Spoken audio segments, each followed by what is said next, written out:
Think and Grow Rich by Napoleon Hill. Author's Preface. In every chapter of this book, mention has been made of the money-making secret, which has made fortunes for more than 500 exceedingly wealthy men whom I have carefully analyzed over a long period of years. The secret was brought to my attention by Andrew Carnegie more than a quarter of a century ago. The canny, lovable old Scotsman carelessly tossed it into my mind when I was but a boy. Then he sat back in his chair, with a merry twinkle in his eyes, and watched carefully to see if I had brains enough to understand the full significance of what he had said to me. When he saw that I had grasped the idea, he asked if I would be willing to spend 20 years or more preparing myself to take it to the world, to men and women who, without the secret, might go through life as failures. I said I would, and with Mr. Carnegie's cooperation, I've kept my promise. This book contains the secret, after having been put to the practical test by thousands of people in almost every walk of life. It was Mr. Carnegie's idea that the magic formula which gave him a stupendous fortune ought to be placed within reach of people who do not have time to investigate how men make money, and it was his hope that I might test and demonstrate the soundness of the formula through the experience of men and women in every calling. He believed the formula should be taught in all public schools and colleges, and expressed the opinion that if it were properly taught, it would so revolutionize the entire educational system that the time spent in school would be reduced to less than half. His experience with Charles M. Schwab and other young men of Mr. Schwab's type convinced Mr. Carnegie that much of which was taught in schools is of no value whatsoever in connection with the business of earning a living or accumulating riches. He had arrived at this decision because he had taken into his business one young man after another, many of them with but little schooling, and by coaching them in the use of this formula, developed in them rare leadership. Moreover, his coaching made fortunes for every one of them who followed his instructions. In the chapter on faith, you'll read the astounding story of the organization of the giant United States Steel Corporation, as it was conceived and carried out by one of the young men through whom Mr. Carnegie proved his formula will work for all who are ready for it. This single application of the secret by that young man, Charles M. Schwab, made him a huge fortune in both money and opportunity. Roughly speaking, this particular application of the formula was worth $600 million. These facts, and they are facts, well known to almost everyone who knew Mr. Carnegie, give you a fair idea of what the reading of this book may bring to you, provided you know what it is that you want. Even before it had undergone 20 years of practical testing, the secret was passed on to more than 100,000 men and women who have used it for their personal benefit, as Mr. Carnegie planned that they should. Some have made fortunes with it. Others have used it successfully in creating harmony in their homes. A clergyman used it so effectively that it brought him an income of upwards of $75,000 a year. Arthur Nash, a Cincinnati tailor, used his near-bankrupt business as a guinea pig on which to test the formula. The business came to life and made a fortune for its owners, and it's still thriving, though Mr. Nash is gone. The experiment was so unique that newspapers and magazines gave it more than $1 million worth of laudatory publicity. The secret was passed on to Stuart Austin Weir of Dallas, Texas. He was ready for it, so ready that he gave up his profession and studied law. Did he succeed? That story is told too. I gave the secret to Jennings Randolph the day he graduated from college, and he has used it so successfully that he is now serving his third term as a member of Congress with an excellent opportunity to keep on using it until it carries him to the White House. While serving as an advertising manager of the LaSalle Extension University, when it was little more than a name, I had the privilege of seeing J.G. Chaplin, president of the university, use the formula so effectively that he has since made the LaSalle one of the great extension schools of the country. The secret to which I refer has been mentioned no fewer than 100 times throughout this book. It has not been named directly, for it seems to work more successfully when it is merely uncovered and left in sight, where those who are ready and searching for it may pick it up. This is why Mr. Carnegie tossed it to me so quietly, without giving me its specific name. If you are ready to put it to use, you will recognize this secret at least once in every chapter. I wish I might feel privileged to tell you how you will know if you are ready, but that would deprive you of much of the benefit you will receive when you make the discovery in your own way. While this book was being written, my own son, who was then finishing the last year of his college work, picked up the manuscript of Chapter 2, read it, and discovered the secret himself. He used the information so effectively that he went directly into a responsible position at the beginning salary greater than the average man ever earns. His story has been briefly described in Chapter 2. When you read it, perhaps you'll dismiss any feeling you may have had at the beginning of the book that it promised too much. And, too, if you have ever been discouraged, if you have had difficulties to surmount which took the very soul out of you, if you have tried and failed, if you were ever handicapped by illness or physical affliction, this story of my son's discovery and the use of the Carnegie formula may prove to be the oasis in the desert of lost hope for which you have been searching. This secret has extensively been used by President Woodrow Wilson during the World War. It is passed on to every soldier who fought in the war, carefully wrapped in the training received before going to the front. President Wilson told me it was a strong factor in raising the funds needed for the war. More than 20 years ago, Honorable Manuel L. Quezon, then resident commissioner of the Philippine Islands, was inspired by the secret to gain freedom for his people. He has gained freedom for the Philippines and is the first president of the Free State. A peculiar thing about the secret is that those who once acquire it and use it find themselves literally swept on to success with but little effort, and they never again submit to failure. If you doubt this, study the names of those who have used it, wherever they've been mentioned. Check their records for yourself and be convinced. There is no such thing as something for nothing. The secret to which I refer can be had without a price, although the price is far less than its value. It cannot be had at any price by those who are not intentionally searching for it. It cannot be given away. It cannot be purchased for money, for the reason that it comes in two parts. One part is already in possession of those who already are ready for it. The secret serves equally well all who are ready for it. Education has nothing to do with it. Long before I was born, the secret had found its way into the possession of Thomas Edison, and he used it so intelligently that he became the world's leading inventor, although he had but 3 months of schooling. The secret was passed on to a business associate of Mr. Edison. He used it so effectively that, although he was then making only $12,000 a year, he accumulated a great fortune, and retired from active business while still a young man. You'll find his story at the beginning of the first chapter. It should convince you that riches are not beyond your reach, that you can still be what you wish to be, that money, fame, recognition, and happiness can be had by all who are ready and determined to have these blessings. How do I know these things? You should have the answer before you finish this book. You may find it in the very first chapter or on the last page.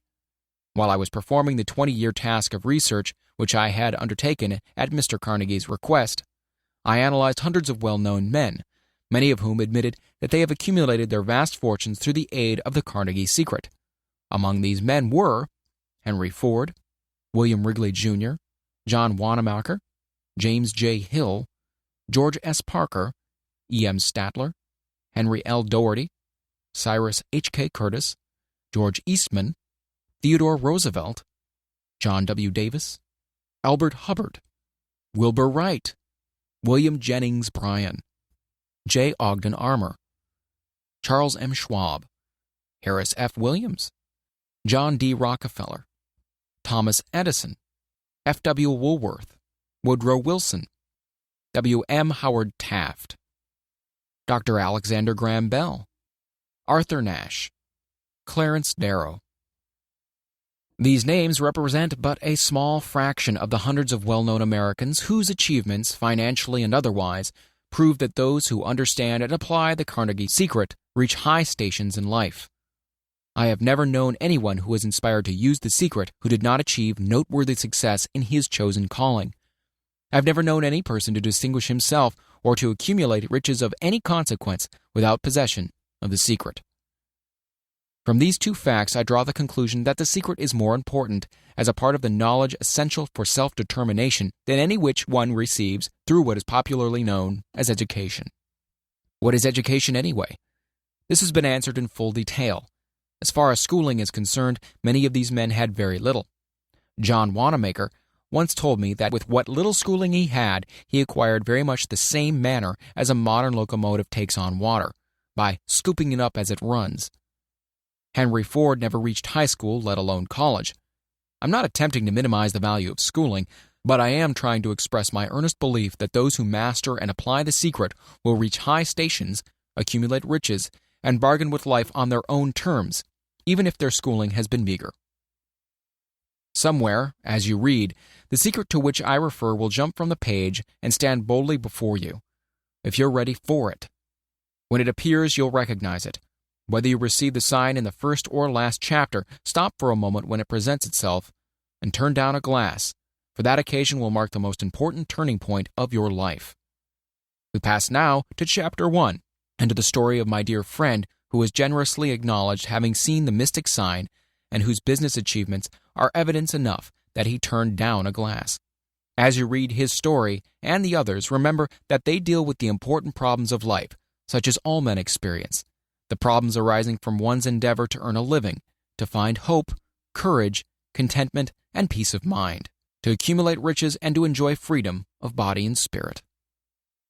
Remember, too, as you go through the book, that it deals with facts and not with fiction, its purpose being to convey a great universal truth through which all who are ready may learn not only what to do, but also how to do it, and receive as well the needed stimulus to make a start.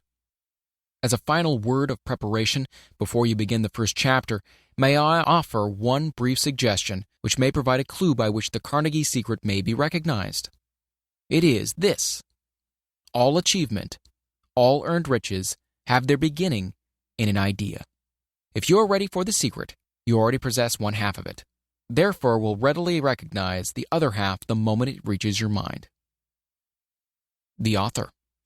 Chapter 1, Introduction. The man who thought his way into partnership with Thomas A. Edison. Truly, thoughts are things, and powerful things at that, when they are mixed with the definiteness of purpose, persistence, and a burning desire for their translation into riches or other material objects.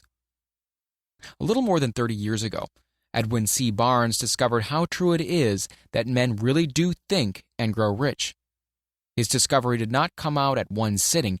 It came little by little, beginning with a burning desire to become a business associate of the great Edison. One of the great characteristics of Barnes's desire was that it was definite. He wanted to work with Edison, not for him.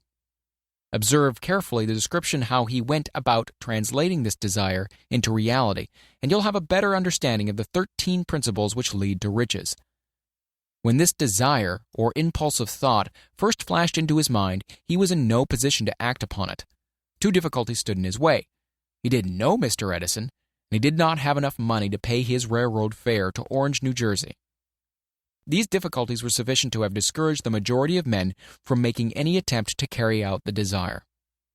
But this was no ordinary desire. He was so determined to find a way to carry out his desire that he finally decided to travel by blind baggage rather than to be defeated. To the uninitiated, this means he went to East Orange on a freight train. He presented himself at Mr. Edison's laboratory and announced he had come to go into business with the inventor. In speaking of the first meeting between Barnes and Edison years later, Mr. Edison said, "He stood there before me, looking like an ordinary tramp, but there was something in the expression of his face which conveyed the impression that he was determined to get what he had come after. I had learned from years of experience with men that when a man really desires a thing so deeply that he's willing to stake his entire future on a single turn of the wheel in order to get it, he's sure to win. I gave him the opportunity he asked for because I saw he had made up his mind to stand by until he succeeded. Subsequent events proved that no mistake was made." Just what young Barnes said to Mr. Edison on that occasion was far less important than that which he thought. Edison himself said so. It could not have been the young man's appearance which got him his start in the Edison office, for that was definitely against him. It was what he thought that counted. If the significance of this statement could be conveyed to every person who reads it, there would be no need for the remainder of this book. Barnes did not get his partnership with Edison on his first interview. He did get a chance to work in the Edison offices at a very nominal wage, doing work that was unimportant to Edison, but most important to Barnes, because it gave him an opportunity to display his merchandise, where his intended partner could see it. Months went by. Apparently nothing happened to bring the coveted goal which Barnes had set up in his mind as his definite major purpose. But something important was happening in Barnes' mind. He was constantly intensifying his desire to become the business associate of Edison. Psychologists have correctly said that when one is truly ready for a thing, it puts in its appearance. Barnes was ready for a business association with Edison. Moreover, he was determined to remain ready until he got that which he was seeking. He did not say to himself, what's the use? I guess I'll change my mind and try for a salesman's job. But he did say, I came here to go into business with Edison, and I'll accomplish this end if it takes the remainder of my life. He meant it. What a different story men would have to tell if only they would adopt a definite purpose and stand by that purpose until it had time to become an all-consuming obsession. Maybe young Barnes did not know it at the time, but his bulldog determination, his persistence in standing back of a single desire, was destined to mow down all opposition and bring him the opportunity he was seeking. When the opportunity came, it appeared in a different form, and form a different direction than Barnes had expected. This is one of the tricks of opportunity. It has a sly habit of slipping in by the back door, and often it comes disguised in the form of misfortune or temporary defeat. Perhaps this is why so many fail to recognize opportunity. Mr. Edison had just perfected a new office device known at that time as the Edison dictating machine, now the Ediphone. His salesmen were not enthusiastic over the machine. They did not believe it could be sold without great effort. Barnes saw his opportunity right away. It had crawled in quietly, hidden in a queer-looking machine which interested no one but Barnes and the inventor. Barnes knew he could sell the Edison dictating machine. He suggested this to Edison and promptly got his chance. He did sell the machine. In fact, he sold it so successfully that Edison gave him a contract to distribute and market it all over the nation. Out of that business association grew the slogan, "Made by Edison and installed by Barnes." The business alliance has been in operation for more than 30 years. Out of it, Barnes has made himself rich in money, but he has done something infinitely greater. He has proved that one really may think and grow rich. How much actual cash and original desire of Barnes has been worth to him, I have no way of knowing. Perhaps it has brought him $2 or $3 million, but the amount, whatever it is, becomes insignificant when compared with the greater asset he acquired in the form of definite knowledge that an intangible impulse of thought can be transmuted into its physical counterpart by the application of known principles. Barnes literally thought himself into a partnership with the great Edison. He thought himself into a fortune. He had nothing to start with except the capacity to know what he wanted and the determination to stand by that desire until he realized it. He had no money to begin with. He had but little education. He had no influence. But he did have initiative, faith, and the will to win. With these intangible forces, he made himself number one man with the greatest inventor who has ever lived. Now, let us look at a different situation and study a man who had plenty of tangible evidence of riches, but lost it because he stopped 3 feet short of the goal he was seeking. 3 feet from gold. One of the most common causes of failure is the habit of quitting when one is overtaken by temporary defeat. Every person is guilty of this mistake at one time or another. An uncle of R.U. Darby was caught by the gold fever in the gold rush days and went west to dig and grow rich. He had never heard that more gold had been mined from the brains of men than has ever been taken from earth. He staked a claim and went to work with pick and shovel. The going was hard, but his lust for gold was definite. After weeks of labor, he was rewarded by the discovery of the shining ore. He needed machinery to bring that ore to the surface. Quietly, he covered up the mine, retraced his footsteps to his home in Williamsburg, Maryland, told his relatives and a few neighbors of the strike, and they got together money for the needed machinery to have it shipped. The uncle and Darby went back to work the mine. The first car of ore was mined and shipped to a smelter. The returns proved they had one of the richest mines in Colorado. A few more cars of that ore would clear the debts. Then would come the big killing in profits. Down went the drills. Up went the hopes of Darby and uncle. Then something happened. The vein of gold ore disappeared. They had come to the end of the rainbow, and the pot of gold was no longer there. They drilled on, desperately trying to pick up the vein again, all to no avail. Finally, they decided to quit. They sold the machinery to a junk man for a few $100s and took the train back home. Some junk men are dumb, but not this one. He called in a mining engineer to look at the mine and do a little calculating. The engineer advised that the project had failed because the owners were not familiar with fault lines.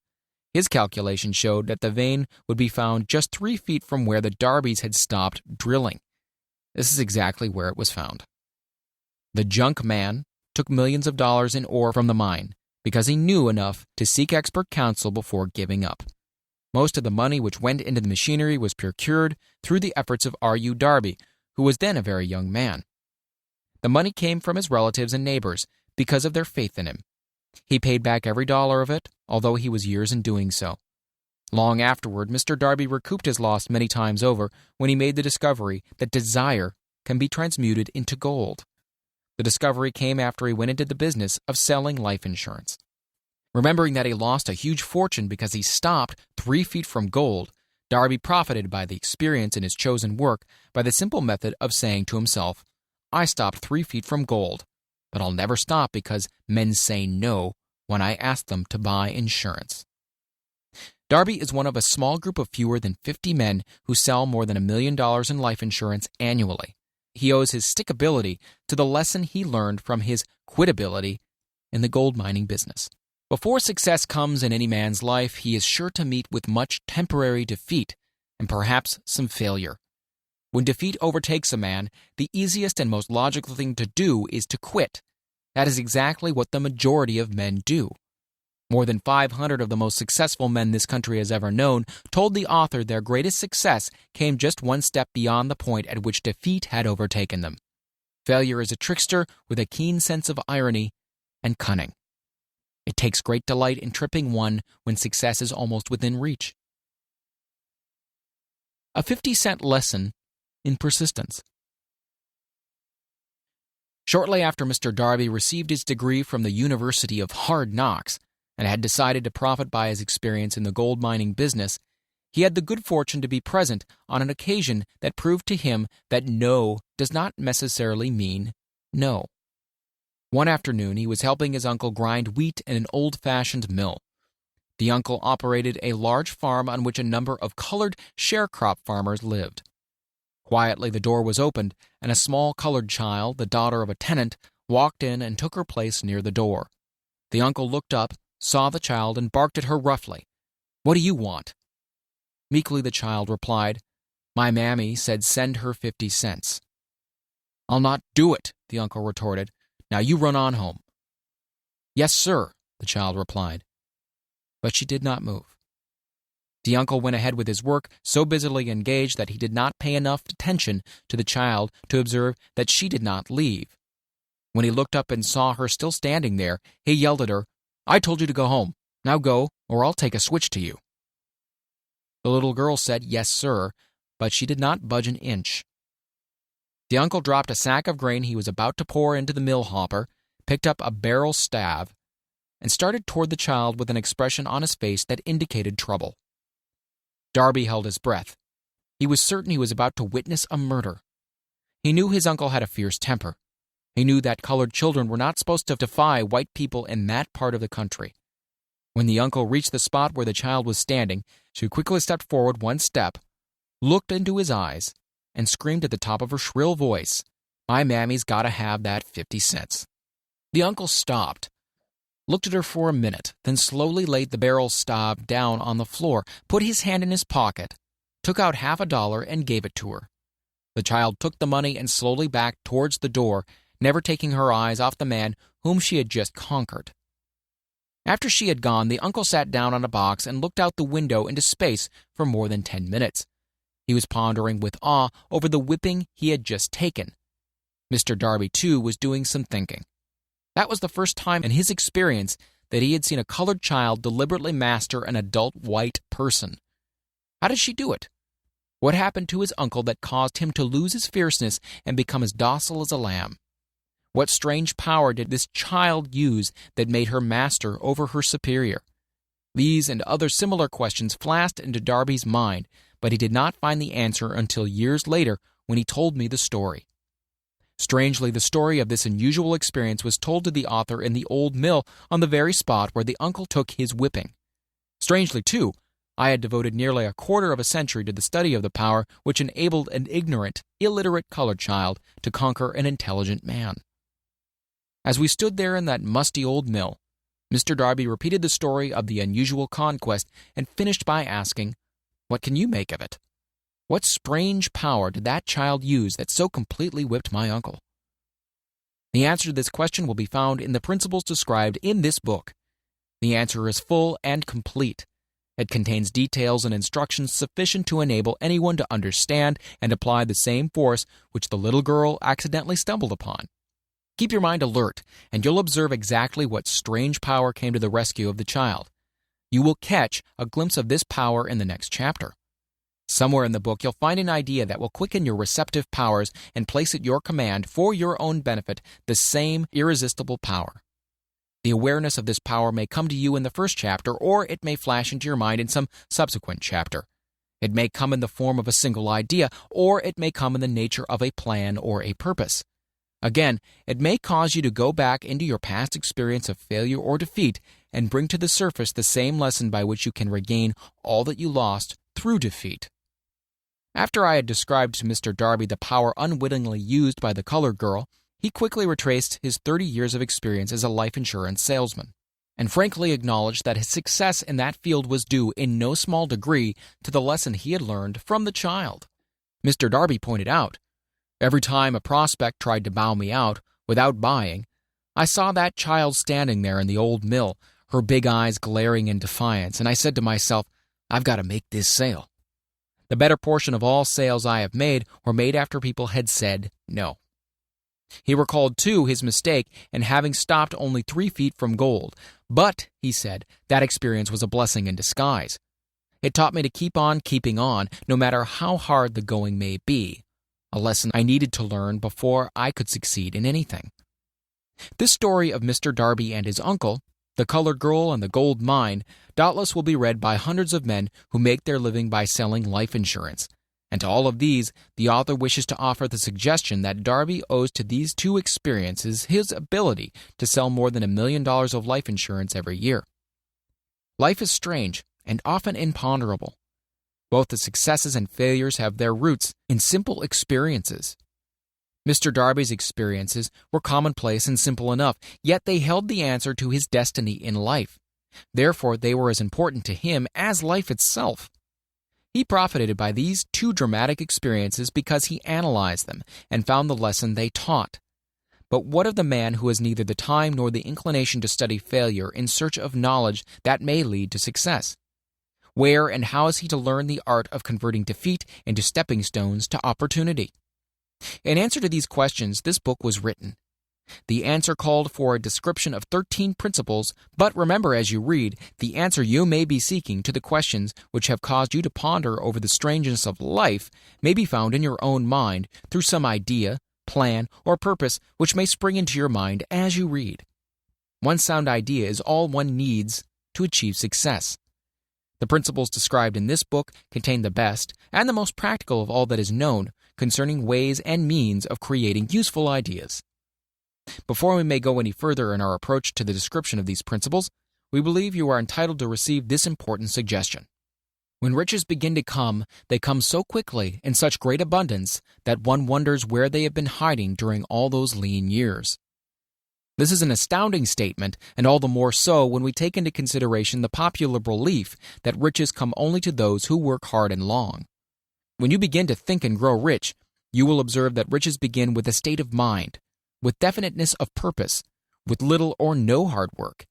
You and every other person ought to be interested in knowing how to acquire that state of mind which will attract riches.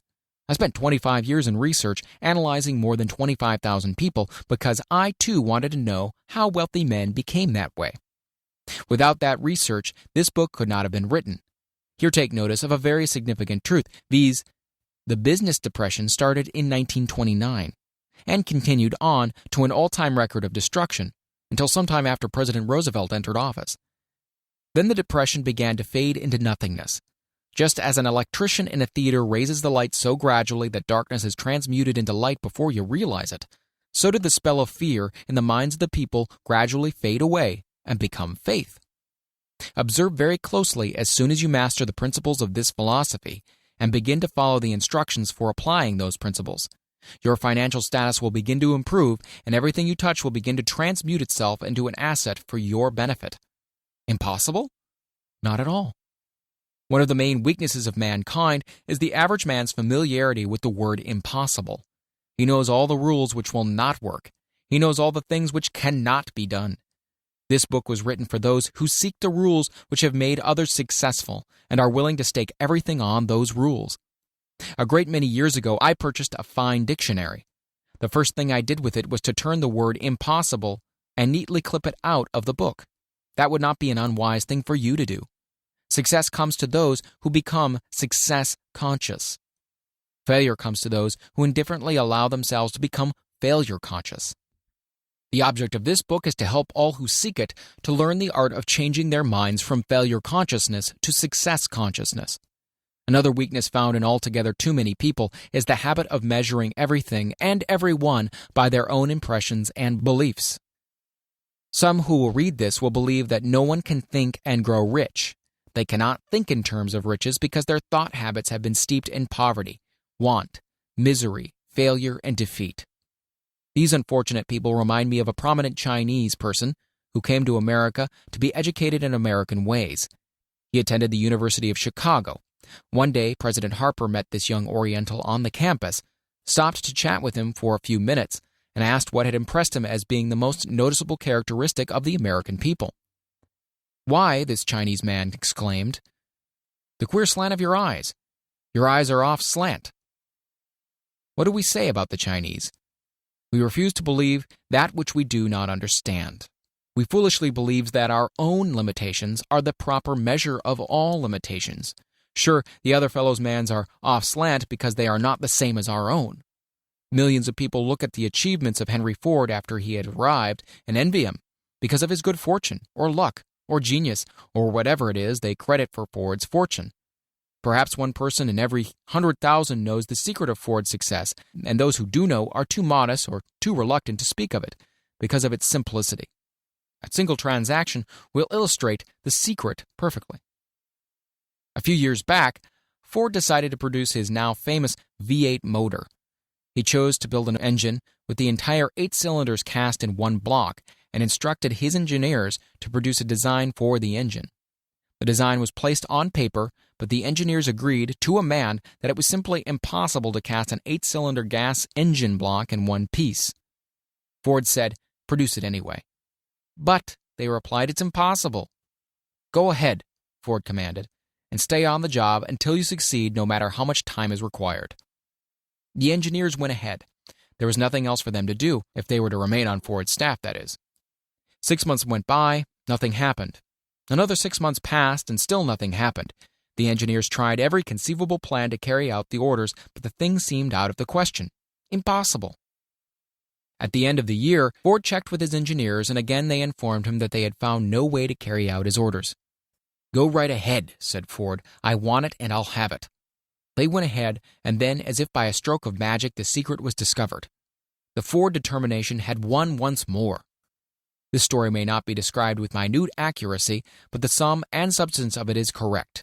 You who wish to think and grow rich, the secret of the Ford millions, if you can. You will not have to look very far. Henry Ford is a success because he understands and applies the principles of success. One of these is desire, knowing what one wants. Remember this Ford story as you read and pick out the lines in which the secret of this stupendous achievement have been described. If you can do this, if you can lay your finger on the particular group of principles which made Ford rich, you can equal his achievements in almost any calling for which you're suited. You are the master of your fate, the captain of your soul, because... When Henry wrote the prophetic lines, "I am the master of my fate, I am the captain of my soul," he should have informed us that we are the masters of our fate, the captains of our souls, because we have the power to control our thoughts. He should have told us that the ether in which these little earths float, in which we move and have our being, is a form of energy moving at an inconceivably high rate of vibration, and that the ether is filled with a form of universal power which adapts itself to the nature of the thoughts we hold in our minds, and influences us in natural ways to transmute our thoughts into their physical equivalent. If the poet had told us of this great truth, we would know why it is that we are the masters of our fate, the captains of our souls.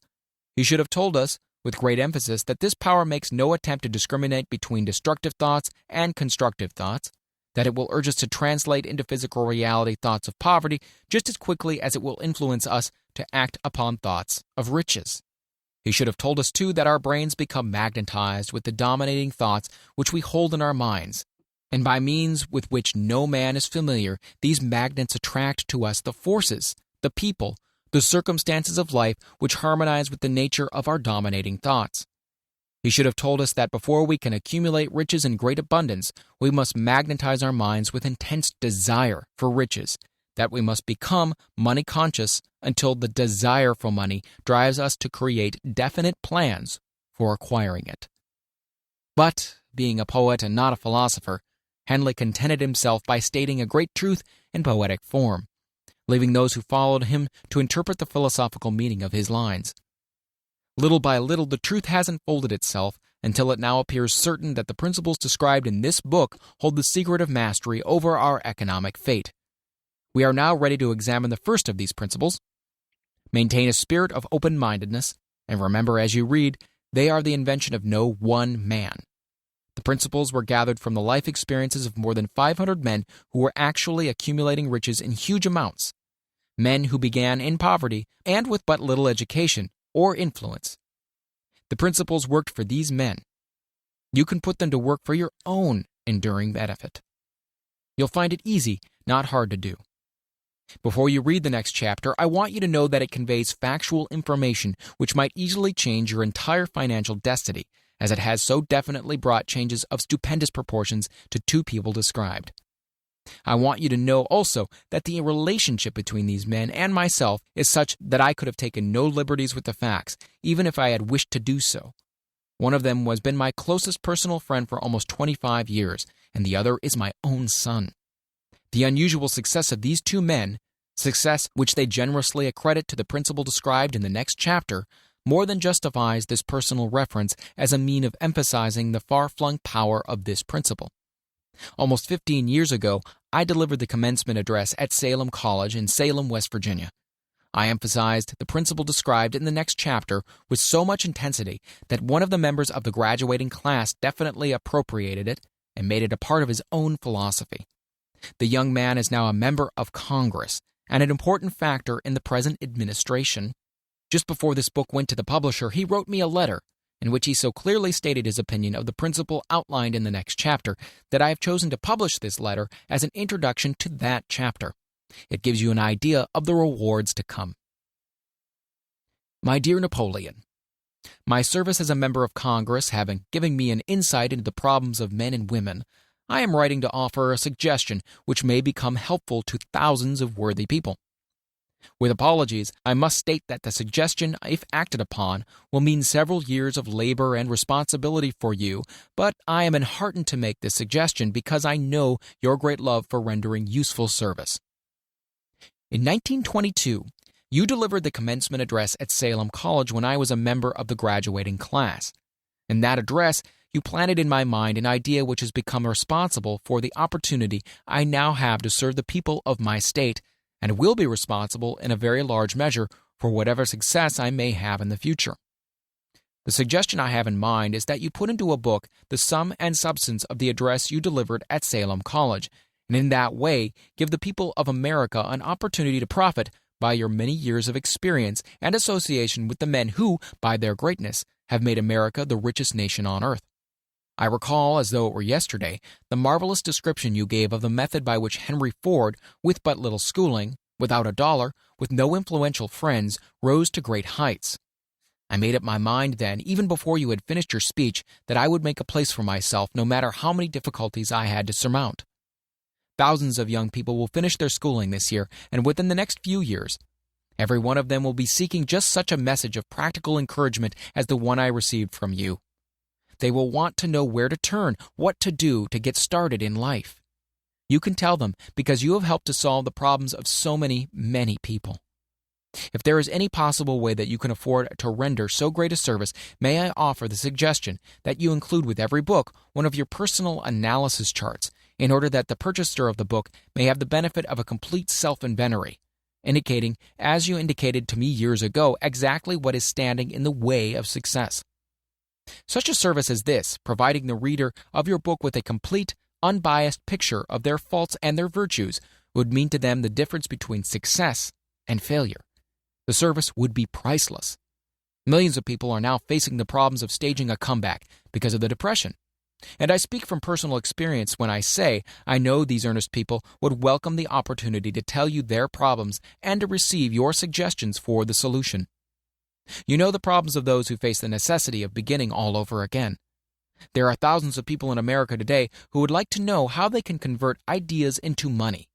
People who must start at scratch, without finances, and recoup their losses. If anyone can help them, you can. If you publish this book, I would like to own the first copy that comes from the press, personally autographed by you. With best wishes, believe me, cordially yours, Jennings Randolph. Chapter 2. Desire, the starting point of all achievement. The first step toward riches. When Edwin C. Barnes climbed down in Orange, New Jersey, more than 30 years ago, he may have resembled a tramp, but his thoughts were those of a king. As he made his way from the railroad tracks to Thomas A. Edison's office, his mind was at work. He saw himself standing in Edison's presence. He heard himself asking Mr. Edison for an opportunity to carry out that one consuming obsession of his life, a burning desire to become the business associate of the great inventor. Barnes' desire was not a hope. It was not a wish. It was a keen, pulsating desire which transcended everything else. It was definite. The desire was not new when he approached Edison. It had been Barnes' dominating desire for a long time. In the beginning, when the desire first appeared in his mind, it may have been, or probably was, only a wish, but it was no mere wish when he appeared before Edison with it. A few years later, Edwin C. Barnes again stood before Edison in the same office where he first met the inventor. This time his desire had been translated into a reality. He was in business with Edison. The dominating dream of his life had become a reality. Today, people who know Barnes envy him because of the break life yielded him. They see him in the days of his triumph without taking the trouble to investigate the cause of his success. Barnes succeeded because he chose a definite goal, placed all his energy, all his willpower, all his effort, everything back of that goal. He did not become the partner of Edison the day he arrived. He was content to start in the most menial work, as long as it provided an opportunity to take even one step towards his cherished goal. 5 years passed before the chance he had been seeking made its appearance. During all those years, not one ray of hope, not one promise of attainment of his desire had been held out to him. To everyone except himself, he appeared just another cog in the Edison business wheel. But in his own mind, he was the partner of Edison every minute of that time, from the very day he first went to work there. It is a remarkable illustration of the power of a definite desire. Barnes won his goal because he wanted to be a business associate of Mr. Edison more than he wanted anything else.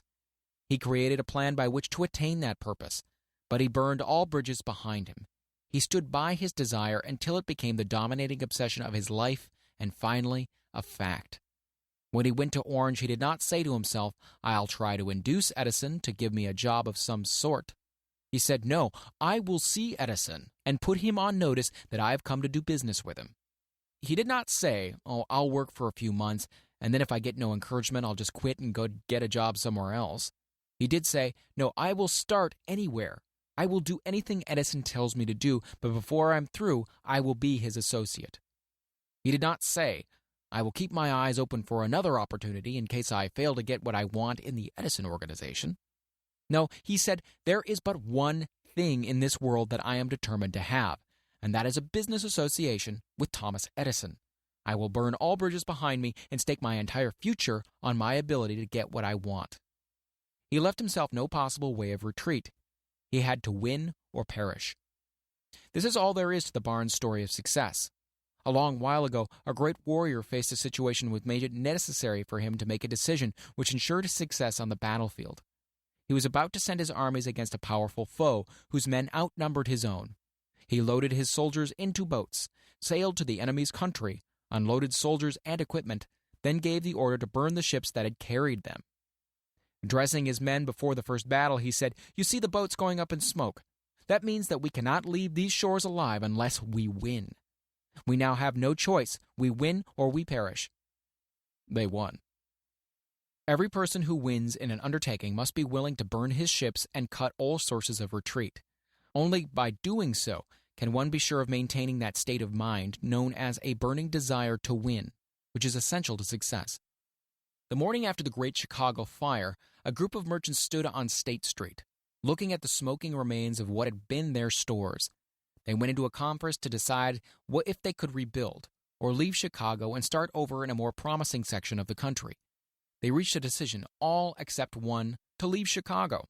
The merchant who decided to stay and rebuild pointed a finger at the remains of his store and said, "Gentlemen, on that very spot, I'm going to build the world's greatest store, no matter how many times it may burn down." This was more than 50 years ago. The store was built. It stands there today, a towering monument to the power of that state of mind known as a burning desire.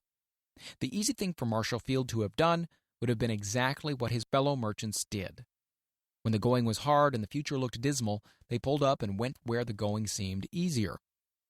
Mark well this difference between Marshall Field and the other merchants, because it is the same difference which distinguishes Edwin C. Barnes from thousands of other young men who have worked in the Edison organization. It is the same difference which distinguishes practically all who succeed from those who fail. Every human being who reaches the age of understanding of the purpose of money wishes for it.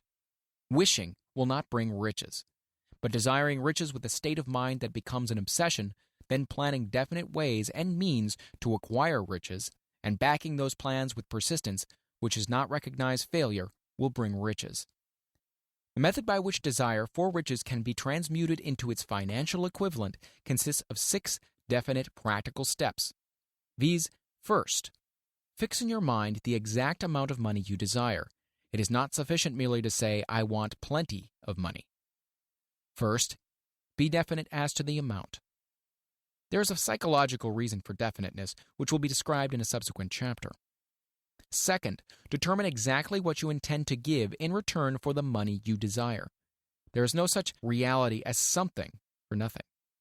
Third, establish a definite date when you intend to possess the money you desire. Fourth, create a definite plan for carrying out your desire and begin at once, whether you are ready or not, to put this plan into action. Fifth, write out a clear, concise statement of the amount of money you intend to acquire. Name the time limit for its acquisition, state what you intend to give in return for the money, and describe clearly the plan through which you intend to accumulate it. Sixth, read your written statement aloud twice daily, once just before retiring at night and once after arising in the morning. As you read, see and feel and believe yourself already in possession of the money. It is important that you follow the instructions described in these 6 steps. It is especially important that you observe and follow the instructions in the 6th paragraph. You may complain that it is impossible for you to see yourself in possession of money before you actually have it. Here is where a burning desire will come to your aid. If you truly desire money so keenly that your desire is an obsession, you will have no difficulty in convincing yourself that you will acquire it. The object is to want money and to become so determined to have it that you convince yourself you will have it. Only those who become money conscious ever accumulate great riches. Money consciousness means that the mind has become so thoroughly saturated with the desire for money that one can see one's self already in possession of it. To the uninitiated, who has not been schooled on the working principles of the human mind, these instructions may appear impractical. It may be helpful to all who fail to recognize the soundness of the 6 steps to know that the information they convey was received from Andrew Carnegie, who began as an ordinary laborer in the steel mills, but managed, despite his humble beginning, to make these principles yield him a fortune of considerably more than $100 million. It may be of further help to know that the 6 steps here recommended were carefully scrutinized by the late Thomas Edison, who placed his stamp of approval upon them as being not only the steps essential for the accumulation of money, but necessary for the attainment of any definite goal. The steps call for no hard labor. They call for no sacrifice. They do not require one to become ridiculous or credulous. To apply them calls for no great amount of education. But the successful application of these 6 steps does call for sufficient imagination to enable one to see and to understand that accumulation of money cannot be left to chance, good fortune, and luck. One must realize that all who have accumulated great fortunes first did a certain amount of dreaming, hoping, wishing, desiring, and planning before they acquired money. You may as well know right here that you can never have riches in great quantities unless you can work yourself into a white heat of desire for money and actually believe you will possess it. You may as well know also that every great leader, from the dawn of civilization down to the present, was a dreamer. Christianity is the greatest potential power in the world today because its founder was an intense dreamer who had the vision and the imagination to see realities in their mental and spiritual form before they had been transmuted into physical form. If you do not see great riches in your imagination, you will never see them in your bank balance. Never in the history of America has there been so great an opportunity for practical dreamers as now exists. The 6-year economic collapse has reduced all men, substantially, to the same level. A new race is about to be run. The stakes represent huge fortunes which will be accumulated within the next 10 years. The rules of the race have changed because we now live in a changed world, and that definitely favors the masses, those who had but little or no opportunity to win under the conditions existing during the Depression, when fear paralyzed growth and development. We who are in this race for riches should be encouraged to know that this changed world in which we live is demanding new ideas, new ways of doing things, new leaders, new inventions, new methods of teaching, new methods of marketing, new books, new literature, new features for the radio, new ideas for moving pictures. Back of all this demand for new and better things, there is one quality which one must possess to win, and that is definiteness of purpose. The knowledge of what one wants, and a burning desire to possess it. The business depression marked the death of one age and the birth of another. This changed world requires practical dreamers who can and will put their dreams into action. The practical dreamers have always been and always will be the pattern makers of civilization. We who desire to accumulate riches should remember the real leaders of the world always have been men who harnessed and put into practical use the intangible, unseen forces of unborn opportunity, and have converted those forces, or impulses of thought, into skyscrapers, cities, factories, airplanes, automobiles, and every form of convenience that makes life more pleasant. Tolerance and an open mind are practical necessities of the dreamer of today. Those who are afraid of new ideas are doomed before they start. Never has there been a time more favorable to pioneers than the present. True, there is no wild and woolly West to be conquered, as in the days of covered wagon, but there is a vast business, financial, and industrial world to be remolded and redirected along new and better lines. In planning to acquire your share of the riches, let no one influence you to scorn the dreamer. To win the big stakes in this changed world, you must catch the spirit of the great pioneers of the past, whose dreams have given to civilization all that it has of value, the spirit which serves as the lifeblood of your own country, your opportunities, and mine, to develop and market our talents. Let us not forget, Columbus dreamed of an unknown world, staked his life on the existence of such a world, and discovered it. Copernicus, the great astronomer, dreamed of a multiplicity of worlds and revealed them. No one denounced him as impractical after he had triumphed. Instead, the world worshipped at his shrine, thus proving once more that success requires no apologies. Failure permits no alibis. If the thing you wish to do is right, go ahead and do it. Put your dream across and never mind what they say if you meet with temporary defeat, or they perhaps do not know that every failure brings with it the seeds of an equivalent success. Henry Ford, poor and uneducated, dreamed of a horseless carriage, went to work with what tools he possessed without waiting for opportunity to favor him, and now evidence of his dream belts the entire earth. He has put more wheels into operation than any man who ever lived because he was not afraid to back his dreams. Thomas Edison dreamed of a lamp that could be operated by electricity, began where he stood to put his dream into action. Despite more than 10,000 failures, he stood by that dream until he made it a physical reality. Practical dreamers do not quit. Whelan dreamed of a chain of cigar stores, transformed his dream into action, and now the United Cigar Stores occupy the best corners in America. Lincoln dreamed of freedom for the black slaves, put his dream into action, and barely missed living to see a united North and South translate his dream into reality. The Wright brothers dreamed of a machine that would fly through the air. Now one may see evidence all over the world that they dreamed soundly. Marconi dreamed of a system for harnessing the intangible forces of the ether. Evidence that he did not dream in vain may be found in every wireless and radio in the world. Moreover, Marconi's dream brought the humblest cabin and the most stately manor house side by side. It made the people of every nation on earth backdoor neighbors. It gave the President of the United States a medium by which he may talk to all the people of America at one time and on short notice. It may interest you to know that Marconi's friends had him taken into custody and examined in a psychopathic hospital when he announced he had discovered a principle through which he could send messages through the air without the aid of wires or other direct physical means of communication. The dreamers of today fare better. The world has become accustomed to new discoveries. Nay, it has shown a willingness to reward the dreamer who gives the world a new idea. Quote, "The greatest achievement was at first, and for a time, but a dream. The oak sleeps in the acorn, the bird waits in the egg, and in the highest vision of the soul, a waking angel stirs. Dreams are the seedlings of reality. Awake, arise, and assert yourself, you dreamers of the world. Your star is now in the ascendancy. The world of the Depression brought the opportunity you have been waiting for. It taught people humility, tolerance, and open-mindedness. The world is filled with an abundance of opportunity which the dreamers of the past never knew. A burning desire to be and to do is the starting point from which the dreamer must take off. Dreams are not born of indifference, laziness, or lack of ambition.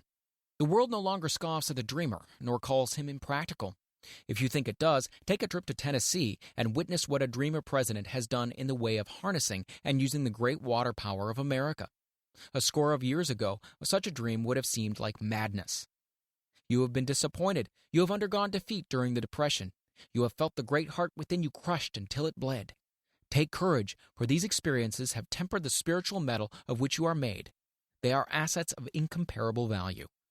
Remember, too, that all who succeed in life get off to a bad start and pass through many heartbreaking struggles before they, quote-unquote, arrive.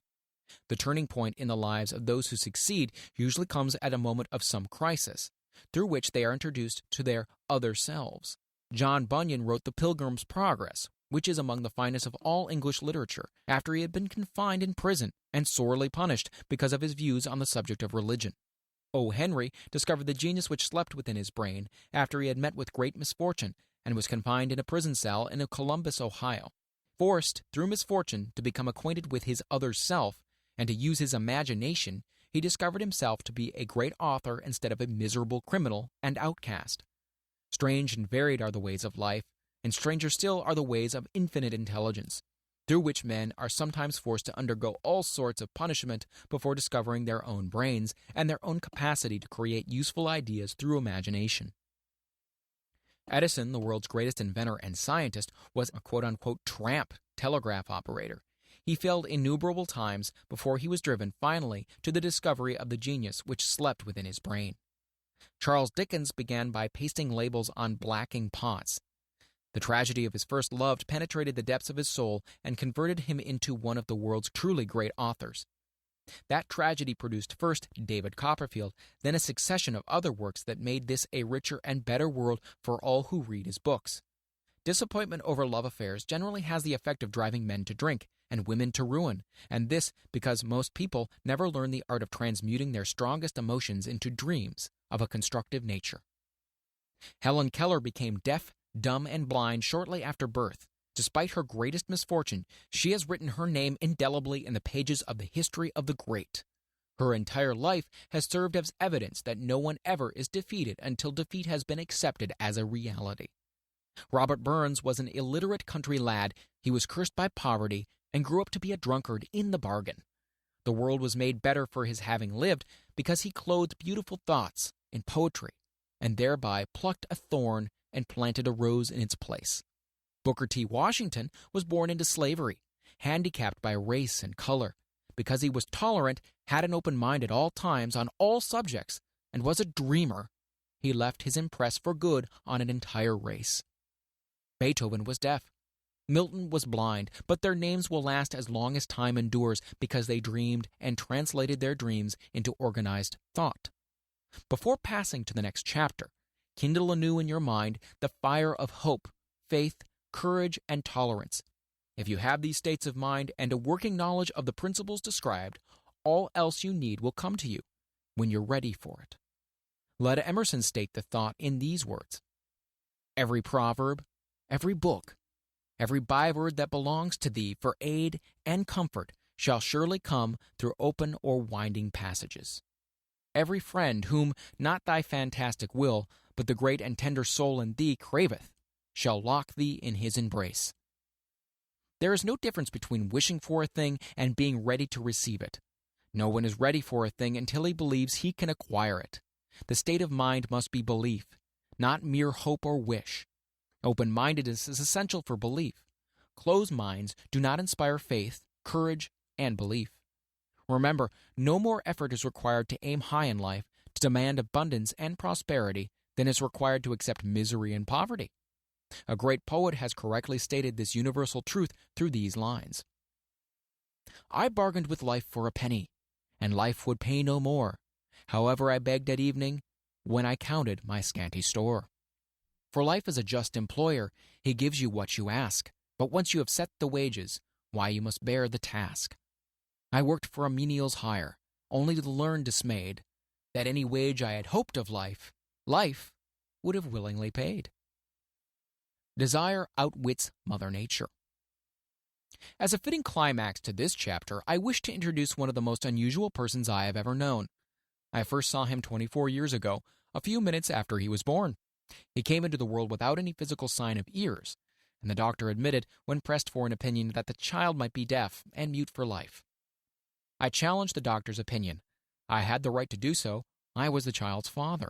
I, too, reached a decision and rendered an opinion, but I expressed the opinion silently in the secrecy of my own heart.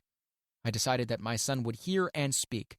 Nature could send me a child without ears, but nature could not induce me to accept the reality of the affliction.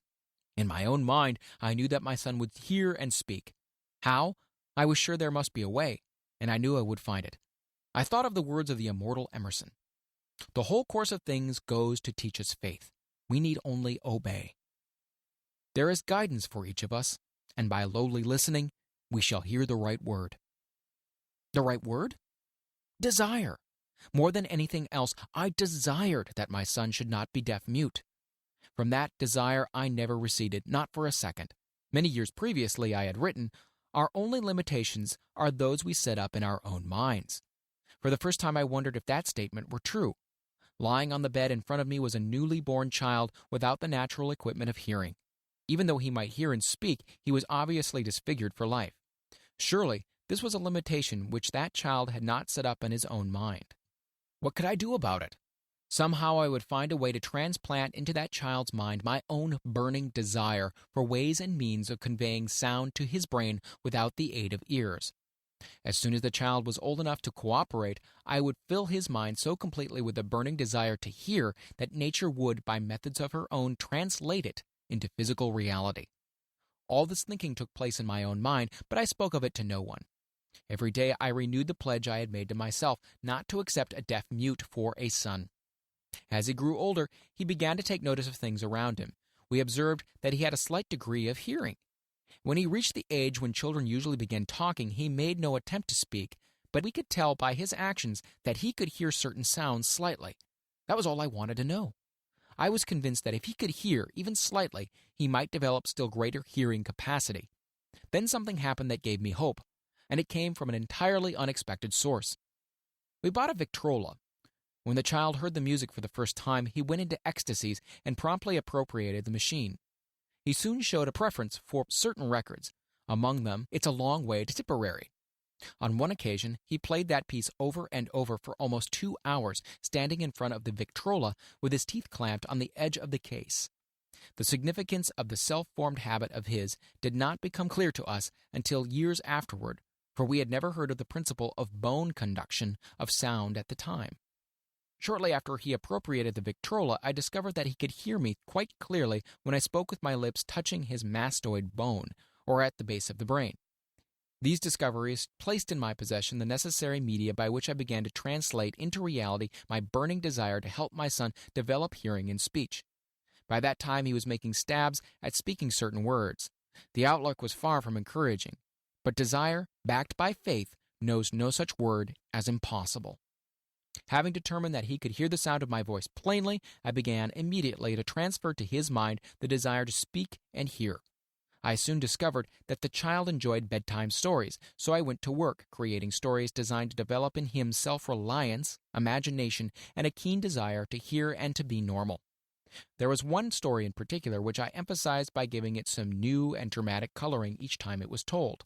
It was designed to plant in his mind the thought that his affliction was not a liability but an asset of great value. Despite the fact that all the philosophy I had examined clearly indicated that every adversity brings with it the seed of an equivalent advantage, I must confess that I had not the slightest idea how this affliction could ever become an asset. However, I continued my practice of wrapping that philosophy in bedtime stories, hoping the time would come when he would find some plan by which his handicap could be made to serve some useful purpose. Reason told me plainly that there was no adequate compensation for the lack of ears and natural hearing equipment. Desire, backed by faith, pushed reason aside and inspired me to carry on. As I analyze the experience in retrospect, I can see now that my son's faith in me had much to do with the astounding results. He did not question anything I told him. I sold him the idea that he had a distinct advantage over his older brother and that his advantage would reflect itself in many ways. For example, the teachers in school would observe that he had no ears, and because of this, they would show him special attention and treat him with extraordinary kindness. They always did. His mother saw to that by visiting the teachers and arranging with them to give the child the extra attention necessary. I sold him the idea, too, that when he became old enough to sell newspapers — his older brother had already become a newspaper merchant — he would have a big advantage over his brother for the reason that people would pay him extra money for his wares because they could see that he was a bright, industrious boy, despite the fact that he had no ears. We could notice that, gradually, the child's hearing was improving. Moreover, he had not the slightest tendency to become self-conscious because of his affliction. When he was about 7, he showed the first evidence that our method of servicing his mind was bearing fruit. For several months he begged for the privilege of selling newspapers, but his mother would not give her consent. She was afraid that his deafness might make it unsafe for him to go on the street alone. Finally, he took matters into his own hands. One afternoon, when he was left at home with the servants, he climbed through the kitchen window, shinnied down to the ground, and set out on his own. He borrowed 6 cents in capital from the neighborhood shoemaker, invested it in papers, sold out, reinvested, and kept repeating until late in the evening. After balancing his accounts and paying back the 6 cents he was borrowed from his banker, he had a net profit of 42 cents. When he got home that night, we found him in bed asleep with the money tightly clenched in his hand. His mother opened his hand, removed the coins, and cried. Of all things, crying over her son's first victory seemed so inappropriate. My reaction was the reverse. I laughed heartily, for I knew that my endeavor to plant in the child's mind an attitude of faith in himself had been successful. His mother saw in his first business venture a little deaf boy who had gone out in the streets and risked his life to earn money.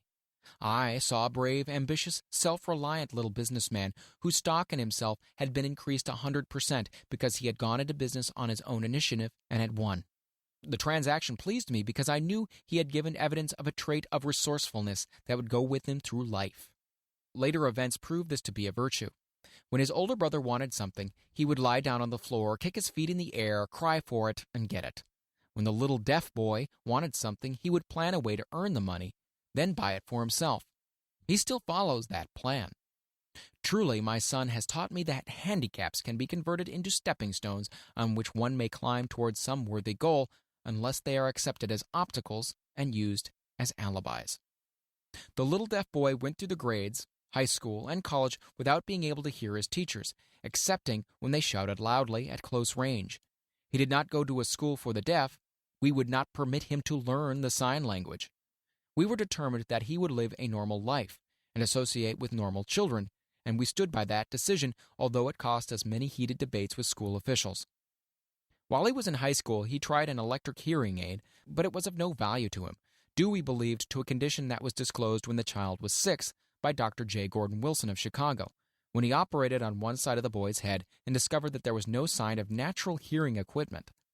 During his last week in college, 18 years after the operation, something happened which marked the most important turning point in his life. Through what seemed to be mere chance, he came into possession of another electrical hearing device, which was sent to him on a trial. He was slow about testing it, due to his disappointment with a similar device. Finally, he picked the instrument up, and more or less carelessly placed it on his head, hooked up the small battery, and lo, as if by a stroke of magic, his lifelong desire for normal hearing became a reality. For the first time in his life, he heard practically as well as any person with normal hearing. God moves in mysterious ways, his wonders to perform. Overjoyed because of the changed world which had been brought to him through this hearing device, he rushed to the telephone, called his mother, and heard her voice perfectly.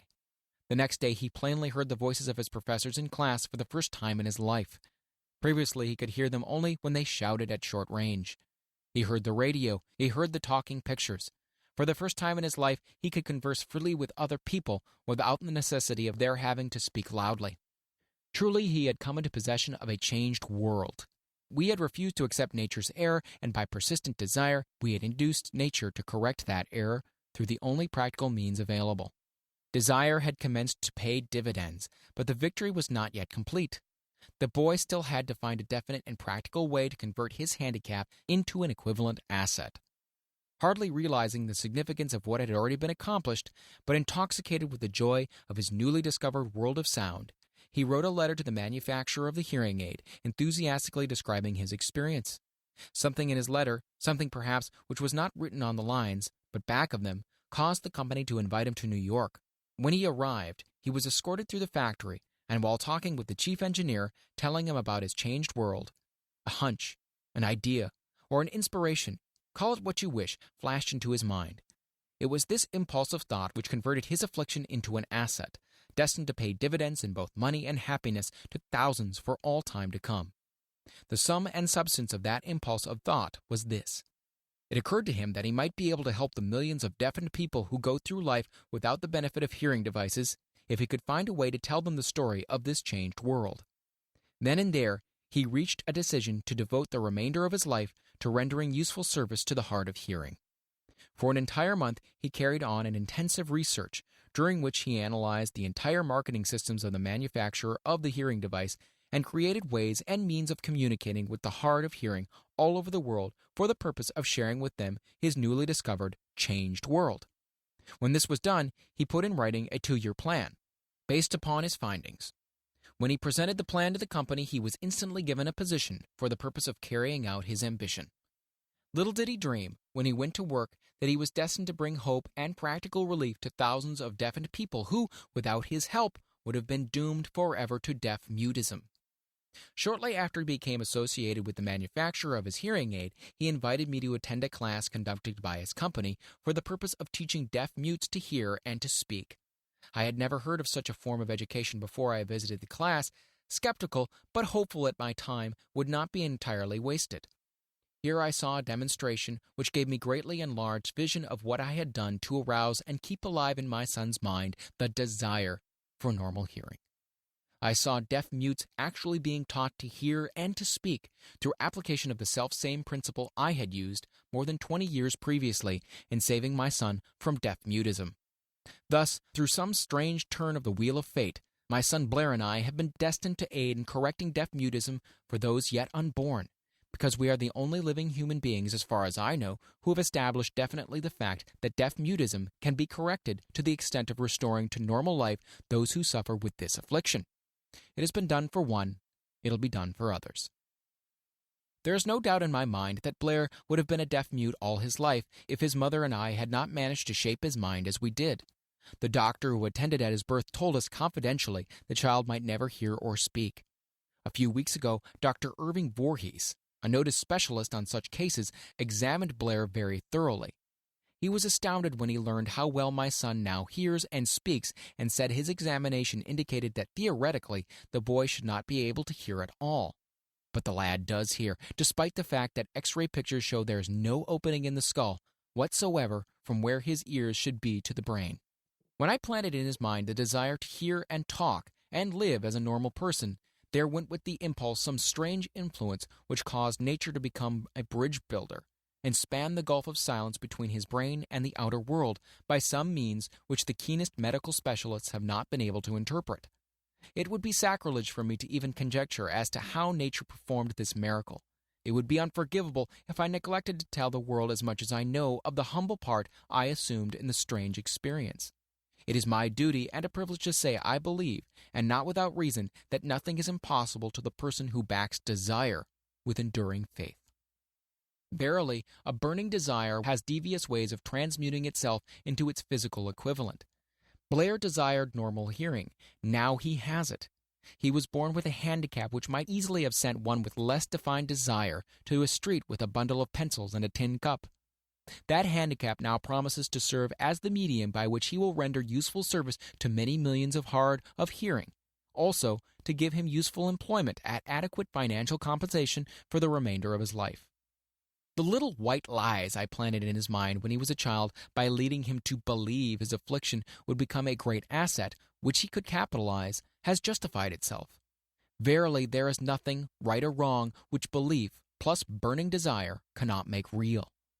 These qualities are free to everyone. In all my experience in dealing with men and women who had personal problems, I never handled a single case which more definitely demonstrates the power of desire. Authors sometimes make the mistake of writing of subjects of which they have not but superficial or very elementary knowledge. It has been my good fortune to have had the privilege of testing the soundness of the power of desire through the affliction of my own son. Perhaps it was providential that the experience came as it did. For surely no one is better prepared than he to serve as an example of what happens when desire is put to the test. If Mother Nature bends to the will of desire, is it logical that mere men can defeat a burning desire? Strange and imponderable is the power of the human mind. We do not understand the method for which it uses every circumstances, every individual, every physical thing within its reach as a mean of transmuting desire into its physical counterpart. Perhaps science will uncover this secret. I planted in my son's mind the desire to hear and to speak as any normal person hears and speaks. That desire has now become a reality. I planted in his mind the desire to convert his greatest handicap into his greatest asset. That desire has been realized. The modus operandi by which the astounding result was achieved is not hard to describe. It consisted of 3 very definite facts. First, I mixed faith with the desire for normal hearing, which I passed on to my son. Second, I communicated my desire to him in every conceivable way available, through persistent, continuous effort over a period of years. Third, he believed me. As this chapter was being completed, news came of the death of Madame Schumann-Heink. One short paragraph of the news dispatch gives the clue to this unusual woman's stupendous success as a singer. I quote the paragraph because the clue it contains is none other than desire. Early in her career, Madame Schumann-Heink visited the director of the Vienna Court Opera to have him test her voice. But he did not test it. After taking one look at the awkward and poorly dressed girl, he exclaimed none too gently, "With such a face, and with no personality at all, how can you ever expect to succeed in opera? My good child, give up the idea. Buy a sewing machine and go to work. You can never be a singer." Never is a long time. The director of the Vienna Court Opera knew much about the technique of singing. He knew little about the power of desire when it assumes the proportion of an obsession. If he had known more of that power, he would have not made the mistake of condemning genius without giving it an opportunity. Several years ago, one of my business associates became ill. He became worse as time went on, and finally was taken to the hospital for an operation. Just before he was wheeled into the operating room, I took a look at him and wondered how anyone as thin and emaciated as he could possibly go through a major operation successfully. The doctor warned me that there was little of any chance of me ever seeing him alive again. But that was the doctor's opinion. It was not the opinion of the patient. Just before he was wheeled away, he whispered feebly, "Don't be disturbed, Chief. I'll be out of here in a few days." The attending nurse looked at me with pity, but the patient did come through safely. After it was all over, his physician said, "Nothing but his own desire to live saved him. He would never have pulled through if he had not refused to accept the possibility of death." I believe in the power of desire, backed by faith, because I have seen this power lift men from lowly beginnings to places of power and wealth. I have seen it rob the grave of its victims. I have seen it serve as the medium by which men stage a comeback after having been defeated in 100 different ways. I have seen it provide my own son with a normal, happy, successful life, despite nature's having sent him into a world without ears. How can one harness and use the power of desire? This has been answered through this and the subsequent chapters of this book. This message is going out to the world at the end of the longest and perhaps the most devastating depression America has ever known. It is reasonable to presume that the message may come to the attention of many who have been wounded by the depression, those who have lost their fortunes, others who have lost their positions, and great numbers who must recognize their plans and stage a comeback. To all these, I wish to convey the thought that all achievement, no matter what may be its nature or its purpose, must begin with an intense, burning desire for something definite. Through some strange and powerful principle of mental chemistry which she has never divulged, nature wraps up in the impulse of strong desire that something, quote-unquote, which recognizes no such word as impossible and accepts no such reality as failure. Chapter 3. Faith visualization of and belief in attainment of desire. The second step toward riches. Faith is the head chemist of the mind. When faith is blended with the vibration of thought, the subconscious mind instantly picks up the vibration, translates it into spiritual equivalents, and transmits it to the infinite intelligence, as in the case of prayer. The emotions of faith, love, and sex are the most powerful of all the major positive emotions. When the three are blended, they have the effect of coloring the vibration of thought in such a way that it instantly reaches the subconscious mind, where it is changed into its spiritual equivalent, the only form that induces a response from the infinite intelligence. Love and faith are psychic, related to the spiritual side of man. Sex is purely biological and related only to the physical. The mixing or blending of these three emotions has the effect of opening a direct line of communication between the finite, thinking mind of man and infinite intelligence. How to develop faith. There comes now a statement which will give a bigger or better understanding of the importance the principle of autosuggestion assumes in the transmutation of desire into its physical or monetary equivalent. Namely, faith is a state of mind which may be induced or created by affirmation or repeated instructions to the subconscious mind through the principle of autosuggestion. As an illustration, consider the purpose for which you are presumably reading this book. The object is naturally to acquire the ability to transmute the intangible thought impulse of desire into its physical counterpart, money. By following the instructions laid down in the chapters on autosuggestion and the subconscious mind, as summarized in the chapter on autosuggestion, you may convince the subconscious mind that you believe you will receive that for which you ask, and it will act upon that belief, which your subconscious mind passes back to you in the form of faith, followed by definite plans for procuring that which you desire. The method by which one develops faith where it does not already exist is extremely difficult to describe, almost as difficult, in fact, as it would be to describe the color of red to a blind man who has never seen color and has nothing with which to compare what you describe to him.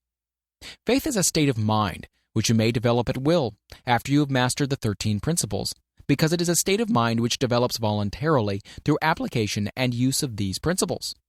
Repetition of affirmation of orders to your subconscious mind is the only known method of voluntary development of the emotion of faith.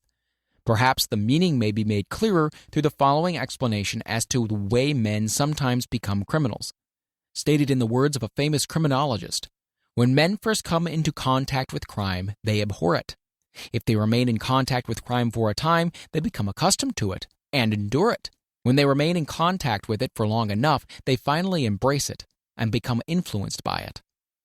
This is the equivalent of saying that any impulse of thought which is repeatedly passed on to the subconscious mind is, finally, accepted and acted upon by the subconscious mind, which proceeds to translate that impulse into its physical equivalent by the most practical procedure available. In connection with this, consider again the statement, all thoughts which have been emotionalized, given feeling, and mixed with faith, begin immediately to translate themselves into their physical equivalent or counterpart. The emotions, or the feeling portion of thoughts, are the factors which give thoughts vitality, life, and action. The emotions of faith, love, and sex, when mixed with any thought impulse, give it greater action than any of these emotions can do singly. Not only thought impulses which have been mixed with faith, but those which have been mixed with any of the positive emotions or any of the negative emotions may reach and influence the subconscious mind. From this statement, you will understand that the subconscious mind will translate into its physical equivalent a thought impulse of a negative or destructive nature, just as readily as it will act upon the thought impulses of a positive or constructive nature. This accounts for the strange phenomenon so many millions of people experience, referred to as misfortune or bad luck.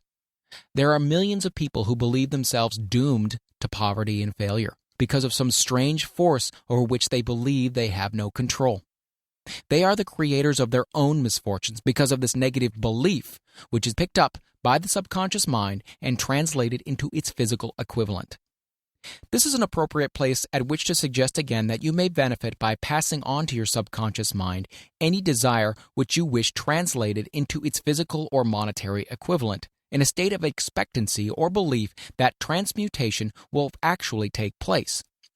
Your belief or faith is the element which determines the action of your subconscious mind. There is nothing to hinder you from deceiving your subconscious mind when giving it instructions through autosuggestion, just as I deceived, quote-unquote, my son's subconscious mind. To make this deceit more realistic, conduct yourself just as you would if you were already in possession of the material thing which you are demanding when you call upon your subconscious mind. The subconscious mind will transmute into its physical equivalent by the most direct and practical media available any order which is given to it in a state of belief or faith that the order will be carried out. Surely, enough has been stated to give a starting point from which one may, through experiment and practice, acquire the ability to mix faith with any order given to the subconscious mind. Perfection will come through practice. It cannot come by merely reading instructions. If it be true that one may become a criminal by association with crime, and this is a known fact, it's equally true that one may develop faith by voluntarily suggesting to the subconscious mind that one has faith. The mind comes finally to take on the nature of the influences which dominate it. Understand this truth, and you will know why it is essential for you to encourage the positive emotions as dominating forces of your mind, and discourage and eliminate negative emotions. A mind dominated by positive emotions becomes a favorable abode for the state of mind known as faith. A mind so dominated may at will give the subconscious mind instructions, which it will accept and act upon immediately. Faith is a state of mind which may be induced by autosuggestion. All down the ages, religionists have admonished struggling humanity to have faith in this, that, and other dogma or creed, but they have failed to tell people how to have faith. They have not stated that faith is a state of mind and that it may be induced by self-suggestion. In language which any normal human being can understand, we will describe all that is known about the principle through which faith may be developed, where it does not already exist. Have faith in yourself, faith in the infinite. Before we begin, you should be reminded again that faith is the eternal elixir which gives life, power, and action to the impulse of thought. The foregoing sentence is worth reading a second time, and a third, and a fourth. It is worth reading aloud. Faith is the starting point of all accumulation of riches. Faith is the basis of all miracles and all mysteries which cannot be analyzed by the rules of science. Faith is the only known antidote for failure. Faith is the element, the chemical, which, when mixed with prayer, gives one direct communication with infinite intelligence. Faith is the element which transforms the ordinary vibration of thought created by the finite mind of man into the spiritual equivalent. Faith is the only agency through which the cosmic force of infinite intelligence can be harnessed and used by man. Every one of the foregoing statements is capable of proof. The proof is simple and easily demonstrated. It is wrapped up in the principle of autosuggestion. Let us center our attention, therefore, upon the subject of self-suggestion and find out what it is and what it is capable of achieving. It is a well-known fact that one comes finally to believe whatever one repeats to oneself, whether the statement be true or false. If a man repeats a lie over and over, he will eventually accept the lie as truth. Moreover, he will believe it to be the truth. Every man is what he is because of the dominating thoughts which he permits to occupy his mind. Thoughts which a man deliberately places in his own mind and encourages with sympathy, and with which he mixes any one or more of the emotions, constitute the motivating forces which direct and control his every movement, act, and deed. Comes now a very significant statement of truth. Thoughts which are mixed with any of the feeling of emotions constitute a magnetic force which attracts, from the vibrations of the ether, other similar or related thoughts. A thought thus magnetized with emotion may be compared to a seed which, when planted in fertile soil, germinates, grows, and multiplies itself over and over again until that which was originally one small seed becomes countless millions of seeds of the same brand. The ether is a great cosmic mass of eternal forces of vibration. It is made up of both destructive vibrations and constructive vibrations. It carries at all times vibrations of fear, poverty, disease, failure, misery, and vibrations of prosperity, health, success, and happiness, just as surely as it carries the sound of hundreds of orchestrations of music and hundreds of human voices, all of which maintain their own individuality and means of identification through the medium of radio. From the great storehouse of the ether, the human mind is constantly attracting vibrations which harmonize with that which dominates the human mind. Any thought, idea, plan, or purpose which one holds in one's mind attracts, from the vibrations of the ether, a host of its relatives, adds these relatives to its own force, and grows until it becomes the dominating, motivating master of the individual in whose mind it has been housed. Now let us go back to the starting point and become informed as to how the original seed of an idea, plan, or purpose may be planted in the mind. The information is easily conveyed. Any plan, idea, or purpose may be placed in the mind through repetition of thought. This is why you are asked to write out a statement of your major purpose, or definite chief aim, commit it to memory, and repeat it in audible words day after day until these vibrations of sound have reached your subconscious mind. We are what we are because of the vibrations of thought which we pick up and register through the stimuli of our daily environment. Resolve to throw off the influences of any unfortunate environment and to build your own life to order. Taking inventory of mental assets and liabilities, you will discover that your greatest weakness is a lack of self-confidence. This handicap can be surmounted and timidity translated into courage through the aid of the principle of autosuggestion. The application of this principle may be made through a simple arrangement of positive thought impulses stated in writing, memorized and repeated until they become a part of the working equipment of the subconscious faculty of your mind. Self-confidence formula. First, I know that I have the ability to achieve the object of my definite purpose in life. Therefore, I demand of myself persistent, continuous action towards its attainment, and I here and now promise to render such action. Second, I realize that the dominating thoughts of my mind will eventually reproduce themselves in outward physical action and gradually transform themselves into physical reality. Therefore, I will concentrate my thoughts for 30 minutes daily upon the task of thinking of the person I intend to become, thereby creating in my mind a clear mental picture of that person. Third, I know through the principle of autosuggestion, any desire that I persistently hold in my mind will eventually seek expression through some practical means of attaining the object back of it. Therefore, I will devote 10 minutes a day to demanding of myself the development of self-confidence. Fourth, I have clearly written down a description of my definite chief aim in life, and I will never stop trying until I have developed sufficient self-confidence for its attainment. Fifth, I fully realize that no wealth or position can long endure unless built upon truth and justice. Therefore, I will engage in no transaction which does not benefit all whom it affects. I will succeed by attracting to myself the forces I wish to use and the cooperation of other people. I will induce others to serve me because of my willingness to serve others.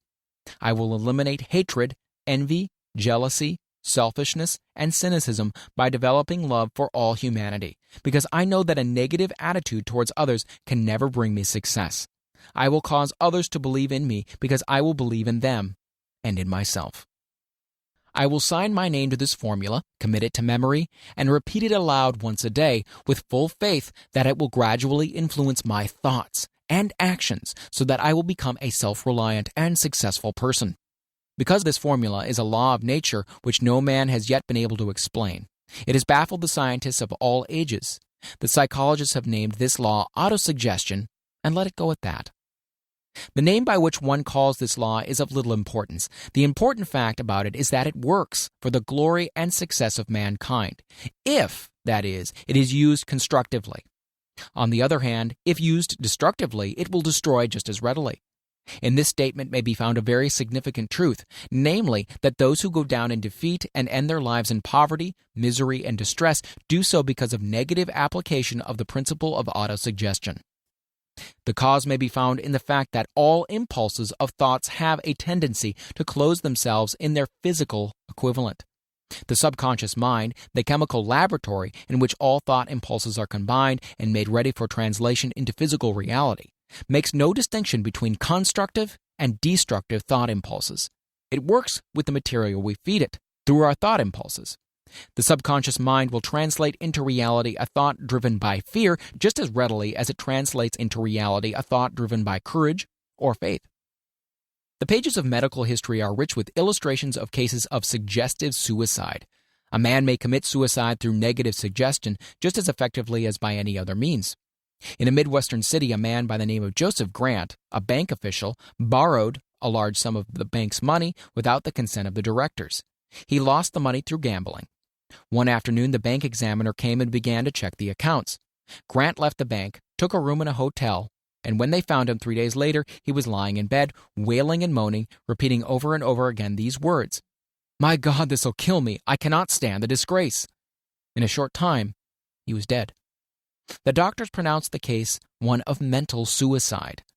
Just as electricity will turn the wheels of industry and render useful service if used constructively, or snuff out life if wrongly used, so will the law of autosuggestion lead you to peace and prosperity, or down into the valley of misery, failure, death, according, that is, to your degree of understanding and application of it. If you fill your mind with fear, doubt, and unbelief in your ability to connect with and use the forces of infinite intelligence, the law of autosuggestion will take the spirit of unbelief and use it as a pattern by which your subconscious mind will translate it into its physical equivalent. This statement is as true as the statement that 2 and 2 are 4. Like the wind which carries one ship east and another west, the law of autosuggestion will lift you up or pull you down according to the way you set your sails of thought. The law of autosuggestion, through which any person may rise to the altitudes of achievement which stagger the imagination, is well described in the following verse. If you think you are beaten, you are. If you dare not, you don't. If you like to win but think you can't, it is almost certain you won't. If you think you'll lose, you're lost. For out of the world we find, success begins with a fellow's will. It's all in the state of mind. If you think you are outclassed, you are. You've got to think high to rise. You've got to be sure of yourself before you can ever win a prize. Life's battles don't always go to the stronger or faster man, but soon or late the man who wins is the man who thinks he can. Observe the words which have been emphasized, and you will catch the deep meaning which this poet had in mind. Somewhere in your makeup, perhaps in the cells of your brain, there lies sleeping the seed of achievement which, if aroused and put into action, would carry you to heights such as you may never have hoped to attain. Just as a master musician may cause the most beautiful strains of music to pour forth from the strings of a violin, so you may arouse the genius which lies asleep in your brain and cause it to drive you upward to whatever goal you wish to achieve. Abraham Lincoln was a failure at everything he tried until he was well past the age of 40. He was a Mr. Nobody from nowhere until a great experience came into his life, aroused the sleeping genius within his heart and brain, and gave the world one of its really great men. That experience was mixed with the emotions of sorrow and love. It came to him through Anne Rutledge, the only woman whom he ever truly loved. It is a known fact that the emotion of love is closely akin to the state of mind known as faith, and it's for this reason that love comes very near to translating one's thought impulses into their spiritual equivalent. During his work of research, the author discovered, from the analysis of life work and achievements of hundreds of men of outstanding accomplishment, that there was the influence of a woman's love back of nearly every one of them. The emotion of love in the human heart and brain creates a favorable field of magnetic attraction which causes an influx of the higher and finer vibrations which are afloat in the ether. If you wish evidence of the power of faith, study the achievements of men and women who have employed it. At the head of the list comes the Nazarene. Christianity is the greatest single force which influences the minds of men. The basis of Christianity is faith. No matter how many people may have perverted or misinterpreted the meaning of this great force, and no matter how many dogmas and creeds have been created in its name which do not reflect its tenets. The sum and substance of the teachings and achievements of Christ, which may have been interpreted as miracles, were nothing more nor less than faith. If there are any such phenomena as miracles, they are produced only through the state of mind known as faith. Some teachers of religion, and many who call themselves Christians, never understand nor practice faith. Let us consider the power of faith as it is now being demonstrated by a man who is well known to all of civilization, Mahatma Gandhi of India. In this man, the world has one of the most astounding examples known to civilization of the possibilities of faith. Gandhi wields more potential power than any man living at his time, and this despite the fact that he has none of the orthodox tools of power, such as money, battleships, soldiers, and materials of warfare.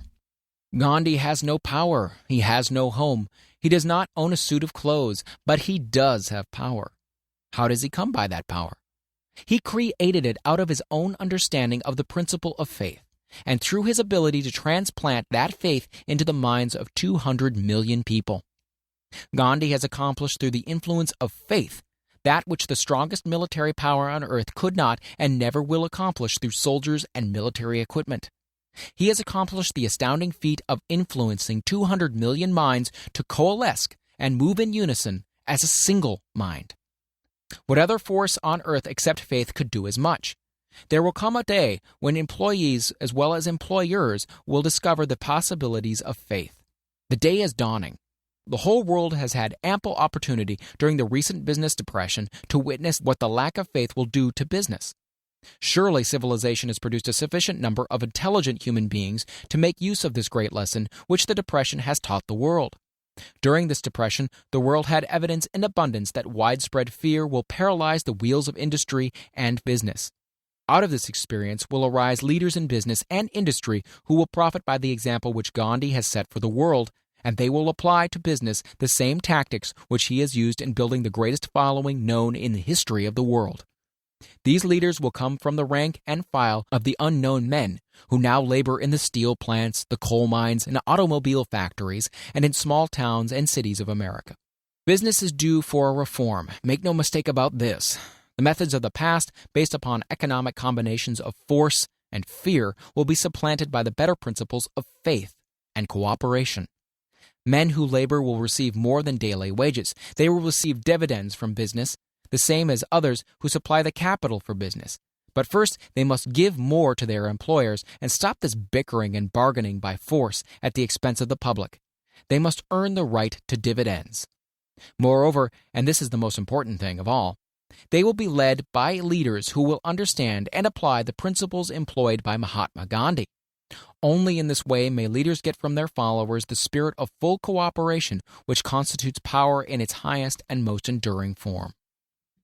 This stupendous machine age in which we live and from which we are just emerging has taken the soul out of men. Its leaders have driven men as though they were pieces of cold machinery. They were forced to do so by the employers who have bargained at the expense of all concerned to get and not to give. The watchword of the future will be human happiness and contentment, and when this state of mind shall have been attained, the production will take care of itself more effectively than anything that has been accomplished where men did not and could not mix faith and individual interest with their labor.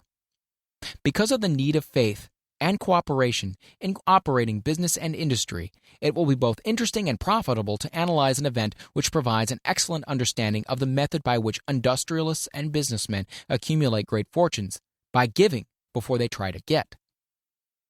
The event chosen for this illustration dates back to 1900 when the United States Steel Corporation was first being formed.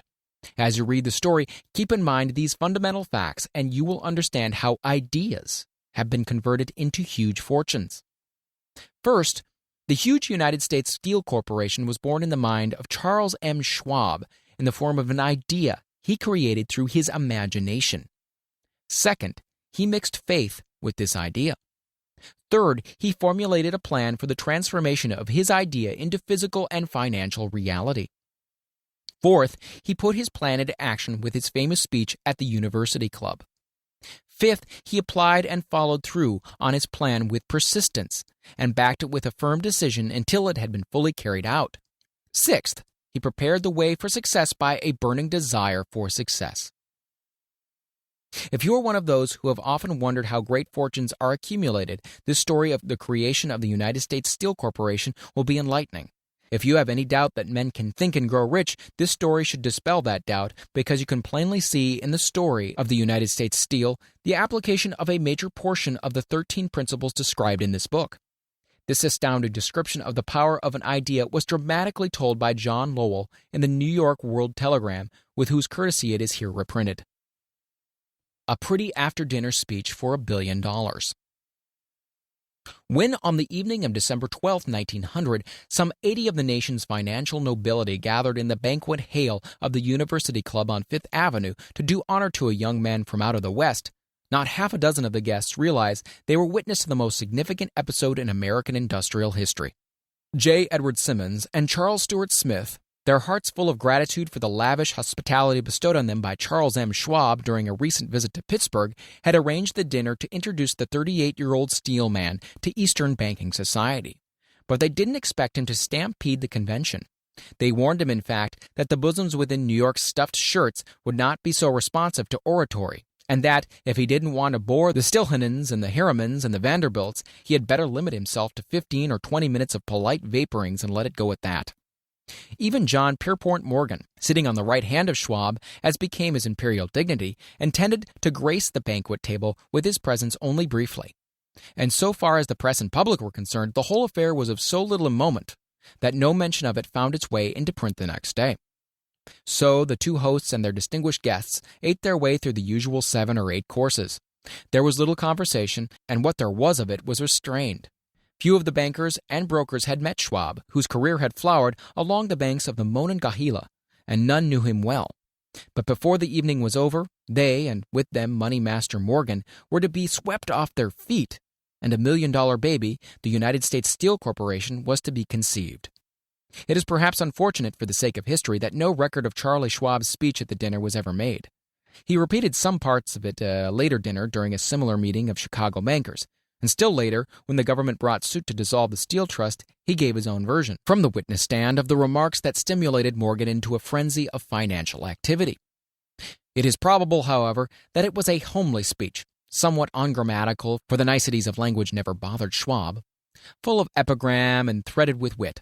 But aside from that, it had a galvanic force and effect upon the 5 billions of estimated capital that was represented by the diners.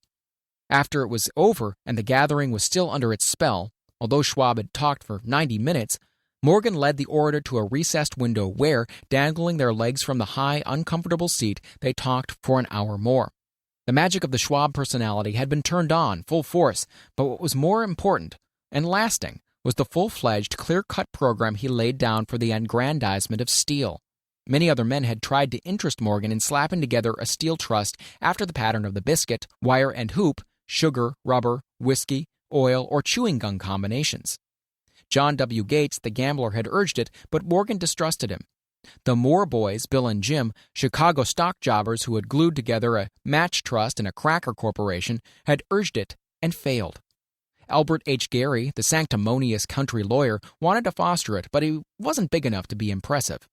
Until Schwab's eloquence took J.P. Morgan to the heights from which he could visualize the solid results of the most daring financial undertaking ever conceived, the project was regarded as a delirious dream of easy money crackpots.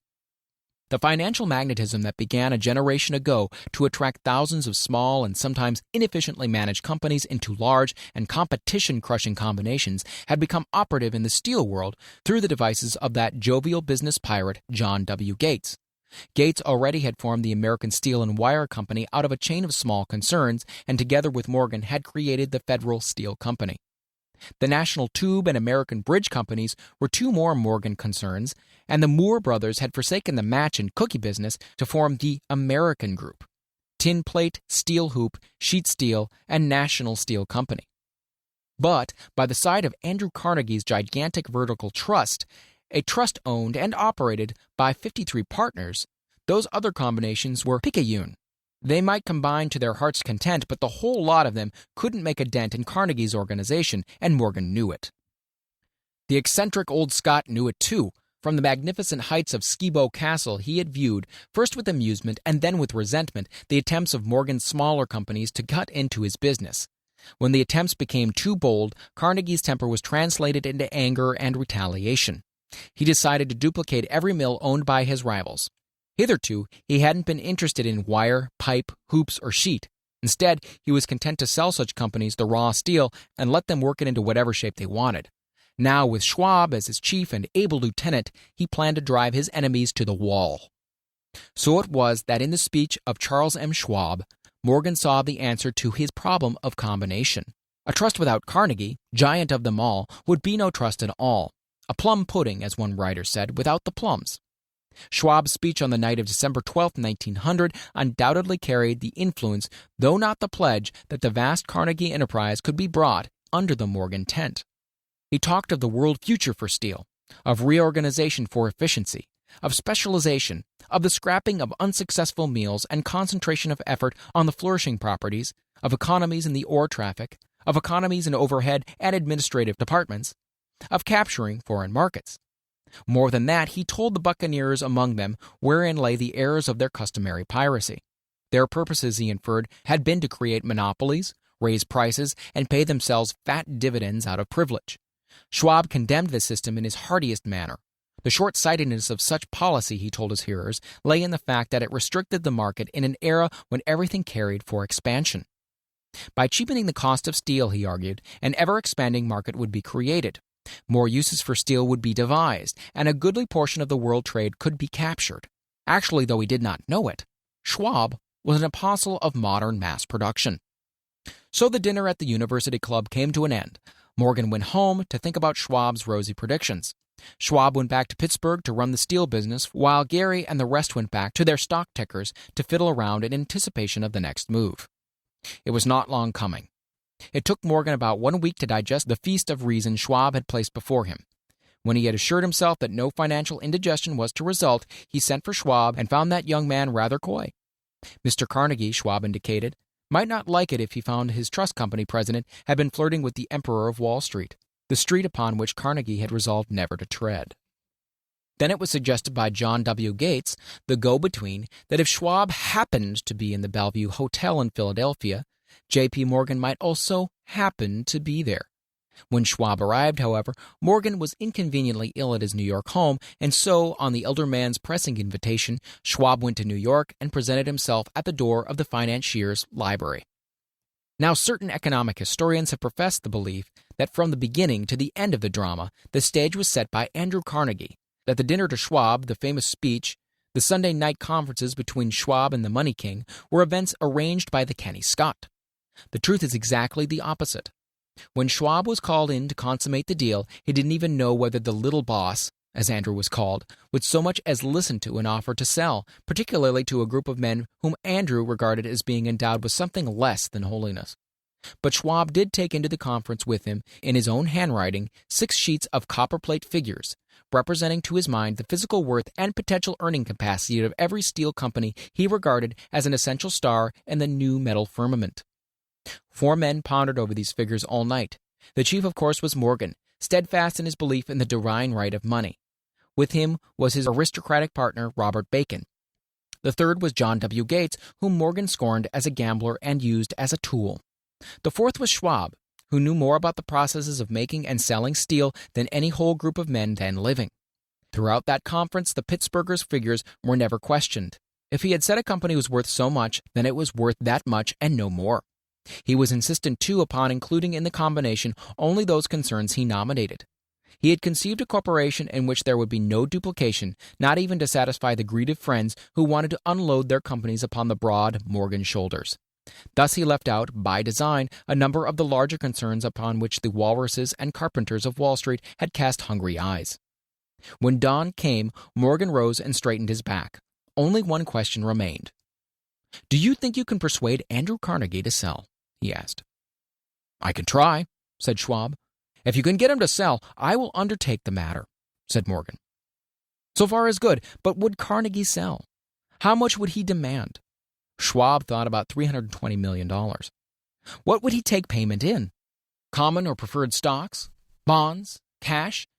Nobody could raise $350 million in cash. There was a golf game in January on the frost-cracking heath of the St. Andrews Links in Westchester, with Andrew bundled up in sweaters against the cold and Charlie talking volubly as usual to keep his spirits up. But no word of business was mentioned until the pair sat down in the cozy warmth of the Carnegie cottage hard by. Then, with the same persuasiveness that had hypnotized 80 millionaires at the University Club, Schwab poured out the glittering promises of retirement and comfort, of untold millions to satisfy the old man's social caprices. Carnegie capitulated, wrote a figure on a slip of paper, handed it to Schwab, and said, "All right, that's what we'll sell for."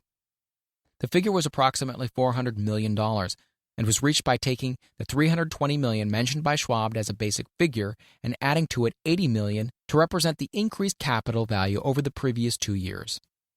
Later on the deck of a transatlantic liner, the Scotsman said ruefully to Morgan, "I really wish I'd asked you for $100 million more." "If you asked for it, you'd have gotten it," Morgan told him cheerfully. There was an uproar, of course. A British correspondent cabled that the foreign steel world was appalled by the gigantic combination. President Hadley of Yale declared that unless trusts were regulated, the country might expect an emperor in Washington within the next 25 years. But that able stock manipulator, Keene, went at his work of shoving the new stock at the public so vigorously that all the excess water, estimated by some at nearly $600 million, was absorbed in a twinkling. So, Carnegie had his millions, and Morgan Syndicate had $62 million for all its trouble. And all the boys from Gates to Gary had their millions. The 38-year-old Schwab had his reward. He was made president of the new corporation and remained in control until 1930. The dramatic story of Big Business, which you have just finished, was included in this book because it is a perfect illustration of the method by which desire can be transmuted into its physical equivalent. I imagine some readers will question the statement that a mere intangible desire can be converted into its physical equivalent. Doubtless some will say, you cannot convert nothing into something. The answer is in the story of United States Steel. That giant organization was created in the mind of one man. The plan by which the organization was provided with the steel mills that gave it financial stability was created in the mind of the same man. His faith, his desire, his imagination, his persistence were the real ingredients that went into United States Steel.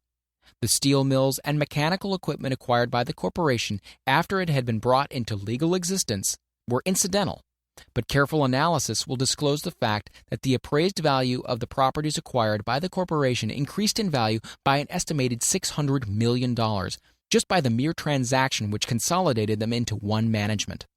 In other words, Charles M. Schwab's idea, plus the faith with which he conveyed it in the minds of J.P. Morgan and the others, was marketed for a profit of approximately $600 million. That is not an insignificant sum for a single idea. What happened to some of the men who took their share of the millions of dollars of profit made by this transaction is a matter with which we are not now concerned. The important feature of the astounding achievement is that it serves as unquestionable evidence of the soundness of the philosophy described in this book, because this philosophy was the warp and the woof of the entire transaction.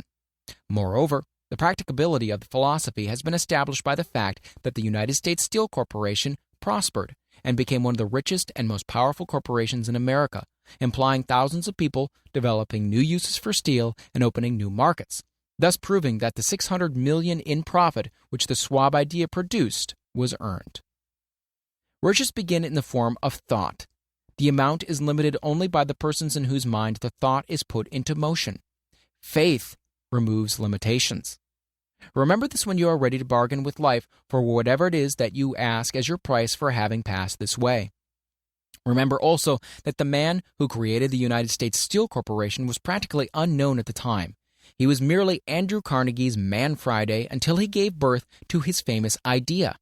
After that, he quickly rose to a position of power, fame, and riches.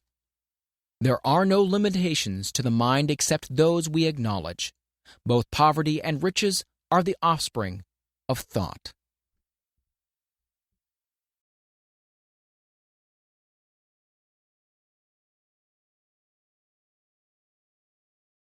Chapter 4. Autosuggestion, the medium for influencing the subconscious mind. The third step towards riches. Autosuggestion is a term which applies to all suggestions and all self-administered stimuli which reach one's mind through the five senses. Stated in another way, autosuggestion is self-suggestion. It is the agency of communication between that part of the mind where conscious thought takes place and that which serves as the seat of action for the subconscious mind. Through the dominating thoughts which one permits to remain in the conscious mind, whether these thoughts be negative or positive is immaterial, The principle of autosuggestion voluntarily reaches the subconscious mind and influences it with these thoughts. No thought, whether it be negative or positive, can enter the subconscious mind without the aid of the principle of autosuggestion, with the exception of thoughts picked up from the ether. Stated differently, all sense impressions, which are perceived through the five senses, are stopped by the conscious thinking mind, and may be either passed on to the subconscious mind or rejected at will. The conscious faculty serves, therefore, as an outer guard to the approach of the subconscious. Nature has so built man that he has absolute control over the material which reaches his subconscious mind through his five senses, although this is not meant to be construed as a statement that man always exercises this control. In the great majority of instances, he does not exercise it, which explains why so many people go through life in poverty.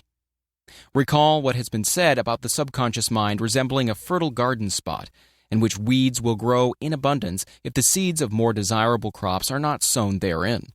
Autosuggestion is the agency of control through which an individual may voluntarily feed his subconscious mind on thoughts of a creative nature, or, by neglect, permit thoughts of a destructive nature to find their way into the rich garden of the mind. You were instructed in the last of the 6 steps described in the chapter on desire to read aloud twice daily the written statement of your desire for money, and to see and feel yourself already in possession of the money. By following these instructions, you communicate the object of your desire directly to your subconscious mind in a spirit of absolute faith.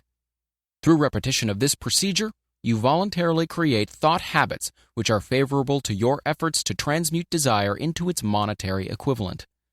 Go back to these 6 steps described in Chapter 2 and read them again very carefully before you proceed further. Then, when you come to it, read very carefully the 4 instructions for the organization of your master mind group, described in the chapter on organized planning. By comparing these 2 sets of instructions with that which has been stated on autosuggestion, you, of course, will see that the instructions involve the application of the principle of autosuggestion. Remember, therefore, when reading aloud the statement of your desire, through which you are endeavoring to develop a money consciousness, that the mere reading of the words is of no consequence unless you mix emotion or feeling with your words. If you repeat 1,000,000 times the famous Emile Coué formula, day by day and every way I'm getting better and better, without mixing emotion and faith with your words, you will experience no desirable results. Your subconscious mind recognizes and acts upon only thoughts which have been well mixed with the emotion or feeling. This is a fact of such importance as to warrant repetition in practically every chapter, because the lack of understanding of this is the main reason the majority of people who try to apply the principle of autosuggestion get no desirable results. Plain, unemotional words do not influence the subconscious mind.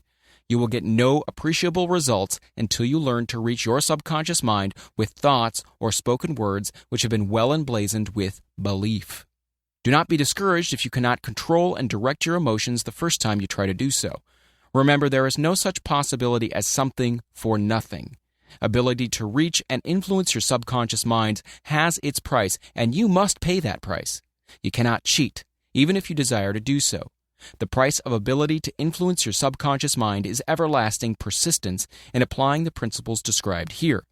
You cannot develop the desired ability for a lower price. You and you alone must decide whether or not the reward for which you are striving, the money consciousness, is worth the price you must pay for it in effort. Wisdom and cleverness alone will not attract and retain money except in very rare instances where the law of averages favors the attraction of money through these sources. The method of attracting money described here does not depend upon the law of averages. Moreover, the method plays no favorites. It will work for one person as effectively as it will for another. Where failure is experienced, it is the individual, not the method, which has failed. If you try and fail, make another effort and still another until you succeed. Your ability to use the principle of autosuggestion will depend very largely upon your capacity to concentrate upon a given desire until the desire becomes a burning obsession. When you begin to carry out the instructions in connection with the 6 steps described in the 2nd chapter, it will be necessary for you to make use of the principle of concentration. Let us here offer suggestions for the effective use of concentration.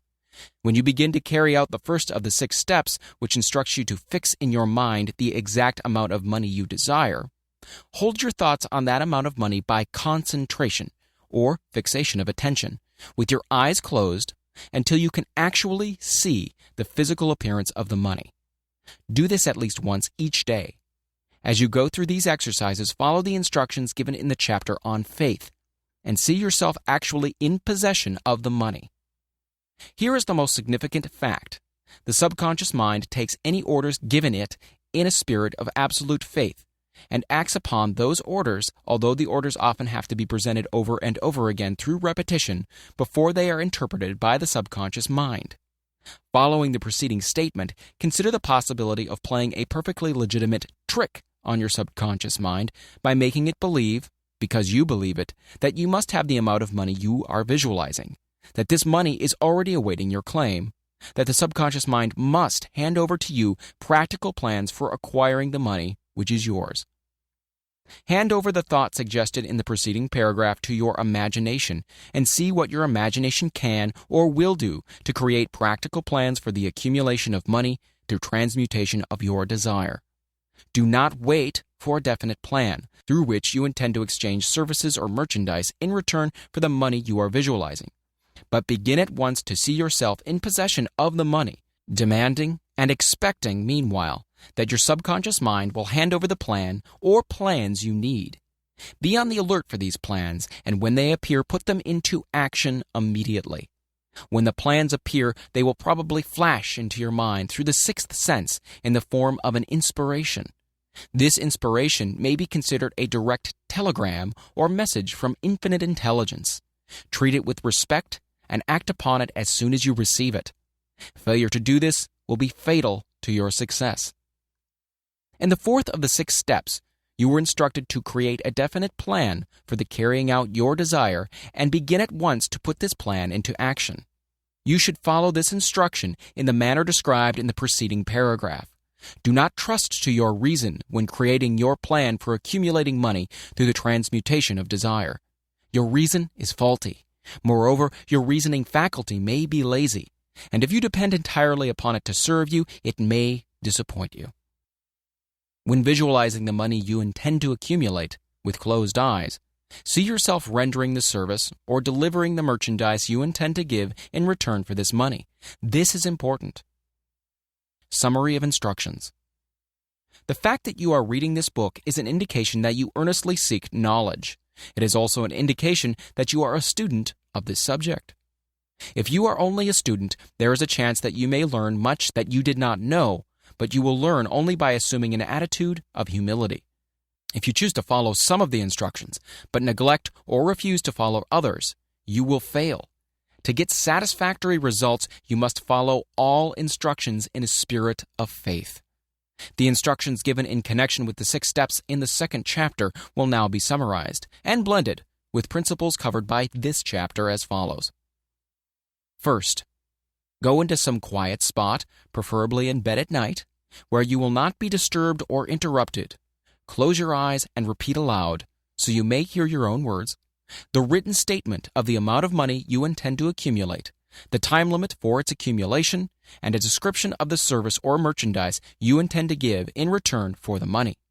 As you carry out these instructions, see yourself already in possession of the money. For example, suppose that you intend to accumulate $50,000 by the 1st of January 5 years hence, that you intend to give personal service in return for the money in the capacity of a salesman. Your written statement of your purpose should be similar to the following. By the 1st day of January, such and such year, I will have in my possession $50,000, which will come to me in various amounts from time to time during the interim.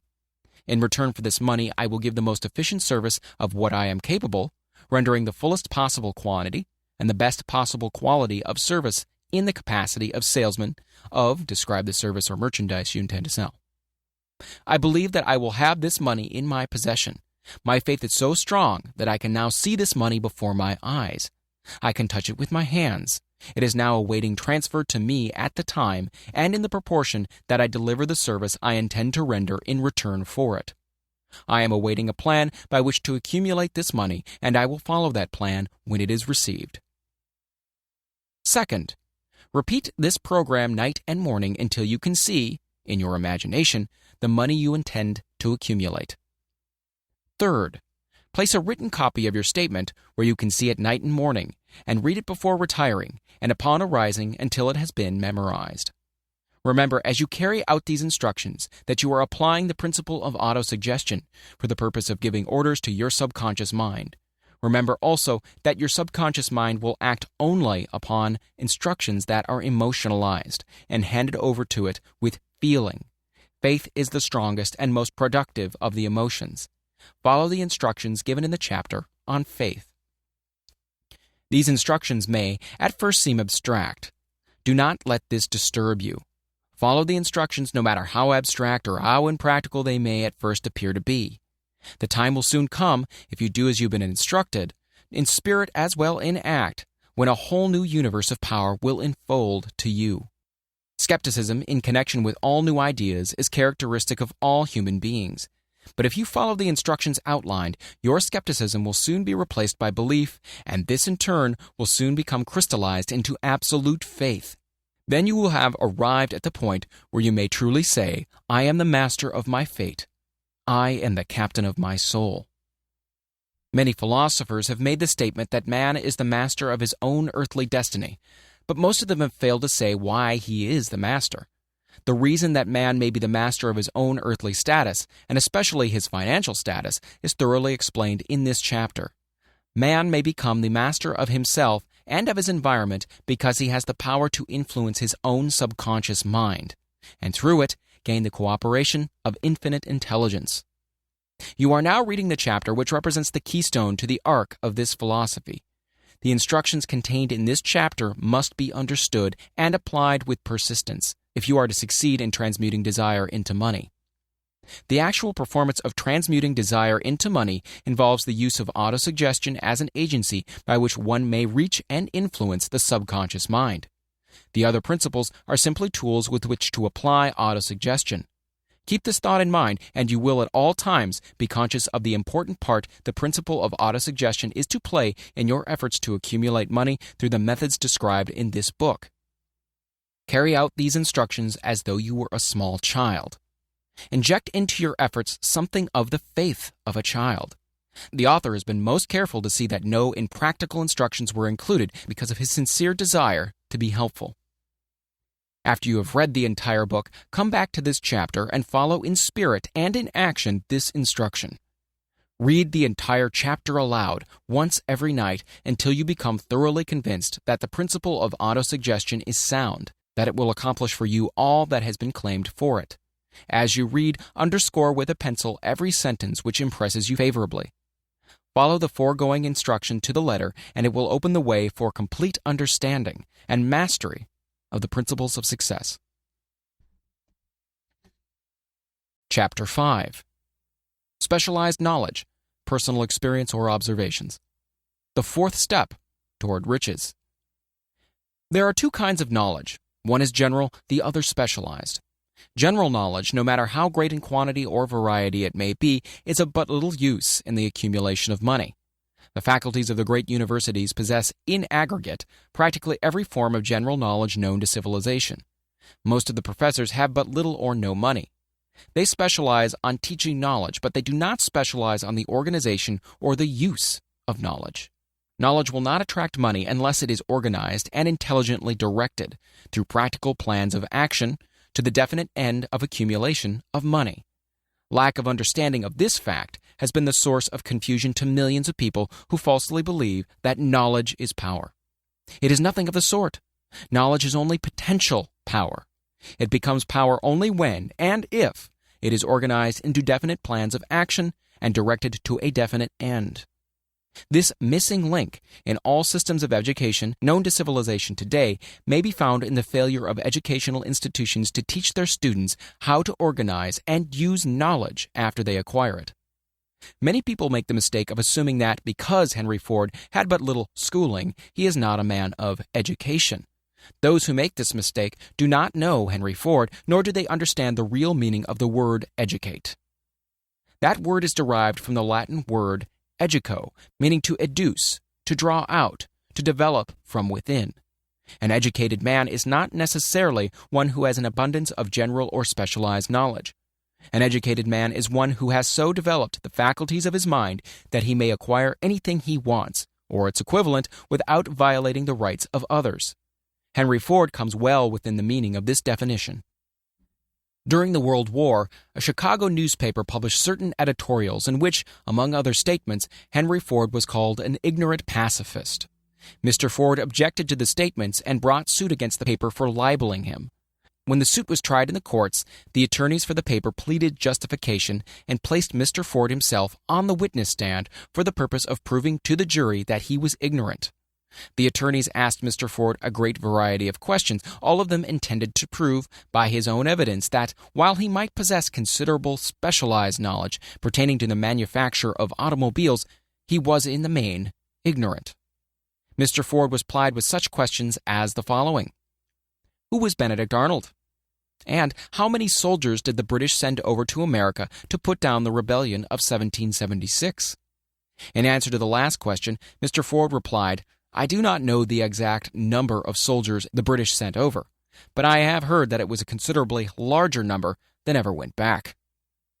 Finally, Mr. Ford became tired of this line of questioning, and in reply to a particularly offensive question, he leaned over, pointed his finger at the lawyer who asked the question, and said, If I should really want to answer the foolish question you have just asked, or any of the other questions you have just been asking me, let me remind you that I have a row of electric push buttons on my desk, and by pushing the right button, I can summon to my aid men who can answer any question I desire to ask concerning the business to which I am devoting most of my efforts. Now, will you kindly tell me, why should I clutter up my mind with general knowledge for the purpose of being able to answer questions when I have men around me who can supply any knowledge I require? There certainly was good logic to that reply. That answer floored the lawyer. Every person in the courtroom realized it was the answer, not of an ignorant man, but of a man of education. Any man is educated who knows where to get knowledge when he needs it, and how to organize that knowledge into definite plans of action. Through the assistance of his mastermind group, Henry Ford had at his command all the specialized knowledge he needed to enable him to become one of the wealthiest men in America. It was not essential that he have this knowledge in his own mind. Surely no person who has sufficient inclination and intelligence to read a book of this nature can possibly miss the significance of this illustration. Before you can be sure of your ability to transmute desire into its monetary equivalent, you will require specialized knowledge of the service, merchandise, or profession which you intend to offer in return for fortune.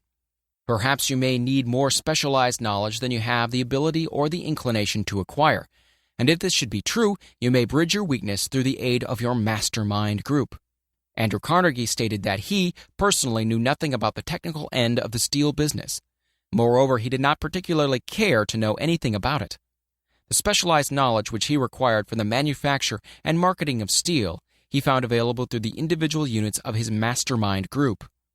The accumulation of great fortunes calls for power, and power is acquired through highly organized and intelligently directed specialized knowledge, but that knowledge does not necessarily have to be in the possession of the man who accumulates the fortune.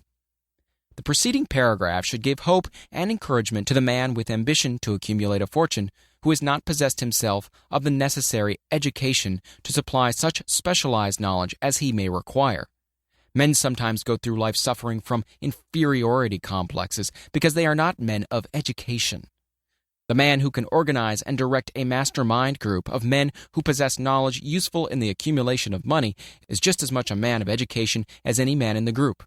Remember this if you suffer from a feeling of inferiority because your schooling has been limited. Thomas A. Edison had only 3 months of schooling during his entire life. He did not lack education, neither did he die poor. Henry Ford had less than a 6th grade schooling, but he has managed to do pretty well by himself financially. Specialized knowledge is among the most plentiful and the cheapest forms of service which may be had. If you doubt this, consult the payroll of any university. It pays to know how to purchase knowledge. First of all, decide the sort of specialized knowledge you require and the purpose for which it is needed. To a large extent, your major purpose in life, the goal toward which you are working, will help determine what knowledge you need. With this question settled, your next move requires that you have accurate information concerning dependable sources of knowledge. The more important of these are: A. One's own experience and education. B. Experience and education available through cooperation of others, the Mastermind Alliance. C. Colleges and universities. D. Public libraries, through books and periodicals in which may be found all the knowledge organized by civilization. E. Special training courses, through night schools and home study schools in particular. As knowledge is acquired, it must be organized and put into use for a definite purpose through practical plans. Knowledge has no value except that which can be gained from its application toward some worthy end. This is one reason why college degrees are not valued more highly. They represent nothing but miscellaneous knowledge. If you contemplate taking additional schooling, first determine the purpose for which you want the knowledge you are seeking, then learn where this particular sort of knowledge can be obtained from reliable sources. Successful men in all callings never stop acquiring specialized knowledge related to their major purpose, business, or profession. Those who are not successful usually make the mistake of believing that the knowledge acquiring period ends when one finishes school. The truth is that schooling does but little more than to put one in the way of learning how to acquire practical knowledge. With this changed world, which began at the end of the economic collapse, came also astounding changes in educational requirements. The order of the day is specialization. This truth was emphasized by Robert P. Moore, Secretary of Appointments of Columbia University. Specialists most sought after. Particularly sought after by employing companies are candidates who have specialized in some field business school, graduates with training in accounting and statistics, engineers of all varieties, journalists, architects, chemists, and also outstanding leaders and activity men of the senior class. The man who has been active on the campus, whose personality is such that he gets along with all kinds of people and who has done an adequate job with his studies, has a most decided edge over the strictly academic student. Some of these, because of their all-around qualifications, have received several offers of positions, a few of them as many as 6. In departing from the conception that the straight-A student was invariably the one to get the choice of the better jobs, Mr. Moore said that most companies look not only to academic records but to activity records and personalities of the students. One of the largest industrial companies, the leader in its field, in writing to Mr. Moore concerning prospective seniors at the college, said, "We're interested primarily in finding men who can make exceptional progress in management work. For this reason, we emphasize qualities of character, intelligence, and personality far more than specific educational background." Apprenticeship proposed.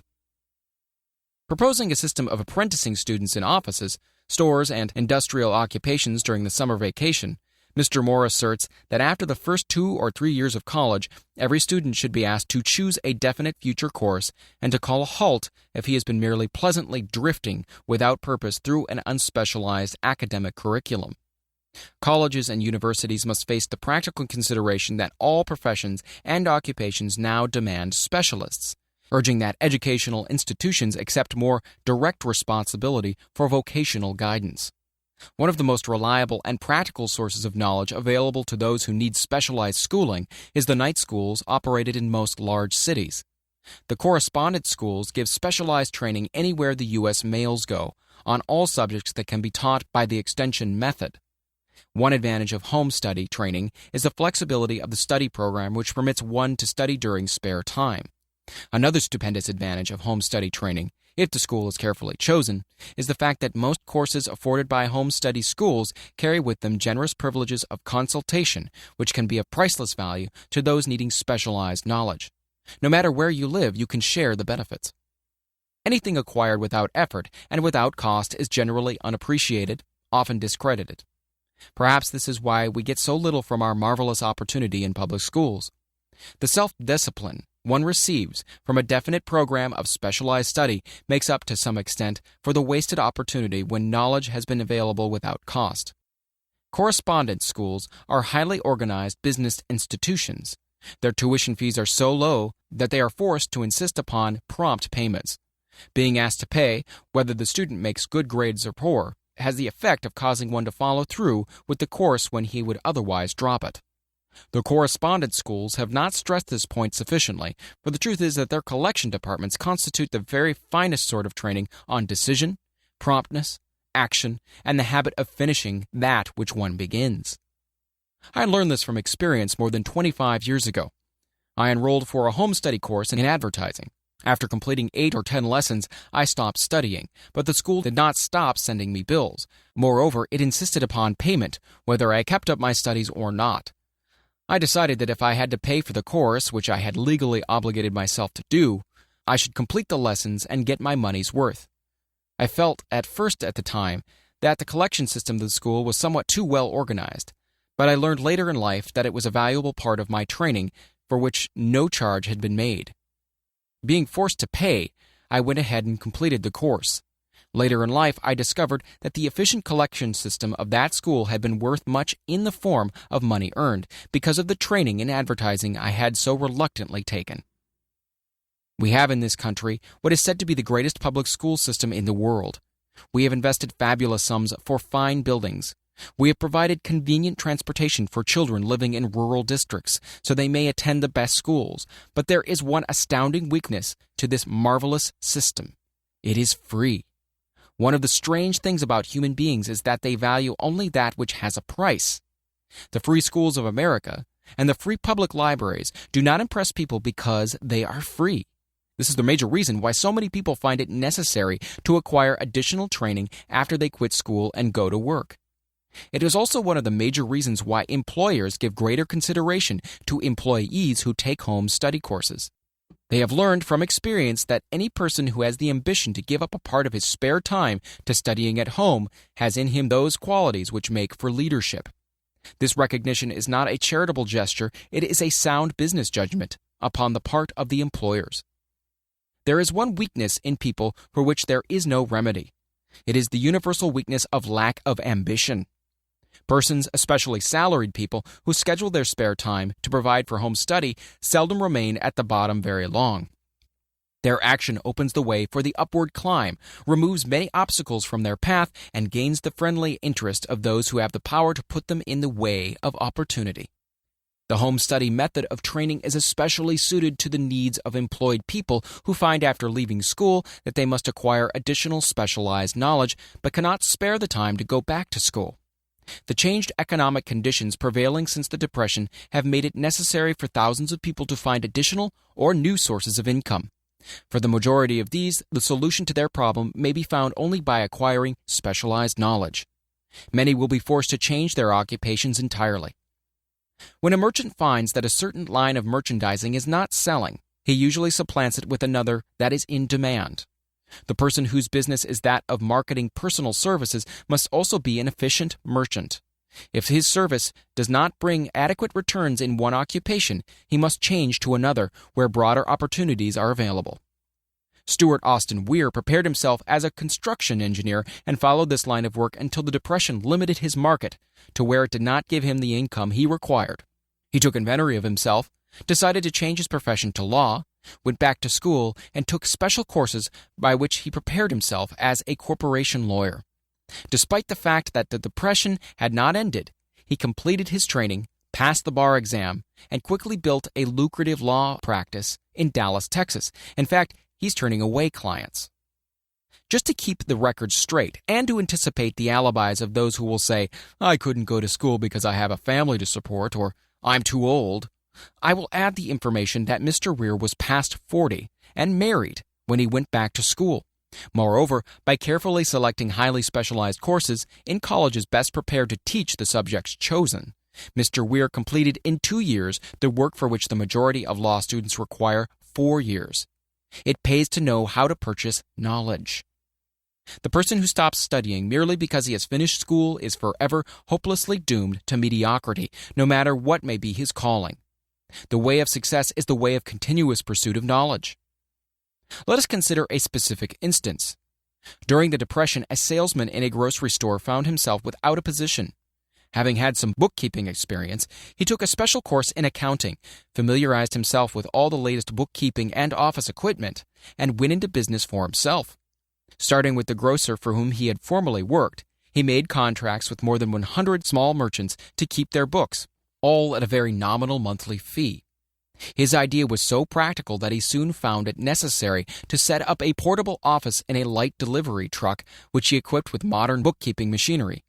He now has a fleet of these bookkeeping offices on wheels and employs a large staff of assistants, thus providing small merchants with accounting service equal to the best that money can buy at a very nominal cost. Specialized knowledge plus imagination were the ingredients that went into this unique and successful business. Last year, the owner of that business paid an income tax of almost 10 times as much as paid by the merchant for whom he worked when the Depression forced upon him a temporary adversity, which proved to be a blessing in disguise. The beginning of this successful business was an idea.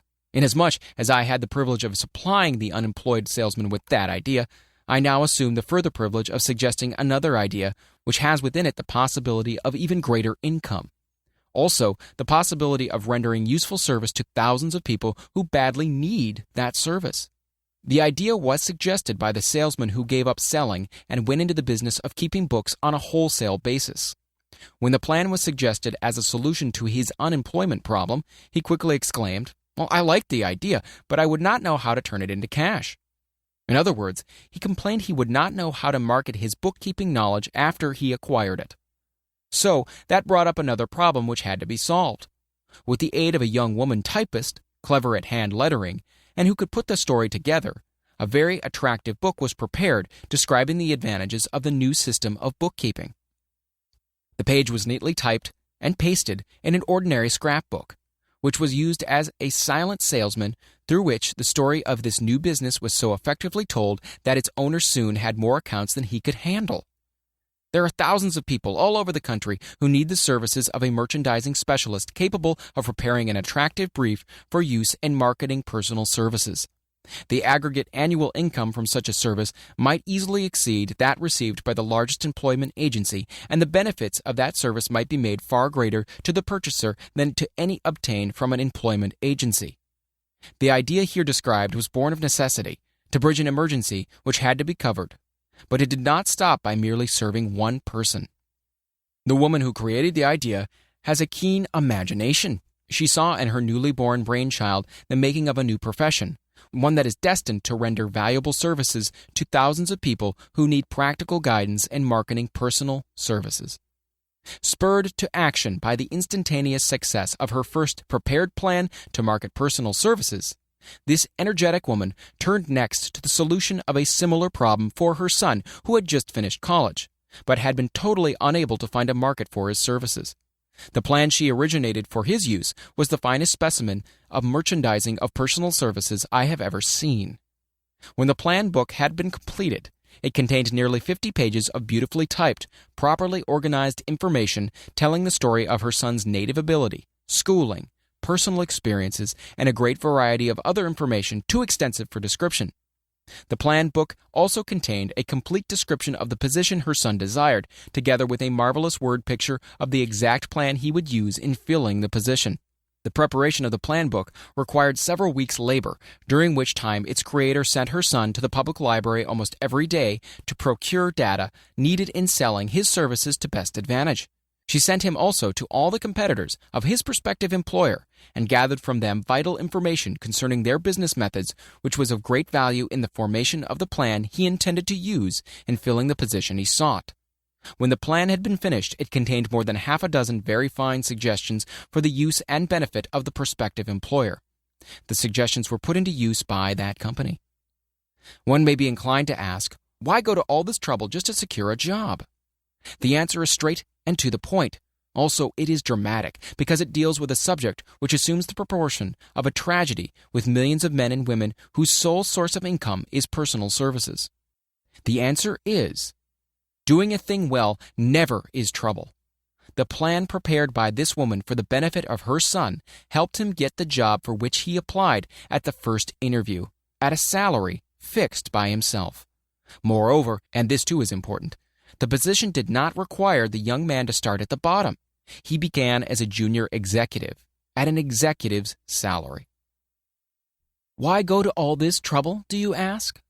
Well, for one thing, the planned presentation of this young man's application for a position clipped off no less than 10 years of time he would have required to get where he began had he started at the bottom and worked his way up. This idea of starting at the bottom and working one's way up may appear to be sound, but the major objection to it is this. Too many of those who begin at the bottom never manage to lift their heads high enough to be seen by opportunity, so they remain at the bottom. It should be remembered also that the outlook from the bottom is not so very bright or encouraging. It has a tendency to kill off ambition. We call it getting into a rut, which means that we accept our fate because we form the habit of daily routine, a habit that finally becomes so strong we cease to throw it off. And that is another reason why it pays to start 1 or 2 steps above the bottom.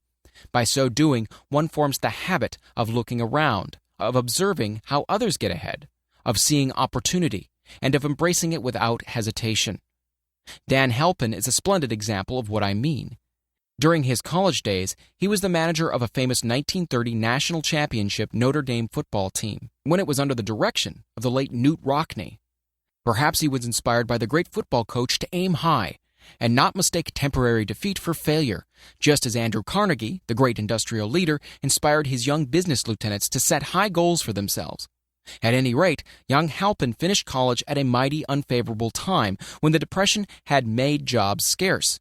So, after a fling at investment banking and motion pictures, he took the first opening with a potential future he could find, selling electrical hearing aids on a commission basis.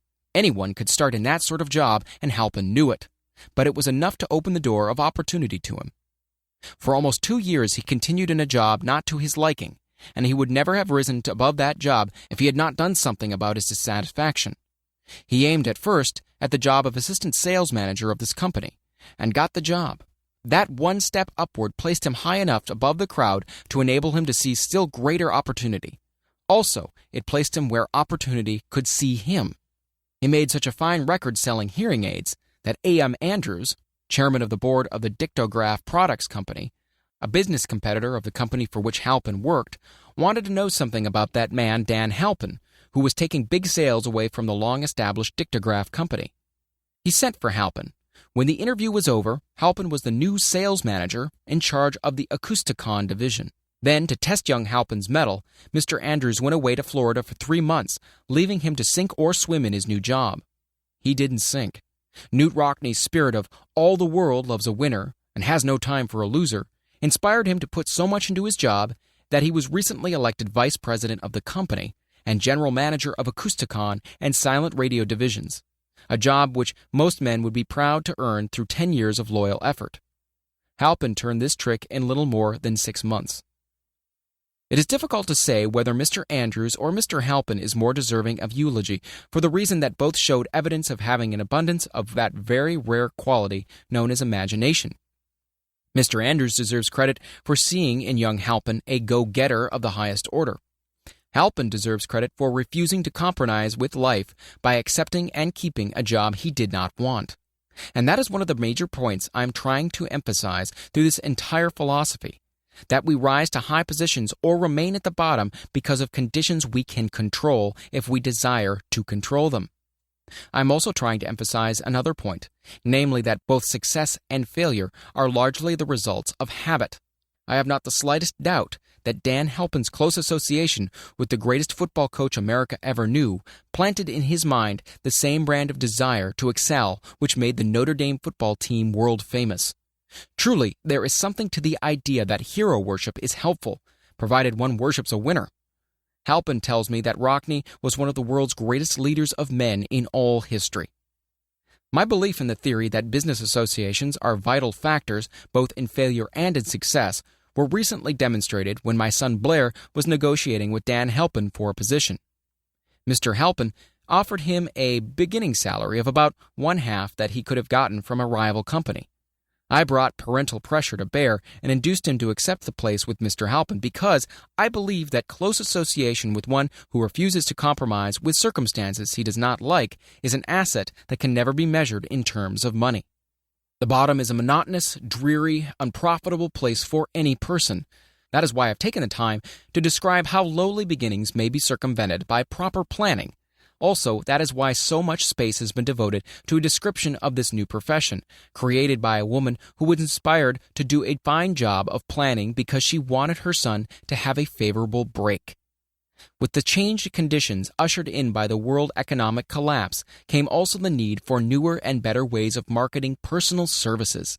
It is hard to determine why someone had not previously discovered this stupendous need, in view of the fact that more money changes hands in return for personal services than for any other purpose. The same paid out monthly to people who work for wages and salaries is so huge that it runs into hundreds of millions, and the annual distribution amounts to billions. Perhaps some will find in the idea here briefly described the nucleus of the riches they desire. Ideas with much less merit have been the seedlings from which great fortunes have grown. Woolworth's 5 and 10 cent store idea, for example, had far less merit, but it piled up a fortune for its creator. Those seeing opportunity lurking in this suggestion will find valuable aid in the chapter on organized planning. Incidentally, an efficient merchandiser of personal services would find a growing demand for his services wherever there are men and women who seek better markets for their services. By applying the mastermind principle, a few people with a suitable talent could form an alliance and have a paying business very quickly. One would need to be a fair writer with a flair for advertising and selling, one handy at typing and hand lettering, and one should be a first-class business getter who would let the world know about the service. If one person possessed all these abilities, he might carry on the business alone until it outgrew him. The woman who prepared the personal service sales plan for her son now receives requests from all parts of the country for her cooperation in preparing similar plans for others who desire to market their personal services for more money. She has a staff of expert typists, artists, and writers who have the ability to dramatize the case history so effectively that one's personal services can be marketed for much more money than the prevailing wages for similar services. She is so confident of her ability that she accepts as the major portion of her fee a percentage of the increased pay she helps her clients to earn. It must not be supposed that her plan merely consists of clever salesmanship, by which she helps men and women to demand and receive more money for the same services they formerly sold for less pay. No, she looks after the interests of the purchaser as well as the seller of personal services, and so prepares her plans that the employer receives full value for the additional money he pays. The method by which she accomplishes this astonishing result is a professional secret which she discloses to no one excepting her own clients. If you have the imagination and seek a more profitable outlet for your personal services, this suggestion may be the stimulus for which you have been searching. The idea is capable of yielding an income far greater than that of the average doctor, lawyer, or engineer whose education required several years in college. The idea is saleable to those seeking new positions, in practically all positions calling for managerial or executive ability, and those desiring rearrangement of incomes in their present positions. There is no fixed price for sound ideas. Back of all ideas is specialized knowledge. Unfortunately, for those who do not find riches in abundance, specialized knowledge is more abundant and more easily acquired than ideas. Because of this very truth, there is a universal demand and an ever-increasing opportunity for the person capable of helping men and women to sell their personal services advantageously. Capability means imagination, and one quality needed to combine specialized knowledge with ideas is the form of organized plans designed to yield riches. If you have imagination, this chapter may present you with an idea sufficient to serve as the beginning of the riches you desire. Remember, the idea is the main thing. Specialized knowledge may be found just around the corner. Any corner. Chapter 6. Imagination, the workshop of the mind. The fifth step toward riches. The imagination is literally the workshop wherein are fashioned all plans created by man. The impulse, the desire, is given shape, form, and action through the aid of the imaginative faculty of the mind. It has been said that man can create anything which he can imagine. Of all the ages of civilization, this is the most favorable for the development of the imagination because it is an age of rapid change. On every hand, one may contact stimuli which develop the imagination. Through the aid of his imaginative faculty, Man has discovered and harnessed more of nature's forces during the past 50 years than during the entire history of the human race previous to that time. He has conquered the air so completely that the birds are a poor match for him in flying. He has harnessed the ether and made it serve as a means of instantaneous communication with any part of the world. He has analyzed and weighed the sun at a distance of millions of miles and has determined through the aid of imagination the elements of which it consists. He has discovered that his own brain is both a broadcasting and a receiving station for the vibration of thought, and he is beginning now to learn how to make practical use of this discovery. He has increased the speed of locomotion until he may now travel at a speed of more than 300 miles an hour. The time will soon come when a man may breakfast in New York and lunch in San Francisco. Man's only limitation, within reason, lies in his development and use of his imagination. He has not yet reached the apex of development in the use of his imaginative faculty. He has merely discovered that he has an imagination and has commenced to use it in a very elementary way. Two forms of imagination. The imaginative faculty functions in two forms. One is known as synthetic imagination and the other as creative imagination. Synthetic imagination. Through this faculty, one may arrange old concepts, ideas, or plans into new combinations. The faculty creates nothing. It merely works with the material of experience, education, and observation with which it is fed. It is the faculty used most by the inventor, with the exception of those who draw upon the creative imagination when he cannot solve his problem through synthetic imagination. Creative imagination. Through the faculty of creative imagination, the finite mind of man has direct communication with infinite intelligence. It is the faculty through which hunches and inspirations are received. It is by this faculty that all basic or new ideas are handed over to man. It is through this faculty that thought vibrations from the minds of others are received. It is through this faculty that one individual may tune in or communicate with the subconscious mind of other men. The creative imagination works automatically in the manner described in subsequent pages. This faculty functions only when the conscious mind is vibrating at an exceedingly rapid rate, as for example, when the conscious mind is stimulated through the emotion of a strong desire. The creative faculty becomes more alert, more receptive to vibrations from the sources mentioned in proportion to its development through use. This statement is significant. Ponder over it before passing on. Keep in mind as you follow these principles that the entire story of how one may convert desire into money cannot be told in one statement. The story will be complete only when one has mastered, assimilated, and begun to make use of all the principles. The great leaders of business, industry, finance, and the great artists, musicians, poets, and writers became great because they developed the faculty of creative imagination. Both the synthetic and creative faculties of imagination become more alert with use, just as any muscle or organ of the body develops through use. Desire is only a thought, an impulse. It is nebulous and ephemeral. It is abstract and of no value until it has been transformed into its physical counterpart. While the synthetic imagination is the one which will be used more frequently, in the process of transforming the impulse of desire into money, you must keep in mind the fact that you may face circumstances and situations which demand use of the creative imagination as well. Your imaginative quality may have become weak through inaction. It can be revived and made alert through use. This faculty does not die, though it may become quiescent through lack of use. Center your attention for the time being on the development of the synthetic imagination because this is the faculty which you will use more often in the process of converting desire into money. Transformation of the intangible impulse of desire into the tangible reality of money calls for the use of a plan or plans. These plans must be formed with the aid of the imagination, and mainly with the synthetic faculty. Read the entire book through, then come back to this chapter and begin at once to put your imagination to work on the building of a plan or plans for the transformation of your desire into money. Detailed instructions for the building of plans has been given in almost every chapter. Carry out the instructions best suited to your needs. Reduce your plan to writing if you have not already done so. The moment you complete this, you will have definitely given concrete form to the intangible desire.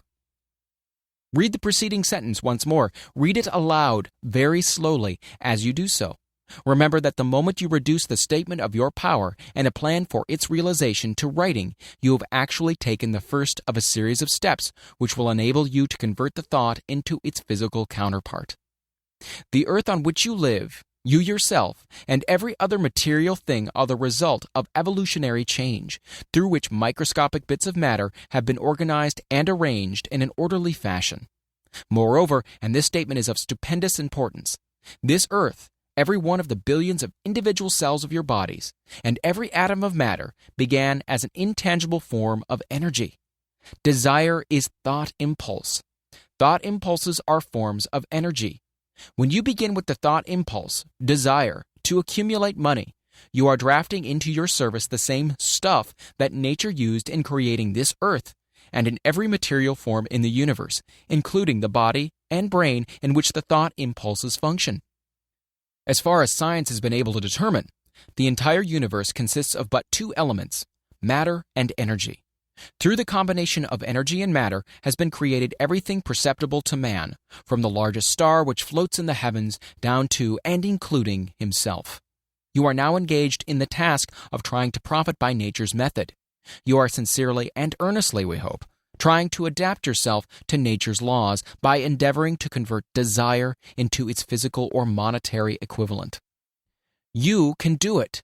It has been done before. You can build a fortune through the aid of laws which are immutable, but first you must become familiar with these laws and learn to use them. Through the repetition and by approaching the description of these principles from every conceivable angle, the author hopes to reveal to you the secret through which every great fortune has been accumulated. Strange and paradoxical as it may seem, the secret is not a secret.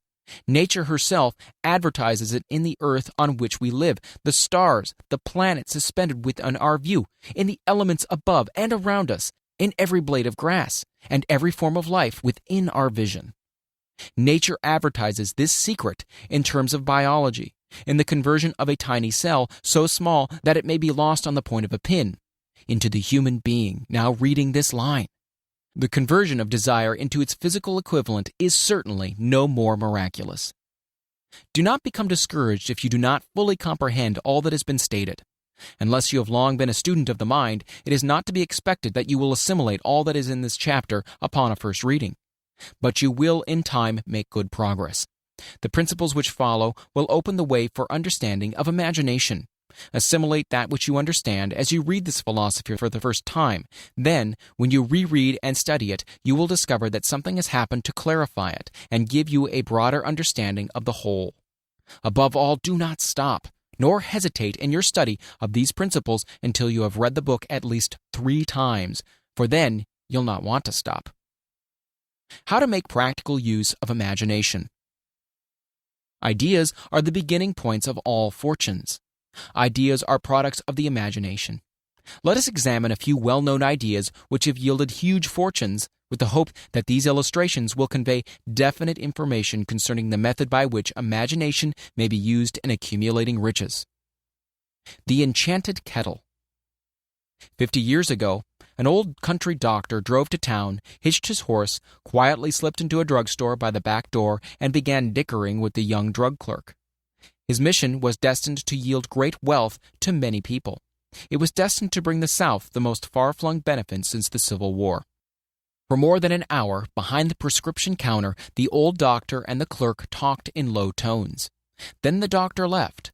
He went out to the buggy and brought back a large, old-fashioned kettle, a big wooden paddle, used for stirring the contents of the kettle, and deposited them in the back of the store. The clerk inspected the kettle, reached into his inside pocket, took out a roll of bills, and handed it over to the doctor. The roll contained exactly $500, the clerk's entire savings. The doctor handed over a small slip of paper on which was written a secret formula. The words on that small slip of paper were worth a king's ransom, but not to the doctor. Those magic words were needed to start the kettle to boiling, but neither the kettle nor the young clerk knew what fabulous fortunes were destined to flow from that kettle. The old doctor was glad to sell the outfit for $500. The money would pay off his debts and give him freedom of mind. The clerk was taking a big chance by staking his entire life savings on a mere scrap of paper and an old kettle. He never dreamed his investment would start a kettle to overflowing, with gold that would surpass the miraculous performance of Aladdin's lamp. What the clerk really purchased was an idea. The old kettle and the wooden paddle and the secret message on a slip of paper were incidental. The strange performance of the kettle began to take place after the new owner mixed with the secret instructions an ingredient of which the doctor knew nothing. Read this story carefully. Give your imagination a test.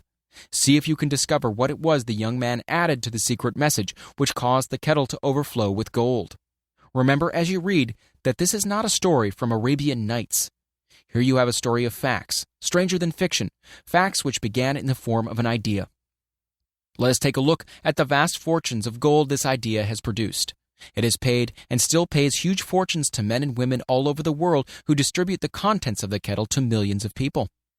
The old kettle is now one of the world's largest consumers of sugar, thus providing jobs of a permanent nature to thousands of men and women engaged in growing sugarcane and in refining and marketing sugar. The old kettle consumes annually millions of glass bottles, providing jobs to huge numbers of glass workers. The old kettle gives employment to an army of clerks, stenographers, copywriters, and advertising experts through the nation.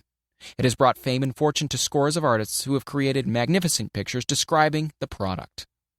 The old kettle has converted a small southern city into the business capital of the South, where it now benefits, directly or indirectly, every business and practically every resident of the city. The influence of this idea now benefits every civilized country in the world, pouring out a continuous stream of gold to all who touch it. Gold from the kettle built and maintains one of the most prominent colleges of the South, where thousands of young people receive the training essential for success. The old kettle has done other marvelous things. All through the World Depression, when factories, banks, and business houses were folding up and quitting by the thousands, the owner of this enchanted kettle went marching on, giving continuous employment to an army of men and women all over the world, and paying out extra portions of gold to those who, long ago, had faith in the idea. If the product of that old brass kettle could talk, it would tell thrilling tales of romance in every language. Romances of love, romances of business, romances of professional men and women who are daily being stimulated by it. The author is sure of at least one such romance, for he was a part of it, and it all began not far from the very spot on which the drug clerk purchased the kettle. It was here that the author met his wife, and it was she who first told him of the enchanted kettle. It was the product of that kettle they were drinking when he asked her to accept him, for better or worse. Now that you know the content of the enchanted kettle is a world-famous drink, it is fitting that the author confesses that the home city of that drink supplied him with a wife. Also, that the drink itself provides him with the stimulation of thought without intoxication, and thereby it gives to serve refreshment of mind, which an author must have to do his best work. Whoever you are, wherever you may live, whatever occupation you may be engaged in, just remember in the future, every time you see the words Coca-Cola, that its vast empire of wealth and influence grew out of a single idea, and that the mysterious ingredient the drug clerk Asa Chandler mixed with the secret formula was imagination. Stop and think of that for a moment. Remember also that the 13 steps to riches described in this book were the media through which the influence of Coca-Cola has been extended to every city, town, village, and crossroads of the world, and that any idea you may create, as good and meritorious as Coca-Cola, has a possibility of duplicating the stupendous record of this worldwide thirst killer. Truly, thoughts are things, and the scope of operation is the world itself. What I would do if I had $1 million. This story proves the truth of the old saying, where there's a will, there's a way. It was told to me by that beloved educator and clergyman, the late Frank Gonzalez, who began his preaching career in the Stockyards region of South Chicago. While Dr. Gonzalez was going through college, he observed many defects in our educational system, defects which he believed he could correct if he were the head of a college. His deepest desire was to become the directing head of an educational institution in which young men and women would be taught to learn by doing. He made up his mind to organize a new college in which he could carry out his ideas without being handicapped by orthodox methods of education. He needed $1 million to put the project across. Where was he to lay his hands on so large a sum of money? That was the question that absorbed most of his ambitious young preacher's thought. But he couldn't seem to make any progress. Every night he took that thought to bed with him. He got up with it in the morning. He took it with him everywhere he went. He turned it over and over in his mind until it became a consuming obsession with him. $1 million is a lot of money. He recognized that fact, but he also recognized the truth that the only limitation is that which one sets up in one's own mind. Being a philosopher as well as a preacher, Dr. Gonzalez recognized, as do all who succeed in life, that definiteness of purpose is the starting point from which one must begin. He recognized, too, that definiteness of purpose takes on animation, life, and power when backed by a burning desire to translate that purpose into its material equivalent. He knew all these great truths, yet he did not know where or how to lay his hands on $1 million. The natural procedure would have been to give up and quit. By saying, well, my idea is a good one, but I just can't do anything about it because I could never procure the necessary $1 million. This is exactly what the majority of people would have said, but it is not what Dr. Gonzalez said. What he said and what he did are so important that I now introduce him and let him speak for himself. One Saturday afternoon, I sat in my room thinking of ways and means of raising the money to carry out my plans. For nearly 2 years I had been thinking, but I had done nothing but think. The time had come for action. I made up my mind then and there that I would get the necessary $1 million within a week. How? I wasn't concerned about that. The main thing of importance was the decision to get the money within a specified time. And I want to tell you that the moment I reached a definite decision to get the money within a specified time, a strange feeling of assurance came over me, such as I had never before experienced. Something inside me seemed to say, "Why didn't you reach that decision a long time ago? The money was waiting for you all that time." Things began to happen in a hurry. I called the newspapers and announced that I would preach a sermon that following morning entitled, "What I Would Do If I Had $1 Million." I went to work on the sermon immediately, but I must tell you frankly, the task was not difficult because I had been preparing that sermon for almost 2 years. The spirit back of it was a part of me. Long before midnight, I had finished writing the sermon. I went to bed and slept with a feeling of confidence, for I could already see myself already in possession of the $1 million. Next morning, I arose early, went into the bathroom, read the sermon, then knelt on my knees and asked that my sermon might come to the attention of someone who could supply the needed money. While I was praying, I again had that feeling of assurance that the money would be forthcoming. In my excitement, I walked out without my sermon and did not discover the oversight until I was in my pulpit and about ready to begin delivering it. It was too late to go back for my notes, and what a blessing that I couldn't go back. Instead, my own subconscious mind yielded the material I needed. When I arose to begin my sermon, I closed my eyes and spoke with all my heart and soul of my dreams. I had not only talked to my audience, but I fancy I also talked to God. I told what I would do with $1 million if that amount were placed in my hands. I described the plan I had in mind for organizing a great educational institution where young people could learn to do practical things and at the same time develop their minds. When I had finished and sat down, a man slowly arose from his seat, about 3 rows from the rear, and made his way towards the pulpit. I wondered what he was going to do. He came into the pulpit, extended his hand, and said, "Reverend, I liked your sermon. I believe you can do everything you said you would if you had $1 million. To prove that I believe in you and your sermon, if you will come to my office tomorrow morning, I will give you the $1 million. My name is Philip D. Armour." Young Gonzalez went to Mr. Armour's office, and the $1 million was presented to him. With the money, he founded the Armour Institute of Technology. That is more money than the majority of preachers ever see in an entire lifetime, yet the thought impulse back of the money was created in the young preacher's mind in a fraction of a minute. The necessary $1 million came as a result of an idea. Back of the idea was a desire which young Gonzalez had been nursing in his mind almost 2 years. Observe this important fact. He got the money within the 36 hours after he reached a definite decision in his mind to get it, and decided upon a definite plan for getting it. There was nothing new or unique about Gonzalez's vague thinking about $1 million and weakly hoping for it. Others before him, and many since his time, have had similar thoughts. But there was something very unique and different about the decision he reached on that memorable Saturday when he put vagueness into the background and definitely said, "I will get that money within a week." God seems to throw himself on the side of the man who knows exactly what he wants, if he is determined to get just that. Moreover, the principle through which Mr. Gonzalez got his $1 million is still alive. It is available to you. This universal law is as workable today as it was when the young preacher made use of it so successfully. This book describes, step by step, the 13 elements of this great law and suggests how they can be put to use. Observe that Asa Chandler and Dr. Frank Gonzalez had one characteristic in common. Both knew the astounding truth that ideas can be transmuted into cash through the power of definite purpose, plus definite plans. If you are one of those who believe that hard work and honesty alone will bring riches, perish the thought. It is not true.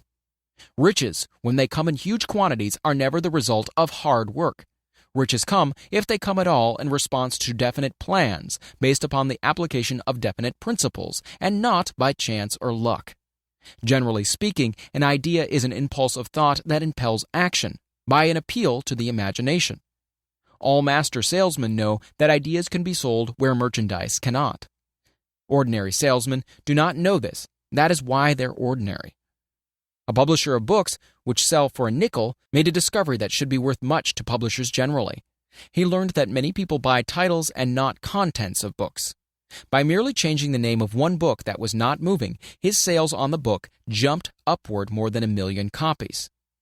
The inside of the book was not changed in any way. He merely ripped off the cover bearing the title that did not sell and put on a new cover with a title that had box office value. That, as simple as it may seem, was an idea. It was imagination. There is no standard price on ideas. The creator of ideas makes his own price, and if he is smart, gets it.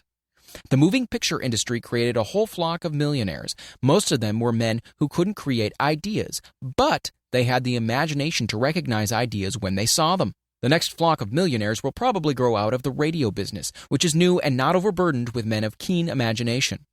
The money will be made by those who discover or create new and more meritorious radio programs and have the imagination to recognize merit, and to give the radio listeners a chance to profit by it. The sponsor, that unfortunate victim who now pays the cost of all radio entertainment, soon will become idea-conscious and demand something for his money. The man who beats the sponsor to the draw and supplies programs that render useful service is the man who will become rich in this new industry. Crooners and light chatter artists who now pollute the air with wisecracks and silly giggles will go the way of light timbers, and their places will be taken by real artists who interpret carefully planned programs which have been designed to service the minds of men as well as provide entertainment. Here is a wide-open field of opportunity screaming its protest at the way it is being butchered because of lack of imagination and begging for rescue at any price. Above all, the thing that radio needs is new ideas. If this new field of opportunity intrigues you, perhaps you might profit by the suggestion that the successful radio programs of the future will give more attention to creating buyer audiences and less attention to listener audiences. Stated more plainly, the builder of radio programs who succeeds in the future must find practical ways to convert listeners into buyers. Moreover, the successful producer of radio programs in the future must key his features so that he can definitely show its effect upon the audience. Sponsors are becoming a bit wary of buying glib, selling talks based upon statements grabbed out of thin air. They want, and in the future will demand, indisputable proof that the Who's It program not only gives millions of people the silliest giggle ever, but that the silly giggler can sell merchandise. Another thing that might as well be understood by those who contemplate entering this new field of opportunity: radio advertising is going to be handled by an entirely new group of advertising experts, separate and distinct from the old-time newspaper and magazine advertising agency men. The old-timers in the advertising game cannot read the modern radio scripts because they have not been schooled to see ideas. The new radio technique demands men who can interpret ideas from a written manuscript in terms of sound. It cost the author a year of hard labor and many thousands of dollars to learn this. Radio right now is about where the moving pictures were when Mary Pickford and her curls first appeared on the screen. There is plenty of room in radio for those who can produce or recognize ideas. If the foregoing comment on the opportunity of radio has not started your idea factory to work, you had better forget it. Your opportunity is in some other field. If the comment intrigued you in the slightest degree, then go further into it, and you may find the one idea you need to round out your career. Never let it discourage you if you have no experience in radio. Andrew Carnegie knew very little about making steel. I have Carnegie's own word for this. But he made practical use of two of the principles described in this book and made the steel business yield him a fortune. The story of practically every great fortune starts with the day when a creator of ideas and a seller of ideas got together and worked in harmony. Carnegie surrounded himself with men who could do all that he could not do. Men who created ideas and men who put ideas into operation and made himself and the others fabulously rich. Millions of people go through life hoping for favorable breaks. Perhaps a favorable break can get one opportunity, but the safest plan is not to depend upon luck. It was a favorable break that gave me the biggest opportunity of my life, but 25 years of determined effort had to be devoted to that opportunity before it became an asset. The break consisted of my good fortune in meeting and gaining the cooperation of Andrew Carnegie. On that occasion, Carnegie planted in my mind the idea of organizing the principles of achievement into a philosophy of success. Thousands of people have profited by the discoveries made in the 25 years of research, and several fortunes have been accumulated through the application of this philosophy. The beginning was simple, though. It was an idea which anyone might have developed. The favorable break came through Carnegie, but what about the determination, definiteness of purpose, and the desire to attain the goal, and the persistent effort of 25 years? It was no ordinary desire that survived disappointment, discouragement, temporary defeat, criticism, and the constant reminding of waste of time. It was a burning desire. It was an obsession. When the idea was first planted in my mind by Mr. Carnegie, it was coaxed, nursed, and enticed to remain alive. Gradually, the idea became a giant under its own power, and it coaxed, nursed, and drove me. Ideas are like that. First you give life and action and guidance to ideas, then they take on power of their own and sweep aside all opposition. Ideas are intangible forces, but they have more power than the physical brains that give birth to them. They have the power to live on, after the brain that created them are returned to dust. For example, take the power of Christianity. That began with a simple idea born in the brain of Christ. Its chief tenet was, do unto others as you would have others do unto you. Christ has gone back to the source from whence he came, but his idea goes marching on. Someday it may grow up and come into its own. Then it will have fulfilled Christ's deepest desire. The idea has been developing only 2,000 years. Give it time. Success requires no explanations. Failure permits no alibis. Chapter 7. Organized Planning. The crystallization of desire into action. The sixth step toward riches. You have learned that everything man creates or acquires begins in the form of desire. That desire is taken on the first lap of its journey from the abstract to the concrete into the workshop of the imagination, where plans for its transition are created and organized. In Chapter 2, you are instructed to take 6 definite practical steps as your first move in translating the desire for money into its monetary equivalent. One of these steps is the formation of a definite, practical plan or plans through which this transformation may be made. You will now be instructed how to build plans which will be practical. These: A. Ally yourself with a group of as many people as you may need for the creation and carrying out of your plan or plans for the accumulation of money-making use of the mastermind principle described in a later chapter. Compliance with this instruction is absolutely essential. Do not neglect it. B. Before forming your mastermind alliance, decide what advantages and benefits you may offer the individual members of your group in return for their cooperation. No one will work indefinitely without some form of compensation. No intelligent person will either request or expect another to work without adequate compensation, though this may not always be in the form of money. C. Arrange to meet with the members of your mastermind group at least twice a week, and more often if possible, until you have jointly perfected the necessary plan or plans for the accumulation of money. D. Maintain perfect harmony between yourself and every member of your mastermind group. If you fail to carry out this instruction to the letter, you may expect to meet with failure.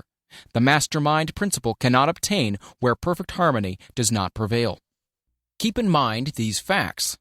First, you are engaged in an undertaking of major importance to you. To be sure of success, you must have plans which are faultless. Second, you must have the advantage of the experience, education, native ability, and imagination of other minds. This is in harmony with the methods followed by every person who has accumulated a great fortune. No individual has sufficient experience, education, native ability, and knowledge to ensure the accumulation of a great fortune without the cooperation of other people. Every plan you adopt in your endeavor to accumulate wealth should be the joint creation of yourself and every other member of your mastermind group. You may originate your own plans, either in whole or in part, but see that those plans are checked and approved by the members of your mastermind alliance. If the first plan which you adopt does not work successfully, replace it with a new plan. If this new plan fails to work, replace it, in turn with still another, and so on, until you find a plan which does work. Right here is the point at which the majority of men meet with failure because of their lack of persistence in creating new plans to take the place of those which fail.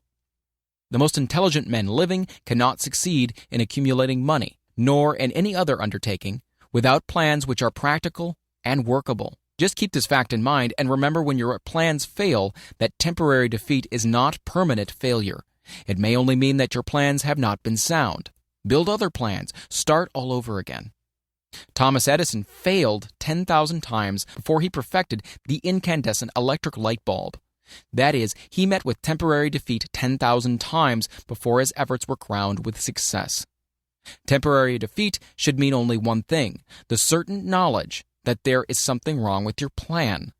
Millions of men go through life in misery and poverty because they lack a sound plan through which to accumulate a fortune. Henry Ford accumulated a fortune not because of his superior mind, but because he adopted and followed a plan which proved to be sound. 1,000 men could be pointed out, each with a better education than Ford's, yet each of whom lives in poverty, because he does not possess the right plan for the accumulation of money. Your achievement can be no greater than your plans are sound. That may seem to be an axiomatic statement, but it is true. Samuel Insull lost his fortune of over $100 million. The Insull fortune was built on plans which were sound. The business depression forced Mr. Insull to change his plans, and the change brought temporary defeat because his new plans were not sound. Mr. Insull is now an old man. He may consequently accept failure instead of temporary defeat, but if his experience turns out to be a failure, it will be for the reason that he lacks the fire of persistence to rebuild his plans. No man is ever whipped until he quits in his own mind. This fact will be repeated many times because it is so easy to take the count at the first sign of defeat. James J. Hill met with temporary defeat when he first endeavored to raise the necessary capital to build a railroad from east to west, but he too turned defeat into victory through new plans. Henry Ford met with temporary defeat not only at the beginning of his automobile career, but after he had gone far towards the top. He created new plans and went marching on to financial victory. We see men who have accumulated great fortunes, but we often recognize only their triumph, overlooking the temporary defeats which they had to surmount before arriving. No follower of this philosophy can reasonably expect to accumulate a fortune without experiencing temporary defeat. When defeat comes, accept it as a signal that your plans are not sound. Rebuild those plans and set sail once more towards your coveted goal. If you give up before your goal has been reached, you're a quitter. A quitter never wins, and a winner never quits. Lift this sentence out, write it on a piece of paper in letters an inch high, and place it where you will see it every night before you go to sleep, and every morning before you go to work. When you begin to select members of your mastermind group, endeavor to select those who do not take defeat seriously. Some people foolishly believe that only money can make money. That's not true. Desire, transmuted into its monetary equivalent through the principles laid down here, is the agency through which money is made. Money of itself is nothing but inert matter. It cannot move, think, or talk, but it can hear when a man who desires it calls it to come. Planning the sale of services. The remainder of this chapter has been given over to a description of ways and means of marketing personal services. The information here covered will be of practical help to any person having any form of personal services to market, but it will be of priceless benefit to those who aspire to leadership in their chosen occupations. Intelligent planning is essential for success in any undertaking designed to accumulate riches. Here will be found detailed instructions to those who must begin the accumulation of riches by selling personal services. It should be encouraging to know that practically all the great fortunes began in the form of compensation for personal services, or from the sale of ideas. What else, except ideas and personal services, would one not possessed of property have to give in return for riches? Broadly speaking, there are two types of people in the world. One type is known as leaders and the other as followers. Decide at the outset whether you intend to become a leader in your chosen calling or remain a follower. The difference in compensation is vast. The follower cannot reasonably expect the compensation to which the leader is entitled, although many followers make the mistake of expecting such pay. It is no disgrace to be a follower. On the other hand, it's no credit to remain a follower. Most great leaders began in the capacity of followers. They became great leaders because they were intelligent followers. With few exceptions, the man who cannot follow a leader intelligently cannot become an efficient leader. The man who can follow a leader most efficiently is usually the man who develops into leadership most rapidly. An intelligent follower has many advantages, among them the opportunity to acquire knowledge from his leader. The major attributes of leadership. The following are important factors of leadership. 1. Unwavering courage based upon knowledge of self and of one's occupation. No follower wishes to be dominated by a leader who lacks self-confidence and courage. No intelligent follower will be dominated by such a leader very long. 2. Self-control. The man who cannot control himself can never control others. Self-control sets a mighty example for one's followers, which the more intelligent will emulate. 3. A keen sense of justice. Without a sense of fairness and justice, no leader can command and retain the respect of his followers. 4. Definiteness of decision. The man who wavers in his decisions shows that he is not sure of himself. He cannot lead others successfully. 5. Definiteness of plans. The successful leader must plan his work and work his plan. A leader who works by guesswork without practical, definite plans is comparable to a ship without a rudder. Sooner or later, he will land on the rocks. 6. The habit of doing more than paid for. One of the penalties of leadership is the necessity of willingness upon the part of the leader to do more than he requires of his followers. 7. A pleasing personality. No slovenly, careless person can become a successful leader. Leadership requires respect. Followers will not respect a leader who does not grade high on all the factors of a pleasing personality. 8. Sympathy and understanding. The successful leader must be in sympathy with his followers. Moreover, he must understand them and their problems. 9. Mastery of detail. Successful leadership calls for mastery of details of the leader's position. 10. Willingness to assume full responsibility. The successful leader must be willing to assume responsibility for the mistakes and the shortcomings of his followers. If he tries to shift this responsibility, he will not remain the leader. If one of his followers makes a mistake and shows himself incompetent, the leader must consider that it is he who failed. 11. Cooperation. The successful leader must understand and apply the principle of cooperative effort and to be able to induce his followers to do the same. Leadership calls for power, and power calls for cooperation. There are two forms of leadership. The first and by far the most effective is leadership by consent of and with sympathy of the followers. The second is leadership by force, without the consent and sympathy of the followers. History is filled with evidences that leadership by force cannot endure. The downfall and disappearance of dictators and kings is significant. It means that people will not follow forced leadership indefinitely. The world has just entered a new era of relationship between leaders and followers, which very clearly calls for new leaders and a new brand of leadership in business and industry. Those who belong to the old school of leadership by force must acquire an understanding of the new brand of leadership, cooperation, or be relegated to the rank and file of the followers. There is no other way out for them. The relationship of employer and employee, or of leader and follower in the future, will be one of mutual cooperation, based upon an equitable division of the profits of business. In the future, the relationship of employer and employee will be more like a partnership than it has been in the past. Napoleon, Kaiser Wilhelm of Germany, The Tsar of Russia and the King of Spain were examples of leadership by force. Their leadership passed. Without much difficulty, one might point to the prototypes of these ex-leaders among the business, financial, and labor leaders of America who have been dethroned or slated to go. Leadership by consent of the followers is the only brand which can endure. Men may follow the forced leadership temporarily, but they will not do so willingly. The new brand of leadership will embrace the 11 factors of leadership described in this chapter, as well as some other factors. The man who makes these the basis of his leadership will find abundant opportunity to lead in any walk of life. The Depression has prolonged, largely because the world lacked leadership of the new brand. At the end of the Depression, the demand for leaders who are competent to apply the new methods of leadership has greatly exceeded the supply. Some of the old type of leaders will reform and adapt themselves to the new brand of leadership, but, generally speaking, the world will have to look for a new timber for its leadership. This necessity may be your opportunity.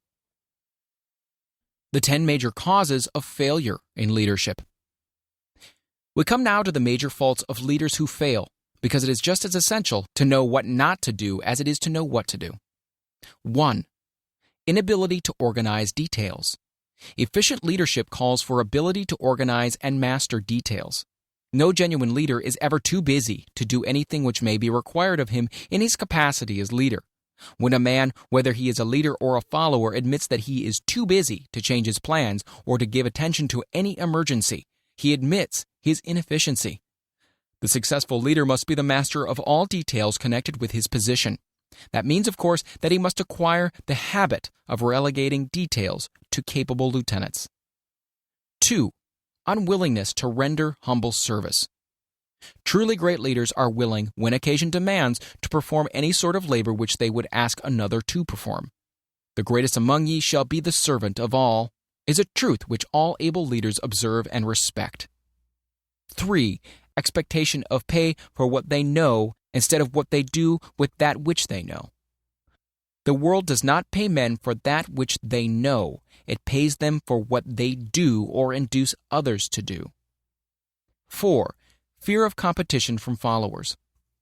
The leader who fears that one of his followers may take his position is practically sure to realize that fear sooner or later. The able leader trains understudies to whom he may delegate at will any of the details of his position. Only in this way may a leader multiply himself and prepare himself to be at many places and give attention to many things at one time. It is an eternal truth that men receive more money for their ability to get others to perform than they could possibly earn by their own efforts. An efficient leader may, through his knowledge of his job and the magnetism of his personality, greatly increase the efficiency of others and induce them to render more service and better service than they could render without his aid. 5. Lack of imagination. Without imagination, the leader is incapable of meeting emergencies and of creating plans by which to guide his followers efficiently. 6. Selfishness.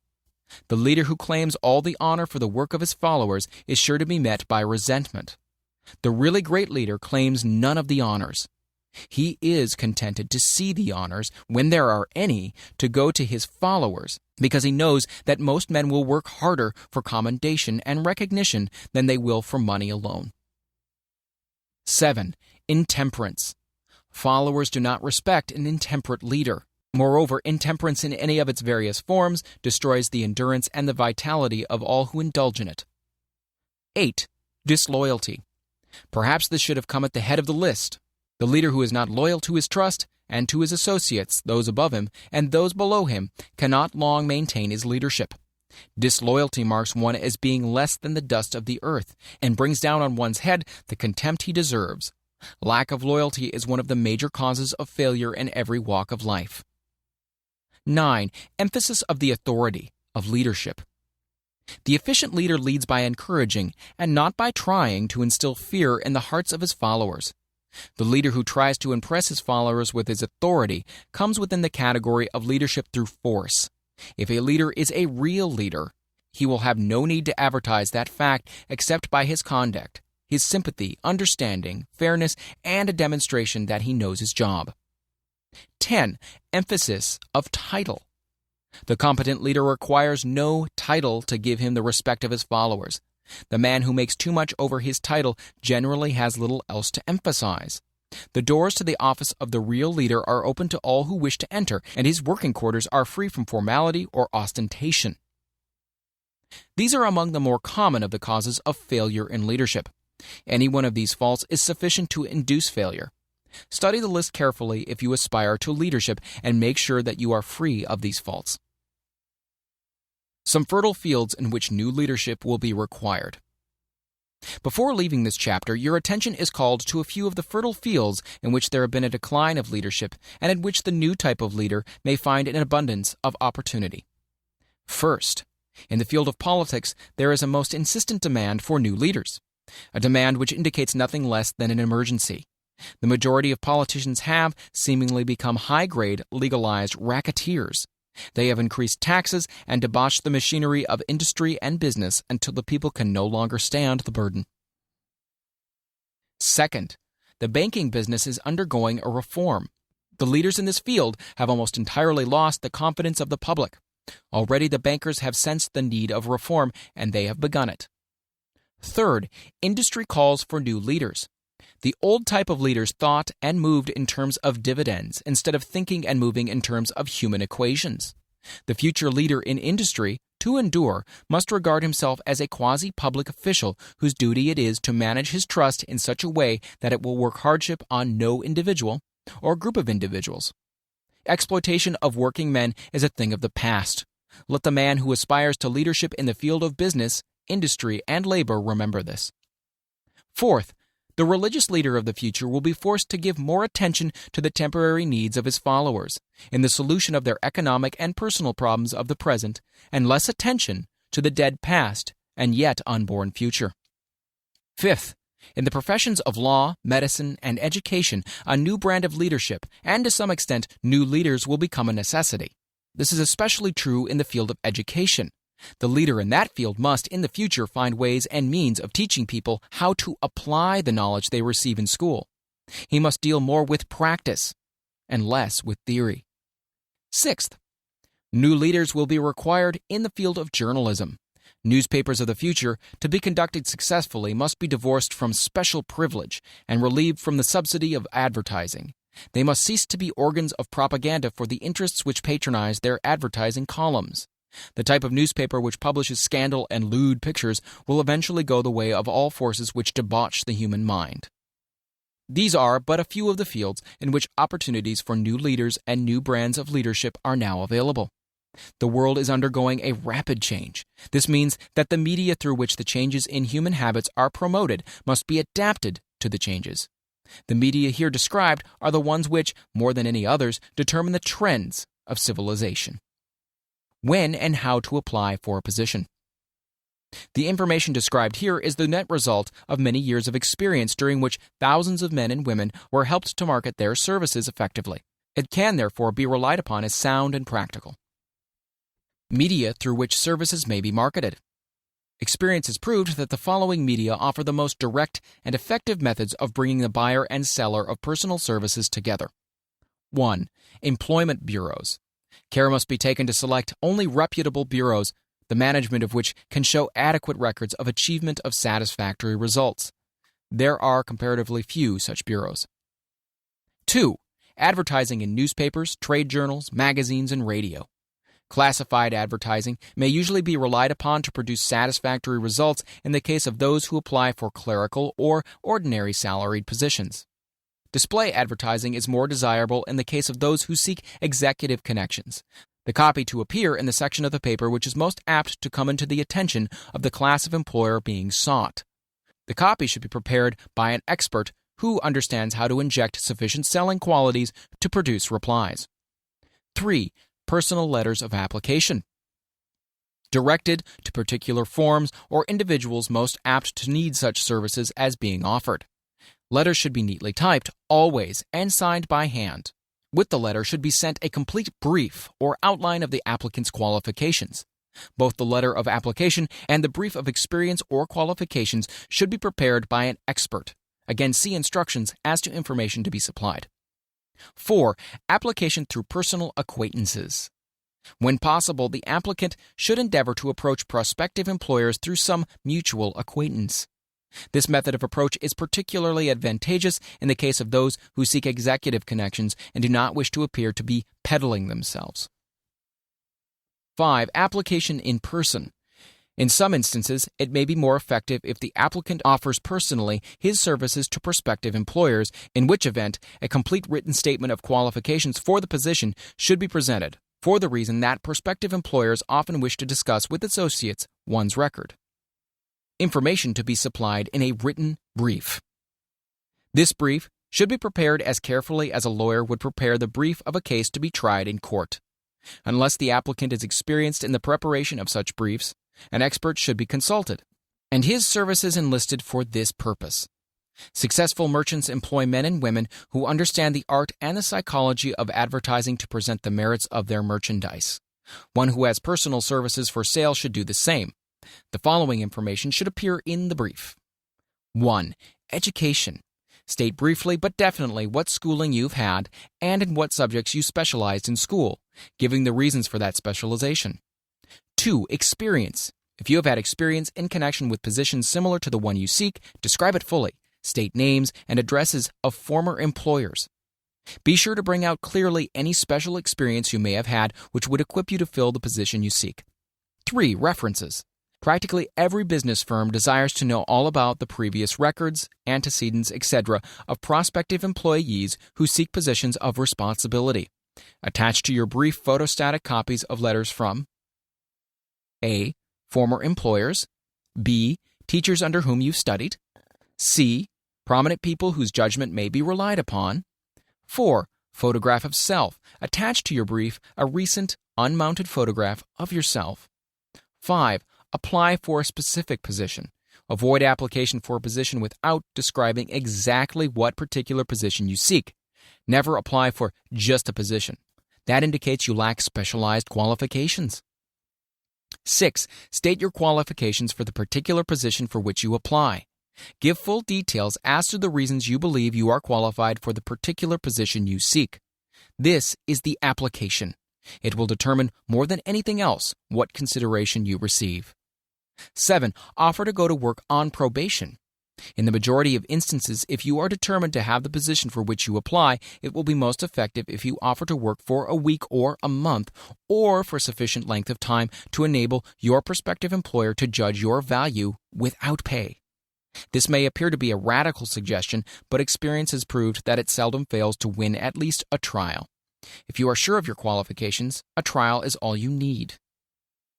Incidentally, such an offer indicates that you have confidence in your ability to fill the position you seek. It is most convincing. If your offer is accepted and you make good, more than likely you'll be paid for your probation period. Make clear the fact that your offer is based upon A. Your confidence in your ability to fill the position, B. Your confidence in your prospective employer's decision to employ you after trial, C. Your determination to have the position you seek. 8. Knowledge of your prospective employer's business. Before applying for a position, do sufficient research in connection with the business to familiarize yourself thoroughly with that business, and indicate in your brief the knowledge you have acquired in this field. This will be impressive, as it will indicate that you have imagination and a real interest in the position you seek. Remember that it is not the lawyer who knows the most law, but the one who best prepares his case who wins. If your case is properly prepared and presented, your victory will have been more than half won at the outset. Do not be afraid of making your brief too long. Employers are just as much interested in purchasing the services of well-qualified applicants as you are in securing employment. In fact, the success of most successful employers is due in the main to their ability to select well-qualified lieutenants. They want all the information available. Remember another thing. Neatness in the preparation of your brief will indicate that you are a painstaking person. I have helped prepare briefs for clients which are so striking and out of the ordinary that they have resulted in the employment of the applicant without a personal interview. When your brief has been completed, have it neatly bound by an experienced binder and lettered by an artist or printer similar to the following. Brief of the qualifications of Robert K. Smith, applying for the position of private secretary to the president of the blank company incorporated. Of course, change names each time brief is shown. This personal touch is sure to command attention.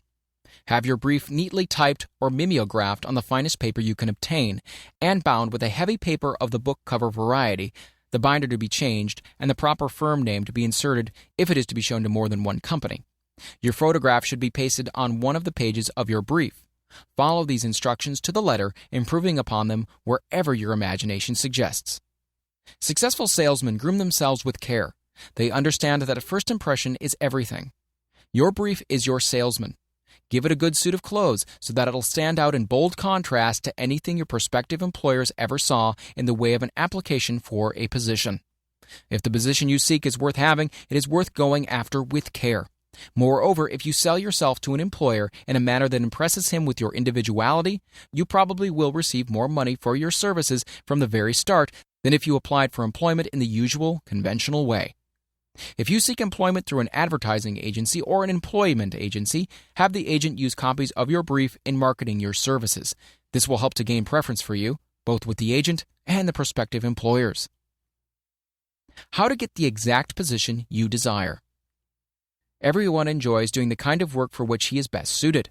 An artist loves to work with paints, a craftsman with his hands, a writer loves to write. Those with less definite talents have their preference for certain fields of business and industry. If America does anything well, it offers a full range of occupations: tilling the soil, manufacturing, marketing, and the professions. First, decide exactly what kind of job you want. If the job doesn't already exist, perhaps you can create it. Second, choose the company or individual for whom you wish to work. Third, study your prospective employer as to policies, personnel, and chances of advancement. Fourth, by analysis of yourself, your talents and capabilities, figure out what you can offer and plan ways and means of giving advantages, services, developments, and ideas that you believe you can successfully deliver. Fifth, forget about a job. Forget whether or not there is an opening. Forget the usual routine of "have you got a job for me?" Concentrate rather on what you can give. Sixth, once you have your plan in mind, arrange with an experienced writer to put it in paper in neat form and in full detail. Seventh, present it to the proper person with authority, and he will do the rest. Every company is looking for men who can give something of value, whether it be ideas, services, or connections. Every company has room for the man who has a definite plan of action, which is to the advantage of that company. This line of procedure may take a few days or weeks of extra time, but the difference in income, in advancement, in gaining recognition will save years of hard work at small pay. It has many advantages, the main one being that it will often save from 1 to 5 years of time in reaching a chosen goal. Every person who starts or gets in halfway up the ladder does so by deliberate and careful planning, excepting, of course, the boss's son. The new way of marketing services, jobs, are now partnerships. Men and women who market their services to best advantage in the future must recognize the stupendous change which has taken place in connection with the relationship between employer and employee. In the future, the golden rule, and not the rule of gold, will be the dominating factor in marketing of merchandise as well as personal services. The future relationship between employers and their employees will be more in the nature of a partnership consisting of A. The employer, B. The employee, C. The public they serve. This new way of marketing personal services is called new for many reasons. First, both the employer and the employee of the future will be considered as fellow employees whose business it will be to serve the public efficiently.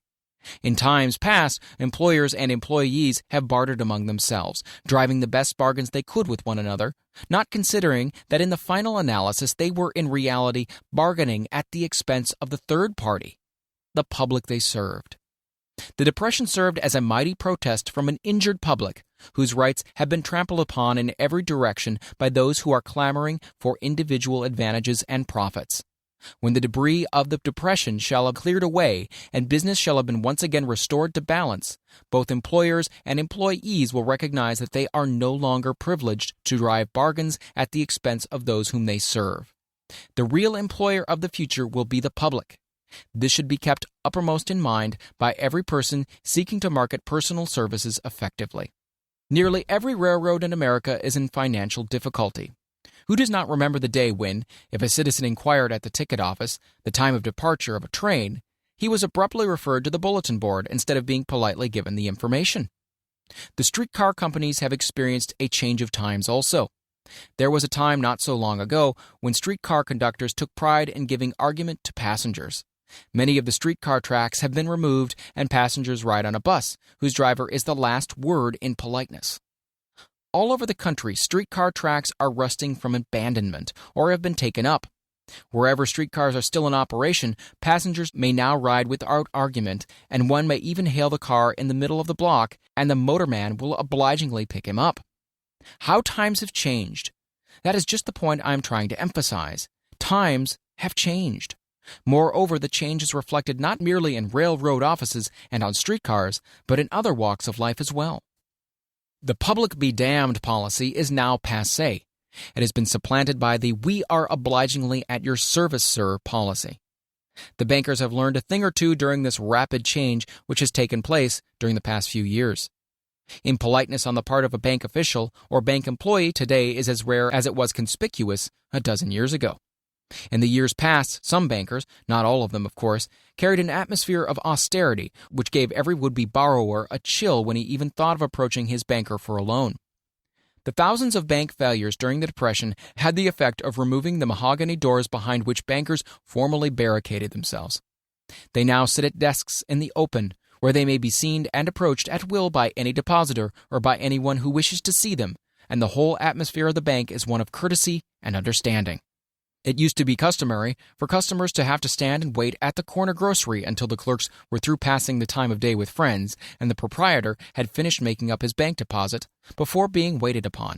Chain stores, managed by courteous men who do everything in the way of service, short of shining the customer's shoes, have pushed the old-time merchants into the background. Time marches on.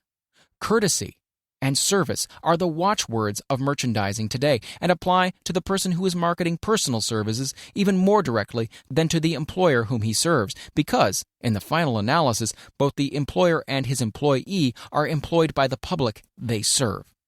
If they fail to serve well, they pay by the loss of their privilege of serving. We can all remember the time when the gas meter reader pounded on the door hard enough to break the panels. When the door was open, he pushed his way in, uninvited, with a scowl on his face, which plainly said, "What the hell did you keep me waiting for?" All that has undergone a change. The meter man now conducts himself as a gentleman who is delighted to be at your service, sir. Before the gas companies learned that their scowling meter men were accumulating liabilities never to be cleared away, the polite salesman of oil burners came along and did a land office business. During the Depression, I spent several months in the anthracite coal region of Pennsylvania, studying conditions which all but destroyed the coal industry. Among several very significant discoveries was the fact that greed on the part of operators and their employers was the chief cause of the loss of business for the operators and loss of jobs for the miners. Through the pressure of a group of overzealous labor leaders representing the employees and the greed for profits on the part of the operators, the anthracite business suddenly dwindled. The coal operators and their employees drove sharp bargains with one another, adding the cost of the bargaining to the price of the coal, until finally they discovered they had built up a wonderful business for the manufacturers of oil-burning outfits and the producers of crude oil. The wages of sin is death. Many have read this in the Bible, but few have discovered its meaning.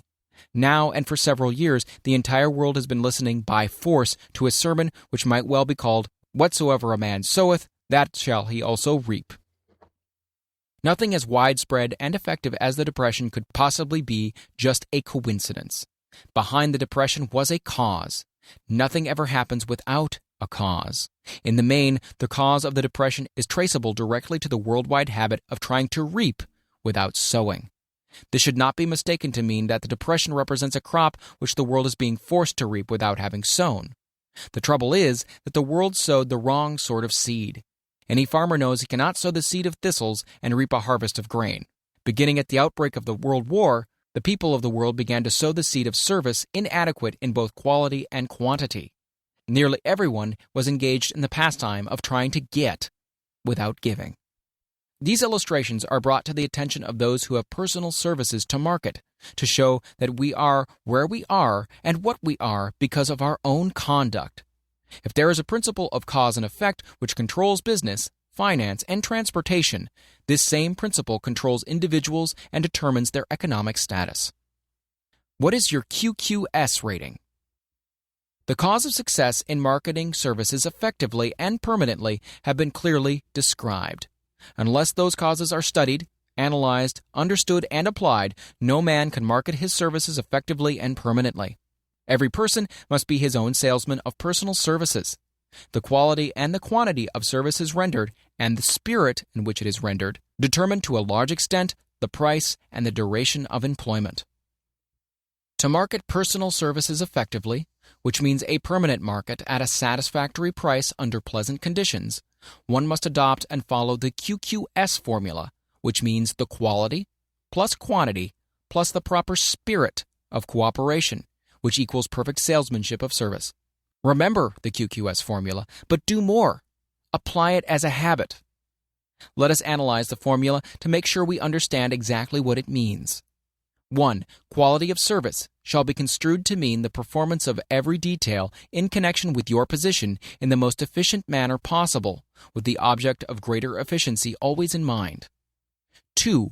Quantity of service shall be understood to mean the habit of rendering all the service of which you are capable at all times with the purpose of increasing the amount of service rendered as greater skill is developed through practice and experience.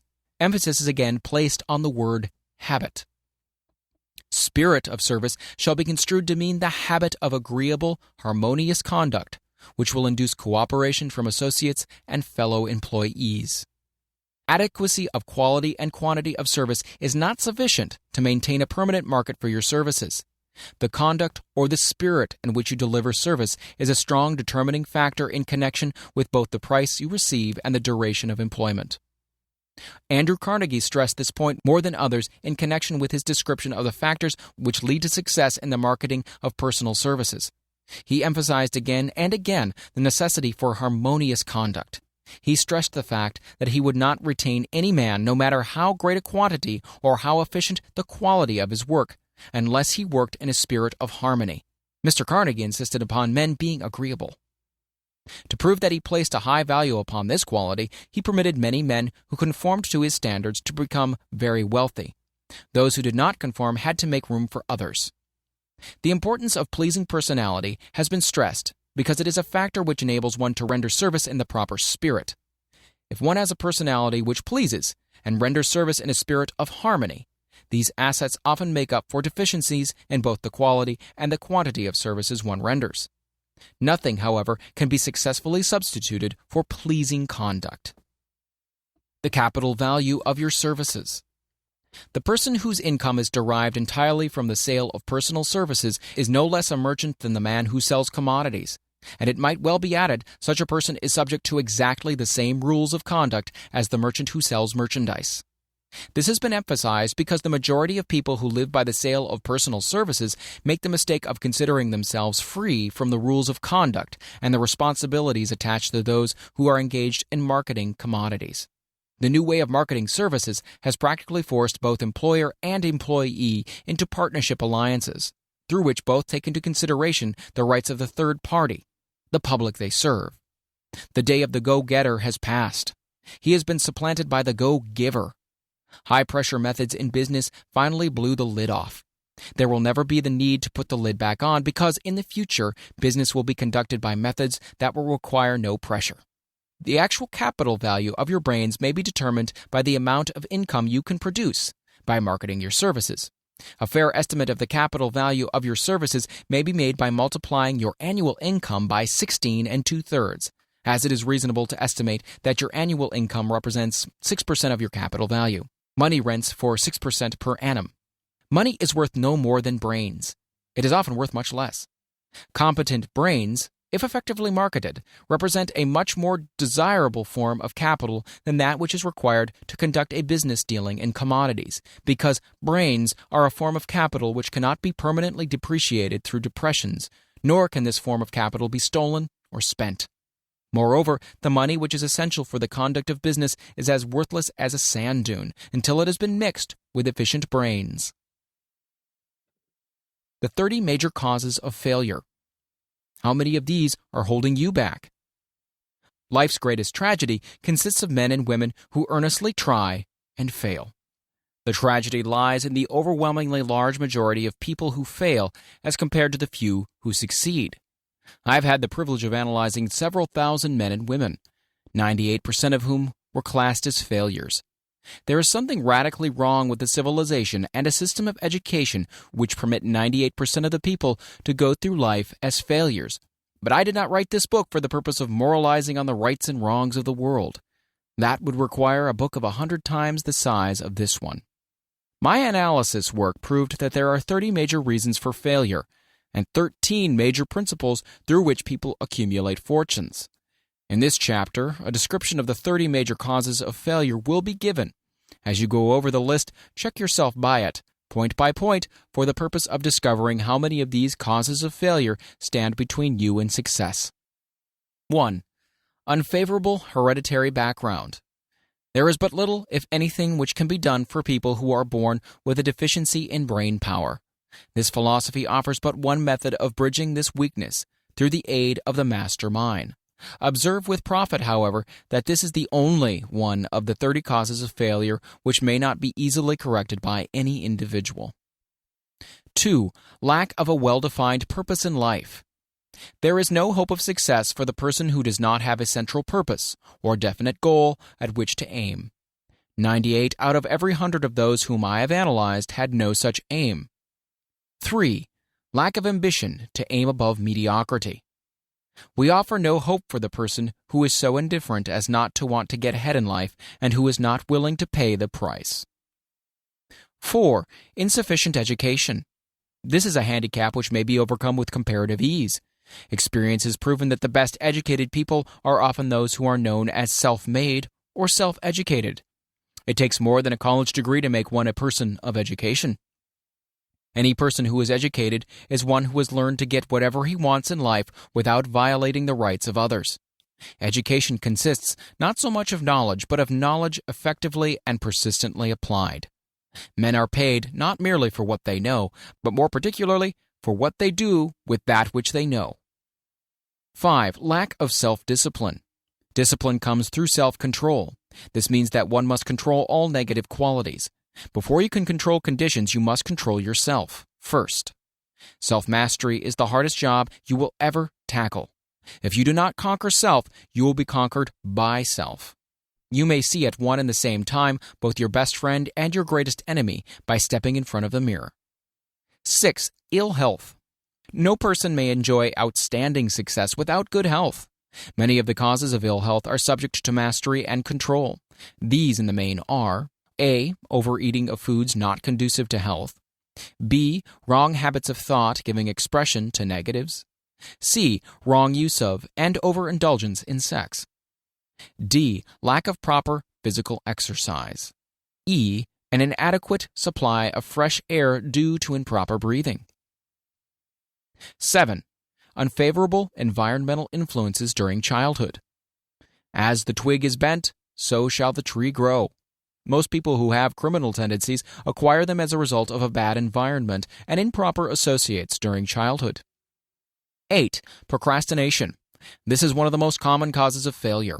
Old man procrastination stands within the shadow of every human being, waiting his opportunity to spoil one's chances of success. Most of us go through life as failures because we are waiting for the time to be right, to start doing something worthwhile. Don't wait. The time will never be just right. Start where you stand and work with whatever tools you may have at your command, and better tools will be found as you go along. 9. Lack of persistence.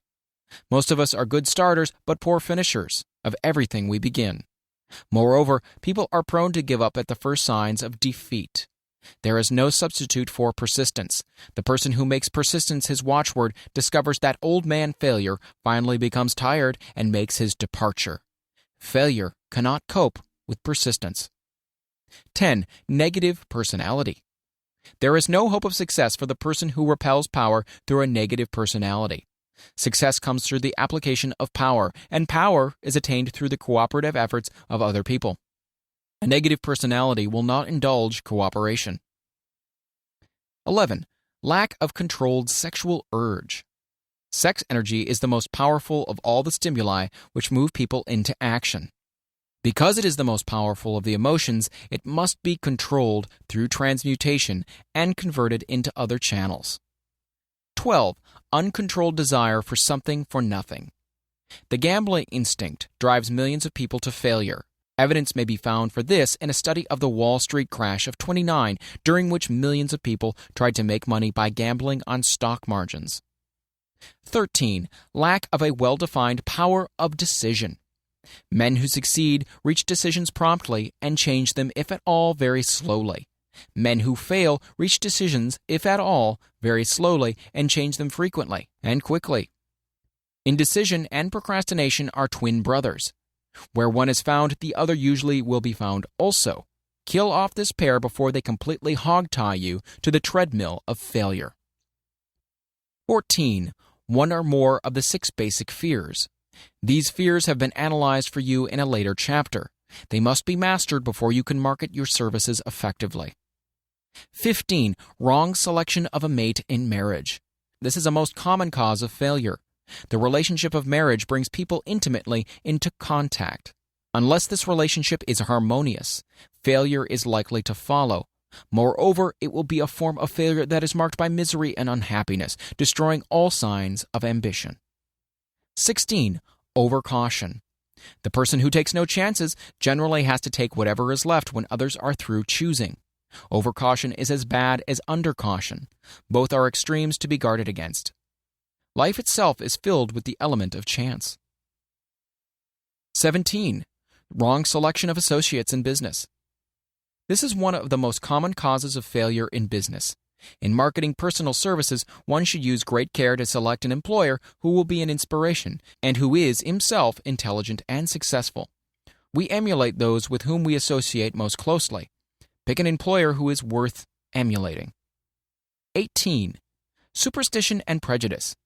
Superstition is a form of fear. It is also a sign of ignorance.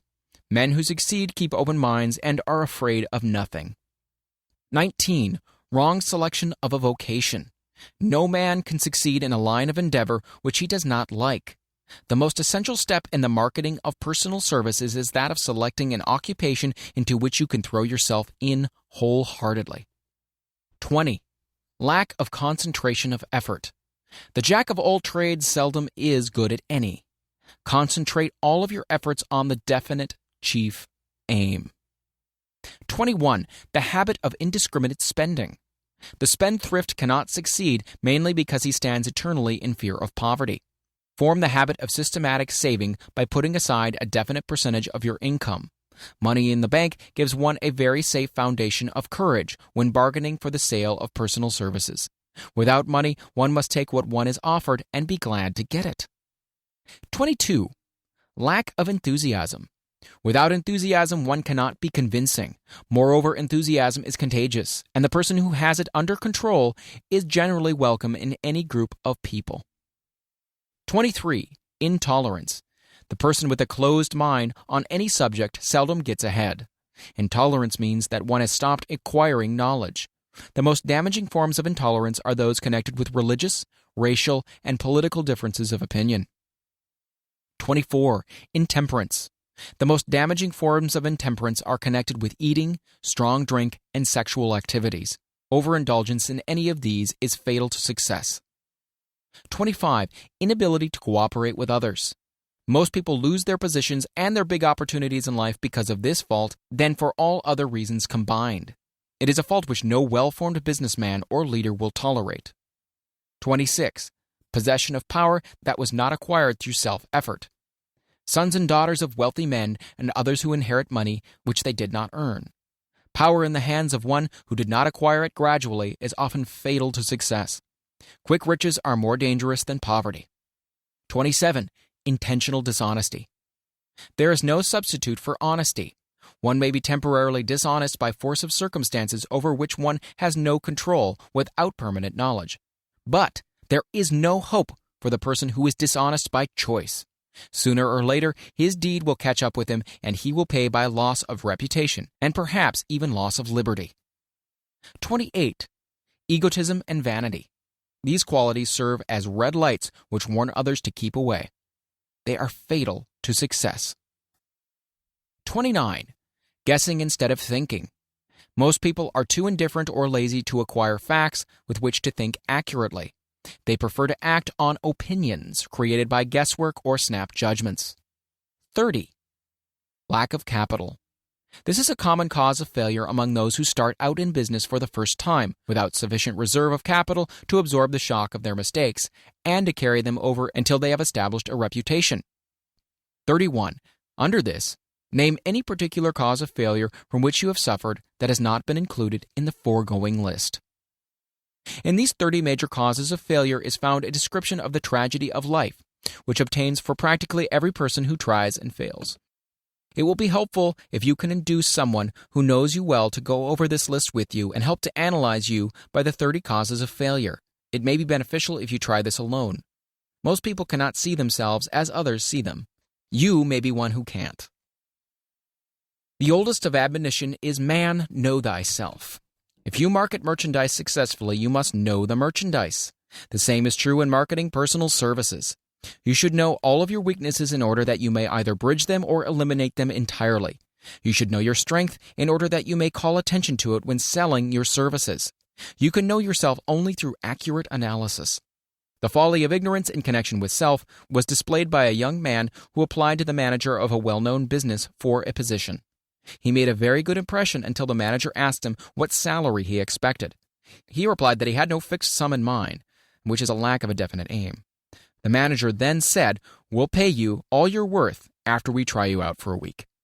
"I will not accept it," the applicant replied, "because I'm getting more than that where I am now employed."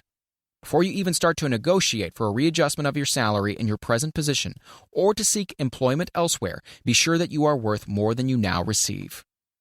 It is one thing to want money. Everyone wants more, but it is something entirely different to be worth more. Many people mistake their wants for their just dues. Your financial requirements or wants have nothing whatever to do with your worth. Your value is established entirely by your ability to render useful service or your capacity to induce others to render such service. Take inventory of yourself. 28 questions you should answer. Annual self-analysis is an essential in the effective marketing of personal services, as is annual inventory in merchandising. Moreover, the yearly analysis should disclose a decrease in faults and an increase in virtues. One goes ahead, stands still, or goes backward in life. One's subject should be, of course, to go ahead. Annual self-analysis will disclose whether advancement has been made, and if so, how much. It will also disclose any backward steps one may have made. The effective marketing of personal services requires one to move forward even if the progress is slow. Your annual self-analysis should be made at the end of each year, so you can include in your New Year's resolution any improvements which the analysis indicates should be made. Take this inventory by asking yourself the following questions and by checking your answers with the aid of someone who will not permit you to deceive yourself as to their accuracy. Self-analysis questionnaire for personal inventory. 1. Have I attained the goal which I established as my objective for this year? You should work with a definite yearly objective to be attained as a part of your major life objective. 2. Have I delivered a service of the best possible quality of which I was capable, or could I have improved any part of this service? 3. Have I delivered service in the greatest possible quantity of which I was capable? 4. Has the spirit of my conduct been harmonious and cooperative at all times? 5. Have I permitted the habit of procrastination to decrease my efficiency, and if so, to what extent? 6. Have I improved my personality, and if so, in what ways? 7. Have I been persistent in following my plans through to completion? 8. Have I reached decisions promptly and definitely on all occasions? 9. Have I permitted any one or more of the 6 basic fears to decrease my efficiency? 10. Have I been either overcautious or undercautious? 11. Has my relationship with my associates in work been pleasant or unpleasant? If it has been unpleasant, has the fault been partly or wholly mine? 12. Have I dissipated any of my energy through lack of concentration of effort? 13. Have I been open-minded and tolerant in connection with all subjects? 14. In what way have I improved my ability to render service? 15. Have I been intemperate in any of my habits? 16. Have I expressed, either openly or secretly, any form of egotism? 17. Has my conduct towards my associates been such that it has induced them to respect me? 18. Have my opinions and decisions been based upon guesswork or accuracy of analysis and thought? 19. Have I followed the habit of budgeting my time, my expenses, and my income, and have I been conservative in these budgets? 20. How much time have I devoted to unprofitable effort, which I might have used to better advantage? 21. How may I rebudget my time and change my habits so I will be more efficient during the coming year? 22. Have I been guilty of any conduct which has not been approved by my conscience? 23. In what ways have I rendered more service and better service than I was paid to render? 24. Have I been unfair to anyone, and if so, in what way? 25. If I had been the purchaser of my own services for the year, would I be satisfied with my purchase? 26. Am I in the right vocation, and if not, why not? 27. Has the purchaser of my services been satisfied with the service I have rendered, and if not, why not? 28. What is my present rating on the fundamental principles of success? Make this rating fairly and frankly, and have it checked by someone who is courageous enough to do it accurately. Having read and assimilated the information conveyed throughout this chapter, you are now ready to create a practical plan for marketing your personal services. In this chapter will be found an adequate description of every principle essential in planning the sale of personal services, including the major attributes of leadership, the most common causes of failure in leadership, a description of the fields of opportunity for leadership, the main causes of failure in all walks of life, and the important questions which should be used in self-analysis.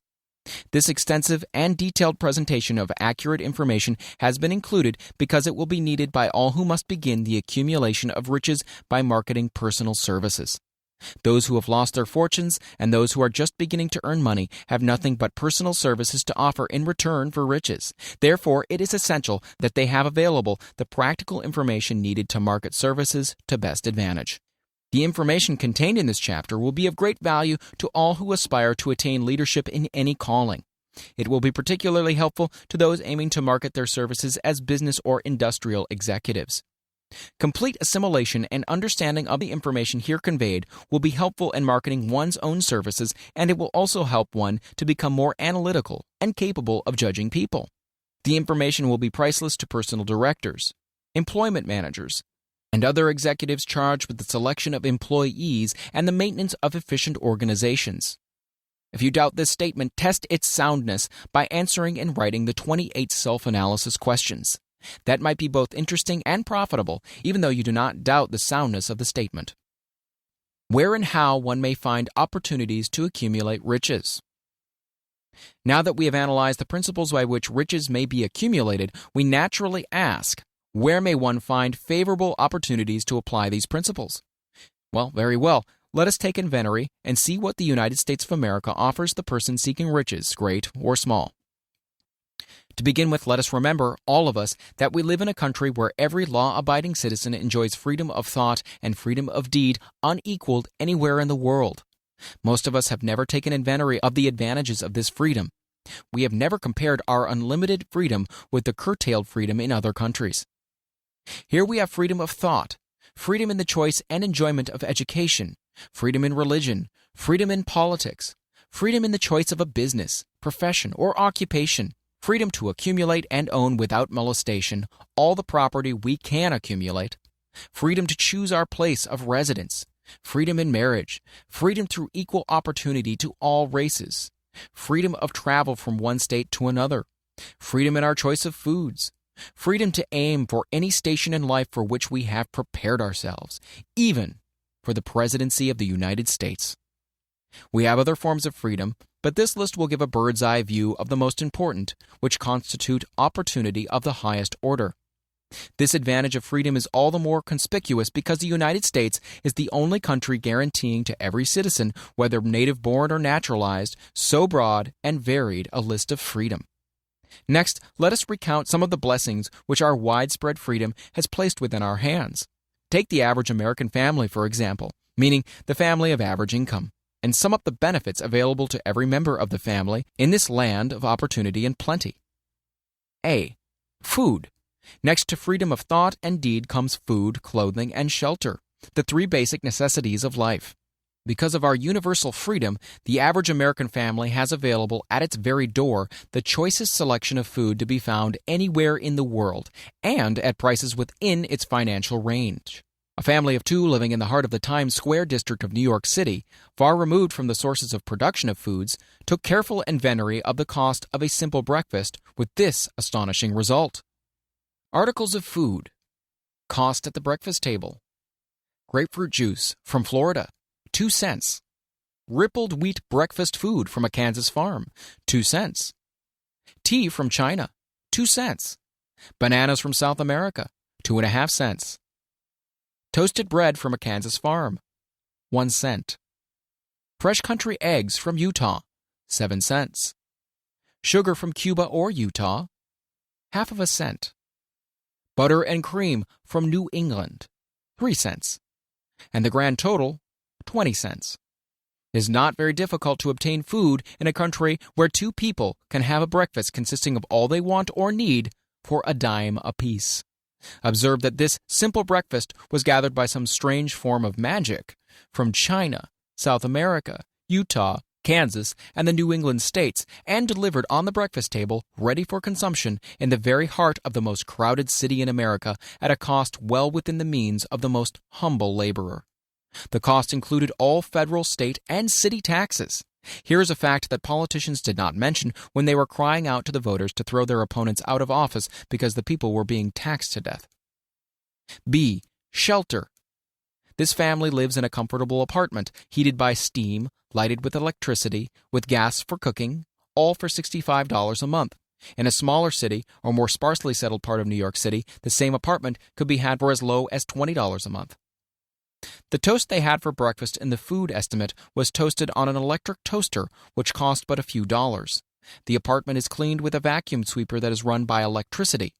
Hot and cold water is available at all times in the kitchen and in the bathroom. The food is kept cold in a refrigerator that is run by electricity.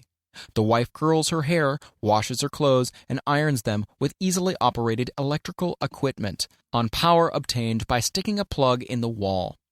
The husband shaves with an electric shaver, and they receive entertainment from all over the world, 24 hours a day, if they want it, without cost, by merely turning the dial of their radio.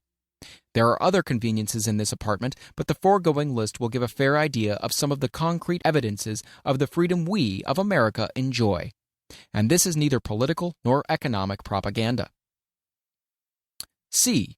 Clothing. Anywhere in the United States, the woman of average clothing requirements can dress very comfortably and neatly for less than $200 a year, and the average man can dress for the same or less. Only the three basic necessities of food, clothing, and shelter have been mentioned. The average American citizen has other privileges and advantages available in return for modest effort, not exceeding 8 hours per day of labor. Among those is the privilege of automobile transportation, with which one can go and come at will at very small cost. The average American has security of property rights not found in any other country in the world. He can place his surplus money in a bank with the assurance that his government will protect it and make good to him if the bank fails.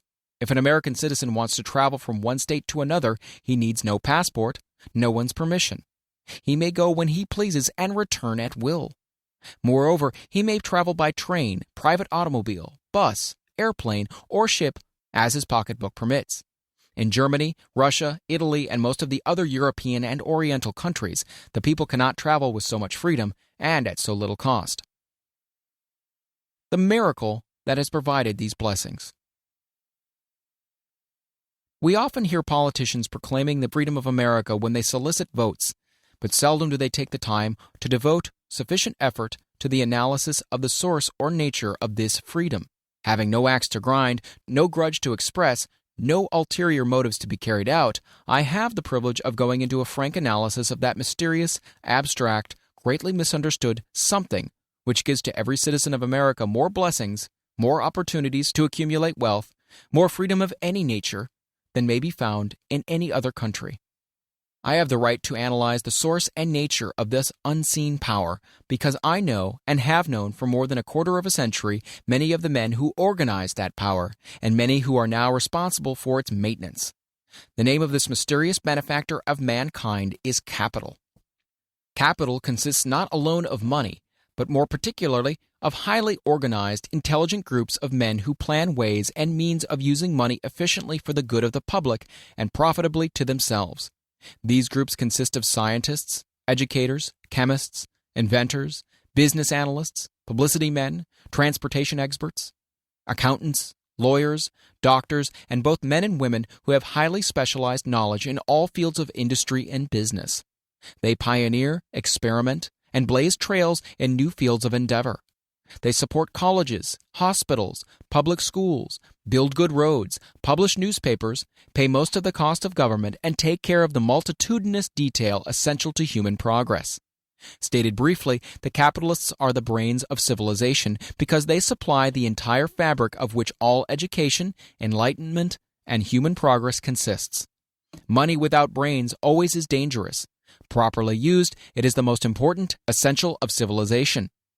The simple breakfast here described could not have been delivered to the New York family at a dime each or at any other price if organized capital had not provided the machinery, the ships, the railroads, and the huge armies of trained men to operate them.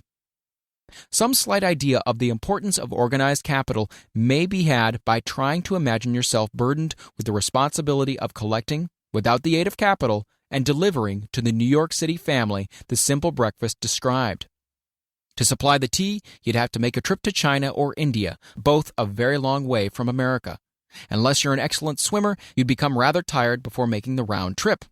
Then, too, another problem would confront you. What would you use for money, even if you had the physical endurance to swim the ocean? To supply the sugar, you'd have to take another long swim to Cuba or a long walk to the sugar beet section of Utah.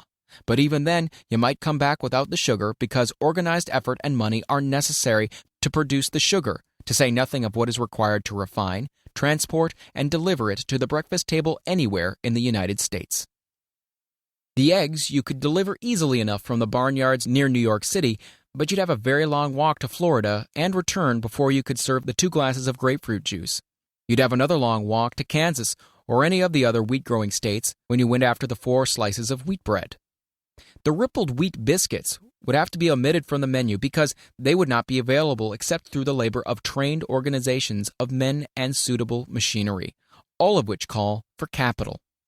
While resting, you could take off for another little swim down to South America, where you would pick up a couple of bananas, and on your return, you could take a short walk to the nearest farm having a dairy and pick up some butter and cream. Then your New York City family would be ready to sit down and enjoy breakfast, and you could collect 2 dimes for your labor. Seems absurd, doesn't it? Well, the procedure described would be the only possible way these simple items of food could be delivered to the heart of New York City if we had no capitalistic system. The sum of money required for the building and maintenance of the railroads and steamships used in the delivery of that simple breakfast is so huge that it staggers one's imagination. It runs into hundreds of millions of dollars, not to mention the armies of trained employees required to man the ships and trains. But transportation is only a part of the requirement of modern civilization in capitalistic America. Before there can be anything to haul, something must be grown from the ground, or manufactured and prepared for market. This calls for millions of dollars of equipment, machinery, boxing, marketing, and for the wages of millions of men and women. Steamships and railroads do not spring up from the earth and function automatically.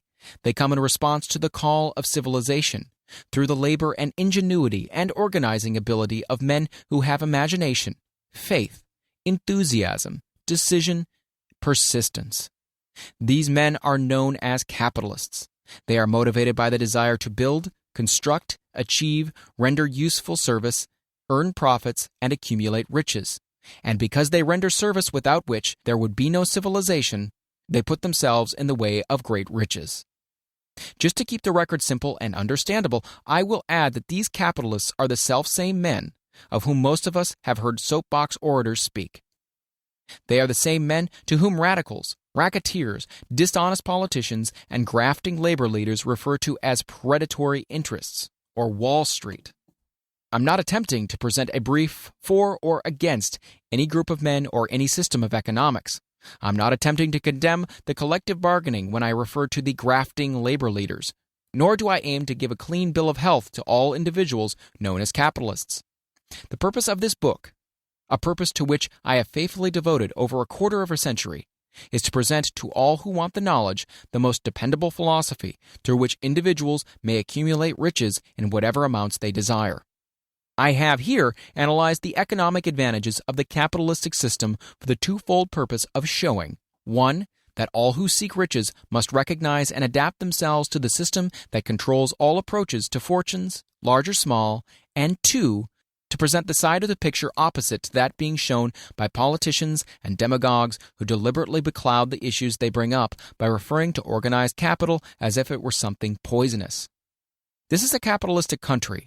It was developed through the use of capital, and we who claim the right to partake of the blessings of freedom and opportunity, we who seek to accumulate riches here, may as well know that neither riches nor opportunity would be available to us if organized capital had not provided these benefits.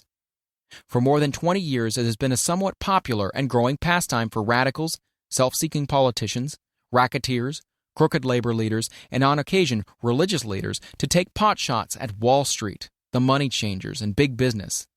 The practice became so general that we witnessed during the business depression the unbelievable sight of high government officials lining up with the cheap politicians and labor leaders with the openly avowed purpose of throttling the system which had made industrial America the richest country on earth. The lineup was so general and so well organized that it prolonged the worst depression America has ever known. It cost millions of men their jobs because those jobs were inseparably a part of the industrial and capitalistic system which form the very backbone of the nation. During this unusual alliance of government officials and self-seeking individuals who were endeavoring to profit by declaring open season on the American system of industry, a certain type of labor leader joined forces with the politicians and offered to deliver voters in return for legislation designed to permit men to take riches away from industry by organized force of numbers, instead of the better method of giving a fair day's work for a fair day's pay. Millions of men and women throughout the nation are still engaged in this popular pastime of trying to get without giving. Some of them are lined up with labor unions, where they demand shorter hours and more pay. Others do not take the trouble to work at all. They demand government relief and are getting it. Their idea of their rights of freedom was demonstrated in New York City, where a violent complaint was registered with the postmaster by a group of relief beneficiaries, so-called, because the postman awakened them at 7:30 a.m. to deliver government relief checks. They demanded that the time of delivery be set up to 10 o'clock. If you are one of those who believe that riches can be accumulated by the mere act of men who organize themselves into groups and demand more pay for less service, if you're one of those who demand government relief without early morning disturbance when the money is delivered to you, if you are one of those who believe in trading their votes to politicians in return for the passing of laws which permit the raiding of the public treasury, you may rest securely on your belief with certain knowledge that no one will disturb you, because this is a free country, where every man may think as he pleases, where nearly everyone can live with but little effort, where many may live well without doing any work whatsoever. However, you should know the full truth concerning this freedom, of which so many people boast and so few understand. As great as it is, as far as it reaches, as many privileges as it provides, it does not and cannot bring riches without effort. There is but one dependable method of accumulating and legally holding riches, and that is by rendering useful service. No system has ever been created by which men can legally acquire riches through mere force of numbers or without giving in return an equivalent value of one form or another. This is the principle known as the law of economics. This is more than a theory. It is a law no man can beat. Mark well the name of the principle and remember it, because it is far more powerful than all the politicians and political machines. It is above and beyond the control of all the labor unions. It cannot be swayed, nor influenced, nor bribed by racketeers or self-appointed leaders in any calling. Moreover, it has an all-seeing eye and a perfect system of bookkeeping in which it keeps an accurate account of the transactions of every human being engaged in the business of trying to get without giving. Sooner or later, its auditors come around, look over the records of individuals both great and small, and demand an accounting. Wall Street, big business, capital predatory interests, or whatever name you choose to give the system which has given us American freedom, represents a group of men who understand, respect, and adapt themselves to this powerful law of economics. Their financial continuation depends upon their respecting the law. Most people living in America like this country, its capitalistic system and all. I must confess I know of no better country where one may find greater opportunities to accumulate riches. Judging by their acts and deeds, there are some in this country who don't like it. That, of course, is their privilege. If they don't like this country, its capitalistic system, its boundless opportunities, they have the privilege of clearing out. Always there are other countries, such as Germany, Russia, and Italy, where one may try one's hand at enjoying freedom and accumulating riches, providing one is not too particular. America provides all the freedom and all the opportunity to accumulate riches that any honest person may require. When one goes hunting for game, one selects hunting grounds where game is plentiful. When seeking riches, the same rules would naturally obtain. If it is riches you're seeking, do not overlook the possibilities of a country whose citizens are so rich that women alone spend over $200 million annually for lipsticks, rouge, and cosmetics. Think twice, you who are seeking riches, before trying to destroy the capitalistic system of a country whose citizens spend over $50 million a year for greeting cards, with which to express their appreciation of their freedom. If it is money you are seeking, consider carefully a country that spends hundreds of millions of dollars annually for cigarettes, the bulk of the income from which goes to only 4 major companies engaged in supplying this national builder of nonchalance and quiet nerves. By all means, give plenty of consideration to a country whose people spend annually more than $15 million for the privilege of seeing moving pictures, and toss in a few additional millions for liquor, narcotics, and other less potent soft drinks and giggle waters. Do not be in too big a hurry to get away from a country whose people willingly, even eagerly, hand over millions of dollars annually for football, baseball, and prize fights. And by all means, stick by a country whose inhabitants give up more than $1 million a year for chewing gum and another $1 million for safety razor blades. Remember also that this is but the beginning of the available resources for the accumulation of wealth.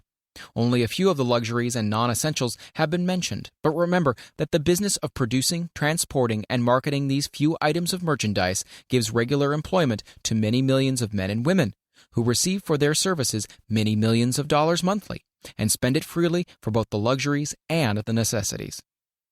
Especially remember that back of all this exchange of merchandise and personal services may be found an abundance of opportunity to accumulate riches.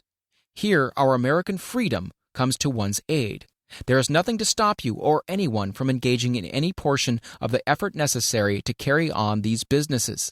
If one has superior talent, training, experience, one may accumulate riches in large amounts. Those not so fortunate may accumulate smaller amounts. Anyone may earn a living in return for a very nominal amount of labor. So there you are. Opportunity has spread its wares before you. Step up to the front, select what you want, create your plan, put the plan into action, and follow through with persistence. Capitalistic America will do the rest. You can depend upon this much. Capitalistic America ensures every person the opportunity to render useful service and to collect riches in proportion to the value of the service. The system denies no one this right, but it does not and cannot promise something for nothing, because the system itself is irrevocably controlled by the law of economics, which neither recognizes nor tolerates for long getting without giving. The law of economics was passed by nature. There is no Supreme Court to which violators of this law may appeal.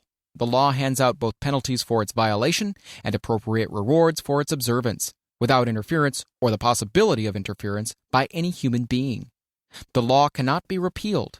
It is as fixed as the stars in the heavens and subject to and a part of the same system that controls the stars. May one refuse to adapt oneself to the law of economics? Certainly. This is a free country where all men are born with equal rights, including the privilege of ignoring the law of economics. What happens then? Well, nothing happens until large numbers of men join forces for the avowed purpose of ignoring the law and taking what they want by force. Then comes the dictator, with well-organized firing squads and machine guns. We have not yet reached that stage in America, but we have heard all we want to know about how that system works. Perhaps we'll be fortunate enough not to demand personal freedom of so gruesome a reality. Doubtless, we shall prefer to continue with our freedom of speech, freedom of deed, and freedom to render useful service in return for riches. The practice by government officials of extending to men and women the privilege of raiding the public treasury in return for votes sometimes results in election. But as night follows day, the final payoff comes, when every penny wrongfully used must be repaid with compound interest on compound interest. If those who make the grab are not forced to repay, the burden falls on their children and their children's children, even unto the third and fourth generations. There is no way to avoid the debt. Men can, and sometimes do, form themselves into groups for the purpose of crowding wages up and working hours down. There is a point beyond which they cannot go. It is the point at which the law of economics steps in, and the sheriff gets both the employer and the employees. For 6 years, from 1929 to 1935, the people of America, both rich and poor, barely missed seeing the old man economics hand over to the sheriff all the businesses and industries and banks. It was not a pretty sight. It did not increase our respect for mob psychology, through which men cast reason to the winds and start trying to get without giving. We who went through those 6 discouraging years, when fear was in the saddle and faith was on the ground, cannot forget how ruthlessly the law of economics exacted its toll from both rich and poor, weak and strong, old and young. We shall not wish to go through another such experience. These observations are not found upon short-time experience. They are the result of 25 years of careful analysis of the methods of both the most successful and the most unsuccessful men America has known. Chapter 8. Decision: The Mastery of Procrastination. The 7th step toward riches. Accurate analysis of over 25,000 men and women who had experienced failure disclosed the fact that lack of decision was near the head of the list of the 30 major causes of failure. This is no mere statement of theory, it is a fact. Procrastination, the opposite of decision, is a common enemy which practically every man must conquer. You'll have an opportunity to test your capacity to reach quick and definite decisions when you finish reading this book and are ready to begin putting into action the principles which it describes. Analysis of several hundred people who had accumulated fortunes well beyond the $1 million mark disclosed the fact that every one of them had the habit of reaching decisions promptly and of changing these decisions slowly, if and when they were changed. People who fail to accumulate money, without exception, have the habit of reaching decisions, if at all, very slowly, and of changing these decisions quickly and often. One of Henry Ford's most outstanding qualities is his habit of reaching decisions quickly and definitely and changing them slowly. This quality is so pronounced in Mr. Ford that it has given him the reputation of being obstinate. It was this quality which prompted Mr. Ford to continue to manufacture his famous Model T, the world's ugliest car, when all of his advisors and many of the purchasers of the car were urging him to change it. Perhaps Mr. Ford delayed too long in making the change, but the other side of the story is that Mr. Ford's firmness of decision yielded a huge fortune before the change in model became necessary.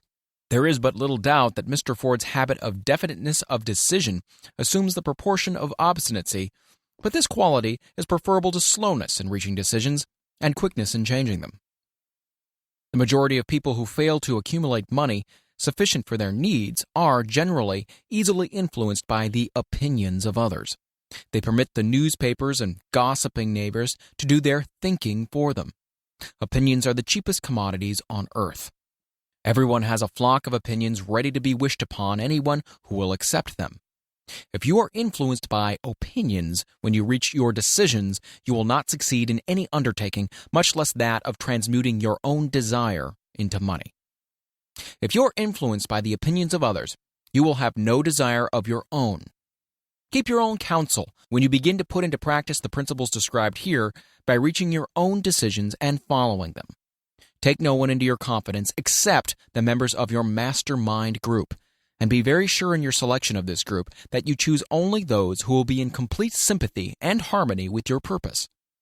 Close friends and relatives, while not meaning to do so, often handicap one through opinions and sometimes through ridicule, which is meant to be humorous. Thousands of men and women carry inferiority complexes with them all through life because some well-meaning but ignorant person destroyed their confidence through opinions or ridicule. You have a brain and mind of your own. Use it and reach your own decisions. If you need facts or information from other people to enable you to reach decisions, as you probably will in many instances, acquire these facts or secure the information you need quietly without disclosing your purpose. It is characteristic of people who have but a smattering or a veneer of knowledge to try to give the impression that they have much knowledge. Such people generally do too much talking and too little listening. Keep your eyes and ears wide open and your mouth closed if you wish to acquire the habit of prompt decision. Those who talk too much do little else. If you talk more than you listen, you not only deprive yourself of many opportunities to accumulate useful knowledge, but you also disclose your plans and purposes to people who will take great delight in defeating you, because they envy you. Remember also that every time you open your mouth in the presence of a person who has an abundance of knowledge, you display to that person your exact stock of knowledge, or your lack of it. Genuine wisdom is usually conspicuous through modesty and silence. Keep in mind the fact that every person with whom you associate is like yourself, seeking the opportunity to accumulate money. If you talk about your plans too freely, you may be surprised when you learn that some other person has beaten you to your goal by putting into action ahead of you the plans of which you talked unwisely. Let one of your first decisions be to keep a closed mouth and open ears and eyes. As a reminder to yourself, follow this advice. It will be helpful if you copy the following epigram in large letters and place it where you will see it daily. Tell the world what you intend to do, but first show it. This is the equivalent of saying that deeds and not words are what count most. Freedom or death on a decision. The value of decisions depends upon the courage required to render them. The great decisions, which served as the foundation of civilization, were reached by assuming great risks, which often meant the possibility of death. Lincoln's decision to issue his famous Proclamation of Emancipation, which gave freedom to the colored people of America, was rendered with full understanding that this act would turn thousands of friends and political supporters against him. He knew, too, that the carrying out of this proclamation would mean death to thousands of men on the battlefield. In the end, it cost Lincoln his life. That required courage. Socrates' decision to drink the cup of poison rather than compromise in his personal belief was a decision of courage. It turned time ahead 1,000 years and gave to people then unborn the right to freedom of thought and of speech. The decision of General Robert E. Lee when it came to the parting of the way with the Union and took up the cause of the South was a decision of courage, for he well knew that it might cost him his own life, that it would surely cost the lives of others. But the greatest decision of all time, as far as any American citizen is concerned, was reached in Philadelphia on July 4, 1776, when 56 men signed their names to a document which they well knew would bring freedom to all Americans or leave every one of those 56 hanging from the gallows. You've heard of this famous document, but you may not have drawn from it the great lesson in personal achievement it so plainly taught. We all remember the date of this momentous decision, but few of us realize what courage that decision required. We remember our history as it was taught. We remember dates and the names of the men who fought. We remember Valley Forge and Yorktown. We remember George Washington and Lord Cornwallis. But we know little of the real forces back of these names, dates, and places. We know still less of the intangible power which ensured us freedom long before Washington's armies reached Yorktown. We read the history of the Revolution and falsely imagine that George Washington was the father of our country, that it was he who won our freedom, while the truth is, Washington was only an accessory after the fact, because victory for his armies had been ensured long before Lord Cornwallis surrendered. This is not intended to rob Washington of any of the glory he so richly merited. Its purpose, rather, is to give greater attention to the astounding power that was the real cause of his victory. It's nothing short of a tragedy that the writers of history have missed entirely even the slightest reference to the irresistible power which gave birth and freedom to the nation destined to set up new standards of independence for all the peoples of the earth. I say it is a tragedy because it is the self-same power which must be used by every individual who surmounts the difficulties of life and forces life to pay the price asked. Let us briefly review the events which gave birth to this power. The story begins with an incident in Boston on March 5, 1770. British soldiers were patrolling the streets, openly threatening the citizens. The colonists resented armed men marching in their midst. They began to express their resentment openly, hurling stones as well as epithets at the marching soldiers until the commanding officer gave orders, fix bayonets, and charge. The battle was on. It resulted in the death and injury of many. The incident aroused such resentment that the provincial assembly, made up of prominent colonists, called a meeting for the purpose of taking definite action. Two of the members of this assembly were John Hancock and Samuel Adams. Long live their names. They spoke up courageously and declared that a move must be made to eject all British soldiers from Boston. Remember this. A decision in the minds of two men might properly be called the beginning of the freedom which we of the United States now enjoy. Remember, too, that the decision of these two men called for faith and courage, because it was dangerous. Before the assembly adjourned, Samuel Adams was appointed to call on the governor of the province, Hutchinson, and demand the withdrawal of the British troops. The request was granted, the troops were removed from Boston, but the incident was not closed.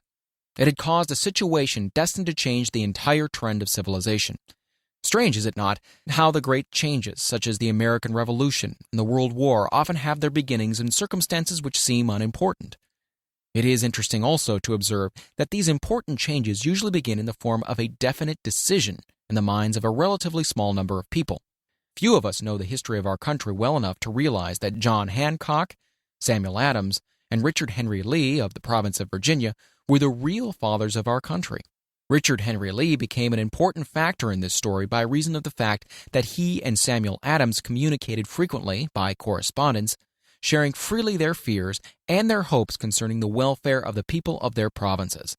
From this practice, Adams conceived the idea that a mutual exchange of letters between the 13 colonies might help to bring about the coordination of efforts so badly needed in connection with the solution of their problems.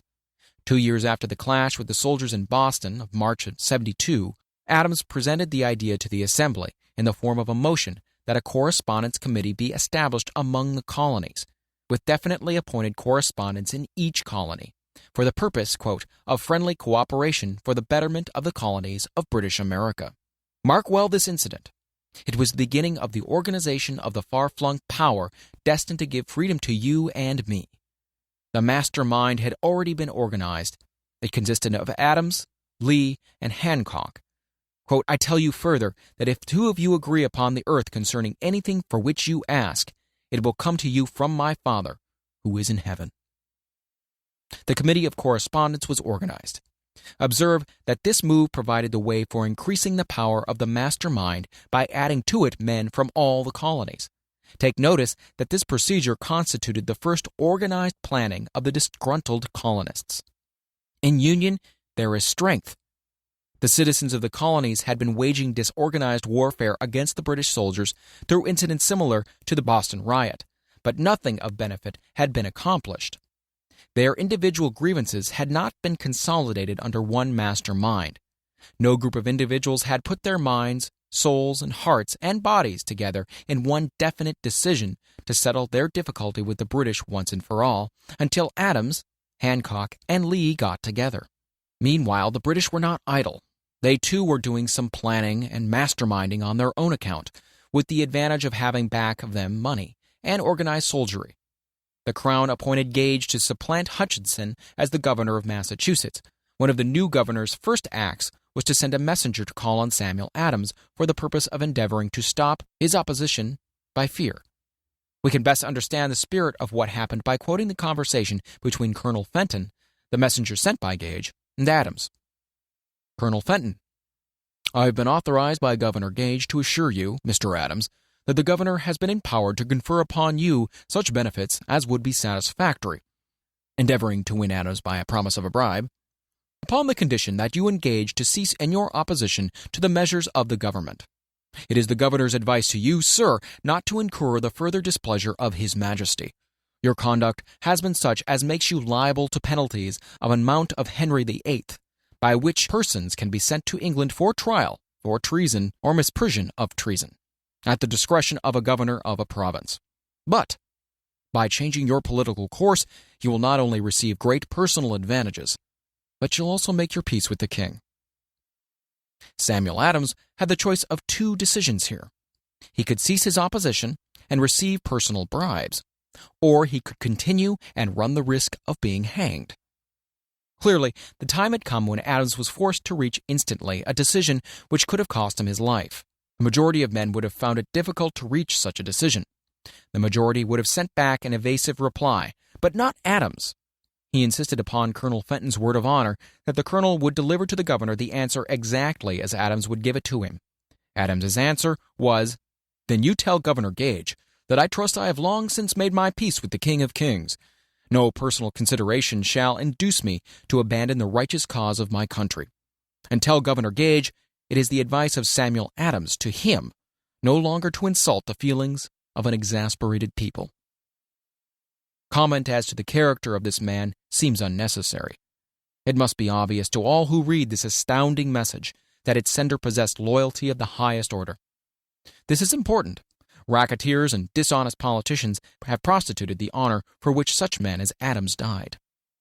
When Governor Gage received Adams's caustic reply, he flew into a rage and issued a proclamation which read, "I do hereby, in His Majesty's name, offer and promise His most gracious pardon to all persons who shall forthwith lay down their arms and return to the duties of peaceful subjects, accepting only the benefit of such pardon. Samuel Adams and John Hancock, whose offenses are of too flagitious a nature to admit of any other consideration but that of condign punishment." As one might say in modern slang, Adams and Hancock were on the spot. The threat of the irate governor forced the two men to reach another decision, equally as dangerous. They hurriedly called a secret meeting of their staunchest followers. Here the mastermind began to take on a momentum. After the meeting had been called to order, Adams locked the door, placed the key in his pocket, and informed all present that it was imperative that a Congress of the colonists be organized, and that no man should leave the room until the decision for such a Congress had been reached. Great excitement followed. Some weighed the possible consequences of such radicalism, old man fear. Some expressed grave doubts as to the wisdom of so definite a decision in defiance of the Crown. Locked in that room were two men immune to fear, blind to the possibility of failure, Hancock and Adams.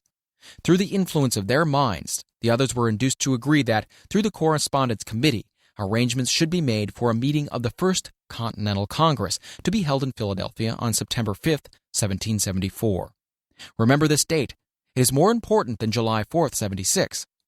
If there had been no decision to hold a Continental Congress, there could have been no signing of the Declaration of Independence.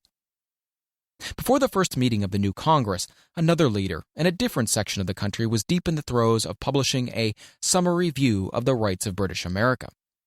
He was Thomas Jefferson of the province of Virginia, whose relationship to Lord Dunmore, representative of the Crown in Virginia, was as strained as that of Hancock and Adams with their governor. Shortly after his famous Summary of Rights was published, Jefferson was informed that he was subject to prosecution for high treason against His Majesty's government. Inspired by the threat, one of Jefferson's colleagues, Patrick Henry, boldly spoke his mind, concluding his remarks with a sentence which shall remain forever a classic. "If this be treason, then make the most of it." It was such men as these who, without power, without authority, without military strength, without money, sat in solemn consideration of the destiny of the colonies. Beginning at the opening of the First Continental Congress and continuing at intervals for 2 years until on July 7, 1776, Richard Henry Lee arose, addressed the chair, and to the startled assembly made this motion: "Gentlemen, I make the motion that these united colonies are, and of right, ought to be free and independent states, that they be absolved from all allegiance to the British Crown, and that all political connection between them and the state of Great Britain is, and ought to be, totally dissolved. Lee's astounding motion was discussed fervently and at such length that he began to lose patience. Finally, after days of argument, he again took the floor and declared in a clear, firm voice, "Mr. President, we have discussed this issue for days. It is the only course for us to follow. Why, then, sir, do we longer delay? Why still deliberate? Let this happy day give birth to an American republic. Let her arise, not to devastate and to conquer, but to reestablish the reign of peace and of law.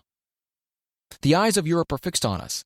She demands of us a living example of freedom that may exhibit a contrast in the felicity of the citizen to the ever-increasing tyranny." Before his motion was finally voted upon, Lee was called back to Virginia because of serious family illness.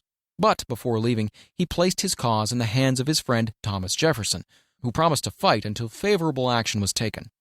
Shortly thereafter, the President of the Congress, Hancock, appointed Jefferson as chairman of a committee to draw up a Declaration of Independence.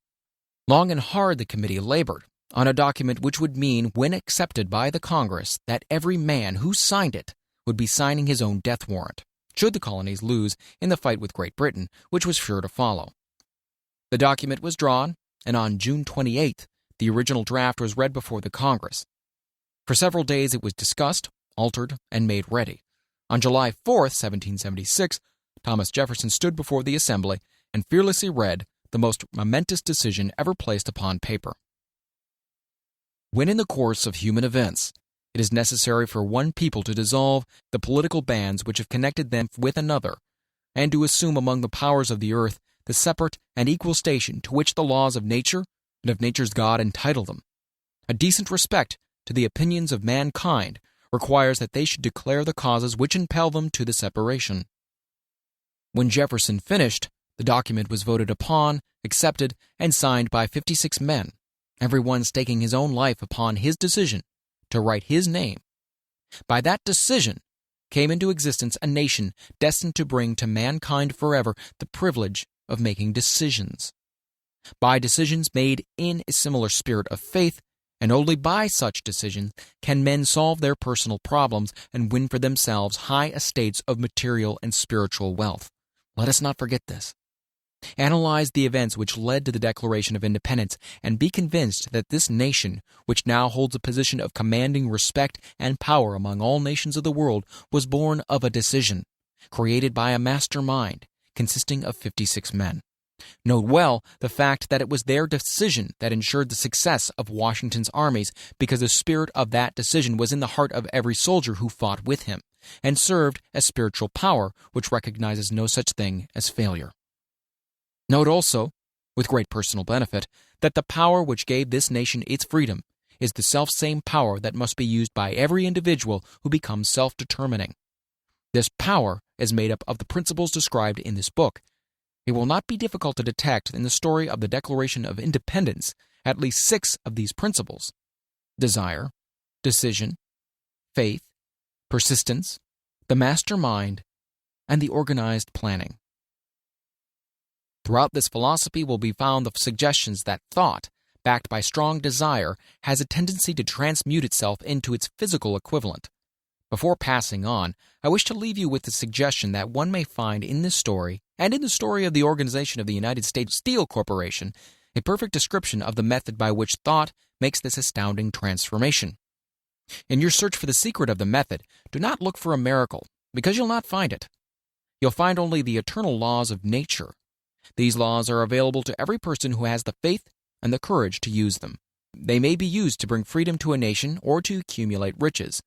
There is no charge save the time necessary to understand and appropriate them. Those who reach decisions promptly and definitely know what they want, and generally get it. The leaders in every walk of life decide quickly and firmly.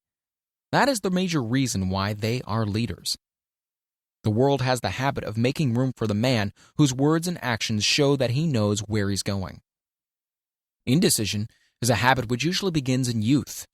The habit takes on a permanency as the youth goes through graded school, high school, and even through college, without definiteness of purpose. The major weakness of all educational systems is that they neither teach nor encourage the habit of definite decision. It would be beneficial if no college would permit the enrollment of any student unless and until the student declared his major purpose in matriculating.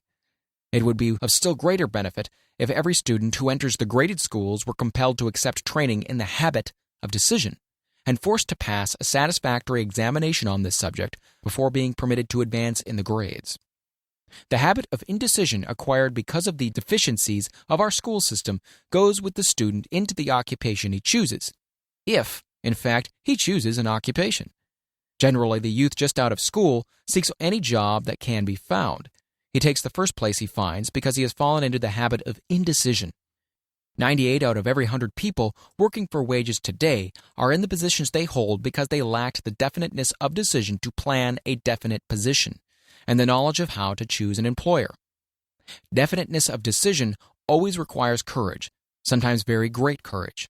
The 56 men who signed the Declaration of Independence staked their lives on the decision to affix their signatures to that document.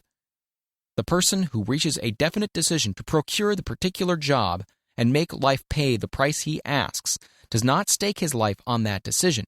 He stakes his economic freedom.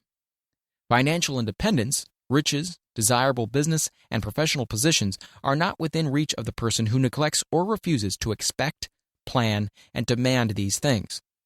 The person who desires riches in the same spirit that Samuel Adams desired freedom for the colonies is sure to accumulate wealth. In the chapter on organized planning, you'll find complete instructions for marketing every type of personal service. You'll also find detailed information on how to choose the employer you prefer and the particular job you desire. These instructions will be of no value to you unless you definitely decide to organize them into a plan of action.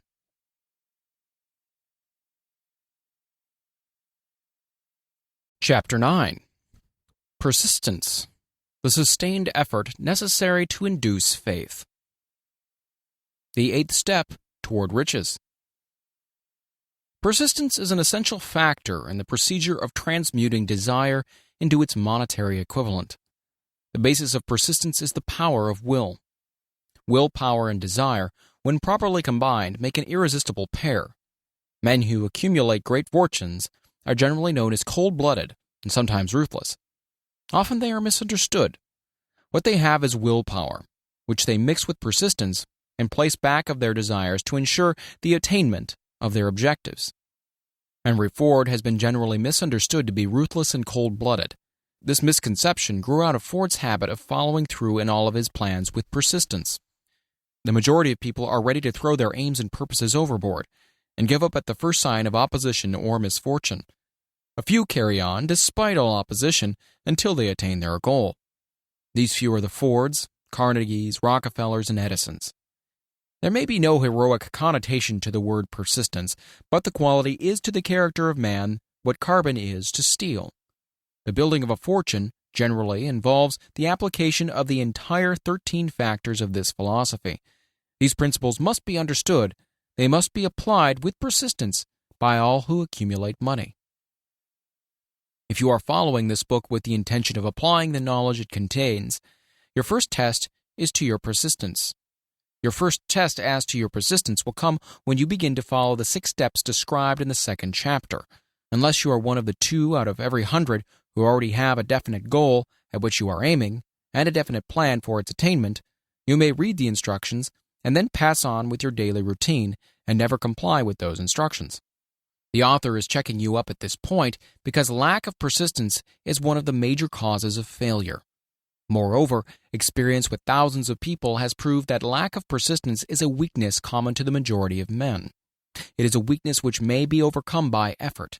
The ease with which lack of persistence may be conquered will depend entirely upon the intensity of one's desire. The starting point of all achievement is desire.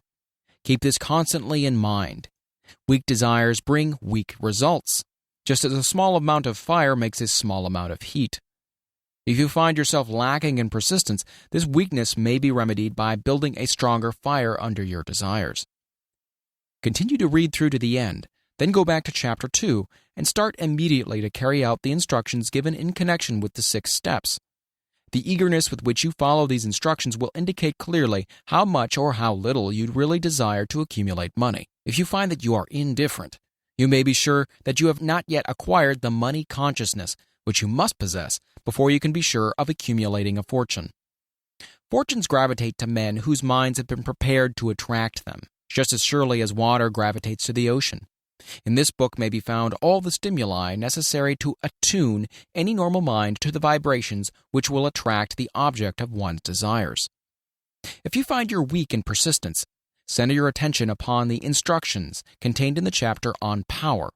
Surround yourself with a mastermind group, and through the cooperative efforts of the members of this group, you can develop persistence.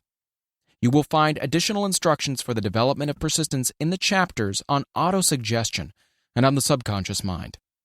Follow the instructions outlined in these chapters until your habit nature hands over to your subconscious mind a clear picture of the object of your desire. From that point on, you will not be handicapped by a lack of persistence.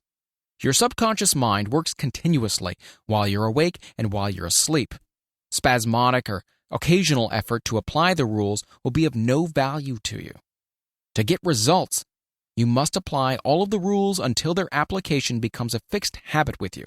In no other way can you develop the necessary money consciousness. Poverty is attracted to the one whose mind is favorable to it, as money is attracted to him whose mind has been deliberately prepared to attract it, and through the same laws. Poverty consciousness will voluntarily seize the mind which is not occupied with the money consciousness. A poverty consciousness develops without conscious application of habits favorable to it. The money consciousness must be created to order, unless one is born with such a consciousness. Catch the full significance of the statements in the preceding paragraph, and you will understand the importance of persistence in the accumulation of a fortune. Without persistence, you will be defeated, even before you start. With persistence, you will win. If you have ever experienced a nightmare, you'll realize the value of persistence. You're lying in bed, half awake, with a feeling that you're about to smother. You're unable to turn over or to move a muscle. You realize that you must begin to regain control over your muscles. Through persistent effort of willpower, you finally manage to move the fingers of one hand. By continuing to move your fingers, you extend your control to the muscles of one arm until you can lift it. Then you gain control of the other arm in the same manner. You finally gain control over the muscles of one leg and then extend it to the other leg. Then, with one supreme effort of will, you regain complete control over your muscular system and snap out of your nightmare. The trick has been turned step by step. You may find it necessary to snap out of your mental inertia through a similar procedure, moving slowly at first, then increasing your speed until you gain complete control over your will. Be persistent no matter how slowly you may at first have to move. With persistence will come success. If you select your mastermind group with care, you'll have in it at least one person who will aid you in the development of persistence. Some men who have accumulated great fortunes did so because of necessity. They developed the habit of persistence because they were so closely driven by circumstances that they had to become persistent. There's no substitute for persistence. It cannot be supplanted by any other quality.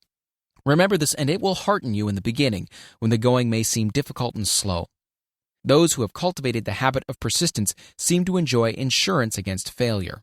No matter how many times they're defeated, they finally arrive up toward the top of the ladder. Sometimes it appears that there is a hidden guide whose duty is to test men through all sorts of discouraging experiences. Those who pick themselves up after defeat and keep on trying arrive, and the world cries, "Bravo, I knew you could do it." The hidden guide lets no one enjoy great achievement without passing the persistence test. Those who can't take it simply can't make the grade. Those who can take it are bountifully rewarded for their persistence. They receive as their compensation whatever goal they're pursuing. This is not all. They receive something infinitely more important than material compensation, the knowledge that every failure brings with it the seed of an equivalent advantage. There are exceptions to this rule. A few people know from experience the soundness of persistence. They are the ones who have not accepted defeat as being anything more than temporary. They are the ones whose desires are so persistently applied that defeat is finally changed into victory. We who stand on the sidelines of life see the overwhelmingly large number who go down in defeat, never to rise again. We see the few who take the punishment of defeat as an urge to greater effort. These fortunately never learn to accept life's reverse gear. But what we do not see, what most of us never suspect of existing, is the silent but irresistible power which comes to the rescue of those who fight on in the face of discouragement. If we speak of this power at all, we call it persistence, and let it go at that. One thing we all know, if one does not possess persistence, one does not achieve noteworthy success in any calling. As these lines are being written, I look up from my work and see before me, less than a block away, the great mysterious Broadway, the graveyard of dead hopes, and the front porch of opportunity. From all over the world, people have come to Broadway, seeking fame, fortune, power, love, or whatever it is that human beings call success. Once in a great while, someone steps out from the long procession of seekers, and the world hears that another person has mastered Broadway. But Broadway is not easily nor quickly conquered. She acknowledges talent, recognizes genius, pays off in money only after one has refused to quit. Then we know he has discovered the secret of how to conquer Broadway. The secret is always inseparably attached to one word: persistence. The secret is told in the struggle of Fannie Hurst, whose persistence conquered the Great White Way. She came to New York in 1915 to convert writing into riches. The conversion did not happen quickly, but it came. For 4 years, Miss Hurst learned about the, quote, sidewalks of New York from first-hand experience. She spent her days laboring and her nights hoping. When hope grew dim, she did not say, "All right, Broadway, you win." She said, "Very well, Broadway, you may whip some, but not for me. I'm going to force you to give up." One publisher, the Saturday Evening Post, sent her 36 rejection slips before she broke the ice and got a story across. The average writer, like the average in other walks of life, would have given up the job when the first rejection slip came. She pounded the pavement for 4 years to the tune of the publisher's no, because she was determined to win. Then came the payoff. The spell had been broken. The unseen guide had tested Fannie Hurst, and she could take it. From that time on, publishers made a beaten path to her door. Money came so fast she hardly had time to count it. Then the moving picture men came, discovered her, and money came not in small change but in floods. The moving picture rights to her latest novel, Great Laughter, brought $100,000, said to be the highest price ever paid for a story before publication. Her royalties from the sale of the book probably will run much more. Briefly, you have a description of what persistence is capable of achieving. Fannie Hurst is no exception. Wherever men and women accumulate great riches, you may be sure they have first acquired persistence. Broadway will give any beggar a cup of coffee and a sandwich, but it demands persistence of those who go after the big stakes. Kate Smith will say amen when she reads this. For years, she sang without money and without price before any microphone she could reach. Broadway said to her, "Come on, get it, if you can take it." She did take it, until one happy day Broadway got tired and said, "What's the use? You don't know when you're whipped, so name your price and go to work in earnest." Miss Smith named her price. And it was plenty, a way up in figures so high that 1 week's salary is far more than most people make in a whole year. Verily, it pays to be persistent. And here is an encouraging statement which carries with it a suggestion of great significance. Thousands of singers who excel Kate Smith are walking up and down Broadway looking for a break without success. Countless others have come and gone. Many of them sang well enough, but they failed to make the grade because they lacked the courage to keep on keeping on, until Broadway became tired of turning them away. Persistence is a state of mind, therefore it can be cultivated. Like all states of mind, persistence is based upon definite causes, among them these. A. Definiteness of purpose. Knowing what one wants is the first and perhaps the most important step towards the development of persistence. A strong motive forces one to surmount many difficulties. B. Desire. It is comparably easy to acquire and to maintain persistence in pursuing the object of intense desire. C. Self-reliance. Belief in one's ability to carry out a plan encourages one to follow the plan through with persistence. Self-reliance can be developed through the principle described in the chapter on autosuggestion. D. Definiteness of plans. Organized plans, even though they may be weak and entirely impractical, encourage persistence. E. Accurate knowledge. Knowing that one's plans are sound, based upon experience or observation, encourages persistence. Guessing instead of knowing destroys persistence. F. Cooperation. Sympathy, understanding, and harmonious cooperation with others tends to develop persistence. G. Willpower. The habit of concentrating one's thoughts upon the building of plans for the attainment of definite purpose leads to persistence. H. Habit. Persistence is the direct result of habit. The mind absorbs and becomes a part of the daily experiences upon which it feeds. Fear, the worst of all enemies, can be effectively cured by forced repetition of courage. Everyone who has seen active service in a war knows this. Before leaving the subject of persistence, take inventory of yourself and determine in what particular, if any, you are lacking in this essential quality. Measure yourself courageously, point by point, and see how many of the 8 factors of persistence you lack. The analysis may lead to discoveries that will give you a new grip on yourself. Symptoms of lack of persistence. Here you'll find the real enemies which stand between you and noteworthy achievement. Here you'll find not only the symptoms indicating weakness of persistence, but also the deeply seated subconscious causes of this weakness. Study the list carefully and face yourself squarely, if you really wish to know who you are and what you are capable of doing. These are the weaknesses which must be mastered by all who accumulate riches. 1. Failure to recognize and to clearly define exactly what one wants. 2. Procrastination with or without cause, usually backed up with a formidable array of alibis and excuses. 3. Lack of interest in acquiring specialized knowledge. 4. Indecision, the habit of passing the buck on all occasions instead of facing issues squarely. It's also backed by alibis. 5. The habit of relying upon alibis instead of creating definite plans for the solution of problems. 6. Self-satisfaction. There is but little remedy for this affliction and no hope for those who suffer from it. 7. Indifference, usually reflected in one's readiness to compromise on all occasions rather than meet opposition and fight it. 8. The habit of blaming others for one's mistakes and accepting unfavorable circumstances as being unavoidable. 9. Weakness of desire, due to neglect in the choice of motives that impel action. 10. Willingness, even eagerness, to quit at the first sign of defeat, based upon one or more of the 6 basic fears. 11. Lack of organized plans, placed in writing where they may be analyzed. 12. The habit of neglecting to move on ideas or to grasp opportunity when it presents itself. 13. Wishing instead of willing. 14. The habit of compromising with poverty instead of aiming at riches, generally absence of ambition to be, to do, and to own. 15.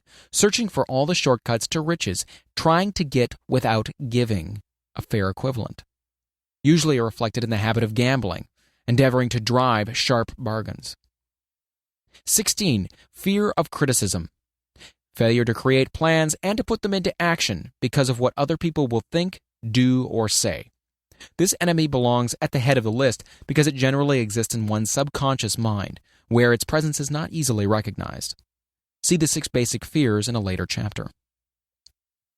Let us examine some of the symptoms of the fear of criticism.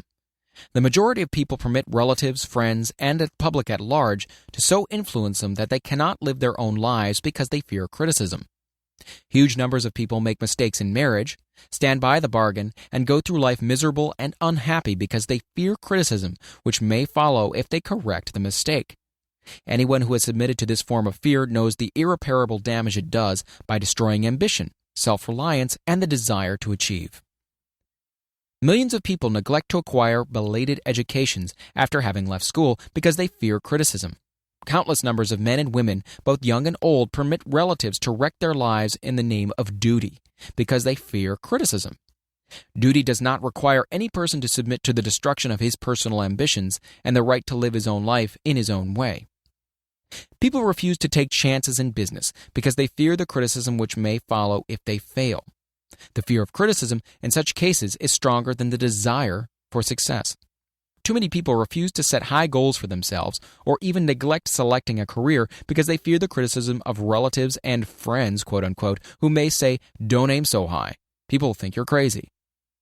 When Andrew Carnegie suggested that I devote 20 years to the organization of a philosophy of individual achievement, my first impulse of thought was fear of what people might say. The suggestion set up a goal for me, far out of proportion to any I had ever conceived. As quick as a flash, my mind began to create alibis and excuses, all of them traceable to the inherent fear of criticism. Something inside of me said, "You can't do it. The job is too big and requires too much time. What will your relatives think of you? How you will earn a living? No one has ever organized a philosophy of success. What right have you to believe you can do it? Who are you, anyway, to aim so high? Remember your humble birth. What do you know about philosophy? People will think you're crazy," and they did. "Why hasn't some other person done this before now?" These and many other questions flashed into my mind and demanded attention. It seemed as if the whole world had suddenly turned its attention to me with the purpose of ridiculing me into giving up all desire to carry out Mr. Carnegie's suggestion. I had a fine opportunity then and there to kill off ambition before it gained control of me. Later in life, after having analyzed thousands of people, I discovered that most ideas are stillborn and need the breath of life injected into them through definite plans of immediate action. The time to nurse an idea is at the time of its birth. Every minute it lives gives it a better chance of surviving. The fear of criticism is at the bottom of the destruction of most ideas which never reach the planning and action stage. Many people believe that material success is the result of favorable breaks. There's an element of ground for the belief, but those depending entirely upon luck are nearly always disappointed because they overlook another important factor which must be present before one can be sure of success. It is the knowledge with which favorable breaks can be made to order. During the Depression, W.C. Fields, the comedian, lost all of his money and found himself without income, without a job, and his means of earning a living, vaudeville, which no longer existed. Moreover, he was past 60 when many men considered themselves old. He was so eager to stage a comeback that he offered to work without pay in a new field, movies. In addition to his other troubles, he fell and injured his neck. To many that would have been the place to give up and quit. But Fields was persistent. He knew that if he carried on, he would get the breaks sooner or later. And he did get them, but not by chance. Marie Dressler found herself down and out, with her money gone, with no job, when she was about 60. She too went after the breaks and got them. Her persistence brought on astounding triumph late in life, long beyond the age when most men and women are done with ambition to achieve. Eddie Cantor lost his money in the 1921 stock crash, but he still had his persistence and his courage. With these plus 2 prominent eyes, he exploited himself back into the income of $10,000 a week. Verily, if one has persistence, one can get along very well without many other qualities. The only break anyone can afford to rely upon is a self-made break. These come through the application of persistence. The starting point is definiteness of purpose. Examine the first 100 people you meet. Ask them what they want most in life, and 98 of them will not be able to tell you. If you press them for an answer, some will say security. Many will say money. A few will say happiness. Others will say fame and power. And still others will say social recognition, ease in living, ability to sing, dance, or write. None of them will be able to define these terms or give the slightest indication of a plan by which they hope to attain these vaguely expressed wishes. Riches do not respond to wishes. They respond only to definite plans, backed by definite desires through constant persistence. How to develop persistence? There are 4 simple steps which lead to the habit of persistence. They call for no great amount of intelligence, no particular amount of education, and but little time or effort. The necessary steps are: 1. A definite purpose backed by a burning desire for its fulfillment. 2. A definite plan expressed in continuous action. 3. A mind closed tightly against all negative and discouraging influence, including negative suggestions of relatives, friends, and acquaintances. 4. A friendly alliance with one or more persons who will encourage one to follow through with both plan and purpose. These 4 steps are essential for success in all walks of life. The entire purpose of the 13 principles of this philosophy is to enable one to take these 4 steps as a matter of habit. These are the steps by which one may control one's economic destiny. They are the steps that lead to freedom and independence of thought. They are the steps that lead to riches in small or great quantities. They lead the way to power, fame, and worldly recognition. They are the 4 steps which guarantee favorable breaks. They are the steps that convert dreams into physical realities. They lead also to the mastery of fear, discouragement, indifference. There is a magnificent reward for all who learn to take these 4 steps. It is the privilege of writing one's own ticket and of making life yield whatever price is asked. I have no way of knowing the facts, but I venture to conjecture that Mrs. Wallace Simpson's great love for a man was not accidental, nor the result of favorable breaks alone. There was a burning desire and careful searching at every step of the way. Her first duty was to love. What is the greatest thing on earth? The master called it love, not man, made rules. Criticism, bitterness, slander, or political marriages. But love. The master called it love, not man-made rules, criticism, bitterness, slander, or political marriages, but love. She knew what she wanted, not after she met the Prince of Wales, but long before that. Twice when she had failed to find it, she had the courage to continue her search. To thine own self be true, and it must follow, as the night the day, thou canst not be false to any man. Her rise from obscurity was of the slow, progressive, persistent order, but it was sure. She triumphed over unbelievably long odds, and no matter who you are or what you may think of Wallace Simpson or the king who gave up his crown for her love, she is an astounding example of applied persistence, an instructor on the rules of self-determination from whom the entire world might profitably take lessons. When you think of Wallace Simpson, think of one who knew what she wanted and shook the greatest empire on earth to get it. Women who complain that this is a man's world, that women do not have an equal chance to win, owe it to themselves to study carefully the life of this unusual woman, who, at an age which most women consider old, captured the affection of the most desirable bachelor in the entire world. And what of King Edward? What lesson may we learn from his part in the world's greatest drama of recent times? Did he pay too high a price for the affection of the woman of his choice? Surely no one but he can give the correct answer. The rest of us can only conjecture. This much we know: the king came into the world without his own consent. He was born to great riches without requesting them. He was persistently sought in marriage. Politicians and statesmen throughout Europe tossed dowagers and princesses at his feet. Because he was the firstborn of his parents, he inherited a crown, which he did not seek and perhaps did not desire. For more than 40 years he was not a free agent, could not live his life in his own way, but had little privacy, and finally assumed duties inflicted upon him when he ascended the throne. Some will say, with all these blessings, King Edward should have found peace of mind, contentment, and joy of living. The truth is that back of all the privileges of a crown, all the money, the fame, and the power inherited by King Edward, there was an emptiness which could be filled only by love. His greatest desire was for love. Long before he met Wallace Simpson, he doubtless felt this great universal emotion tugging at the strings of his heart, beating upon the door of his soul, and crying out for expression. But when he met a kindred spirit, crying out for the same holy privilege of expression, he recognized it, and without fear or apology, opened his heart and bade it enter. All the scandal-mongers in the world cannot destroy the beauty of this international drama, through which 2 people found love and had the courage to face open criticism, renounce all else, to give it holy expression. King Edward's decision to give up the crown of the world's most powerful empire for the privilege of going the remainder of the way through life with the woman of his choice was a decision that required courage. The decision also had a price, but who has the right to say the price was too great? Surely not he who said, "He among you who is without sin, let him cast the first stone." As a suggestion to any evil-minded person who chooses to find fault with the Duke of Windsor because his desire was for love, and for openly declaring his love for Wallace Simpson, and giving up his throne for her, let it be remembered that the open declaration was not essential. He could have followed the custom of clandestine liaison which has prevailed in Europe for centuries, without giving up either his throne or the woman of his choice, and there would have been no complaint from either church or laity. But this unusual man was built of sterner stuff. His love was clean, it was deep and sincere.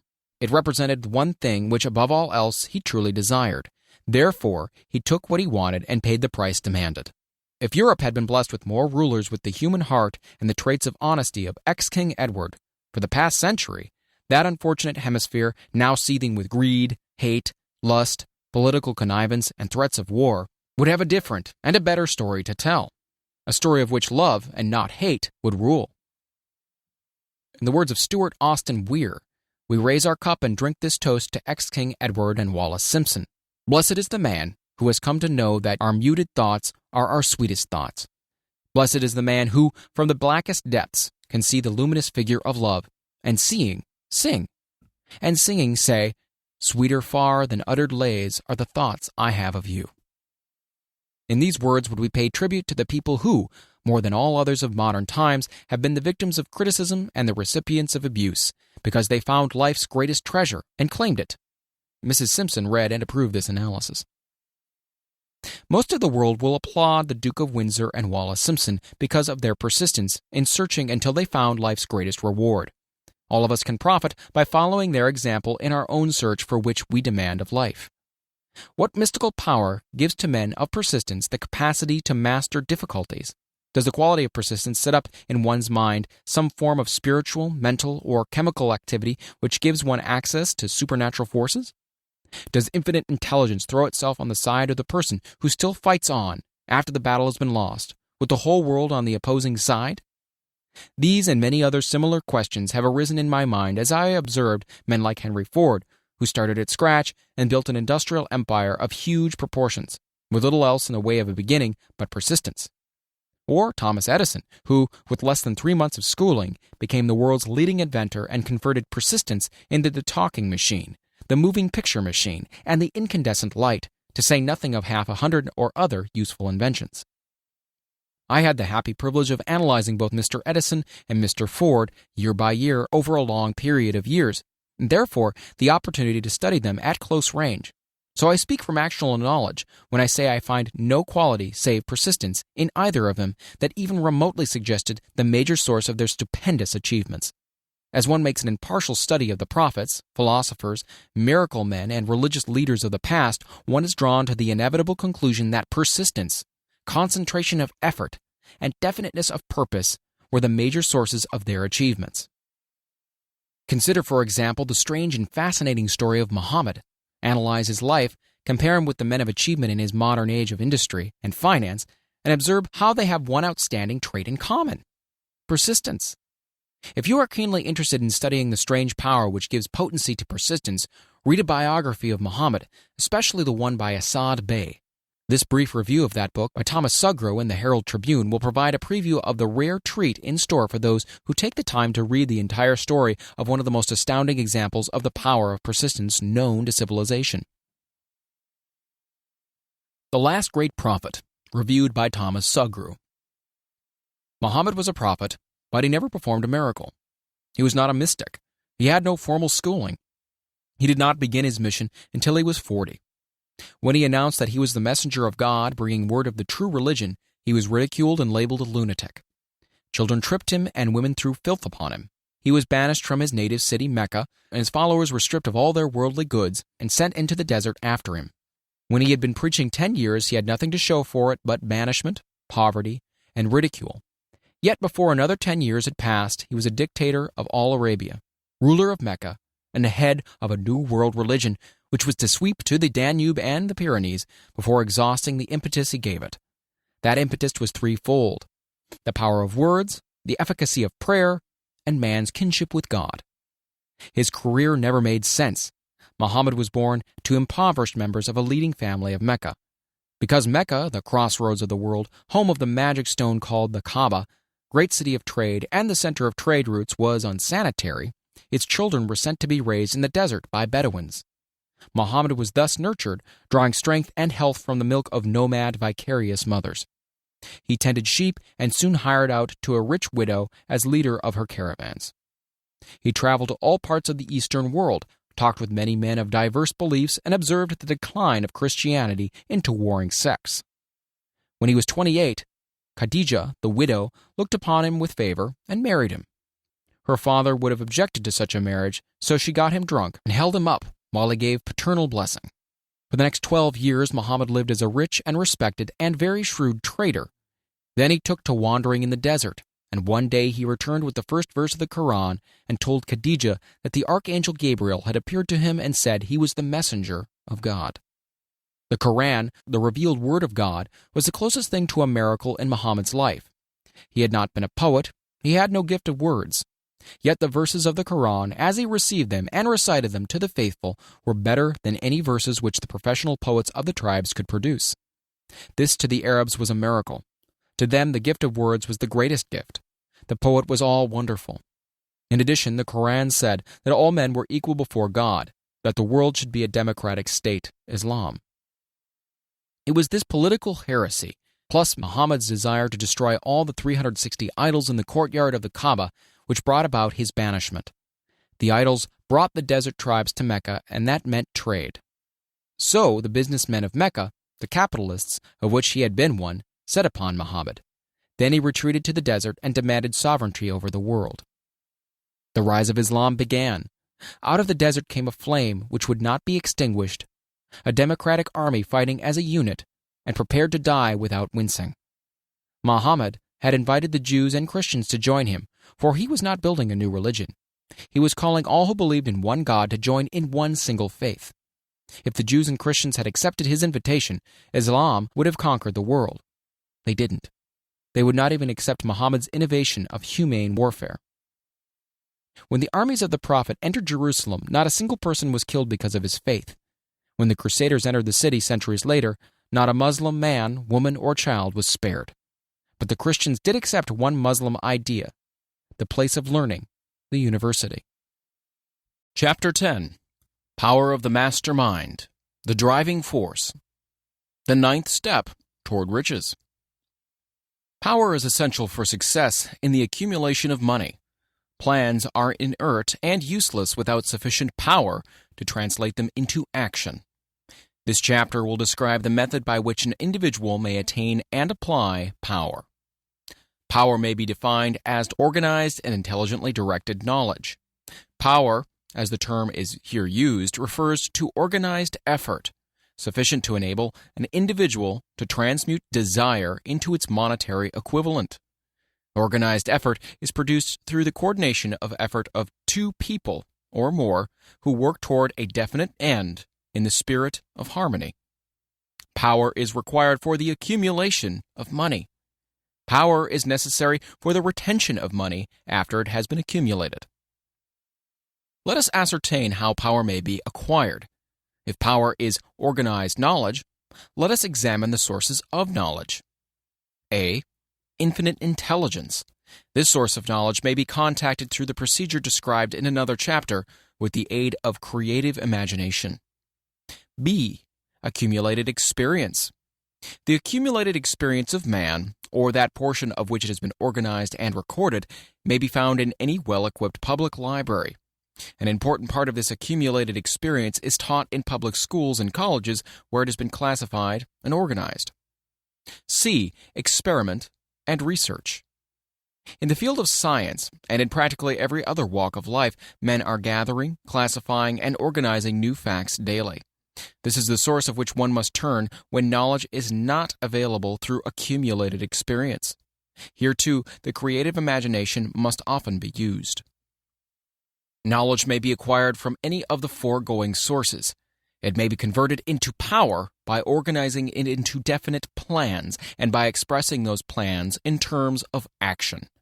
Examination of the three major sources of knowledge will readily disclose the difficulty an individual would have if he depended upon his efforts alone in assembling knowledge and expressing it through definite plans in terms of action.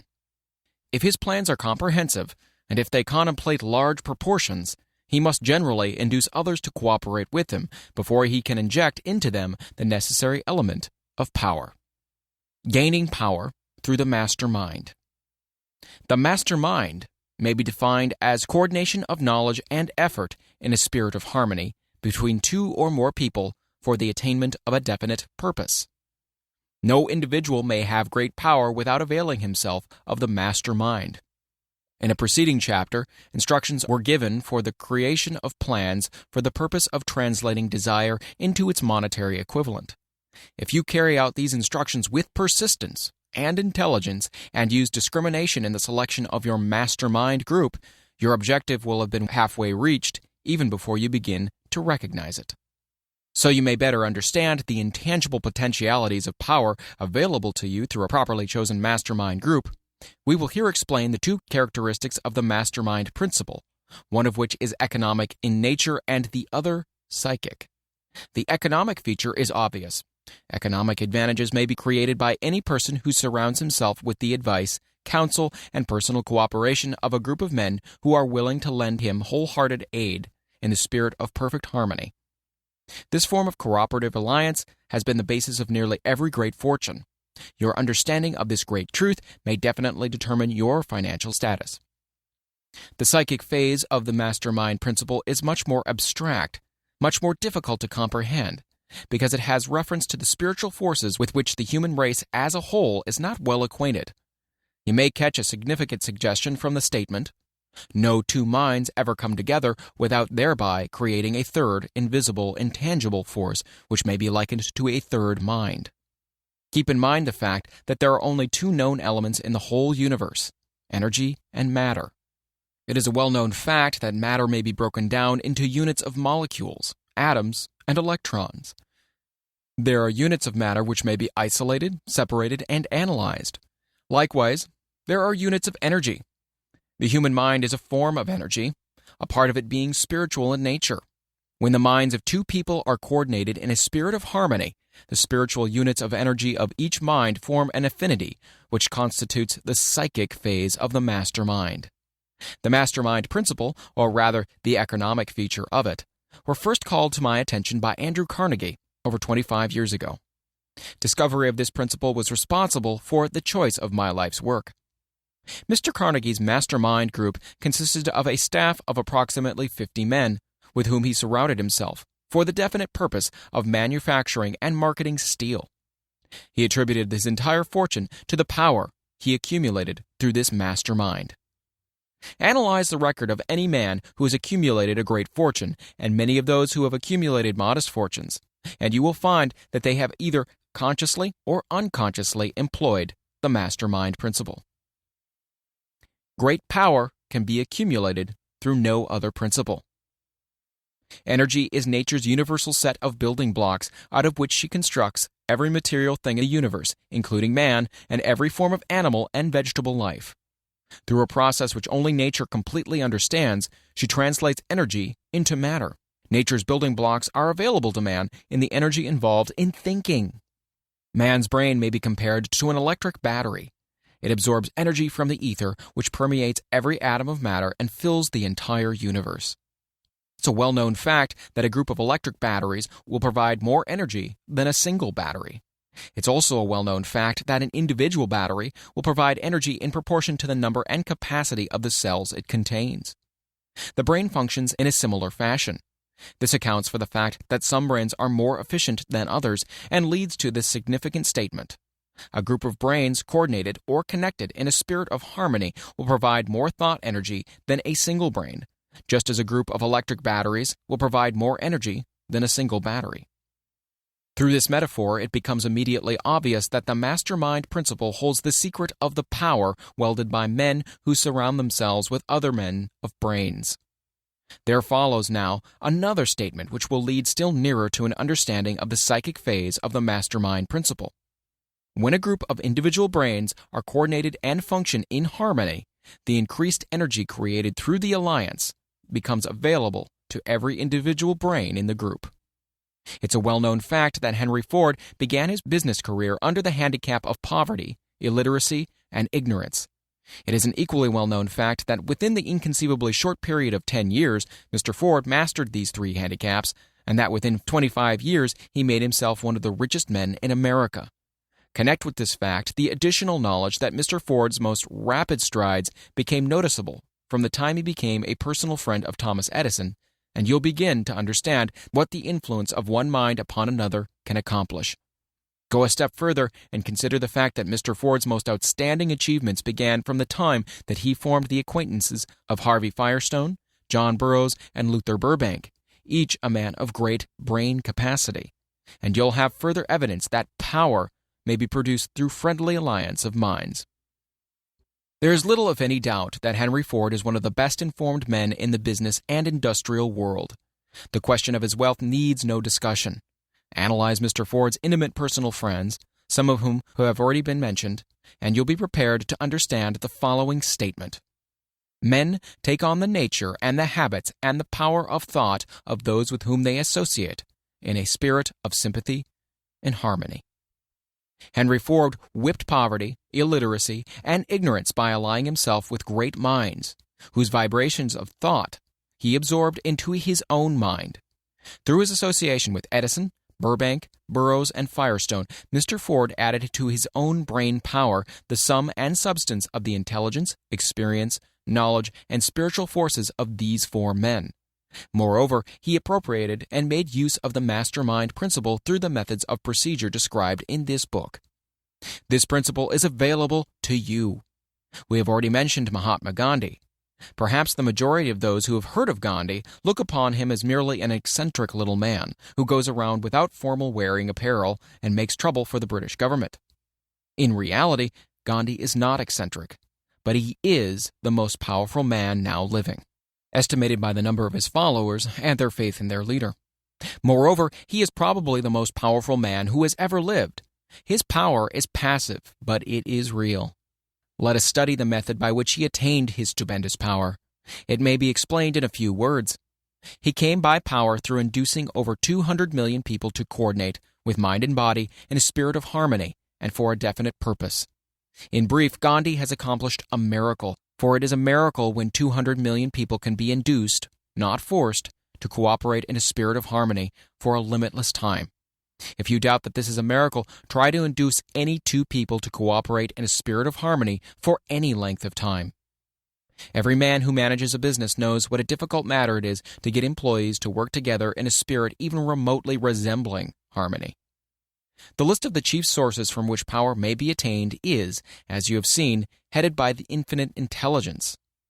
When two or more people coordinate in a spirit of harmony and work towards a definite objective, they place themselves in position through that alliance to absorb power directly from the great universal storehouse of infinite intelligence. This is the greatest of all sources of power. It is the source to which the genius turns. It is the source to which every great leader turns, whether he may be conscious of that fact or not. The other two major sources from which the knowledge necessary for the accumulation of power may be obtained are no more reliable than the five senses of man. The senses are not always reliable. Infinite intelligence does not err.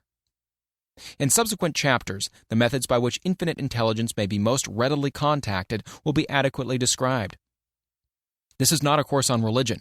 No fundamental principle described in this book should be interpreted as being intended to interfere either directly or indirectly with any man's religious habits. This book has been confined exclusively to instructing the reader how to transmute the definite purpose of desire for money into its monetary equivalent. Read, think, and meditate as you read. Soon, the entire subject will unfold, and you will see it in perspective. You are now seeing the detail of the individual chapters. Money is as shy and elusive as the old-time maiden. It must be wooed and won by methods not unlike those used by a determined lover in pursuit of the girl of his choice. And coincidental as it is, the power used in the wooing of money is not greatly different from that used in wooing a maiden. That power, when successfully used in the pursuit of money, must be mixed with faith. It must be mixed with desire. It must be mixed with persistence. It must be applied through a plan, and that plan must be set into action. When money comes in quantities known as the big money, it flows to the one who accumulates it as easily as water flows downhill. There exists a great unseen stream of power, which may be compared to a river, except that one side flows in one direction, carrying all who get into that side of the stream onward and upward to wealth, and the other side flows in the opposite direction, carrying all who are unfortunate enough to get into it, and not able to extricate themselves from it, downward, to misery and poverty. Every man who has accumulated a great fortune has recognized the existence of this stream of life. It consists of one's thinking process. The positive emotions of thought form the side of the stream which carries one to fortune. The negative emotions form the side which carries one down to poverty. This carries a thought of stupendous importance to the person who is following this book with the object of accumulating a fortune. If you are on the side of the stream of power which leads to poverty, this may serve as an oar by which you may propel yourself over into the other side of the stream. It can serve you only through application and use. Merely reading and passing judgment on it, either one way or another, will in no way benefit you. Some people undergo the experience of alternating between the positive and negative sides of the stream, being at times on the positive side and at times on the negative side. The Wall Street crash of '29 swept millions of people from the positive to the negative side of the stream. These millions are struggling, some of them in desperation and fear, to get back to the positive side of the stream. This book was written especially for these millions. Poverty and riches often change places. The crash taught the world this truth, although the world will not long remember the lesson.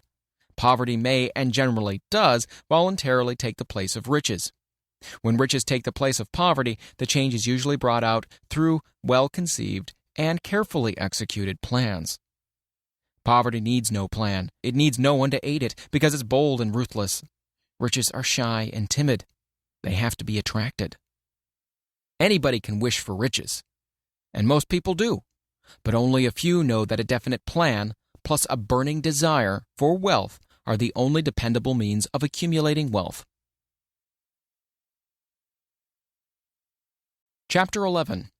The Mystery of Sex, Transmutation. The 10th Step Toward Riches. The meaning of the word transmute is, in simple language, the changing or transferring of one element or form of energy into another. The emotion of sex brings into being a state of mind. Because of ignorance on the subject, this state of mind is generally associated with the physical, and because of improper influences, to which most people have been suggested, in acquiring knowledge of sex, things essentially physical have highly biased the mind.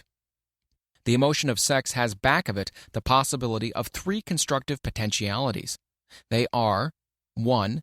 The perpetuation of mankind, 2. The maintenance of health. As a therapeutic agency, it has no equal. 3. The transformation of mediocrity into genius through transmutation. Sex transmutation is simple and easily explained. It means the switching of the mind from thoughts of physical expression to thoughts of some other nature. Sex desire is the most powerful of human desires. When driven by this desire, men develop keenness of imagination, courage, willpower, persistence, and creative ability unknown to them at other times. So strong and impelling is the desire for sexual contact that men freely run the risk of life and reputation to indulge it. When harnessed and redirected along other lines, this motivating force maintains all of its attributes of keenness of imagination, courage, etc., which may be used as powerful creative forces in literature, art, or in any other profession or calling, including, of course, the accumulation of riches. The transmutation of sex energy calls for the exercise of willpower, to be sure, but the reward is worth the effort.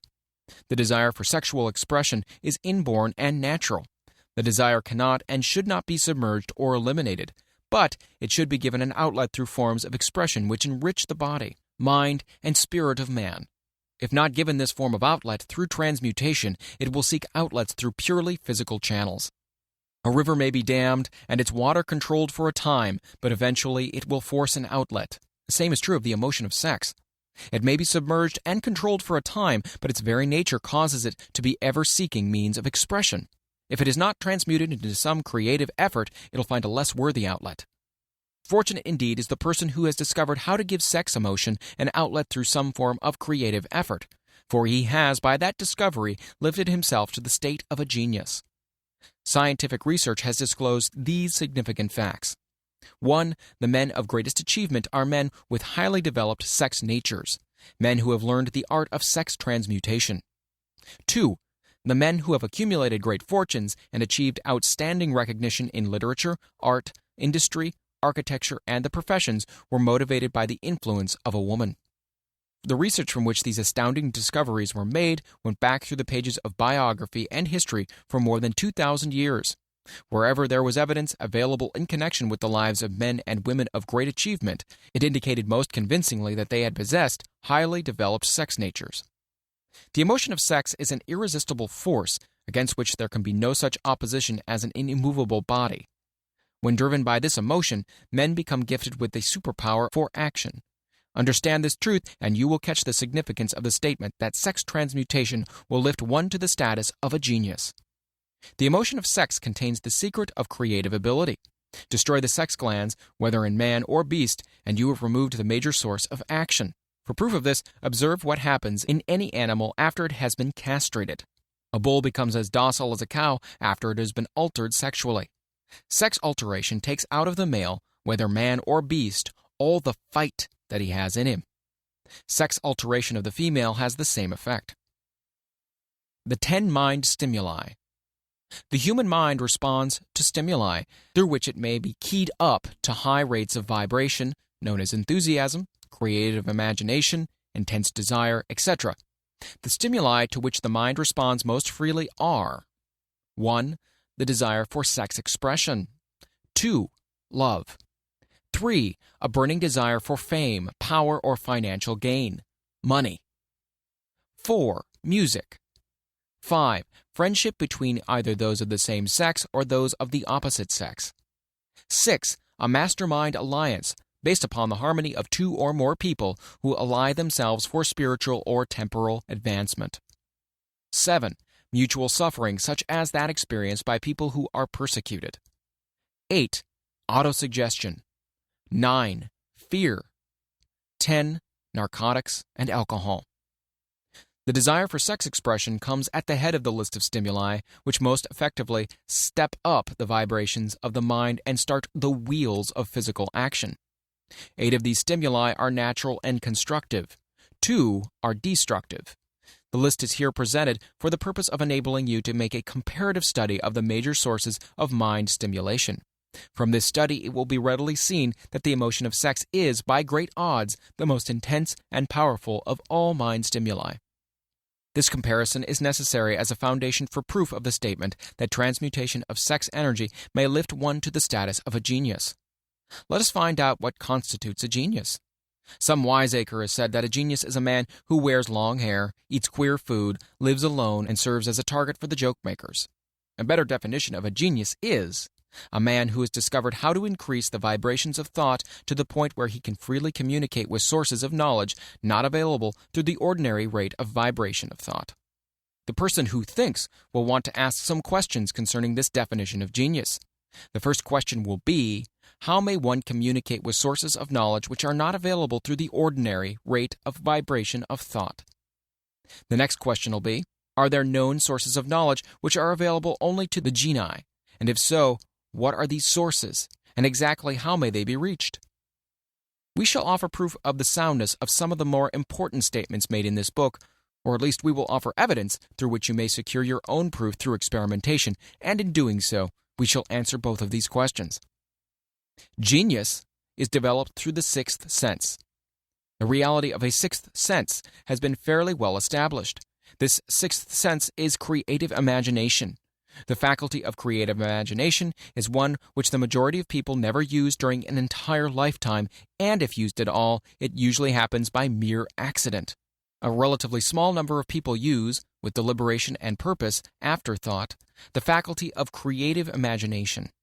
Those who use this faculty voluntarily and with understanding of its functions are genii. The faculty of creative imagination is the direct link between the finite mind of man and infinite intelligence. All so-called revelations referred to in the realm of religion and all discoveries of basic or new principles in the field of invention take place through the faculty of creative imagination. When ideas or concepts flash into one's mind through what is popularly called a hunch, they come from one or more of the following sources. 1. Infinite intelligence. 2. One's subconscious mind, wherein is stored every sense impression and thought impulse which ever reach the brain through any of the 5 senses. 3. From the mind of some other person who has just released the thought, or picture of the idea or concept through conscious thought. Or 4. From that other person's subconscious storehouse. There are no other known sources for which inspired ideas or hunches may be received. The creative imagination functions best when the mind is vibrating due to some form of mind stimulation at an exceedingly high rate. That is, when the mind is functioning at a rate of vibration higher than that of ordinary, normal thought. When brain action has been stimulated through one or more of the 10 mind stimulants, it has the effect of lifting the individual far above the horizon of ordinary thought and permits him to envision distance, scope, and quality of thoughts not available on the lower plane, such as that occupied while one is engaged in the solution of the problems of business and professional routine. When lifted to this higher level of thought, through any form of mind stimulation, an individual occupies, relatively, the same position as one who has ascended in an airplane to a height from which he may see over and beyond the horizon line which limits his vision while on the ground. Moreover, while on higher levels of thought, the individual is not hampered or bound by any of the stimuli which circumscribe and limit his vision while wrestling with the problems of gaining the 3 basic necessities of food, clothing, and shelter. He is in a world of thought in which the ordinary, workaday thoughts have been as effectively removed as are the hills and valleys and other limitations of physical vision when he rises in an airplane. While on this exalted plane of thought, the creative faculty of the mind is given freedom for action. The way has been cleared for the 6th sense to function. It becomes receptive to ideas which would not reach the individual under any other circumstances. This 6th sense is the faculty which marks the difference between a genius and an ordinary individual. The creative faculty becomes more alert and receptive to vibrations originating outside the individual's subconscious mind, and the more the individual relies upon it and makes demands upon it for thought impulses. This faculty can be cultivated and developed only through use. That which is known as one's conscience operates entirely through the faculty of the 6th sense. The great artists, writers, musicians, and poets became great because they acquire the habit of relying upon the still small voice which speaks from within, through the faculty of creative imagination. It is a fact well known to people who have keen imaginations that their best ideas come through so-called hunches. There is a great orator who does not attain to greatness until he closes his eyes and begins to rely entirely upon the faculty of creative imagination. When asked why he closed his eyes just before the climaxes of his oratory, he replied, "I do it because then I speak through ideas which come to me from within." One of America's most successful and best-known financiers followed the habit of closing his eyes for 2 or 3 minutes before making a decision. When asked why he did this, he replied, "With my eyes closed, I am able to draw upon a source of superior intelligence." The late Dr. Elmer R. Gates of Chevy Chase, Maryland, created more than 200 useful patents, many of them basic, through the process of cultivating and using the creative faculty. His method is both significant and interesting to one interested in attaining the status of genius, in which category Dr. Gates unquestionably belonged. Dr. Gates was one of the really great, though less publicized, scientists of the world. In his laboratory, he had what he called his personal communication room. It was practically soundproof and so arranged that all light could be shut out. It was equipped with a small table on which he kept a pad of writing paper. In front of the table on the wall was an electric push-button which controlled the lights. When Dr. Gates desired to draw upon the forces available to him through his creative imagination, he would go into this room, seat himself at the table, shut off the lights, and concentrate upon the known factors of the invention on which he was working, remaining in that position until ideas began to flash into his mind in connection with the unknown factors of the invention. On one occasion, ideas came through so fast he was forced to write for almost 3 hours. When the thoughts stopped flowing and he examined his notes, he found they contained a minute description of principles which had no parallel among the known data of the scientific world.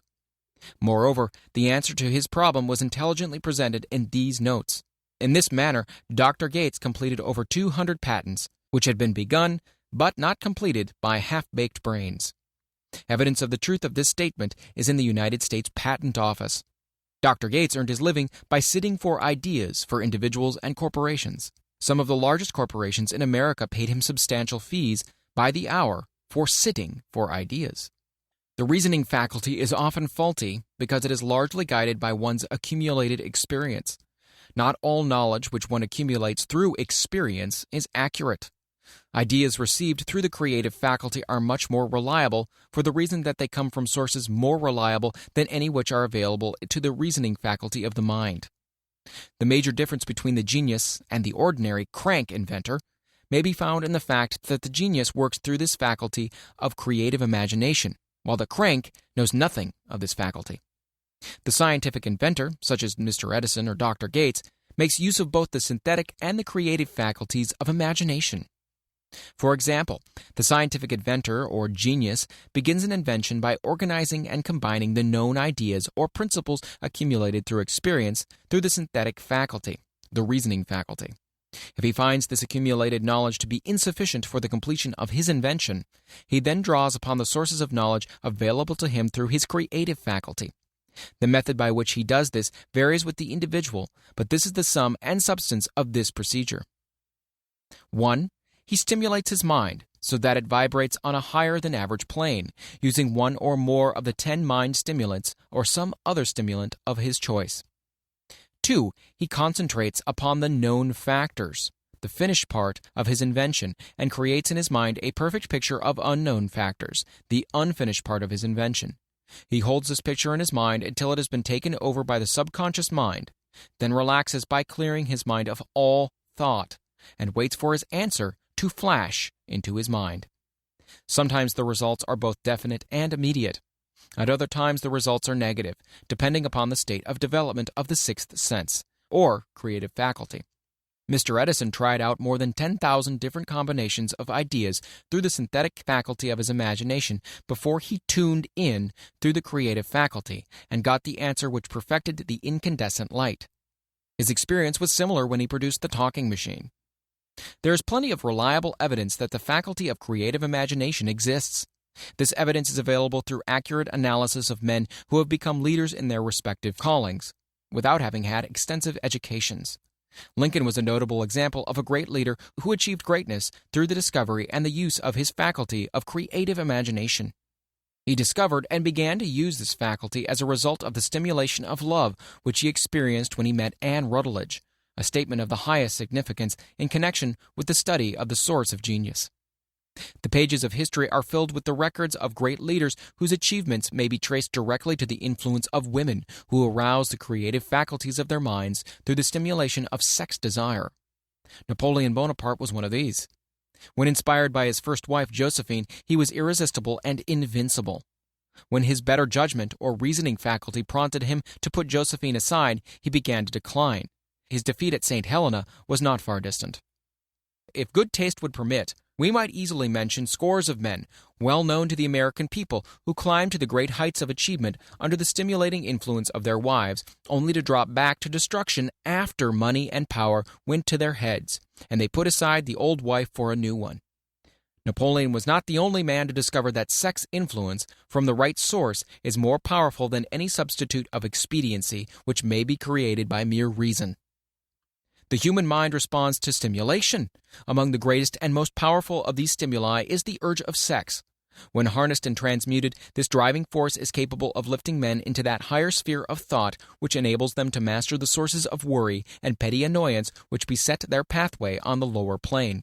Unfortunately, only the genii have made the discovery. Others have accepted the experience of sex urge without discovering one of its major potentialities, a fact which accounts for the great number of others as compared to the limited number of genii. For the purpose of refreshing the memory in connection with facts available from the biographies of certain men, we here present the names of a few men of outstanding achievement, each of whom was known to have been of highly sexed nature. The genius which was theirs undoubtedly found its source of power in transmuted sex energy. George Washington, Napoleon Bonaparte, William Shakespeare, Abraham Lincoln, Ralph Waldo Emerson, Robert Burns, Thomas Jefferson, Albert Hubbard, Albert H. Gary, Oscar Wilde, Woodrow Wilson, John H. Patterson, Andrew Jackson, Enrico Caruso. Your own knowledge of biography will enable you to add to this list. Find, if you can, a single man in all of history of civilization who achieved outstanding success in any calling who was not driven by a well-developed sex nature. If you do not wish to rely upon biographies of men now living, take inventory of those whom you know to be men of great achievement, and see if you can find one among them who is not highly sexed. Sex energy is the creative energy of all genii. There has never been and never will be a great leader, builder, or artist lacking in this driving force of sex. Surely no one will misunderstand these statements to men that all who are highly sexed are genii. Man attains to the status of genius only when and if he stimulates his mind so that it draws upon the force available through the creative faculty of the imagination. Chief among the stimuli with which this stepping up of the vibrations may be procured is sex energy. The mere possession of this energy is not sufficient to produce a genius. The energy must be transmuted from desire for physical contact into some other form of desire and action before it will lift one to the status of genius. Far from becoming genii because of the great sex desires, the majority of men lower themselves through the misunderstanding and misuse of this great force to the status of the lower animals. Why men seldom succeed before 40. I discovered from the analysis of over 25,000 people that men who succeed in an outstanding way seldom do so before the age of 40, and more often they do not strike their real place until they are well beyond the age of 50. This fact was so astounding that it prompted me to go into the study of its cause most carefully, carrying the investigation over a period of more than 12 years. This study disclosed the fact that the major reason why the majority of men who succeed do not begin to do so before the age of 40 or 50 is their tendency to dissipate their energies through overindulgence in physical expression of the emotion of sex. The majority of men never learn that the urge of sex has other possibilities, which far transcend in importance that of mere physical expression. The majority of those who make this discovery do so after having wasted many years at a period when the sex energy is at its height, prior to the age of 45 to 50. This usually is followed by noteworthy achievement. The lives of many men up to and sometimes well past the age of 40 reflect continued dissipation of energies which could have been more profitably turned into better channels. Their finer and more powerful emotions are sown wildly to the four winds. Out of this habit of the male grew the term sowing his wild oats. The desire for sexual expression is by far the strongest and most impelling of all the human emotions, and for this very reason, this desire, when harnessed and transmuted into action other than that of physical expression, may raise one to the status of genius. One of America's most able businessmen frankly admitted that his attractive secretary was responsible for most of the plans he created. He admitted that her presence lifted him to the heights of creative imagination, such as he could experience under no other stimulus. One of the most successful men in America owes most of his success to the influence of a very charming young woman who has served as his source of inspiration for more than 12 years. Everyone knows that man to whom this reference is made, but not everyone knows the real source of his achievements.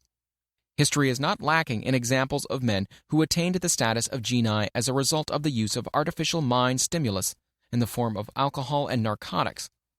Edgar Allan Poe wrote The Raven while under the influence of liquor, dreaming dreams that mortal never dared to dream before.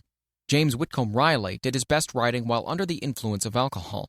Perhaps it was thus he saw the ordered intermingling of the real and the dream, the mill above the river and the mist above the stream. But let it be remembered that many such men have destroyed themselves in the end. Nature has prepared her own potions with which men may safely stimulate their minds so they vibrate on a plane that enables them to tune in to fine and rare thoughts which come from no one knows where. No satisfactory substitute for nature's stimulants has ever been found. It is a fact well known to psychologists that there is a very close relationship between sex desires and spiritual urges, a fact which accounts for the peculiar behavior of people who participate in orgies known as religious revivals, common among the primitive types. The world is ruled and the destiny of civilization is established by the human emotions. People are influenced in their actions not by reason so much as by feelings. The creative faculty of the mind is set into action entirely by emotions and not by cold reason. The most powerful of all human emotions is that of sex. There are other mind stimulants, some of which have been listed, but no one of them, nor all of them combined, can equal the driving power of sex. A mind stimulant is any influence which will either temporarily or permanently increase the vibrations of thought. The 10 major stimulants described are those most commonly resorted to. Through these sources, one may commune with infinite intelligence or enter, at will, the storehouse of the subconscious mind, either one's own or that of another person, a procedure which is all there is of genius. A teacher who has trained and directed the efforts of more than 30,000 salespeople made the astounding discovery that highly sexed men are the most efficient salesmen. The explanation is that the factor of personality, known as personal magnetism, is nothing more or less than sex energy. Highly sexed people always have a plentiful supply of magnetism. Through cultivation and understanding, this vital force may be drawn upon and used to great advantage in the relationships between people. This energy may be communicated to others through the following media. 1. The handshake. The touch of the hand indicates instantly the presence of magnetism or lack of it. 2. The tone of voice. Magnetism or sex energy is the factor with which the voice may be colored or made musical and charming. 3. Posture and carriage of body. Highly sexed people move briskly and with grace and ease. 4. The vibrations of thought. Highly sexed people mix the emotion of sex with their thoughts, or may do so at will, and in that way may influence those around them. 5. Body adornment. People who are highly sexed are usually very careful about their personal appearance. They usually select clothing of a style becoming to their personality, physique, complexion, etc. When employing salesmen, the more capable sales manager looks for the quality of personal magnetism as the first requirement of a salesman. People who lack sex energy will never become enthusiastic or inspire others, and enthusiasm is one of the most important requisites in salesmanship, no matter what one is selling. The public speaker, orator, preacher, lawyer, or salesman who is lacking in sex energy is a flop as far as being able to influence others is concerned. Couple this with the fact that most people can be influenced only through an appeal to their emotions, and you will understand the importance of sex energy as a part of the salesman's native ability. Master salesmen attain the status of mastery in selling because they, either consciously or unconsciously, transmute the energy of sex into sales enthusiasm. In this statement may be found a very practical suggestion as to the actual meaning of sex transmutation. The salesman who knows how to take his mind off the subject of sex and direct it in sales effort with as much enthusiasm and determination as he would apply to its original purpose has acquired the art of sex transmutation, whether he knows it or not. The majority of salesmen who transmute their sex energy do so without being in the least aware of what they are doing or how they're doing it. Transmutation of sex energy calls for more willpower than the average person cares to use for this purpose. Those who find it difficult to summon willpower sufficient for transmutation may gradually acquire this ability. Though this requires willpower, the reward for the practice is more than worth the effort. The entire subject of sex is one with which the majority of people appear to be unpardonably ignorant. The urge of sex has been grossly misunderstood, slandered, and burlesqued by the ignorant and evil-minded for so long that the very word sex is seldom used in polite society. Men and women who are now known to be blessed, yes blessed, with highly sexed natures are usually looked upon as being people who will bear watching. Instead of being called blessed, they're usually called cursed. Millions of people, even in this age of enlightenment, have inferiority complexes which they developed because of this false belief that a highly sexed nature is a curse. These statements of the virtue of sex energy should not be construed as justification for the libertine. The emotion of sex is a virtue only when used intelligently and with discrimination. It may be misused and often is to such an extent that it debases instead of enriches both body and mind. The better use of this power is the burden of this chapter. It seemed quite significant to the author when he made the discovery that practically every great leader whom he had the privilege of analyzing was a man whose achievements were largely inspired by a woman. In many instances, the woman in the case was a modest, self-denying wife of whom the public had heard but little or nothing. In a few instances, the source of inspiration has been traced to the other woman. Perhaps such cases may not be entirely unknown to you. Intemperance in sex habits is just as detrimental as intemperance in habits of drinking and eating. In this age in which we live, an age which began with the World War, intemperance in habits of sex is common. This orgy of indulgence may account for the shortage of great leaders. No man can avail himself of the forces of his creative imagination while dissipating them. Man is the only creature on earth which violates nature's purpose in this connection. Every other animal indulges its sex nature in moderation and with purpose which harmonizes with the laws of nature. Every other animal responds to the call of sex only in season. Man's inclination is to declare open season. Every intelligent person knows that stimulation in excess through alcoholic, drink, and narcotics is a form of intemperance which destroys the vital organs of the body, including the brain. Not every person knows, however, that overindulgence in sex expression may become a habit as destructive and as detrimental to creative effort as narcotics or liquor. A sex-mad man is not essentially different than a dope-mad man. Both have lost control over their faculties of reason and willpower.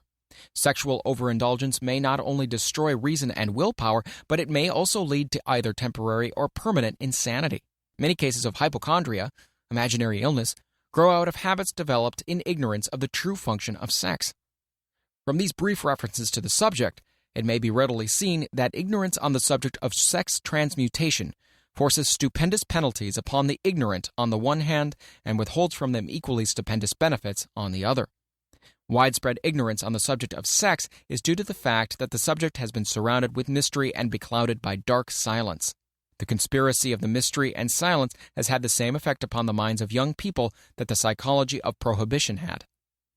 The result has been increased curiosity and desire to acquire more knowledge on this verboten subject, and, to the shame of all lawmakers and most physicians, by training best qualified to educate youth on the subject, information has not been made easily available.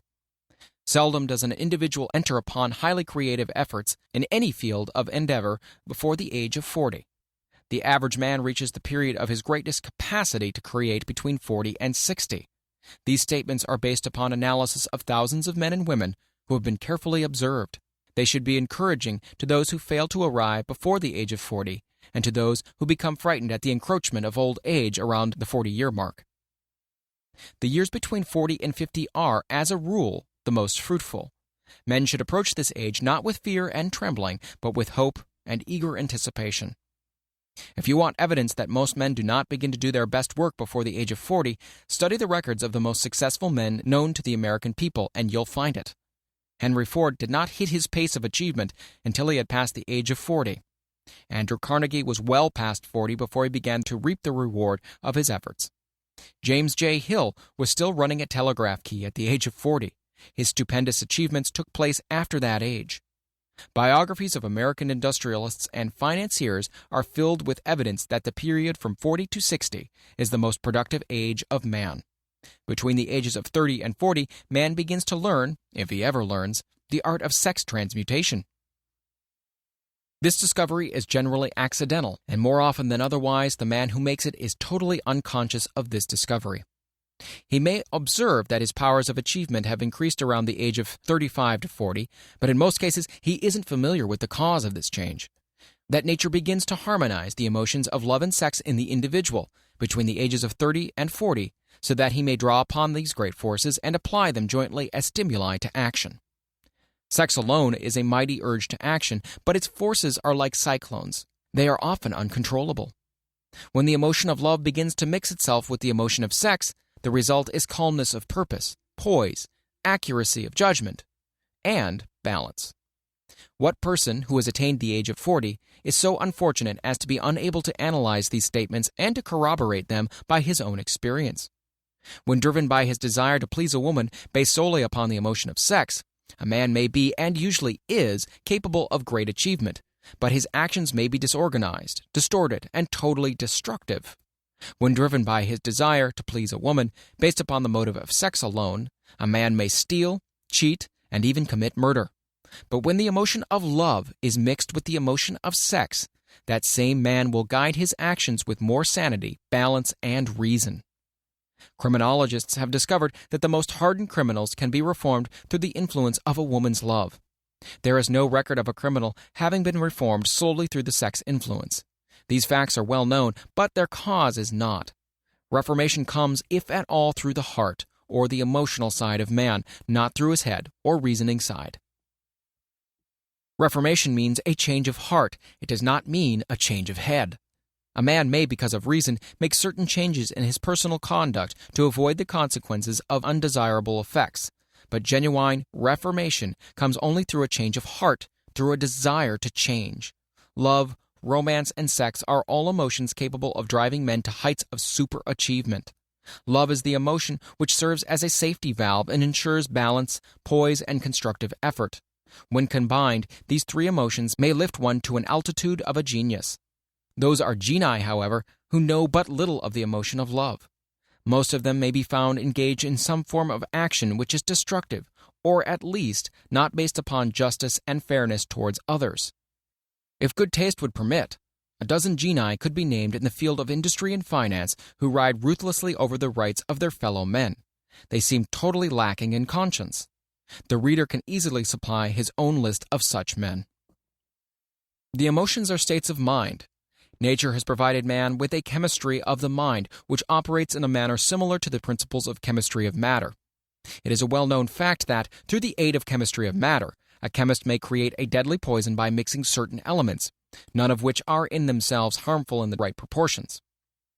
This emotion may likewise be combined so as to create a deadly poison. The emotions of sex and jealousy, when mixed, may turn a person into an insane beast. The presence of any one or more of the destructive emotions in the human mind, through the chemistry of the mind, sets up a poison which may destroy one's sense of justice and fairness. In extreme cases, the presence of any combination of these emotions in the mind may destroy one's reason. The road to genius consists of the development, control, and use of sex, love, and romance. Briefly, the process may be stated as follows. Encourage the presence of these emotions as the dominating thoughts in one's mind, and discourage the presence of all the destructive emotions. The mind is a creature of habit. It thrives upon the dominating thoughts fed it. Through the faculty of willpower, one may discourage the presence of any emotion and encourage the presence of any other. Control of the mind through the power of will is not difficult. Control comes from persistence and habit. The secret of control lies in understanding the process of transmutation. When any negative emotion presents itself in one's mind, it can be transmuted into a positive or constructive emotion by the simple procedure of changing one's thoughts. There is no other road to genius than through voluntary self-effort. A man may attain to great heights of financial or business achievement solely by the driving force of sex energy, but history is filled with evidence that he may, and usually does, carry with him certain traits of character which rob him of the ability to either hold or enjoy his fortune. This is worthy of analysis, thought, and meditation, for it states a truth and knowledge of which may be helpful to women as well as men. Ignorance of this has cost thousands of people their privilege of happiness, even though they possessed riches. The emotions of love and sex leave their unmistakable marks upon the features.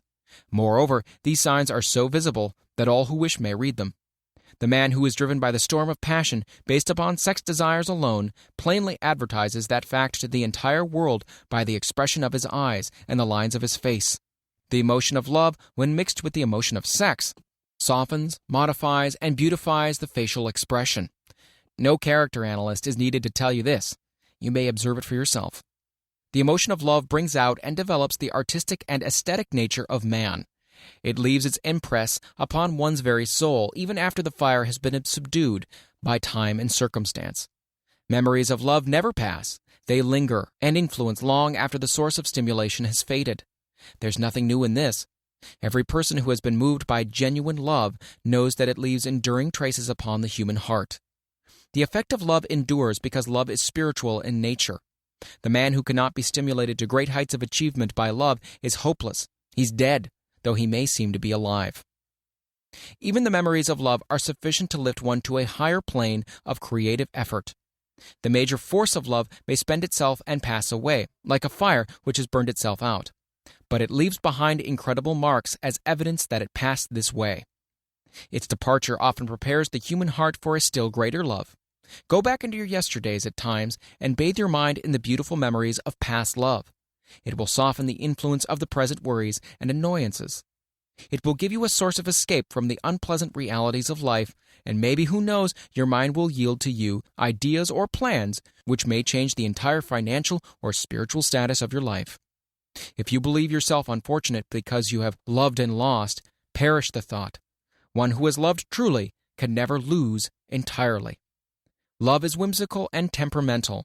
Its nature is ephemeral and transitory. It comes when it pleases and goes away without warning. Accept and enjoy it while it remains, but spend no time worrying over its departure. Worry will never bring it back. Dismiss also the thought that love never comes but once. Love may come and go, times without number, but there are no two love experiences which affect one in just the same way. There may be, and there usually is, one love experience which leaves a deeper imprint on the heart than all the others. But all love experiences are beneficial except to the person who becomes resentful and cynical when love makes its departure. There should be no disappointment over love, and there should be none if people understood the difference between the emotions of love and sex. The major difference is that love is spiritual, while sex is biological. No experience which touches the human heart with a spiritual force can possibly be harmful, except through ignorance or jealousy. Love is, without question, life's greatest experience. It brings one into communion with the infinite intelligence. When mixed with the emotions of romance and sex, it may lead one far up the ladder of creative effort. The emotions of love, sex, and romance are sides of the eternal triangle of achievement-building genius. Nature creates genii through no other force. Love is an emotion with many sides, shades, and colors. The love which one feels for parents or children is quite different from that which one feels for one's sweetheart. The one is mixed with the emotion of sex, while the other's is not. The love which one feels in true friendship is not the same as that felt for one's sweetheart, parents, or children, but it too is a form of love. Then there's the emotion of love for things inanimate, such as the love of nature's handiwork. But the most intense and burning of all those various kinds of love is that experience in the blending of the emotions of love and sex. Marriage is not blessed with the eternal affinity of love, properly balanced and proportioned with sex, cannot be happy ones, and seldom endure. Love alone will not bring happiness in marriage, nor will sex alone. When these two beautiful emotions are blended, marriage may bring about a state of mind closest to the spiritual that one may ever know on this earthly plane. When the emotion of romance is added to those of love and sex, the obstructions between the finite mind of the man and the infinite intelligence are removed. Then a genius has been born. What a different story is this than those usually associated with the emotion of sex. Here is an interpretation of the emotion which lifts it out of the commonplace and makes of it potter's clay in the hands of God, from which he fashions all that is beautiful and inspiring. It is an interpretation which would, when properly understood, bring harmony out of the chaos which exists in too many marriages. The disharmonies often expressed in the form of nagging may usually be traced to a lack of knowledge on the subject of sex. Where love, romance, and the proper understanding of the emotions and function of sex abide, there is no disharmony between married people. Fortunate is the husband whose wife understands the true relationship between the emotions of sex, love, and romance. When motivated by this holy triumvirate, no form of labor is burdensome, because even the most lowly form of effort takes on the nature of a labor of love. It's a very old saying that a man's wife may either make him or break him, but the reason is not always understood. The making and the breaking is the result of the wife's understanding or lack of understanding of the emotions of love, sex, and romance. Despite the fact that men are polygamous by the very nature of their biological inheritance, it is true that no woman has as great an influence on a man as his wife unless he is married to a woman totally unsuited to his nature. If a woman permits her husband to lose interest in her and become more interested in other women, it's usually because of her ignorance or indifference towards the subjects of sex, love, and romance. This statement presupposes, of course, that genuine love once existed between a man and his wife. The facts are equally applicable to a man who permits his wife's interests in him to die. Married people often bicker over a multitude of trivialities. If these are analyzed accurately, the real question of the trouble will often be found to be indifference or ignorance on these subjects. Man's greatest motivating force is his desire to please woman. The hunter who excelled during prehistoric days before the dawn of civilization did so because of his desire to appear great in the eyes of a woman. Man's nature has not changed in this respect. The hunter of today brings home no skins of wild animals, but he indicates his desire for her favor by supplying fine clothes, motor cars, and wealth. Man has the same desire to please woman that he had before the dawn of civilization. The only thing that has changed is his method of pleasing. Men who accumulate large fortunes and attain to great heights of power and fame do so mainly to satisfy their desire to please women. Take women out of their lives, and great wealth would be useless to most men. It is the inherent desire of man to please woman, which gives woman the power to make or break a man. The woman who understands man's nature and tactfully caters to it need no fear of competition from other women. Men may be giants with indomitable willpower when dealing with other men, but they are easily managed by the woman of their choice. Most men will not admit that they are easily influenced by the women they prefer because it is in the nature of the male to want to be recognized as the stronger of the species. Moreover, the intelligent woman recognizes this manly trait and very wisely makes no issue of it. Some men know that they are being influenced by the woman of their choice, their wives, sweethearts, mothers, or sisters, but they tactfully refrain from rebelling against the influence because they are intelligent enough to know no man is happy or complete without the modifying influence of the right woman. The man who does not recognize this important truth deprives himself of the power which has done more to help men achieve success than all other forces combined.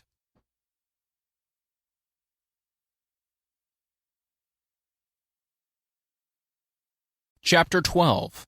The Subconscious Mind. The Connecting Link. The 11th Step Toward Riches. The subconscious mind consists of a field of consciousness in which every impulsive thought that reaches the objective mind through any of the 5 senses is classified and recorded, and from which thoughts may be recalled or withdrawn as letters may be taken from a filing cabinet.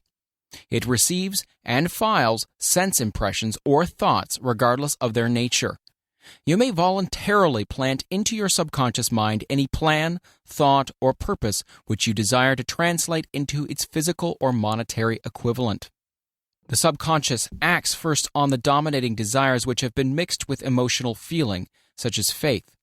Consider this in connection with the instructions given in the chapter on desire for taking the 6 steps there outlined, and the instructions given in the chapter on the building and execution of plans, and you will understand the importance of the thought conveyed.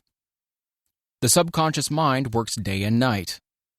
Through a method of procedure unknown to man, the subconscious mind draws upon the forces of infinite intelligence for the power with which it voluntarily transmutes one's desires into their physical equivalent, making use always of the most practical media by which this end may be accomplished.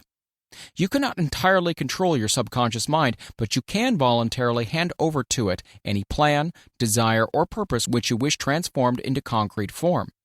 Read again instructions for using the subconscious mind in the chapter on AUTOSUGGESTION. There's plenty of evidence to support the belief that the subconscious mind is the connecting link between the finite mind of man and infinite intelligence. It is the intermediary through which one may draw upon the forces of infinite intelligence at will. It alone contains the secret process by which mental impulses are modified and changed into their spiritual equivalent. It alone is the medium through which prayer may be transmitted to the source capable of answering prayer. The possibilities of creative effort connected with the subconscious mind are stupendous and imponderable. They inspire one with awe. I never approached the discussion of the subconscious mind without a feeling of littleness and inferiority, due perhaps to the fact that man's entire stock of knowledge on this subject is so pitifully limited.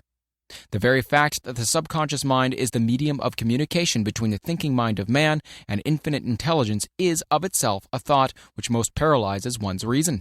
After you have accepted as a reality the existence of the subconscious mind and understand its possibilities as a medium for transmuting your desires into their physical or monetary equivalent, you will comprehend the full significance of the instructions given in the chapter on desire.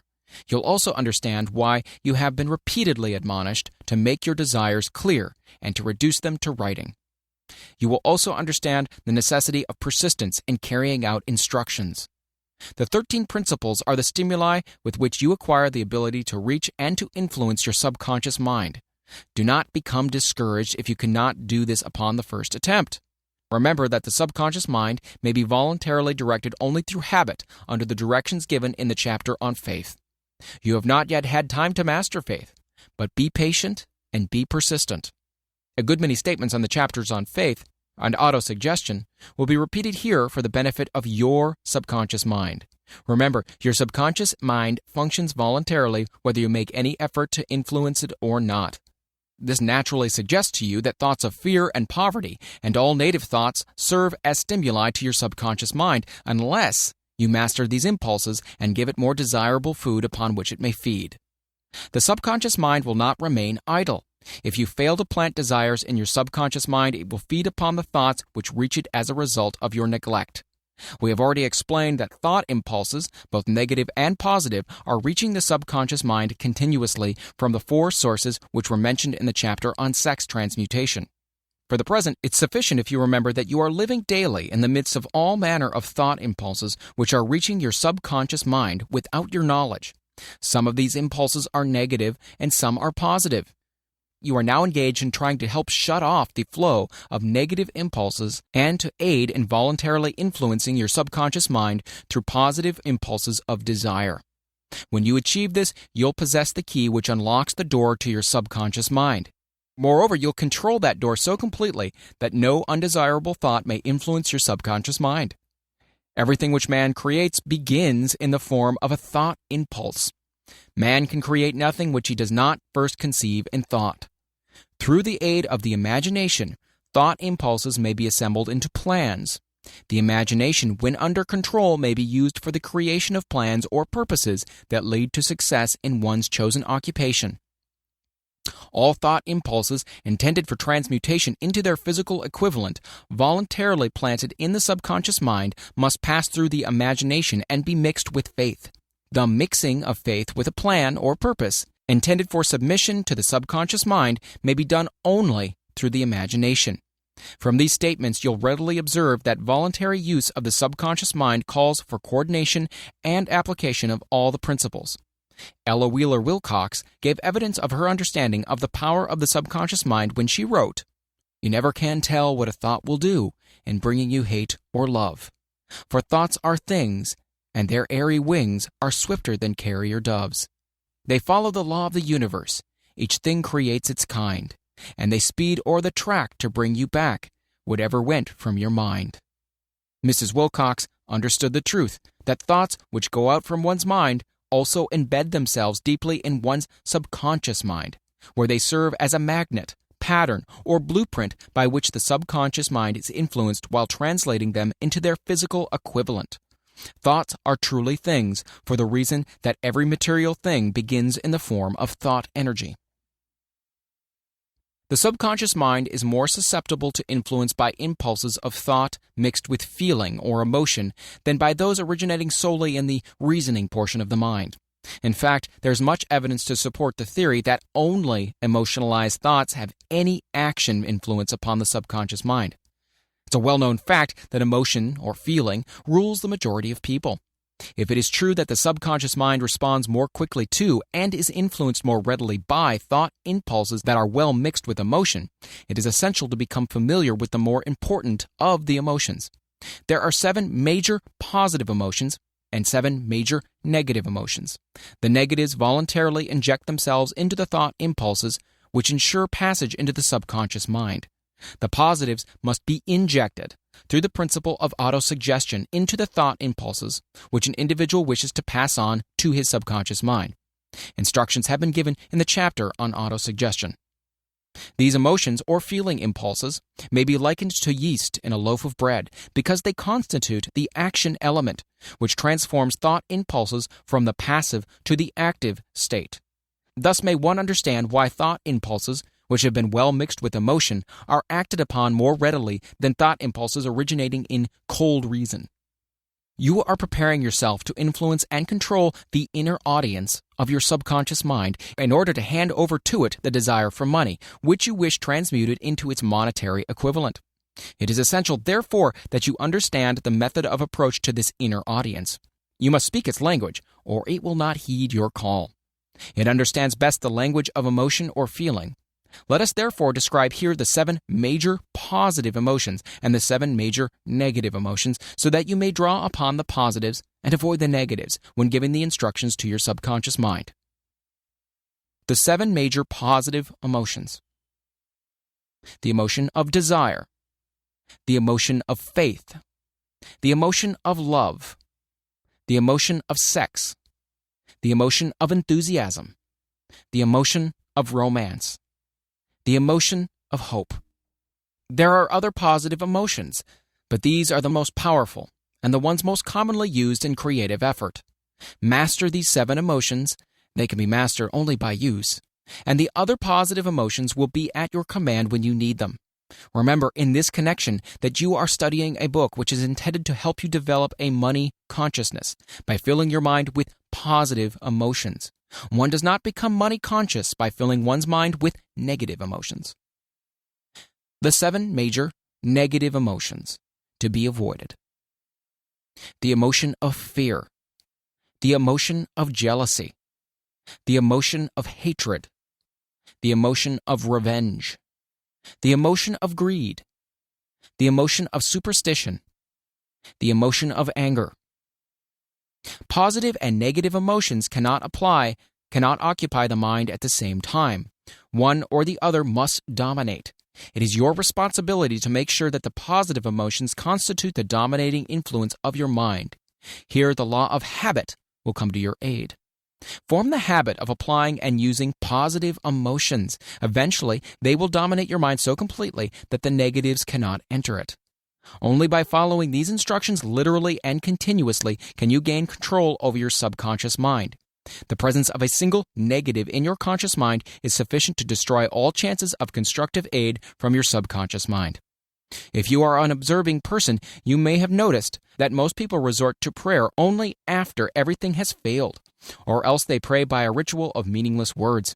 And because it is a fact that most people who pray do so only after everything else has failed, they go to prayer with their minds filled with fear and doubt, which are the emotions the subconscious mind acts upon and passes on to infinite intelligence. Likewise, this is the emotion which infinite intelligence receives and acts upon. If you pray for a thing, but you have fear as you pray that you might not receive it, or that your prayer will not be acted upon by infinite intelligence, your prayer will have been in vain. Prayer does sometimes result in the realization of that for which one prays. If you have had the experience of receiving that for which you prayed, go back in your memory and recall your actual state of mind while you were praying, and you'll know for sure that the theory here described is more than a theory. The time will come when the schools and educational institutions of the country will teach the science of prayer. Moreover, then prayer may be and will be reduced to a science. When that time comes, and it'll come as soon as mankind is ready for it and demands it, no one will approach the universal mind in a state of fear, for the very good reason that there will be no such emotion as fear. Ignorance, superstition, and false teaching will have disappeared, and man will have attained his true status as a child of infinite intelligence. A few have already attained this blessing. If you believe this prophecy is far-fetched, take a look at the human race in retrospect. Less than 100 years ago, men believed the lightning to be evidence of the wrath of God and feared it.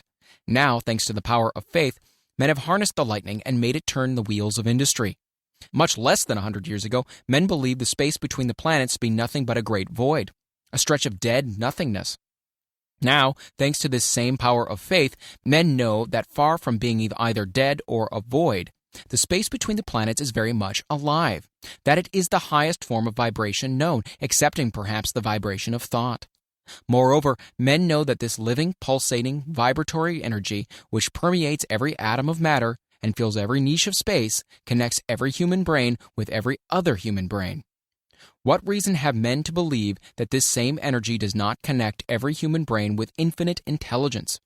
There are no toll gates between the finite mind of man and infinite intelligence. The communication costs nothing except patience, faith, persistence, understanding, and a sincere desire to communicate.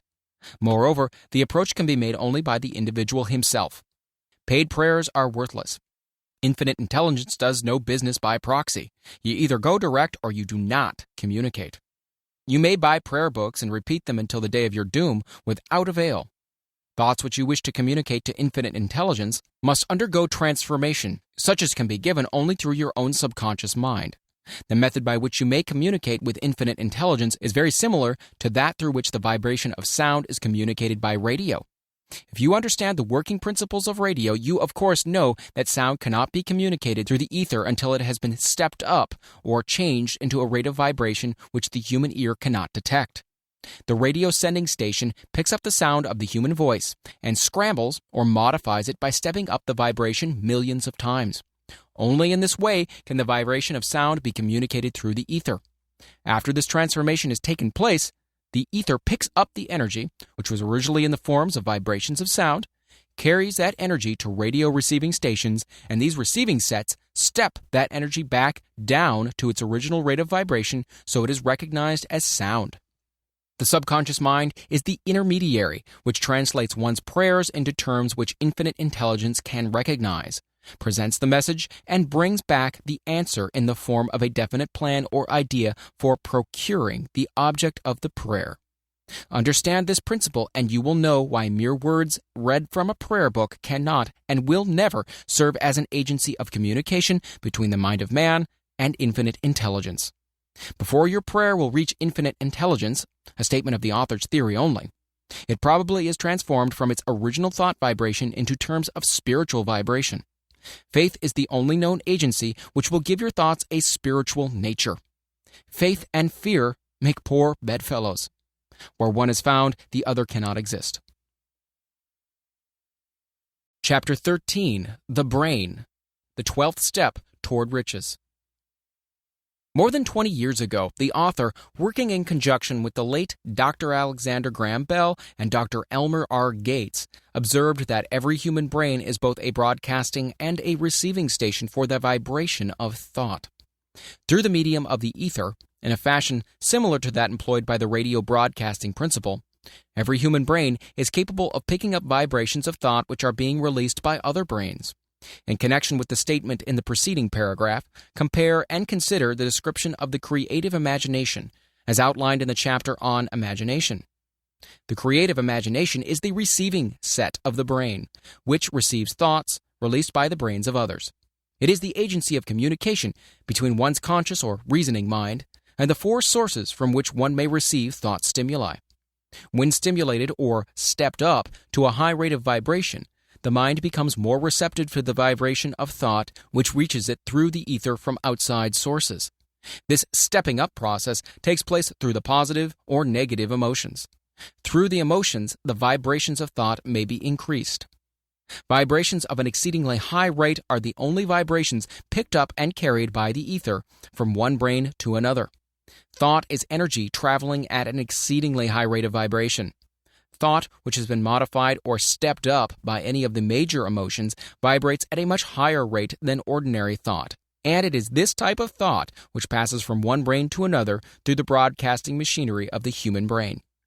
The emotion of sex stands at the head of human emotions as far as intensity and driving force are concerned. The brain which has been stimulated by the emotion of sex vibrates at a much more rapid rate than it does when that emotion is quiescent or absent. The result of sex transmutation is the increase of the rate of vibration of thoughts to such a pitch that the creative imagination becomes highly receptive to ideas which it picks up from the ether. On the other hand, when the brain is vibrating at a rapid rate, it not only attracts thoughts and ideas released by other brains through the medium of the ether, but it gives to one's own thoughts that feeling, which is essential before those thoughts will be picked up and acted upon by one's subconscious mind. Thus you'll see that the broadcasting principle is the factor through which you mix feeling or emotion with your thoughts and pass them on to your subconscious mind.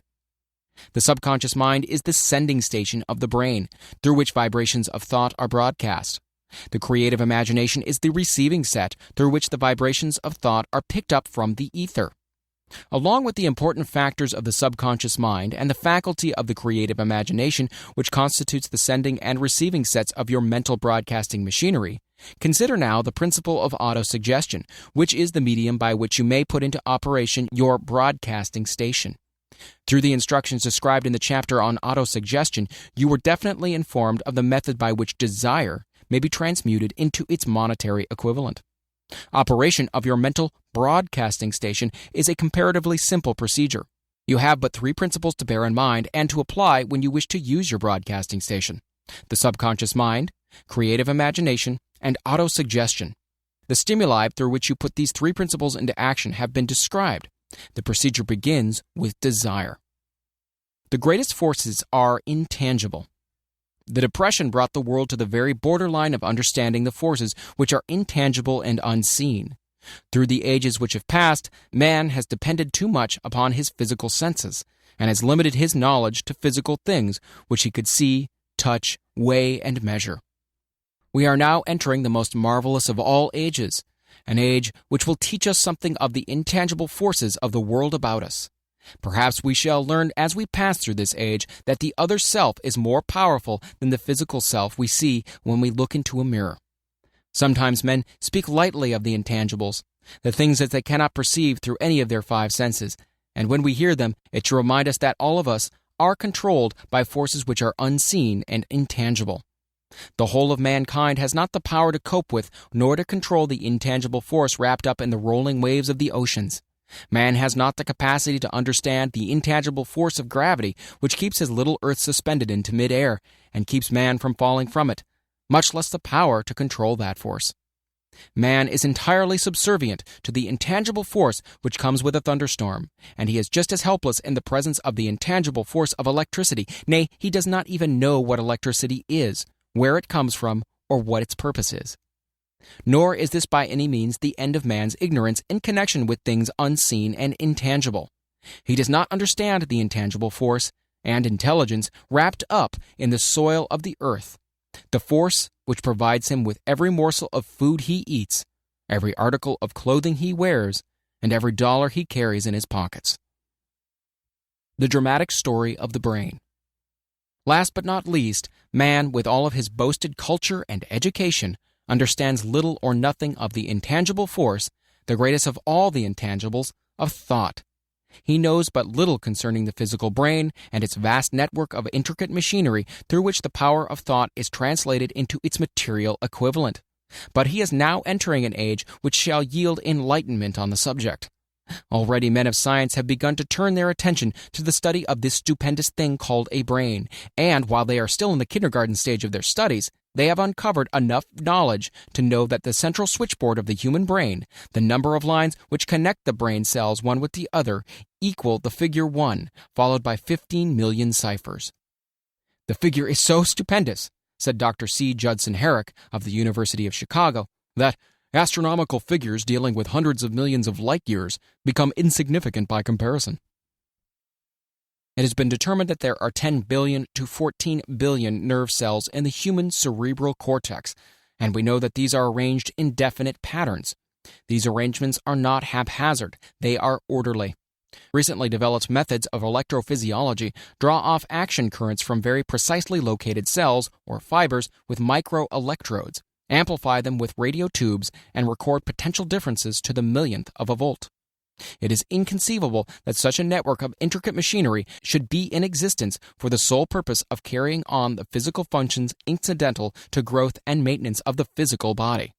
Is it not likely that the same system, which gives billions of brain cells the media of communication one with another, provides also the means of communication with other intangible forces? After this book had been written, just before the manuscript went to the publisher, there appeared in the New York Times an editorial showing that at least one great university and one intelligent investigator in the field of mental phenomena are carrying out an organized research through which conclusions have been reached that parallel many of these described in this and the following chapter. The editorial briefly analyzed the work carried on by Dr. Rhind and his associates at Duke University, viz., what is telepathy?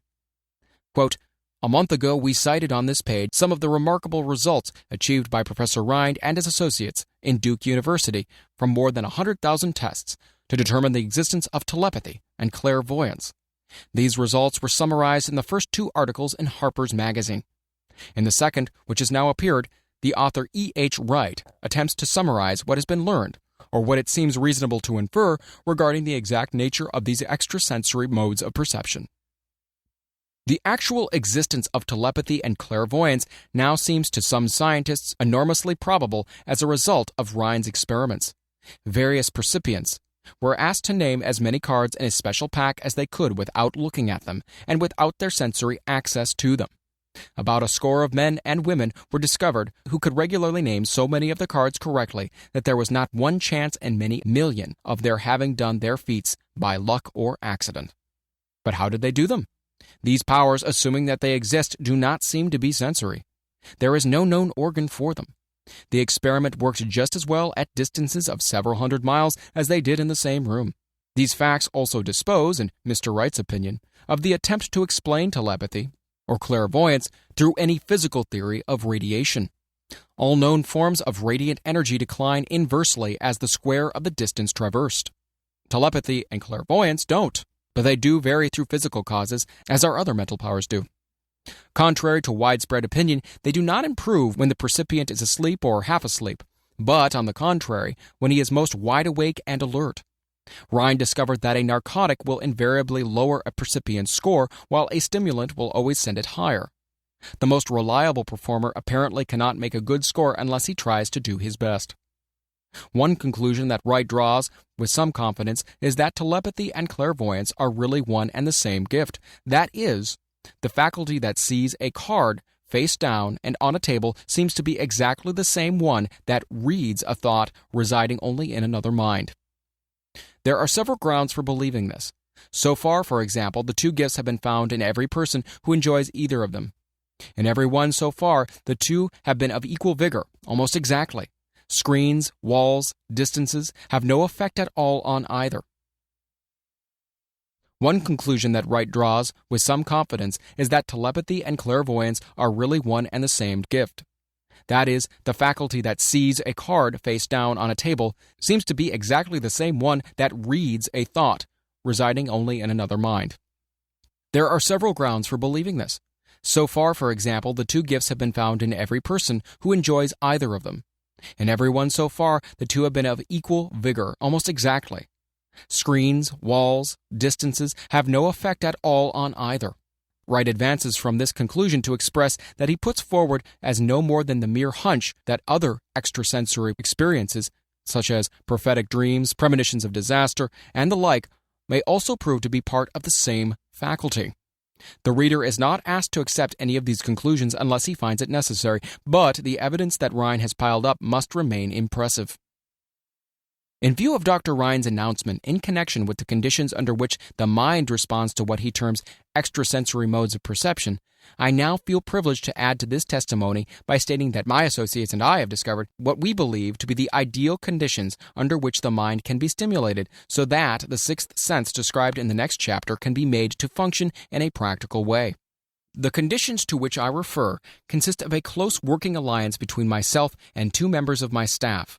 Through experimentation and practice, we have discovered how to stimulate our minds by applying principles used in connection with the invisible counselors described in the next chapter, so that we can, by a process of blending our three minds into one, find the solution to a great variety of personal problems which are submitted by my clients.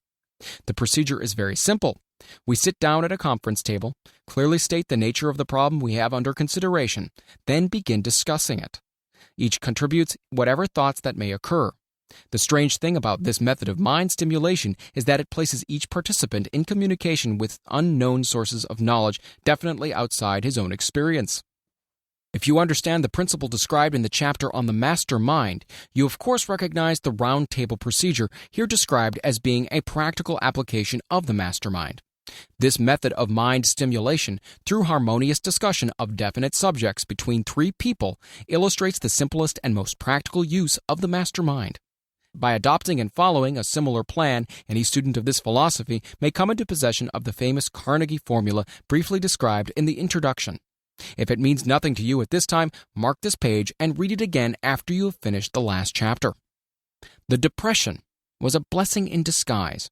It reduced the whole world to a new starting point that gives everyone a new opportunity.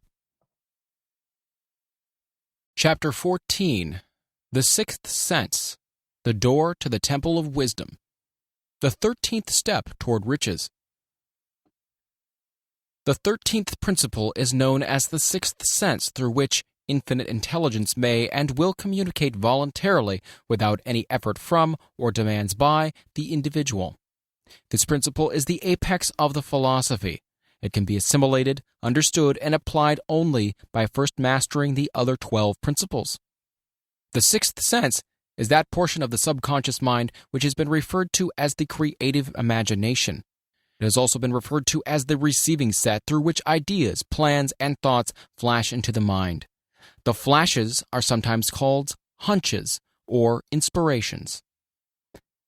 The sixth sense defies description. It cannot be described to a man who has not mastered the other principles of this philosophy, because such a person has no knowledge and no experience with which the sixth sense may be compared. Understanding of the sixth sense comes only by meditation through mind development from within. The sixth sense probably is the medium of contact between the finite mind of man and infinite intelligence, and for this reason it is a mixture of both the mental and the spiritual. It is believed to be the point at which the mind of man contacts the universal mind. After you've mastered the principle described in this book, you will be prepared to accept as truth a statement which may otherwise be incredible to you. Namely, through the aid of the sixth sense, you'll be warned of impending dangers in time to avoid them, and notified of opportunities in time to embrace them. There comes to your aid, and to do your bidding, with the development of the sixth sense, a guardian angel, who will open to you at all times the door to the temple of wisdom. Whether or not this is a statement of truth you will never know, except by following the instructions described in the pages of this book, or some similar method of procedure. The author is not a believer in, nor an advocate of, miracles, for the reason that he has enough knowledge of nature to understand that nature never deviates from her established laws. Some of her laws are so incomprehensible that they produce what appear to be miracles. The sixth sense comes as near to being a miracle as anything I have ever experienced, and it appears so only because I do not understand the method by which this principle is operated. This much the author does know, that there is a power or a first cause, or an intelligence which permeates every atom of matter, and embraces every unit of energy perceptible to man. That this infinite intelligence converts acorns into oak trees, causes water to flow downhill in response to the law of gravity, follows night with day and winter with summer, each maintaining its proper place and relationship to the other. This intelligence may, through the principles of this philosophy, be induced to aid in transmuting desires into concrete or material form. The author has this knowledge because he has experimented with it and has experienced it.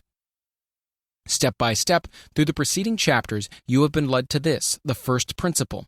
If you have mastered each of the preceding principles, you are now prepared to accept, without being skeptical, the stupendous claims made here. If you have not mastered the other principles, you must do so before you may determine definitely whether or not the claims made in this chapter are fact or fiction.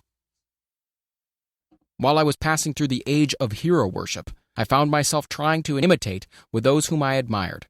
Moreover, I discovered that the element of faith with which I endeavored to imitate my idols gave me great capacity to do so quite successfully. I have never entirely divested myself of this habit of hero worship, although I have passed the age commonly given over to such. My experience has taught me that the next best thing to being truly great is to emulate the great, by feeling and action as nearly as possible.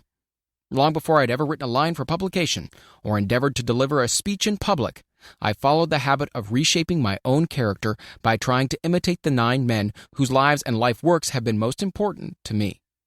These 9 men were Emerson, Paine, Edison, Darwin, Lincoln, Burbank, Napoleon, Ford, and Carnegie. Every night, over a long period of years, I held an imaginary council meeting with this group whom I called my invisible counselors. The procedure was this. Just before going to sleep at night, I would shut my eyes and see in my imagination this group of men seated with me around my council table. Here, I had not only an opportunity to sit among these men, whom I considered to be great, but I actually dominated the group by serving as the chairman. I had a very definite purpose in indulging my imagination through these nightly meetings. My purpose was to rebuild my own character so it would represent a composite of the characters of my imaginary counselors. Realizing as I did early in life that I had to overcome the handicap of birth in an environment of ignorance and superstition, I desperately assigned myself the task of voluntary rebirth through the method here described. Building character through autosuggestion.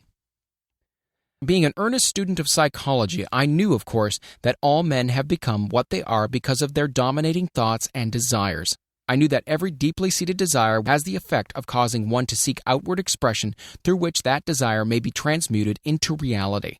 I knew that self-suggestion is a powerful factor in building character, that it is, in fact, the sole principle through which character is builded.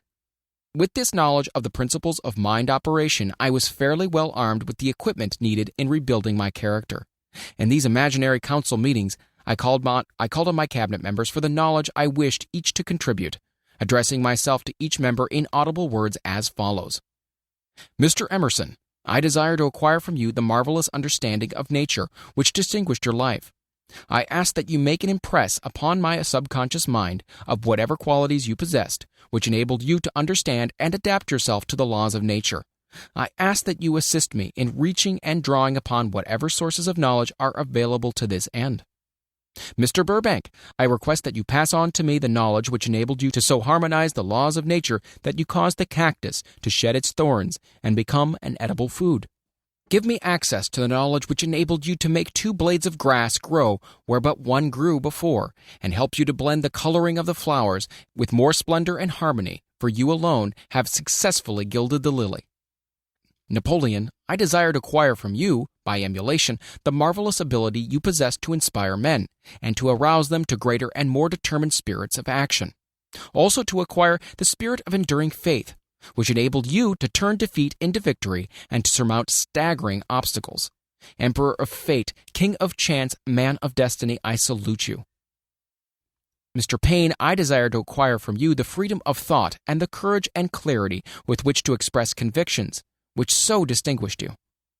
Mr. Darwin, I wish to acquire from you the marvelous patience and ability to study cause and effect without bias or prejudice, so exemplified by you in the field of natural science.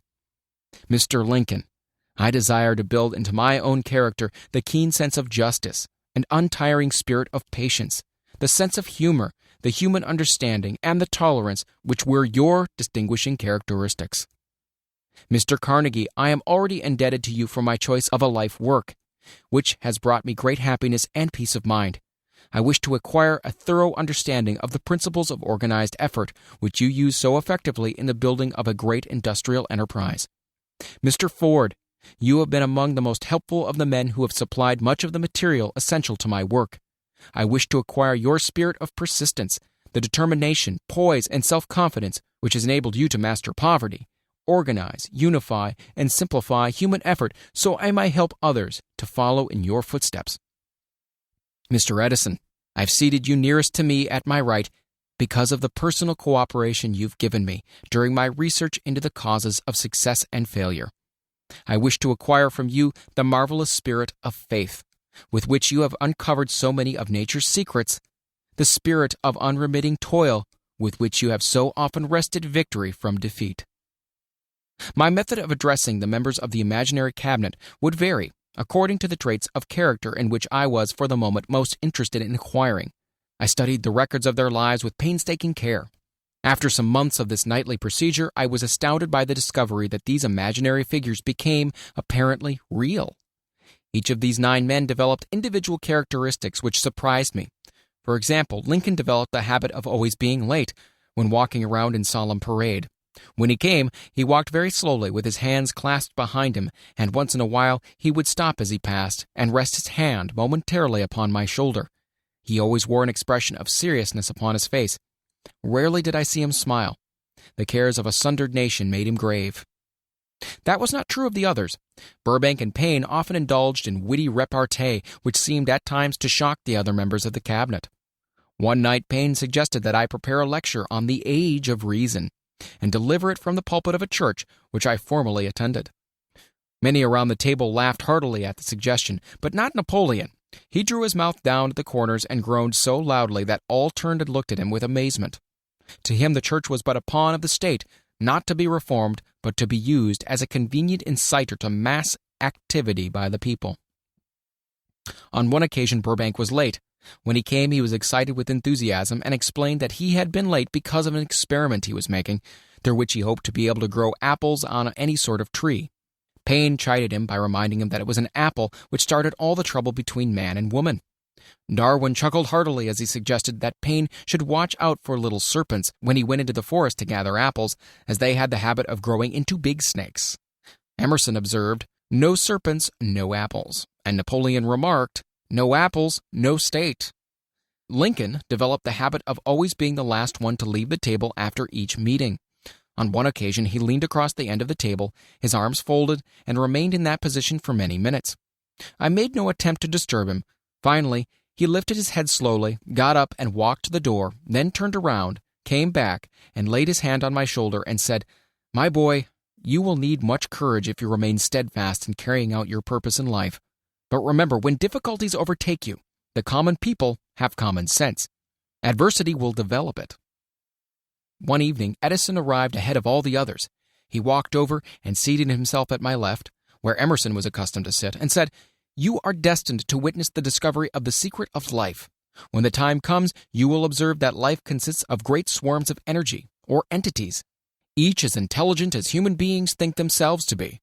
These units have differences of opinion, the same as human beings, and often fight among themselves. These meetings which you are conducting will be very helpful to you. They will bring to your rescue some of the same units of life which serve the members of your cabinet during their lives. These units are eternal. They never die. Your own thoughts and desires serve as the magnet which attracts units of life from the great ocean of life that is out there. Only the friendly units are attracted, the ones which harmonize with the nature of your desires." The other members of the cabinet began to enter the room. Edison got up and slowly walked around to his own seat. Edison was still living when this happened. It impressed me so greatly that I went to see him and told him about the experience. He smiled broadly and said, "Your dream has more of reality than you may have imagined it to have been." He added no further explanation to this statement.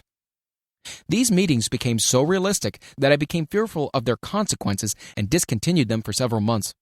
The experiences were so uncanny, I was afraid if I continued them, I would lose sight of the fact that the meetings were purely experiences of my imagination. Some 6 months after I had discontinued the practice, I was awakened one night, or thought I was, when I saw Lincoln standing at my bedside. He said, "The world will soon need your services. It's about to undergo a period of chaos which will cause men and women to lose faith and become panic-stricken. Go ahead with your work and complete your philosophy. That is your mission in life. If you neglect it for any cause whatsoever, you will be reduced to a primal state and be compelled to retrace the cycles through which you have passed during thousands of years." I was unable to tell the following morning whether I had dreamed this or had actually been awake, and I have never found out which it was, but I do know that the dream, if it was a dream, was so vivid in my mind the next day that I resumed my meetings the following night. At our next meeting, the members of my cabinet all filed into the room together and stood at their accustomed places at the council table, while Lincoln raised a glass and said, "Gentlemen, let us drink a toast to a friend who has returned to the fold." After that, I began to add new members to my cabinet, until now it consists of more than 50, among them Christ, St. Paul, Galileo, Copernicus, Aristotle, Plato, Socrates, Homer, Voltaire, Bruno, Spinoza, Drummond, Kant, Schopenhauer, Newton, Confucius, Albert Hubbard, Braun, Ingersoll, Wilson, and William James. This is the first time that I have had the courage to mention this. Heretofore, I have remained quiet on the subject because I knew from my own attitude in connection with such matters that I would be misunderstood if I described my unusual experience. I have been emboldened now to reduce my experience to the printed page because I'm now less concerned about what they say than I was in the years that have passed. One of the blessings of maturity is that it sometimes brings one greater courage to be truthful, regardless of what those who do not understand may think or say.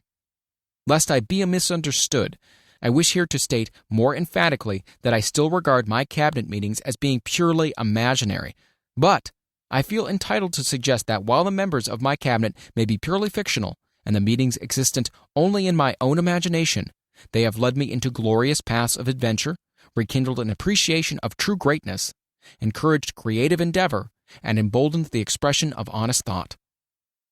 Somewhere in the cell structure of the brain is located an organ which receives vibrations of thought ordinarily called hunches. So far, science has not discovered where this organ of the sixth sense is located, but it is not important at this point. The fact remains that human beings do receive accurate knowledge through sources other than the physical senses. Such knowledge generally is received when the mind is under the influence of extraordinary stimulation. Any emergency which arouses the emotions and causes the heart to beat more rapidly than normal may, and generally does, bring the sixth sense into action. Anyone who has experienced a near accident while driving knows that on such occasions the sixth sense often comes to one's rescue and aids by split seconds in avoiding the accident. These facts are mentioned preliminary to a statement of fact which I shall now make, namely, that during my meetings with the invisible counselors, I find my mind more receptive to ideas, thoughts, and knowledge, which reach me through the sixth sense. I can truthfully say that I owe entirely to my invisible counselors full credit for such ideas, facts, or knowledge as I received through inspiration. On scores of occasions, when I have faced emergencies, some of them so grave that my life was in jeopardy, I've been miraculously guided past these difficulties through the influence of my invisible counselors. My original purpose in conducting council meetings with imaginary beings was solely that of impressing my own subconscious mind through the principle of autosuggestion with certain characteristics which I desired to acquire. In more recent years, my experimentation has taken on an entirely different trend. I now go to my imaginary counselors with every difficult problem which confronts me and my clients. The results are often astonishing, although I do not depend entirely on this form of counsel. You, of course, have recognized that this chapter covers a subject with which a majority of people are not familiar. The sixth sense is a subject that will be of great interest and benefit to the person whose aim is to accumulate vast wealth, but it need not claim the attention of those whose desires are more modest. Henry Ford undoubtedly understands and makes practical use of the sixth sense. His vast business and financial operations make it necessary for him to understand and use this principle. The late Thomas Edison understood and used the sixth sense in connection with the development of inventions, especially those involving basic patents, in connection with which he had no human experience and no accumulated knowledge to guide him, as was the case while he was working on the talking machine and the moving picture machine. Nearly all great leaders, such as Napoleon, Bismarck, Joan of Arc, Christ, Buddha, Confucius, and Muhammad, understood and probably made use of the sixth sense almost continuously. The major portion of their greatness consisted of their knowledge of this principle. The sixth sense is not something that one can take off and put on at will. Ability to use this power comes slowly through application of the other principles outlined in this book. Seldom does any individual come into workable knowledge of the sixth sense before the age of 40. More often the knowledge is not available until one is well past 50, and this for the reason that the spiritual forces, with which the sixth sense is so closely related, do not mature and become usable except through years of meditation, self-examination, and serious thought. No matter who you are or what may have been your purpose in reading this book, you can profit by it without understanding the principle described in this chapter. This is especially true if your major purpose is that of accumulation of money or other material things. The chapter on the sixth sense was included because the book is designed for the purpose of presenting a complete philosophy by which individuals may unerringly guide themselves in attaining whatever they ask of life. The starting point of all achievement is desire. The finishing point is that brand of knowledge which leads to understanding. Understanding of self, understanding of others, understanding of the laws of nature, recognition, and understanding of happiness. This sort of understanding comes in its fullness only through familiarity with and the use of the principle of the sixth sense. Hence, that principle had to be included as a part of this philosophy for the benefit of those who demand more than money. Having read the chapter, you must have observed that while reading it, you were lifted to a high level of mental stimulation. Well, that's splendid. Come back to this again, a month from now, read it once more, and observe that your mind will soar to a still higher level of stimulation. Repeat this experience from time to time, giving no concern as to how much or how little you learn at the time, and eventually you'll find yourself in possession of a power that will enable you to throw off discouragement, master fear, overcome procrastination, and draw freely upon your imagination. Then you will have felt the touch of that unknown something, which has been the moving spirit of every truly great thinker, leader, artist, musician, writer, and statesman. Then you'll be in a position to transmute your desires into their physical or financial counterpart as easily as you may lie down and quit at the first sign of opposition. Faith versus fear. Previous chapters have described how to develop faith through autosuggestion, desire, and the subconscious. The next chapter presents detailed instructions for the mastery of fear. Here will be found a full description of the 6 fears which are the cause of all discouragement, timidity, procrastination, indifference, indecision, and the lack of ambition, self-reliance, initiative, self-control, and enthusiasm. Search yourself carefully as you study these 6 enemies, as they may exist only in your subconscious mind, where their presence will be hard to detect. Remember, too, as you analyze the 6 ghosts of fear, that they are nothing but ghosts, because they exist only in one's mind. Remember also that ghost creations of uncontrolled imagination have caused most of the damage people have done to their own minds. Therefore, ghosts can be as dangerous as if they lived and walked on the earth in physical bodies. The ghost of the fear of poverty, which seized the minds of millions of people in 1929, was so real that it caused the worst business depression this country has ever known. Moreover, this particular ghost still frightens some of us out of our wits. Chapter 15. How to Outwit the 6 Ghosts of Fear. Take inventory of yourself as you read this closing chapter and find out how many of the ghosts are standing in your way. Before you can put any portion of this philosophy into successful use, your mind must be prepared to receive it. The preparation is not difficult. It begins with study, analysis, and understanding of 3 enemies which you shall have to clear out. These are indecision, doubt, and fear. The 6th sense will never function while these 3 negatives, or any of them, remain in your mind. The members of this unholy trio are closely related. Where one is found, the other 2 are close at hand. Indecision is the seedling of fear. Remember this as you read. Indecision crystallizes into doubt. The 2 blend and become fear. The blending process is often slow. This is one reason why these 3 enemies are so dangerous. They germinate and grow without their presence being observed. The remainder of this chapter describes an end which must be attained before the philosophy as a whole can be put into practical use. It also analyzes a condition which has but lately reduced huge numbers of people to poverty, and it states a truth which must be understood by all who accumulate riches, whether measured in terms of money or a state of mind of far greater value than money.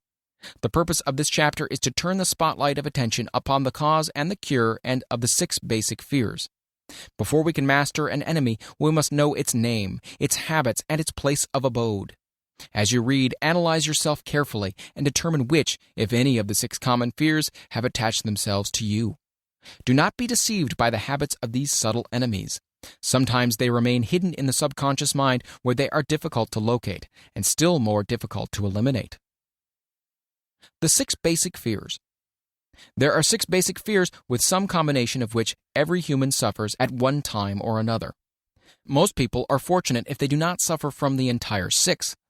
Named in the order of the most common appearance, they are the fear of poverty, the fear of criticism, the fear of ill health, these last 2 most people worry about most of all, the fear of the loss of love of someone, the fear of old age, the fear of death. All other fears are of minor importance. They can be grouped under these 6 headings. The prevalence of these fears as a curse to the world runs in cycles. For almost 6 years, while the Depression was on, we floundered in the cycle of fear of poverty. During the World War, we were in the cycle of fear of death. Just following the war, we were in the cycle of the fear of ill health, as evidenced by the epidemic of disease which spread itself all over the world. Fears are nothing more than states of mind. One state of mind is subject to control and direction. Physicians, as everyone knows, are less subject to attack by disease than ordinary laymen, for the reason that physicians do not fear disease. The physicians, without fear or hesitation, have been known to physically contact hundreds of people daily who are suffering from such contagious diseases as smallpox without being infected. Their immunity against the disease consisted largely, if not solely, in their absolute lack of fear. Man can create nothing which he does not first conceive in the form of an impulsive thought. Following this statement comes another of still greater importance, namely, man's thought impulses begin immediately to translate themselves into their physical equivalent, whether those thoughts are voluntary or involuntary. Thought impulses which are picked up through the ether by mere chance, thoughts which have been released by other minds, may determine one's financial, business, professional, or social destiny just as surely as do the thought impulses which one creates by intent and design. We are here laying the foundation for the presentation of a fact of great importance to the person who does not understand why some people appear to be lucky, while others of equal or greater ability, training, experience, and brain capacity seem destined to ride with misfortune. This fact may be explained by the statement that every human being has the ability to completely control his own mind, and with this control, obviously, every person may open his mind to the tramp thought impulses which are being released by other brains, or close the doors tightly and admit only thought impulses of his own choice. Nature has endowed man with absolute control over but one thing, and that is thought. This fact, coupled with the additional fact that everything which man creates begins in the form of a thought, leads one very near to the principle by which fear may be mastered. If it is true that all thought has a tendency to clothe itself in its physical equivalent, and this is true beyond any reasonable room for doubt, it is equally true that thought impulses of fear and poverty cannot be translated into terms of courage and financial gain. The people of America began to think of poverty following the Wall Street crash of 1929. Slowly but surely, that mass thought was crystallized into its physical equivalent, which is now known as a depression. This had to happen. It is in conformity with the laws of nature. The fear of poverty. There can be no compromise between poverty and riches. The two roads that lead to poverty and riches travel in opposite directions. If you want riches, you must refuse to accept any circumstances that lead toward poverty. The word riches is here used in its broadest sense, meaning financial, spiritual, mental, and material estates. The starting point of the path that leads to riches is desire. In Chapter 1, you received full instructions for the proper use of desire. In this chapter on fear, you have complete instructions for preparing your mind to make practical use of desire. Here, then, is the place to give yourself a challenge which will definitely determine how much of this philosophy you have absorbed. Here is the point at which you can turn prophet and foretell accurately what the future holds in store for you. If, after reading this chapter, you are willing to accept poverty, you may as well make up your mind to receive poverty. This is one decision you cannot avoid. If you demand riches, determine what form and how much will be required to satisfy you. You know the road that leads to riches. You have been given a road map which, if followed, will keep you on that road. If you neglect to make the start or stop before you arrive, no one will be to blame but you. This responsibility is yours. No alibi will save you from accepting the responsibility if you now fail or refuse to demand riches of life. Because the acceptance calls for but one thing. Incidentally, the only thing you can control, and that is a state of mind. A state of mind is something that one assumes. It cannot be purchased, it must be created. Fear of poverty is a state of mind, nothing else, but it is sufficient to destroy one's chances of achievement in any undertaking, a truth which became painfully evident during this depression.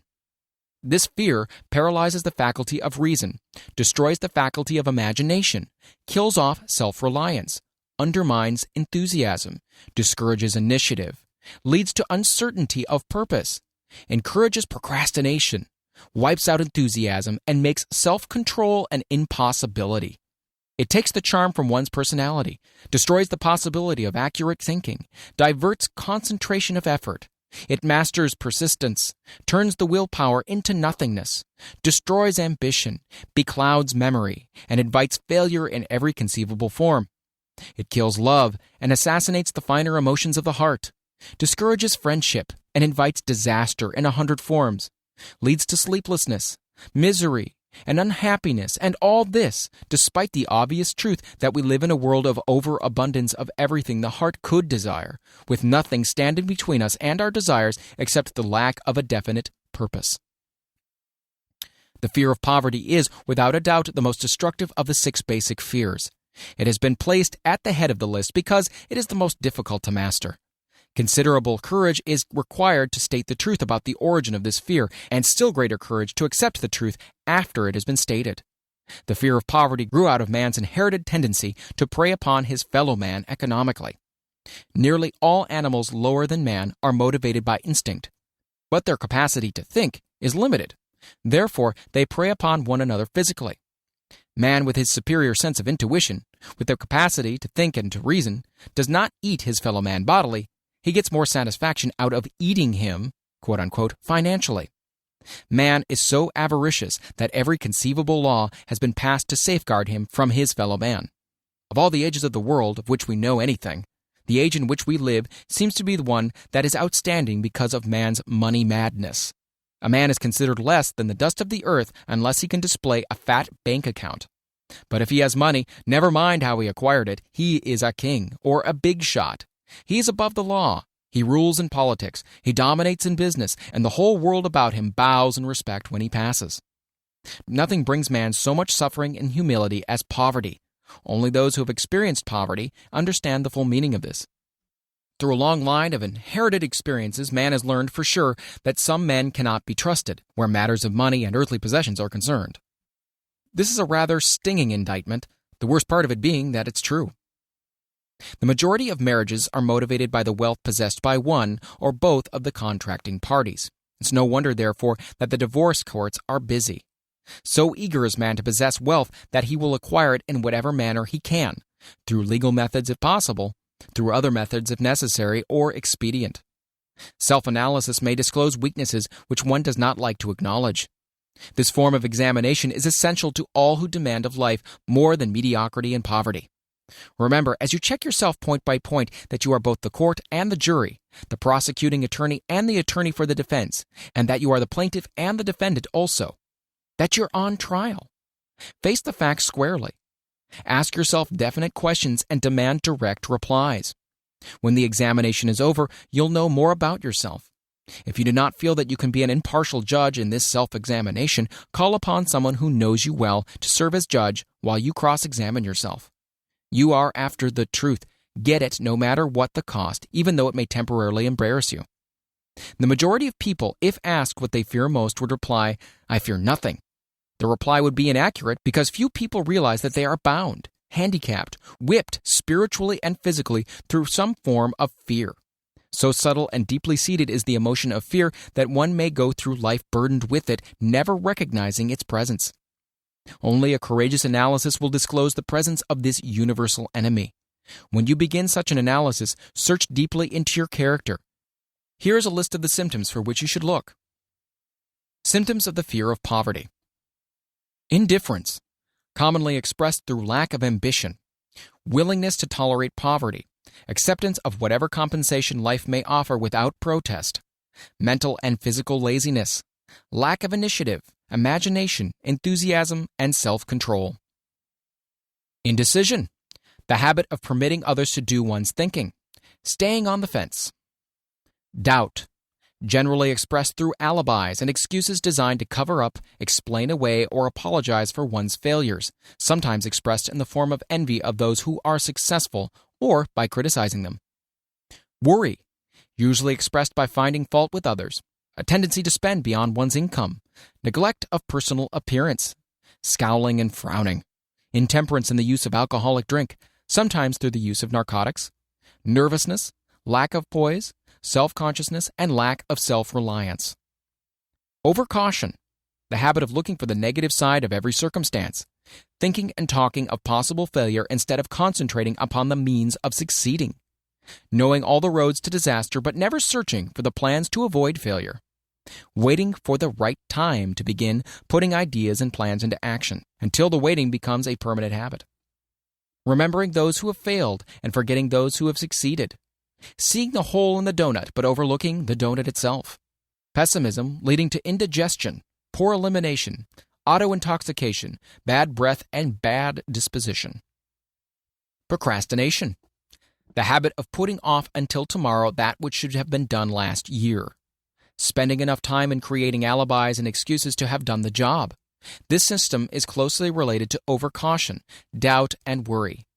Refusal to accept responsibility when it can be avoided. Willingness to compromise rather than to put up a stiff fight. Compromising with difficulties instead of harnessing and using them as stepping stones to advancement. Bargaining with life for a penny instead of demanding prosperity, opulence, riches, contentment, and happiness. Planning what to do if and when overtaken by failure instead of burning all bridges and making retreat impossible. Weakness of and often total lack of self-confidence, definiteness of purpose, self-control, initiative, enthusiasm, ambition, thrift, and sound reasoning ability. Expecting poverty instead of demanding riches. Association with those who accept poverty instead of seeking the company of those who demand and receive riches. Money talks. Some will ask, why did you write a book about money? Why measure riches in dollars alone? Some will believe, and rightly so, that there are other forms of riches more desirable than money. Yes, there are riches which cannot be measured in terms of dollars, but there are millions of people who will say, Give me all the money I need and I will find everything else I want. The major reason why I wrote this book on how to get money is the fact that the world has but lately passed through an experience that left millions of men and women paralyzed with the fear of poverty. What this sort of fear does to one was well described by Westbridge Pegler in the New York World Telegram, viz.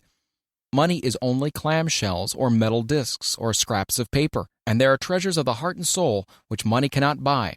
But most people, being broke, are unable to keep this in mind and sustain their spirits.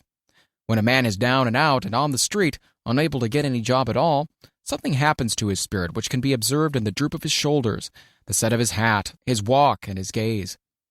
He cannot escape a feeling of inferiority among people with regular employment, even though he knows that they are definitely not his equals in character, intelligence, or ability. These people, even his friends, feel, on the other hand, a sense of superiority, and regard him, perhaps unconsciously, as a casualty. He may borrow for a time, but not enough to carry on in his accustomed way, and he cannot continue to borrow very long. But borrowing in itself, when a man is borrowing merely to live, is a depressing experience, and the money lacks the power of earned money to revive his spirits. Of course, none of this applies to bums or habitual never-do-wells, but only to men of normal ambition and self-respect. Women conceal despair. Women in the same predicament must be different. We somehow do not think of women at all in considering the down-and-outers. They are scarce in the breadlines, they're rarely seen begging on the streets, and they're not recognizable in crowds by the same plain signs which identify busted men. Of course, I do not mean the shuffling hags of the city streets who are opposite number of the confirmed male bums. I mean reasonably young, decent, and intelligent women. There must be many of them, but their despair is just not apparent. Maybe they kill themselves. When a man is down and out, he has time on his hands for brooding. He may travel miles to see a man about a job and discover that the job is filled, or that it is one of those jobs with no base pay, but only a commission on the sale of some useless knick-knack which nobody would buy except out of pity. Turning that down, he finds himself back on the street and nowhere to go but just anywhere. So he walks and walks. He gazes into store windows at luxuries which are not for him, and feels inferior and gives way to people who stop to look with an active interest. He wanders into the railroad station or puts himself down in the library to ease his legs and soak up a little heat, but that isn't looking for a job, so he gets going again. He may not know it, but his aimlessness would give him away even if the very lines of his figure did not. He may be well dressed in the clothes left over from the days in which he had a steady job, but the clothes cannot disguise the droop. Money makes difference. He sees thousands of other people, bookkeepers or clerks or chemists or wagon hands, busy at their work, and envies them from the bottom of his soul. They have their independence, their self-respect, and manhood, and he simply cannot convince himself that he is a good man too, though he argue it out and arrive at a favorable verdict hour after hour. It is just money which makes this difference in him. With a little money, he would be himself again. Some employers take the most shocking advantage of people who are down and out. The agencies hang out little colored cards offering miserable wages to busted men, $12 a week, $15 a week. An $18 a week a job is a plum, and anyone with $25 a week to offer does not hang the job in front of an agency on a colored card. I have a want ad clipped from a local paper demanding a clerk, a good clean penman, to take telephone orders for a sandwich shop between 11 a.m. and 2 p.m. for $8 a month. Not $8 a week, $8 a month. The ad also says, state religion. Can you imagine the brutal effrontery of anyone who demands a good clean penman for 11 cents an hour inquiring into the victim's religion? But this is what busted people are offered. The fear of criticism. Just how man originally came by this fear, no one can state definitely. But one thing is certain, he has it in a highly developed form. Some believe that this fear made its appearance about the time that politics became a profession. Others believe it can be traced to the age when women first began to concern themselves with styles in wearing apparel. This author, being neither a humorist nor a prophet, is inclined to attribute the basic fear of criticism to that part of man's inherited nature which prompts him not only to take away his fellow man's goods and wares, but to justify his action by criticism of his fellow man's character. It is a well-known fact that a thief will criticize the man from whom he steals, that politicians seek office not by displaying their own virtues and qualifications, but by attempting to besmirch their opponents. The fear of criticism takes on many forms, the majority of which are petty and trivial. Bald-headed men, for example, are bald for no other reason than their fear of criticism. Heads become bald because of the tight-fitting bands of hats which cut off their circulation from the roots of the hair. Men wear hats not because they actually need them, but mainly because everyone is doing it. The individual falls into line and does likewise lest some other individual criticize him. Women seldom have bald heads or even thin hair because they wear hats which fit their heads loosely, the only purpose of the hats being adornment. But it must not be supposed that women are free from the fear of criticism.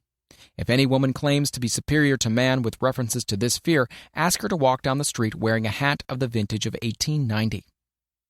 The astute manufacturers of clothing have not been slow to capitalize this basic fear of criticism with which all mankind has been cursed. Every season, the styles in many articles of wearing apparel change. Who establishes the styles? Certainly not the purchaser of clothing, but the manufacturer. Why does he change the styles so often? The answer is obvious. He changes the styles so he can sell more clothes. For the same reasons, the manufacturers of automobiles, with a few rare and very sensible exceptions, change the style of models every season. No man wants to drive an automobile which is not of the latest style, although the older model may actually be the better car. We've been describing the manner in which people behave under the influence of a fear of criticism as applied to the small and petty things of life. Let us now examine human behavior when this fear affects people in connection with the more important events of human relationship. Take, for example, practically any person who has reached the age of mental maturity, from about 35 to 40 years of age is general average. And if you could read the secret thoughts of his mind, you would find a very decided belief in most of the fables taught by the majority of the dogmatists and theologians a few decades back. Not often, however, will you find a person who has the courage to openly state his belief on this subject. Most people will, if pressed far enough, tell a lie rather than admit that they do not believe the stories associated with the form of religion which held people in bondage prior to the age of scientific discovery and education. Why does the average person, even in this day of enlightenment, shy away from denying his belief in the fables which were the basis of most of the religions a few decades ago? The answer is because of the fear of criticism. Men and women have been burned at the stake for daring to express disbelief in ghosts. It is no wonder we have inherited a consciousness which makes us fear criticism. The time was, not so far in the past, when criticism carried severe punishments. It still does so in some countries. The fear of criticism robs man of his initiative, destroys his power of imagination, limits his individuality, takes away his self-defense, and does him damage in 100 other ways. Parents often do their children irreparable injury by criticizing them. The mother of one of my boyhood chums used to punish him with a switch almost daily, always completing the job with the statement, "You'll land in a penitentiary before you're 20. He was sent to a reformatory at the age of 17. Criticism is one form of service of which everyone has too much. Everyone has a stock of which is handed out gratis, whether called for or not. One's nearest relatives often are the worst offenders.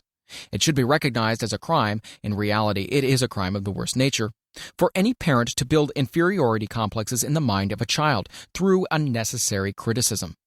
Employers who understand human nature get the best there is in men, not by criticism, but by constructive suggestion.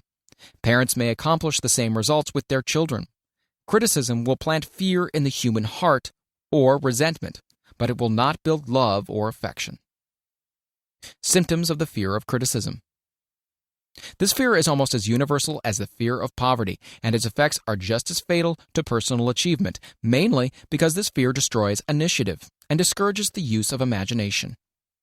The major symptoms of the fear are self-consciousness, generally expressed through nervousness, timidity in conversation and in meeting strangers, awkward movement of the hands, limbs, shifting of the eyes, lack of poise, expressed through a lack of voice control, nervousness in the presence of others, poor posture of body, and poor memory. Personality, lacking in a firmness of decision, personal charm, and ability to express opinions definitely. The habit of sidestepping issues instead of meeting them squarely, agreeing with others without careful examination of their opinions. Inferiority complex, The habit of expressing self-approval by word of mouth and by actions as a means of covering up a feeling of inferiority.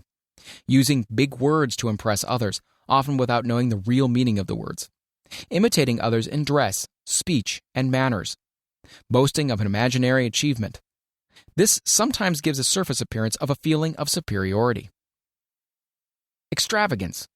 The habit of trying to keep up with the Joneses, spending beyond one's income. Lack of initiative. Failure to embrace opportunities for self-advancement. Fear to express opinions. Lack of confidence in one's own ideas. Giving evasive answers to questions asked by superiors. Hesitancy of manner and speech. Deceit in both words and deeds. Lack of ambition. Mental and physical laziness. Lack of self-assertion. Slowness in reaching decisions. Easily influenced by others. The habit of criticizing others behind their backs and flattering them to their faces. The habit of accepting defeat without protest. Quitting an undertaking when opposed by others. Suspicious of other people without cause. Lacking in tactfulness of manner and speech. Unwillingness to accept the blame for mistakes. The fear of ill health. This fear may be traced to both physical and social heredity.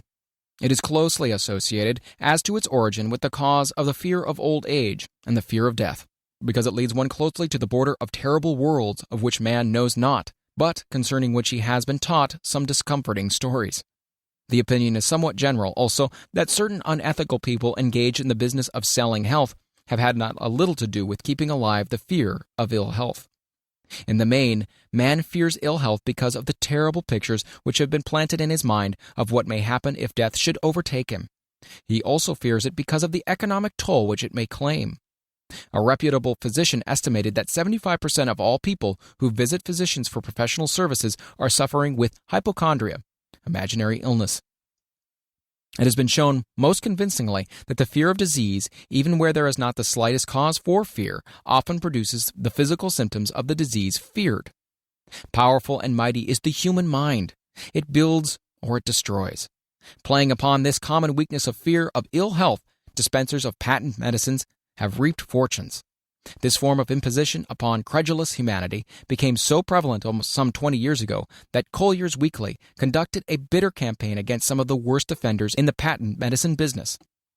During the flu epidemic which broke out during the World War, the mayor of New York City took drastic steps to check the damage which people were doing themselves through their inherent fear of ill health. He called in the newspaper men and said to them, "Gentlemen, I feel it necessary to ask you not to publish any scare headlines concerning this flu epidemic. Unless you cooperate with me, we will have a situation which we cannot control." The newspapers quit publishing the stories about the flu, and within 1 month, the epidemic had been successfully checked.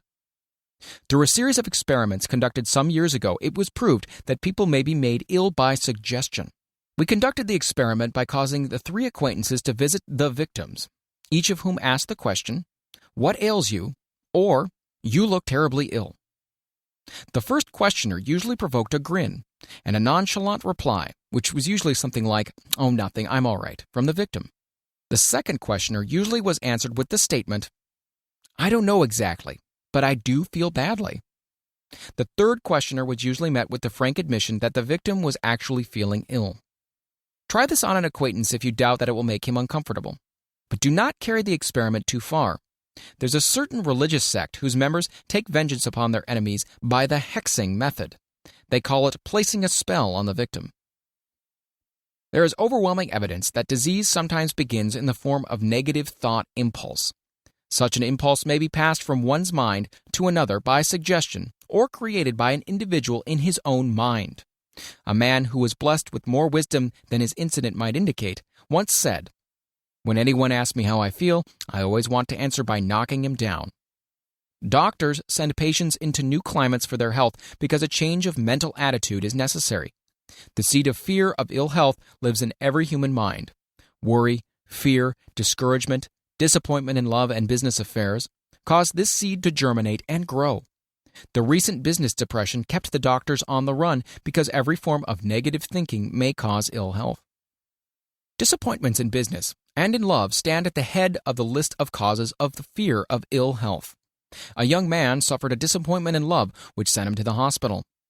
For months, he hovered between life and death. A specialist in suggesting therapeutics was called in. The specialist changed nurses, placing him in charge of a very charming young woman who began, by prearrangement with the doctor, to make love to him the first day of her arrival on the job. Within 3 weeks, the patient was discharged from the hospital, still suffering, but with an entirely different malady. He was in love again. The remedy was a hoax, but the patient and the nurse were later married. Both are in good health at the time of this writing. The symptoms of this almost universal fear are autosuggestion, the habit of negative use of self-suggestion by looking for and expecting to find the symptoms of all kinds of disease, enjoying imaginary illness and speaking of it as being real, the habit of trying all fads and isms recommended by others as having therapeutic value, talking to others of operations, accidents, and other forms of illness, experimenting with diets, physical exercises, reducing systems without professional guidance, trying home remedies, patent medicines, and quack remedies. Hypochondria, the habit of talking of illness, concentrating the mind upon disease, and expecting its appearance until a nervous break occurs. Nothing that comes in bottles can cure this condition. It is brought on by negative thinking, and nothing but positive thought can effect a cure. Hypochondria, a medical term for imaginary disease, is said to do as much damage on occasion as the disease one fears might do. Most so-called cases of nerves come from imaginary illness. Exercise. Fear of ill health often interferes with proper physical exercise and results in overweight by causing one to avoid outdoor life. Susceptibility.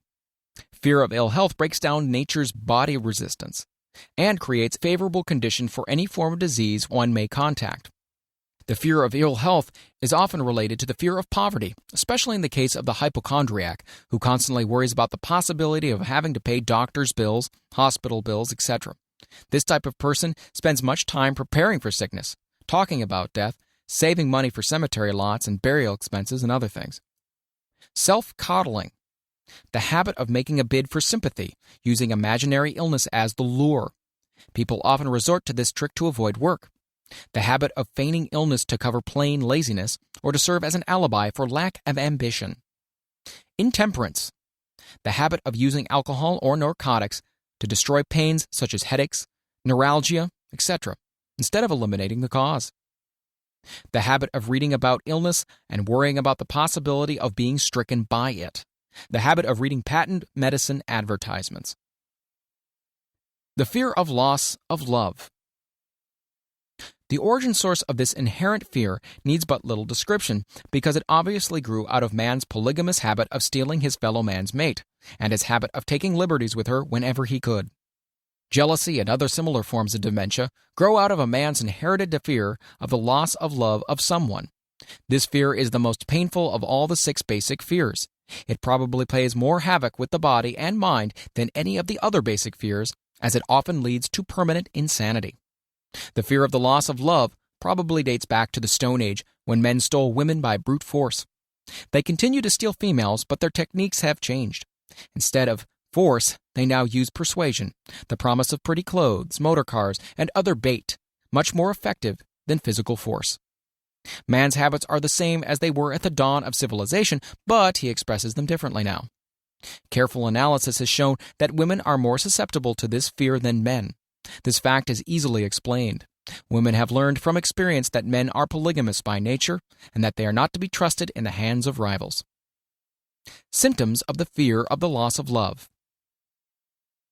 The distinguishing symptoms of this fear are jealousy, the habit of being suspicious of friends and loved ones without any reasonable evidence of sufficient grounds. Jealousy is a form of dementia, which sometimes becomes violent without the slightest cause. The habit of accusing wife or husband of infidelity without grounds. General suspicion of everyone, absolute faith in no one. Fault-finding. The habit of finding fault with friends, relatives, business associates, and loved ones upon the slightest provocation, or without any cause whatsoever. Gambling. The habit of gambling, stealing, cheating, and otherwise taking hazardous chances to provide money for loved ones with the belief that love can be bought. The habit of spending beyond one's means, or incurring debts to provide gifts for loved ones with the object of making a favorable showing.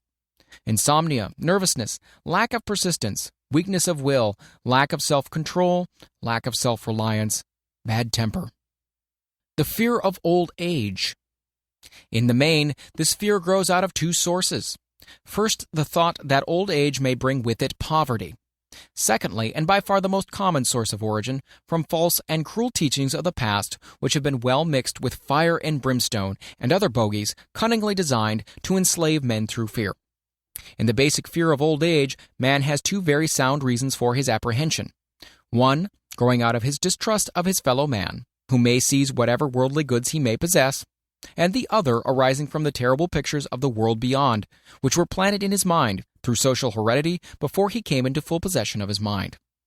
The possibility of ill health, which is more common as people grow older, is also a contributing cause of this common fear of old age. Eroticism also enters into the cause of the fear of old age, as no man cherishes the thought of diminishing sex attraction. The most common cause of a fear of old age is associated with the possibility of poverty. Poorhouse is not a pretty word.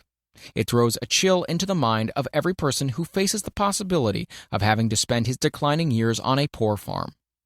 Another contributing cause of the fear of old age is the possibility of loss of freedom and independence, as old age may bring with it the loss of both physical and economic freedom. Symptoms of the fear of old age. The commonest symptoms of this fear are the tendency to slow down and develop an inferiority complex at the age of mental maturity, around the age of 40, falsely believing oneself to be slipping because of age. The truth is that man's most useful years, mentally and spiritually, are those between 40 and 60. The habit of speaking apologetically of oneself as being old merely because one has reached the age of 40 or 50, instead of reversing the rule and expressing gratitude for having reached the age of wisdom and understanding. The habit of killing off initiative, imagination, and self-reliance by falsely believing oneself too old to exercise these qualities. The habit of the man or woman of 40 dressing with the aim of trying to appear much younger and affecting mannerisms of youth, thereby inspiring ridicule by both friends and strangers. The fear of death. To some, this is the cruelest of all the basic fears. The reason is obvious. The terrible pangs of fear associated with the thought of death, in the majority of cases, may be charged directly to religious fanaticism. So-called heathen are less afraid of death than the more civilized.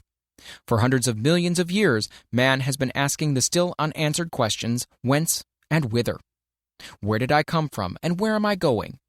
During the darker ages of the past, the more cunning and crafty were not slow to offer the answer to these questions, for a price. Witness now the major source of origin of the fear of death.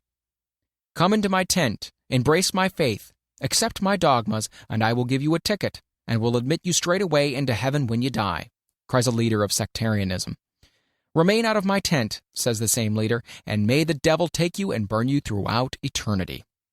Eternity is a long time. Fire is a terrible thing. The thought of eternal punishment with fire not only causes man to fear death, it often causes him to lose his reason. It destroys interest in life and makes happiness impossible. During my research, I reviewed a book entitled A Catalogue of the Gods, in which were listed 30,000 gods which man has worshipped. Think of it, 30,000 of them, represented by everything from a crawfish to a man. It's little wonder that men have become frightened at the approach of death.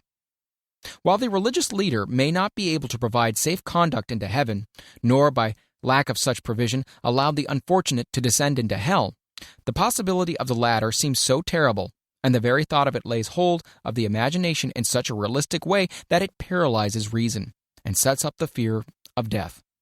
In truth, no man knows, and no man has ever known, what heaven or hell is like, nor does any man know if either place actually exists. This very lack of positive knowledge opens the door of the human mind to the charlatan, so he may enter and control that mind with his stock of various brands of pious fraud and trickery. The fear of death is not as common now as it was during the age when there was no great colleges and universities. Men of science have turned the spotlight of truth upon the world, and this truth is rapidly freeing men and women from the terrible fear of death. The young men and young women who attend the colleges and universities are not so easily impressed by fire and brimstone. Through the aid of biology, astronomy, geology, and other related sciences, the fears of the Dark Ages which gripped the minds of men and destroyed their reason have now been dispelled. Insane asylums are filled with men and women who have gone mad because of the fear of death. This fear is useless. Death will come no matter what anyone may think about it. Accept it as a necessity and pass the thought out of your mind. It must be a necessity, or it would not come at all. Perhaps it's not as bad as it's been pictured. The entire world is made up of only two things: energy and matter. In elementary physics, we learn that neither matter nor energy, the only two realities known to man, can be created nor destroyed. Both matter and energy can be transformed, but neither can be destroyed. Life is energy, if it's anything. If neither energy nor matter can be destroyed, then of course life can't be destroyed. Life, like other forms of energy, may be passed through various processes of transition or change, but it can't be destroyed. Death is a mere transition. If death is not mere change or transition, then nothing comes after death except a long, eternal, peaceful sleep, and sleep is nothing to be feared. Thus you may wipe out forever the fear of death. Symptoms of the fear of death. The general symptoms of this fear are the habit of thinking about dying instead of making the most of life, due generally to lack of purpose or lack of suitable occupation. This fear is more prevalent among the aged, but sometimes the more youthful are victims of it as well. The greatest of all remedies for the fear of death is a burning desire for achievement, backed by useful services to others. A busy person seldom has time to think about dying. He finds life too thrilling to worry about death. The fear of death is closely associated with the fear of poverty, where one's death would leave loved ones poverty-stricken. In other cases, the fear of death is caused by illness and the consequent breaking down of physical body resistance. The commonest causes of the fear of death are ill health, poverty, lack of appropriate occupation, disappointment over love, insanity, religious fanaticism. Old man worry. Worry is a state of mind based upon fear. It works slowly but persistently. It is insidious and subtle. Step by step, it digs itself in until it paralyzes one's reasoning faculty, destroys self-confidence and initiative. Worry is a form of sustained fear caused by indecision. Therefore, it is a state of mind which can be controlled. An unsettled mind is helpless. Indecision makes an unsettled mind. Most individuals lack the willpower to reach decisions promptly and to stand by them after they have been made, even during normal business conditions. During periods of economic unrest, such as the world has recently experienced, the individual is handicapped, not alone by his inherent nature to be slow at reaching decisions, but he is influenced by the indecision of others around him, who have created a state of mass indecision. During the Depression, the whole atmosphere all over the world was filled with Fierenza, and worryitis, the two mental disease germs which began to spread themselves after the Wall Street frenzy in 1929. There's only one known antidote for these germs. It is the habit of prompt and firm decision. Moreover, it is an antidote which every individual must apply for himself. We do not worry over conditions once we have reached a decision to follow a definite line of action. I once interviewed a man who was to be electrocuted 2 hours later. The condemned man was the calmest of some 8 men who were in the same death cell with him. His calmness prompted me to ask him how it felt to know he was going into eternity in a short while. With a smile of confidence on his face, he said, "It feels fine. Just think, brother, my troubles will soon be over. I've had nothing but trouble all my life. It's been a hardship to get food and clothing. Soon I won't need these things. I've felt fine ever since I learned for certain that I must die. I made up my mind then to accept my fate in good spirit." As he spoke, he devoured a dinner of proportions sufficient for 3 men, eating every mouthful of the food brought to him and apparently enjoying it as much as if no disaster awaited him. Decision gave this man resignation to his fate. Decision can also prevent one's acceptance of undesired circumstances. The 6 basic fears become translated into a state of worry through indecision. Relieve yourself forever of the fear of death by reaching a decision to accept death as an inescapable event. Whip the fear of poverty by reaching a decision to get along with whatever wealth you can accumulate without worry. Put your foot upon the neck of the fear of criticism by reaching a decision not to worry about what other people think, do, or say. Eliminate the fear of old age by reaching a decision to accept it, not as a handicap, but as a great blessing which carries with it wisdom, self-control, and understanding not known to youth. Acquit yourself of the fear of ill health by the decision to forget symptoms. Master the fear of loss of love by reaching a decision to get along without love if that is necessary. Kill the habit of worry in all its forms by reaching a general blanket decision that nothing which life has to offer is worth the price of worry. With this decision will come poise, peace of mind, and calmness of thought which will bring happiness. A man whose mind is filled with fear not only destroys his own chances of intelligent action, but he transmits these destructive vibrations to the minds of all who come into contact with him, and destroys also their chances.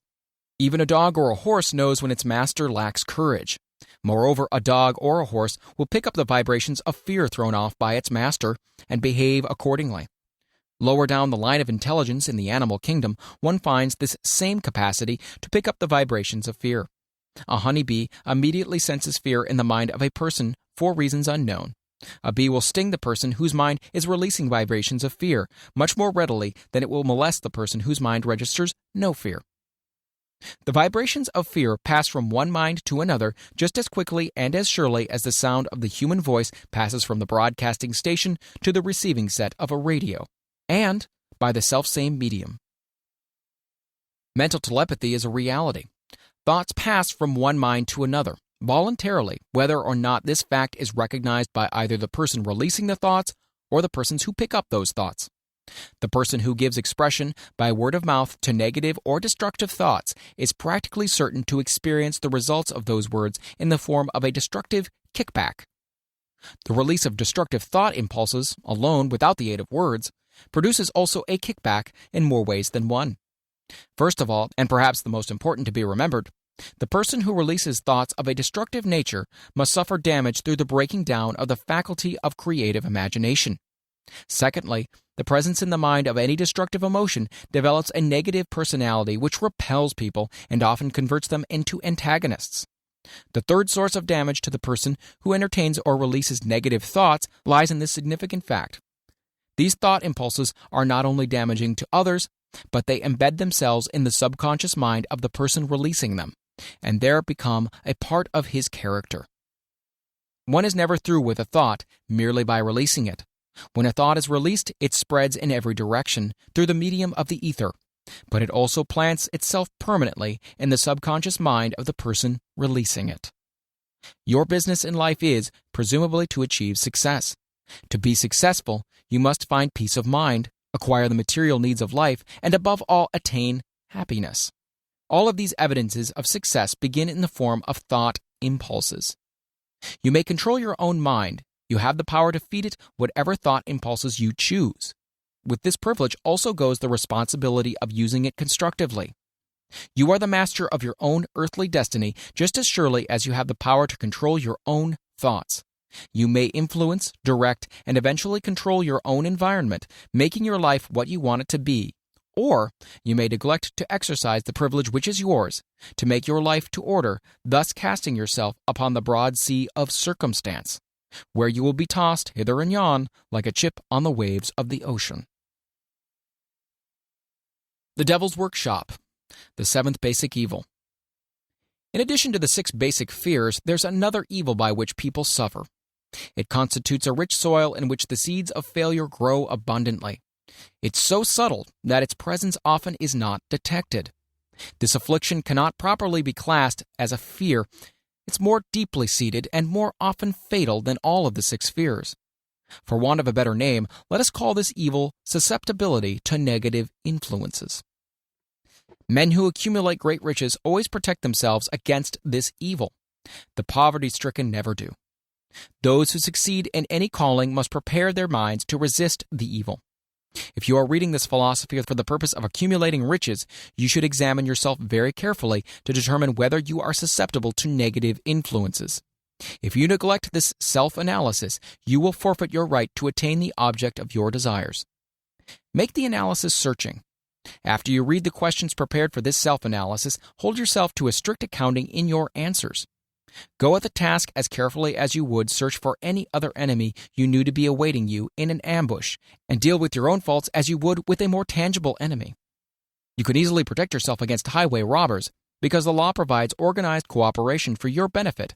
But the 7th basic evil is more difficult to master, because it strikes when you are not aware of its presence, when you're asleep, and while you're awake. Moreover, its weapon is intangible because it consists of merely a state of mind. This evil is also dangerous because it strikes in as many different forms as there are human experiences. Sometimes it enters the mind through the well-meant words of one's own relatives. At other times it bores from within, through one's own mental attitude. Always it is as deadly as poison, even though it may not kill as quickly. How to protect yourself against negative influences? To protect yourself against negative influences, whether of your own making or the result of the activities of negative people around you, recognize that you have a willpower and put it into constant use until it builds a wall of immunity against negative influences in your own mind. Recognize the fact that you and every other human being are by nature lazy, indifferent, and susceptible to all suggestions which harmonize with your weakness. Recognize that you are by nature susceptible to all the 6 basic fears and set up habits for the purpose of counteracting all these fears. Recognize that negative influences often work on you through your subconscious mind, therefore they are difficult to detect, and keep your mind closed against all people who depress or discourage you in any way. Clean out your medicine chest, throw away all pill bottles, and stop pandering to colds, aches, pains, and imaginary illness. Deliberately seek the company of people who influence you to think and act for yourself. Do not expect troubles, as they have a tendency not to disappoint. Without doubt, the most common weakness of all human beings is the habit of leaving their minds open to the negative influence of other people. This weakness is all the more damaging because most people do not recognize that they are cursed by it, and many who acknowledge it neglect or refuse to correct the evil until it becomes an uncontrollable part of their daily habits. To aid those who wish to see themselves as they really are, the following list of questions has been prepared. Read the questions and state your answers aloud so you can hear your own voice. This will make it easier for you to be truthful with yourself. Self-analysis test questions. Do you often complain of feeling bad? And if so, what is the cause? Do you find fault with other people at the slightest provocation? Do you frequently make mistakes in your work, and if so, why? Are you sarcastic and offensive in your conversation? Do you deliberately avoid the association of anyone, and if so, why? Do you suffer frequently with indigestion? If so, what is the cause? Does life seem futile and the future hopeless to you? If so, why? Do you like your occupation? If not, why? Do you often feel self-pity, and if so, why? Are you envious of those who excel you? To which do you devote most time? Thinking of success or of failure? Are you gaining or losing self-confidence as you grow older? Do you learn something of value from all mistakes? Are you permitting some relative or acquaintance to worry you? If so, why? Are you sometimes in the clouds and at other times in the depths of despondency? Who has the most inspiring influence upon you? What is the cause? Do you tolerate negative or discouraging influences which you can avoid? Are you careless of your personal appearance? If so, when and why? Have you learned how to drown your troubles by being too busy to be annoyed by them? Would you call yourself a spineless weakling if you permitted others to do your thinking for you? Do you neglect internal bathing until auto-intoxication makes you ill-tempered and irritable? How many preventable disturbances annoy you, and why do you tolerate them? Do you resort to liquor, narcotics, or cigarettes to quiet your nerves? If so, do you not try willpower instead? Does anyone nag you, and if so, for what reason? Do you have a definite major purpose, and if so, what is it? And what plan have you for achieving it? Do you suffer from any of the 6 basic fears? If so, which ones? Have you a method by which you can shield yourself against the negative influence of others? Do you make deliberate use of autosuggestion to make your mind positive? Do you value most your material possessions or your privilege of controlling your own thoughts? Are you easily influenced by others against your own judgment? Has today added anything of value to your stock of knowledge or state of mind? Do you face squarely the circumstances which make you unhappy or sidestep the responsibility? Do you analyze all mistakes and failures and try to profit by them, or do you take the attitude that this is not your duty? Can you name 3 of your most damaging weaknesses? What are you doing to correct them? Do you encourage other people to bring their worries to you for sympathy? Do you choose from your daily experiences lessons or influences which aid in your personal advancement? Does your presence have a negative influence on other people as a rule? What habits of other people most annoy you? Do you form your own opinion or permit yourself to be influenced by other people? Have you learned how to create a mental state of mind with which you shield yourself against all discouraging influences? Does your occupation inspire you with faith and hope? Are you conscious of possessing spiritual forces of sufficient power to enable you to keep your mind free from all forms of fear? Does your religion help you to keep your own mind positive? Do you feel it your duty to share other people's worries? If so, why? If you believe that birds of a feather flock together, what have you learned about yourself by studying the friends whom you attract? What connection, if any, do you see between the people with whom you associate most closely and any unhappiness you may experience? Could it be possible that some person whom you consider to be a friend is in reality your worst enemy because of his negative influence on your mind? By what rules do you judge who is helpful and who is damaging to you? Are your intimate associates mentally superior or inferior to you? How much time out of every 24 hours do you devote to A. Your occupation, B. Sleep, C. Play and relaxation, D. Acquiring useful knowledge, E. Plain waste? Who among your acquaintances A. Encourages you most, B. Cautions you most, C. Discourages you most, D. Helps you most in other ways? What is your greatest worry?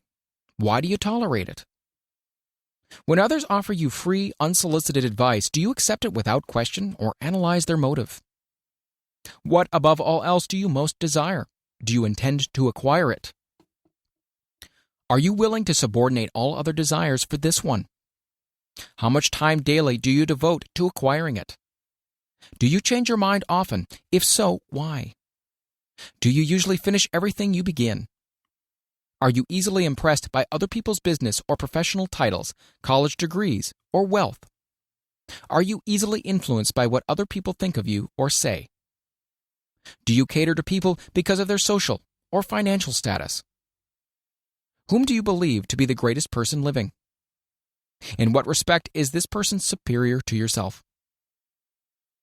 How much time have you devoted to studying and answering these questions? At least one day is necessary for the analysis and the answering of the entire list. If you have answered all these questions truthfully, you know more about yourself than the majority of people. Study the questions carefully. Come back to them once each week for several months and be astounded at the amount of additional knowledge of great value to yourself you will have gained by the simple method of answering the questions truthfully. If you're not certain concerning the answers to some of these questions, seek the counsel of those who know you well, especially those who have no motive in flattering you, and see yourself through their eyes. The experience will be astonishing. You have absolute control over but one thing, and that is your thoughts. This is the most significant and inspiring of all facts known to man. It reflects man's divine nature. Thus, divine prerogative is the sole means by which you may control your own destiny. If you fail to control your own mind, you may be sure you will continue nothing else. If you must be careless with your possessions, let it be in connection with material things. Your mind is your spiritual estate. Protect and use it with the care to which divine royalty is entitled. You were given a willpower for this purpose. Unfortunately, there is no legal protection against those who, either by design or ignorance, poison the minds of others by negative suggestion. This form of destruction should be punishable by heavy legal penalties because it may and often does destroy one's chance of acquiring material things which are protected by law. Men with negative minds tried to convince Thomas Edison that he could not build a machine that would record and reproduce the human voice, because, they said, no one else had produced such a machine. Edison did not believe them. He knew that the mind could produce anything the mind could conceive and believe, and that knowledge was the thing that lifted the great Edison above the common herd. Men with negative minds told F.W. Woolworth he would go broke trying to run a store on 5 and 10 cent sales. He did not believe them. He knew that he could do anything within reason if he backed his plans with faith. Exercising his right to keep other men's negative suggestions out of his mind, he piled up a fortune of more than $100 million. Men with negative minds told George Washington he would not hope to win against the vastly superior forces of the British, but he exercised his divine right to believe. Therefore, this book was published under the protection of the Stars and Stripes, while the name of Lord Cornwallis has been all but forgotten. Doubting Thomases scoffed scornfully when Henry Ford tried out his first crudely built automobile on the streets of Detroit. Some said the thing never would become practical. Others said no one would pay money for such a contraption. Ford said, "I'll belt the earth with dependable motor cars." And he did. His decision to trust his own judgment has already piled up a fortune far greater than the next 5 generations of his descendants can squander. For the benefit of those seeking vast riches, let it be remembered that practically the sole difference between Henry Ford and a majority of the more than 100,000 men who work for him is this: Ford has a mind and controls it. The others have minds which they do not try to control. Henry Ford has been repeatedly mentioned because he is an astounding example of what a man with a mind of his own and a will to control it can accomplish. His record knocks the foundation from under that time-worn alibi: I never had a chance. Ford never had a chance either, but he created an opportunity and backed it with persistence until it made him richer than Croesus. Mind control is the result of self-discipline and habit. You either control your mind or it controls you. There is no hallway compromise. The most practical of all methods for controlling the mind is the habit of keeping it busy with a definite purpose backed by a definite plan. Study the record of any man who achieves noteworthy success, and you will observe that he has control over his own mind. Moreover, that he exercises that control and directs it toward the attainment of definite objectives. Without this control, success is not possible. 57 Famous Alibis by Old Man If. People who do not succeed have one distinguishing trait in common. They know all the reasons for failure and have what they believe to be airtight alibis to explain away their own lack of achievement. Some of these alibis are clever and a few of them are justifiable by the facts, but alibis cannot be used for money. The world wants to know only one thing: have you achieved success? A character analyst compiled a list of the most commonly used alibis. As you read the list, examine yourself carefully and determine how many of these alibis, if any, are your own property. Remember, too, the philosophy presented in this book makes every one of these alibis obsolete. If I didn't have a wife and family, if I had enough pull, if I had money, if I had a good education, if I could get a job, if I had good health, if I only had time, if times were better, if other people understood me, if conditions around me were only different, if I could live my life over again, if I did not fear what they would say, if I had been given a chance, if I now had a chance, if other people didn't have it in for me, if nothing happens to stop me, if I were only younger, if I could only do what I want, if I had been born rich, if I could meet the right people, if I had the talent that some people have, if I dared assert myself, if I had embraced past opportunities, if people didn't get on my nerves, if I didn't have to keep house and look after the children, if I could only save some money, if the boss only appreciated me, if I only had somebody to help me, if my family understood me, if I lived in a big city, if I could just get started, If I were only free. If I had the personality of some people. If I was not so fat. If my talents were known. If I could just get a break. If I could only get out of debt. If I hadn't failed. If I only knew how. If everybody didn't oppose me. If I didn't have so many worries. If I could marry the right person. If people weren't so dumb. If my family were not so extravagant. If I were sure of myself. If luck were not against me. If I had not been born under the wrong star. If it were not true that what is to be will be. If I did not have to work so hard. If I hadn't lost my money. If I lived in a different neighborhood. If I didn't have a past. If only I had a business of my own. If other people would only listen to me. If, and this is the greatest of them all, I had the courage to see myself as I really am, I would find out what is wrong with me and correct it. Then I would have a chance to profit by my mistakes and learn something from the experience of the others. For I know that there is something wrong with me, or I would now be where I would have been if I had spent more time analyzing my weaknesses and less time building alibis to cover them. Building alibis with which to explain away failure is a national pastime. The habit is as old as the human race, and it is fatal for success. Why do people cling to their pet alibis? The answer is obvious. They defend their alibis because they create them. A man's alibi is the child of his own imagination. It is human nature to defend one's own brainchild. Building alibis is a deeply rooted habit. Habits are difficult to break, especially when they provide justification for something we do. Plato had this truth in mind when he said, "The first and best victory is to conquer self. To be conquered by self is, of all things, the most shameful and vile."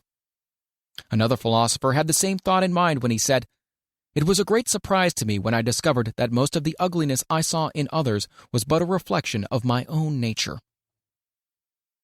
"It has always been a mystery to me," said Albert Hubbard, "why people spend so much time deliberately fooling themselves by creating alibis to cover their weaknesses. If used differently, this same time would be sufficient to cure the weaknesses, then no alibis would be needed." In parting, I would remind you that life is a checkerboard, and the player opposite you is time. If you hesitate before moving or neglect to move promptly, your men will be wiped off the board by time. You are playing against a partner who will not tolerate indecision. Previously, you have made a logical excuse for not having forced life to come through with whatever you asked.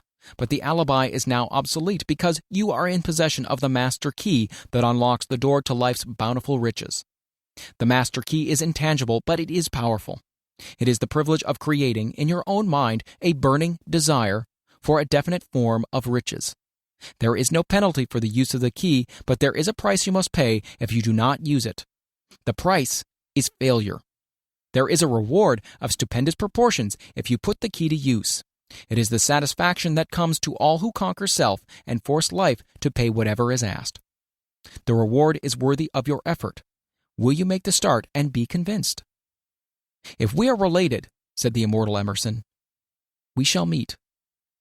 In closing, may I borrow this thought and say, if we are related, we have through these pages met.